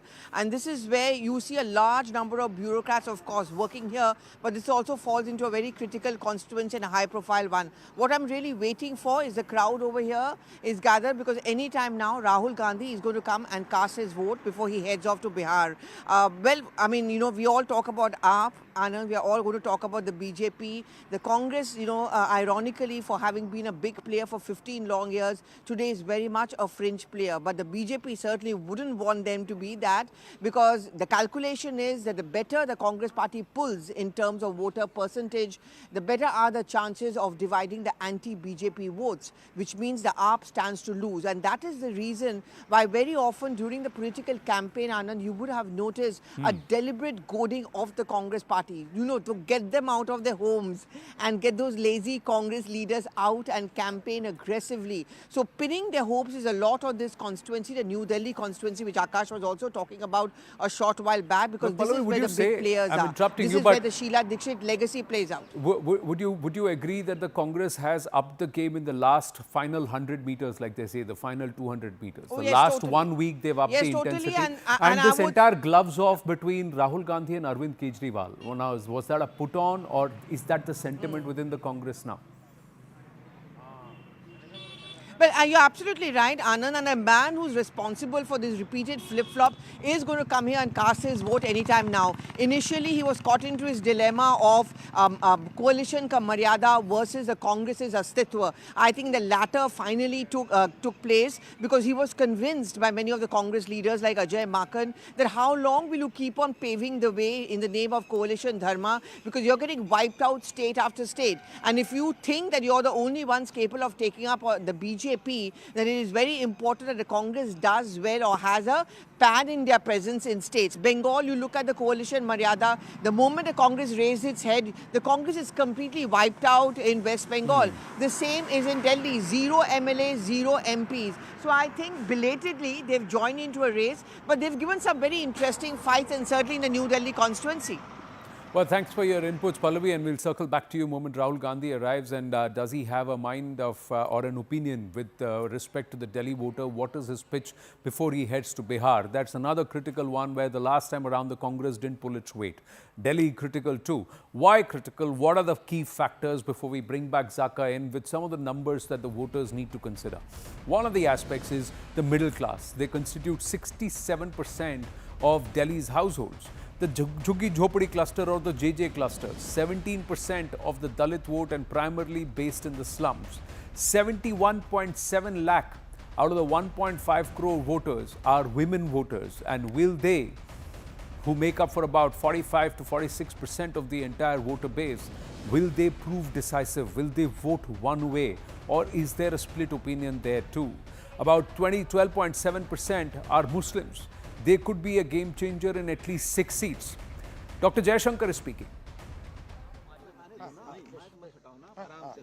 Sir क्या कहना चाहेंगे आज दिल्ली की जनता निकले? You have always been an early voter. Yes, I've been an early voter, a Delhi voter, and I think the public is in a mood for change. Sir, what are the issues you're voting for? Sir, what are the issues you think are important for Delhi? So Dr. Jaishankar not offering much, saying I've been a Delhi voter and I believe that the public are in a mood for change. Rahul Gandhi, fresh pictures coming through. Rahul Gandhi has arrived to cast his vote. Pallavi Ghosh with us. Yes, Pallavi. Yeah, in fact, look at the pictures right in front of me, and this is a very interesting picture because you're seeing Rahul Gandhi being accompanied by Sandeep Dixit, who is, of course, a New Delhi constituency. I think these pictures say it all. I mean, you know, the Congress party, we were just talking about this, Anand, a short while back, getting into this fight belatedly, but I think this is one of the most interesting and aggressive fights. Sandeep Dixit has used up the legacy, and I'm just seeing those shots. I'm leaving you with these shots, Anand, where Sandeep Dixit has walked inside with Rahul Gandhi.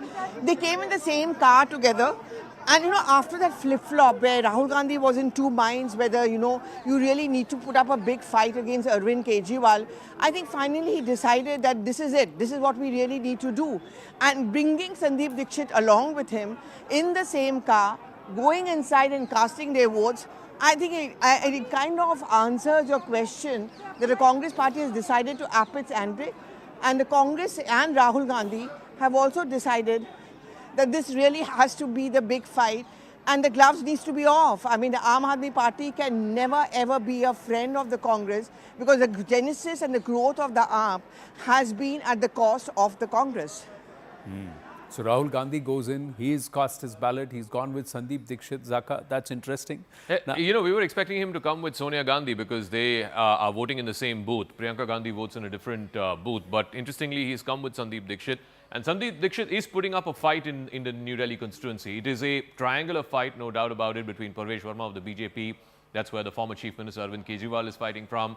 He really shot to fame in 2013, the first election that he won, by trouncing Sheila Dikshit, who was the incumbent Chief Minister at that time. He was considered the giant killer. This time around, it is truly a triangular fight. Like I said, Sandeep Dixit may not win, but can he take away enough votes from Arvind Kejriwal, from the Aam Aadmi Party, that might make this contest much tighter? I think the last time around, Kejriwal won by about 25,000-30,000 votes. This time, the margin might actually come down. 67% of the voters are the middle class. Now, what is the middle class thinking, especially after the developments over the last 4 or 5 days? What are the voter of Delhi thinking? Is Delhi coming out to vote in large numbers? We're just about 20 minutes now past 8 o'clock. We're going to take a very short break. When we come back, we'll get you more reporters and, of course, Zaka on the wall, magic wall with us. Stay with us on this continuous coverage as Delhi goes to the ballot here at CNN News 18. From you, Dr. Subramaniam Jaishankar is casting his vote. Pallavi is also joining us. Pallavi, whereabouts are you? Well, I'm standing just right outside what can we call the hub of the Babus in the national capital at the Nirman Bhavan. And this is where you see a large number Good evening and a warm welcome. You're watching CNN News 18 with me, Griha. Now, Delhi has registered a total voter turnout of 46.55% till 3 p.m. today. Top leaders across party lines have cast their votes. Leaders like Arvind Kejriwal, Atishi, Manish Sisodia from the Aam Aadmi Party have all voted. From the Congress, we saw Rahul Gandhi and Priyanka Gandhi, who were accompanied by the New Delhi Congress candidate Sandeep Dikshit. As far as the BJP is concerned, we'd seen Union Minister Dr. S. Jaishankar and Hardeep Singh Puri come out early on to cast their votes, including Delhi BJP Chief Virendra Sachdeva. Also, BJP candidate from New Delhi seat Parvesh Verma have cast their ballots. Stakes remain really high as three parties are clashing at the 70 seats in the national capital. There are few regional players like AIMIM who have also now thrown their hat in the ring as they are contesting on 2 seats. It's their debut in the national capital and they are also trying their luck. Whether or not they go ahead and win those seats or they turn out to be vote cutters for the Aam Aadmi Party, eventually benefiting the BJP, is something that we would get to know on the 8th of February. Now, even on the voting day, that is today, both the Aam Aadmi Party and the BJP have launched a scathing attack at one another, with the Aam Aadmi Party slamming the Bharatiya Janata Party for hooliganism. This was a charge that the Aam went to the EC with, claiming that many of the volunteers of the Aam Aadmi Party have been manhandled by BJP goons. Now, BJP, on the other hand, is calling out Aam Aadmi Party for the alleged corruption and much more. Misgovernance or aapada that the Prime Minister has chosen to call the governance under Kejriwal as. In fact, Arvind Kejriwal was banking on the welfare schemes and governance model and is now seeking a third consecutive term for the Aam Aadmi Party in the national capital. But when it comes to the Bharatiya Janata Party, BJP aims to reclaim power after more than 2 decades. So essentially, it's a prestige battle for the Bharatiya Janata Party. Will it be able to break its 27-year-old jinx is the big question. Now, let's take a look at the third player, Congress Party. It is now fighting for its relevance because it's striving for its survival and hopes to now regain its lost ground. Remember, Delhi has seen some glorious years under the late Sheila Dikshit, and Congress Party is in fact trying to woo its voters, calling out the Aam Aadmi Party over misgovernance and also talking about how Delhi flourished while it was under Sheila Dikshit. मैं चाहता हूं कि दिल्ली वासी अपने बेहतर भविष्य के लिए बाहर निकलें, वोट डालें। ये आपके भविष्य का मतदान है। दिल्ली की जनता मुंह तोड़ जवाब देगी, डबल इंजन की सरकार बनाएगी, गंदे पानी पर वोट करेगी, सीवरेज की समस्या पर वोट करेगी, टूटी हुई सड़कों पर वोट करेगी, अरविंद केजरीवाल के भ्रष्टाचार पर वोट करेगी। आज का दिन हमारी जीत का दिन होगा और ये परिणाम दिल्ली की दिशा तय करेगा। निश्चित रूप से हमें जनता पे भरोसा है, हमें दिल्ली के लोगों पे भरोसा है। अब आपदा जाएगी, भाजपा आएगी। मैं दिल्ली के सभी लोगों से भी विनती करना चाहूंगा कि सब लोग वोट डालने के लिए निकलें, अपने अपने वोट का अधिकार इस्तेमाल करें।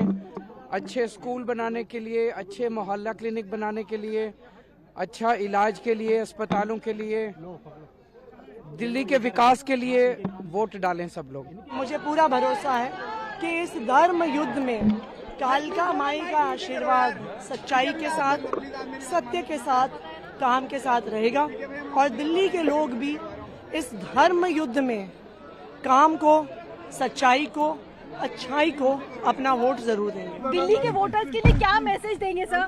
दिल्ली के वोटर्स अपने बच्चों की शिक्षा के लिए आज शिक्षा की क्रांति के लिए वोट करें। I just like people to come out and vote because I hope so. Only 6.5% in New Delhi. Yes, so I hope people come out and vote. मुझे लग रहा है दिल्ली की 1,55,00,000 मतदाता उत्साहित है बिकॉज मुझे पूरा विश्वास है वो बदलाव चाहते हैं, विकास चाहते हैं। अब 2 ही शब्द है, बदलाव और विकास। अब इस बदलाव को होने से कोई नहीं रोक सकता है। मैं सभी मतदाताओं से अनुरोध करूंगा कि बाहर निकलें और आकर के वोट दें। ये हमारे लोकतांत्रिक धर्म हमारा है और उस लोकतांत्रिक धर्म का पालन करें। Let's now take a look at controversies that are raining galore even as Delhi goes to vote today. Now, if we take a look at the first set of controversies, we are learning of an FIR that has been registered against Amanatullah Khan for allegedly violating the Model Code of Conduct. Now, in more trouble for the Aam Aadmi Party, we're also learning of another FIR that's been registered against Aam Aadmi Party Supremo Arvind Kejriwal over his poisonous Yamuna remark. That's not all. Aam Aadmi Party MLA Dinesh Mohania has also been booked by the police after a woman alleged sexual harassment against him. Now, in the last 24 hours, we're also learning that so far 12 lakh cash has been seized and an alleged link to the Delhi Chief Minister's office is now under probe. Remember, just a short while back, a few days ago, we had also seen a vehicle that was parked outside the Kapurthala Bhavan, and in fact, the Punjab government was in the dock because that vehicle had a fair amount of cash in it. There was some liquor and also pamphlets of the Aam Aadmi Party, something that the Aam Aadmi Party is distancing itself from. Now, Aam Aadmi Party candidate Saurabh Bharadwaj has alleged that police officials are blocking voters from casting votes at Chirag, Delhi. So, this is a direct accusation against Delhi police, and women voters in Selampur have also claimed that their votes have already been registered when they did not even go out to cast their vote. Once they reached the booth is when they said that voting in their name has already been done. So these are the controversies that we are already looking at as Delhi is coming out and voting. So far, there is about 45% of the voting percentage that has been reached as about 3 p.m. We'd have to see as and when more and more people come out and vote if that voting percent and the turnout really goes up. Taking this across to my colleagues Pallavi Ghosh and Arunima, who are with us on the broadcast. Pallavi, coming to you first, what is it looking like now that we have a fair bit of understanding that half of Delhi out of the 1.5 crore people has in fact come out and voted, but if at all this voting number, voting percentage doesn't go up, it clearly says that people are okay and not going to go ahead and vote for change. So is this advantage Aam Aadmi Party? Well, I mean, frankly speaking, if you look at the past state elections, it's very difficult to gauge what an increase in vote percentage or if there's not much change in the voting percentage is concerned really actually means. But if you look at the quick figures which are already coming in, till 3 p.m. the latest figures, as we all have been reporting, is 46.55%. That any which way is a huge increase from the last time round also. I mean, I would say a substantial increase from the last time round also. 62.5% is where it stood at 2020. Now, if I go by the example of, say, Maharashtra, if I go by the examples of West Bengal, we saw a surge in the voter percentage. Many thought that meant an anti-incumbency vote, but that's clearly not what happened. So, it works in multiple platforms. Very often, an increase in voter percentage does mean a high amount of anti-incumbency vote, or as they call the anger vote. But sometimes it also means the cadre, the core cadre coming out and ensuring that the party which is already in power does not lose. So this is something which can be read both the ways, and both the parties are going to read it their own way. BJP certainly is going to read this as a vote against AAP. AAP would perhaps see this as a kind of a loyalty factor where its core vote bank are coming out to ensure that the AAP remains in power. So we'll have to wait obviously till the 8th to get a sense of how it is. But yes, it's a high stakes battle. Election Commission has been urging people, as political parties have been, especially the first-time voters. That is where the BJP is depending a lot on, and women voters as well. So those last few figures which we'll get at the end of the day is going to be extremely important. Right, and Arunima, you know, the fact that Pallavi has mentioned about the anger votes, we are also looking at how Northeast Delhi till about 3 p.m. has recorded the highest voter turnout. It has gone beyond 52%. What does it say about the voting pattern in Delhi, considering we have some new players from Northeast Delhi? See, Northeast Delhi is battling its history, the recent history of communal violence there, of people losing their homes, losing their savings, losing their loved ones. Northeast Delhi has not really forgotten that. So this vote for them is not just about doing their duty in a democratic country, but it could well be a matter of survival for a lot of them. No wonder then that they're coming out and casting their vote because they want to ensure that right representatives are chosen, and what we saw in the communal violence of 2020 is not repeated for Northeast Delhi. Similarly, in other pockets also, I mean, more or less, if you see Delhi in outer areas, the voter turnout is much better than, say, a New Delhi or a heart of South Delhi. I'm in fact coming to you live from the constituency from where Manish Sisodia is fighting from Parparganj. He has moved to Jangpura, and there is a steady trickle of people coming in now as well. These are the who's who of Delhi. Some of them who are moving around in the power corridor. So they're also trickling in, encouraging their neighbors, calling up people, telling them please come out and vote. So there is a all-out effort that is evident to make sure that Delhi does not disappoint. From the look of it, it would have touched about 50% by now. 62% is what it voted last time, and the maximum in the last few decades was 67%, and that was the election that happened in 2015. So they are trying very hard. The Karyakartas, both from Aam Aadmi Party and BJP, also from the Congress, trying very hard to touch that all-time high of 2015. It was a sluggish start, but they're all very hopeful. In fact, I spoke to one AAP functionary outside a booth and asked him whether the low voter turnout was of concern to them, and they said it will not be low. So they were pretty confident that the voters ultimately will come out and vote. Who they vote for, is that an anti-incumbency vote or is it a pro-incumbency vote? I think that answer is what we have to wait for till the 8th. Absolutely. And Arunima, if we just to stay on with us, Pallavi, if we take the conversation back to Northeast Delhi, because it is now coming out to vote at the back of the Delhi riots. There have been so many accused that have gone into jails because of the Delhi riots, and there were accusations that were made against him. 2 of those have been fielded by the AIMIM.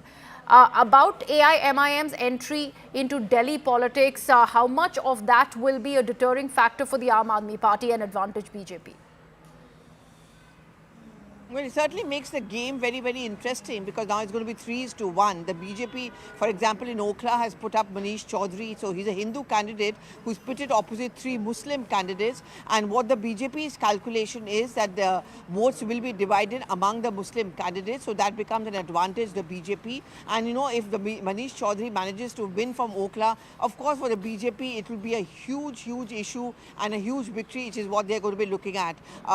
Yes, I mean, Okhla has its history. It has a history of not really being at peace with peace. There have been those Delhi 2020 riots, the protests which took place against the CAA as well. So there's a lot of disturbance history in this area, and that is what the BJP is talking about, that give peace a chance, give a chance to non-appeasement kind of politics, and that is what they're banking on. AIMIM's track record, if you see, and very often they are criticized for being the B team of the BJP.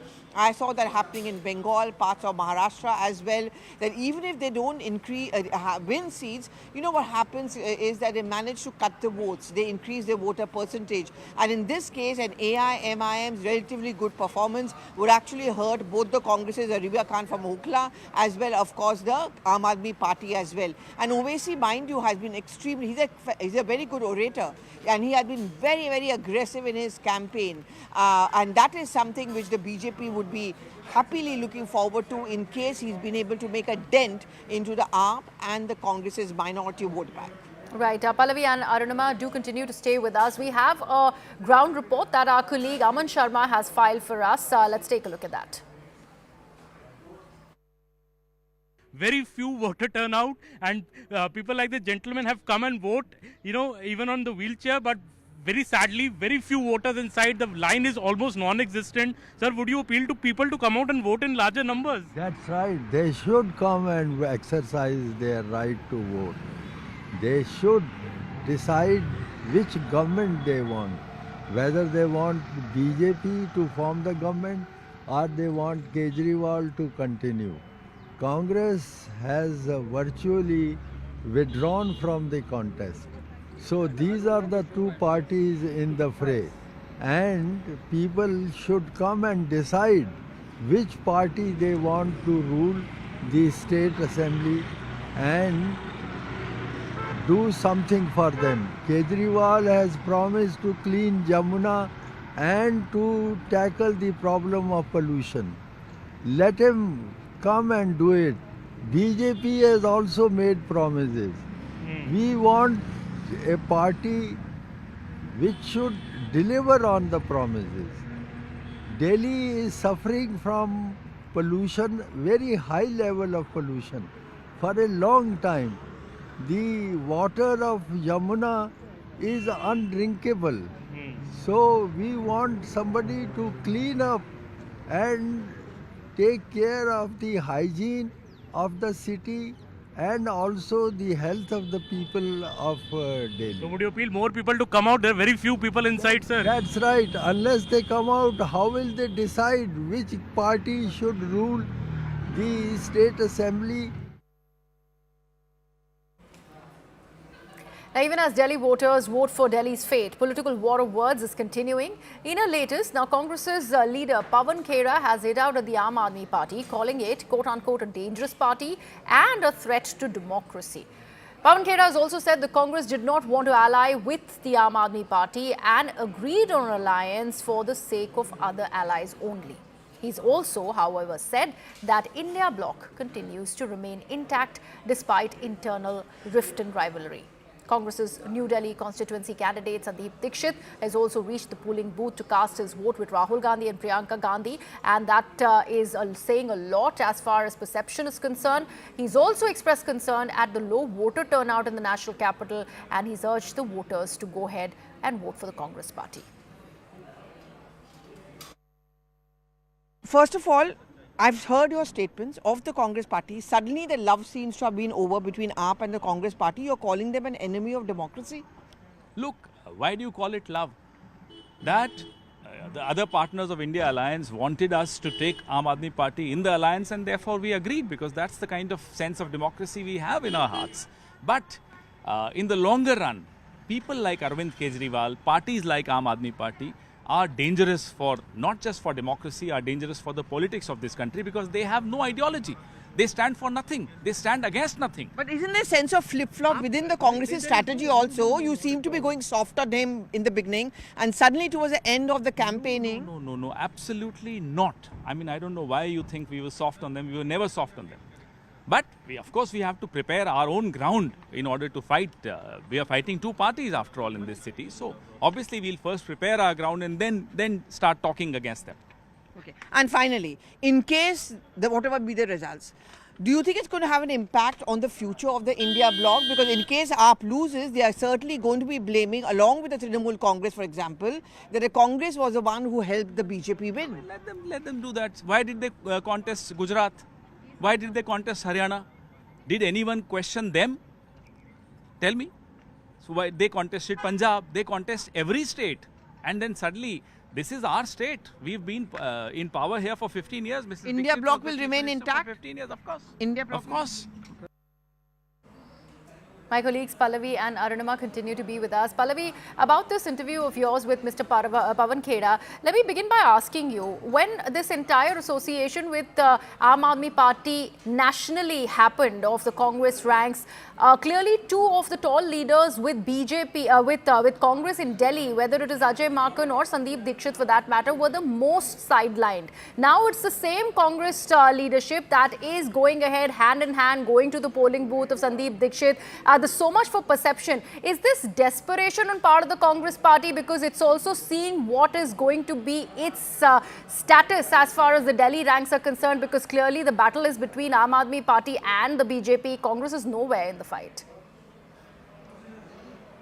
Yeah, I mean, it's not that the top Congress leadership were unaware of the fact that AAP grew at the cost of the Congress. I mean, what Pawan Khera is telling me is that why did they contest in Gujarat? They tried to do that in Karnataka. It was a failed alliance in Haryana. It didn't work out in Punjab. But in Delhi, the Congress was in an alliance with AAP as far as the Lok Sabha election goes, and they got zero. And AAP's vote bank is the same as that of the Congress, middle class, Jhuggi Jhopri, and the minority vote bank. So Congress lost out to AAP. AAP grew on the edifice of the Congress party, and this was nothing new to them. But it was the same AAP, it was the same Congress leaders who came under instructions from Rahul Gandhi that the night Arvind Kejriwal was arrested on the Sheesh Mahal issue and the liquor gate scam, they should go out and show his solidarity, and that's exactly what Sandeep Dixit did.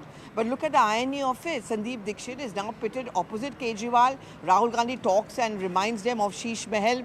So something is clearly off. So it began by going soft on AAP because because they didn't want to give that advantage to the BJP. Then that pressure mounted on Rahul Gandhi that no matter what you do, AAP is never going to let you grow. And how long can you keep on losing from state after state? And now we see the Congress party all guns blazing against the AAP. In fact, you hear them attacking the AAP more than they're attacking the BJP. So they've clearly now belatedly realized that AAP is the bigger enemy for them, at least as far as Delhi is concerned. Should AAP lose or come down from a winning percentage, if they are winning, then I'm sure it's going to have an impact on the India bloc, with the TMC and the SP also being pretty unhappy with the Congress. And Arunima, can we really blame the Congress party solely? Because in the past, we've had leaders like Sanjay Singh of the Aam Aadmi Party who have gone on record and they have said that we'll speak to the other allies of the India bloc to get Congress out of the alliance altogether. And hence, we are seeing this retaliatory sort of a response. So how does one not look at Aam Aadmi Party on what they have done in the past when we are looking at this fight between AAP and Congress? See, also the Delhi Congress leaders have not forgotten the kind of humiliation that Sheila Dikshit and her government were put through. If you recall the Anna movement, the entire edifice of that movement was allegations of corruption against UPA and targeting of Congress here in Delhi. So the Delhi Congress leaders have always been wanting to get a chance to get back at Aam Aadmi Party. Sandeep Dikshit, for example, who's taking on Manish Sisodia, he has the legacy of his mother to stand for. Ajay Makan, all the Pawan Khera, all of these people who have worked with Sheila Dikshit, they remember what Delhi was and how Delhi government really worked under her. And to be fair, when I have been moving around Delhi, there are people, the old-timers, who remember that how Delhi's infrastructure changed under Sheila Dikshit. It was that sentiment that Delhi Congress leaders wanted to tap into. Perhaps it took them time to convince Rahul Gandhi and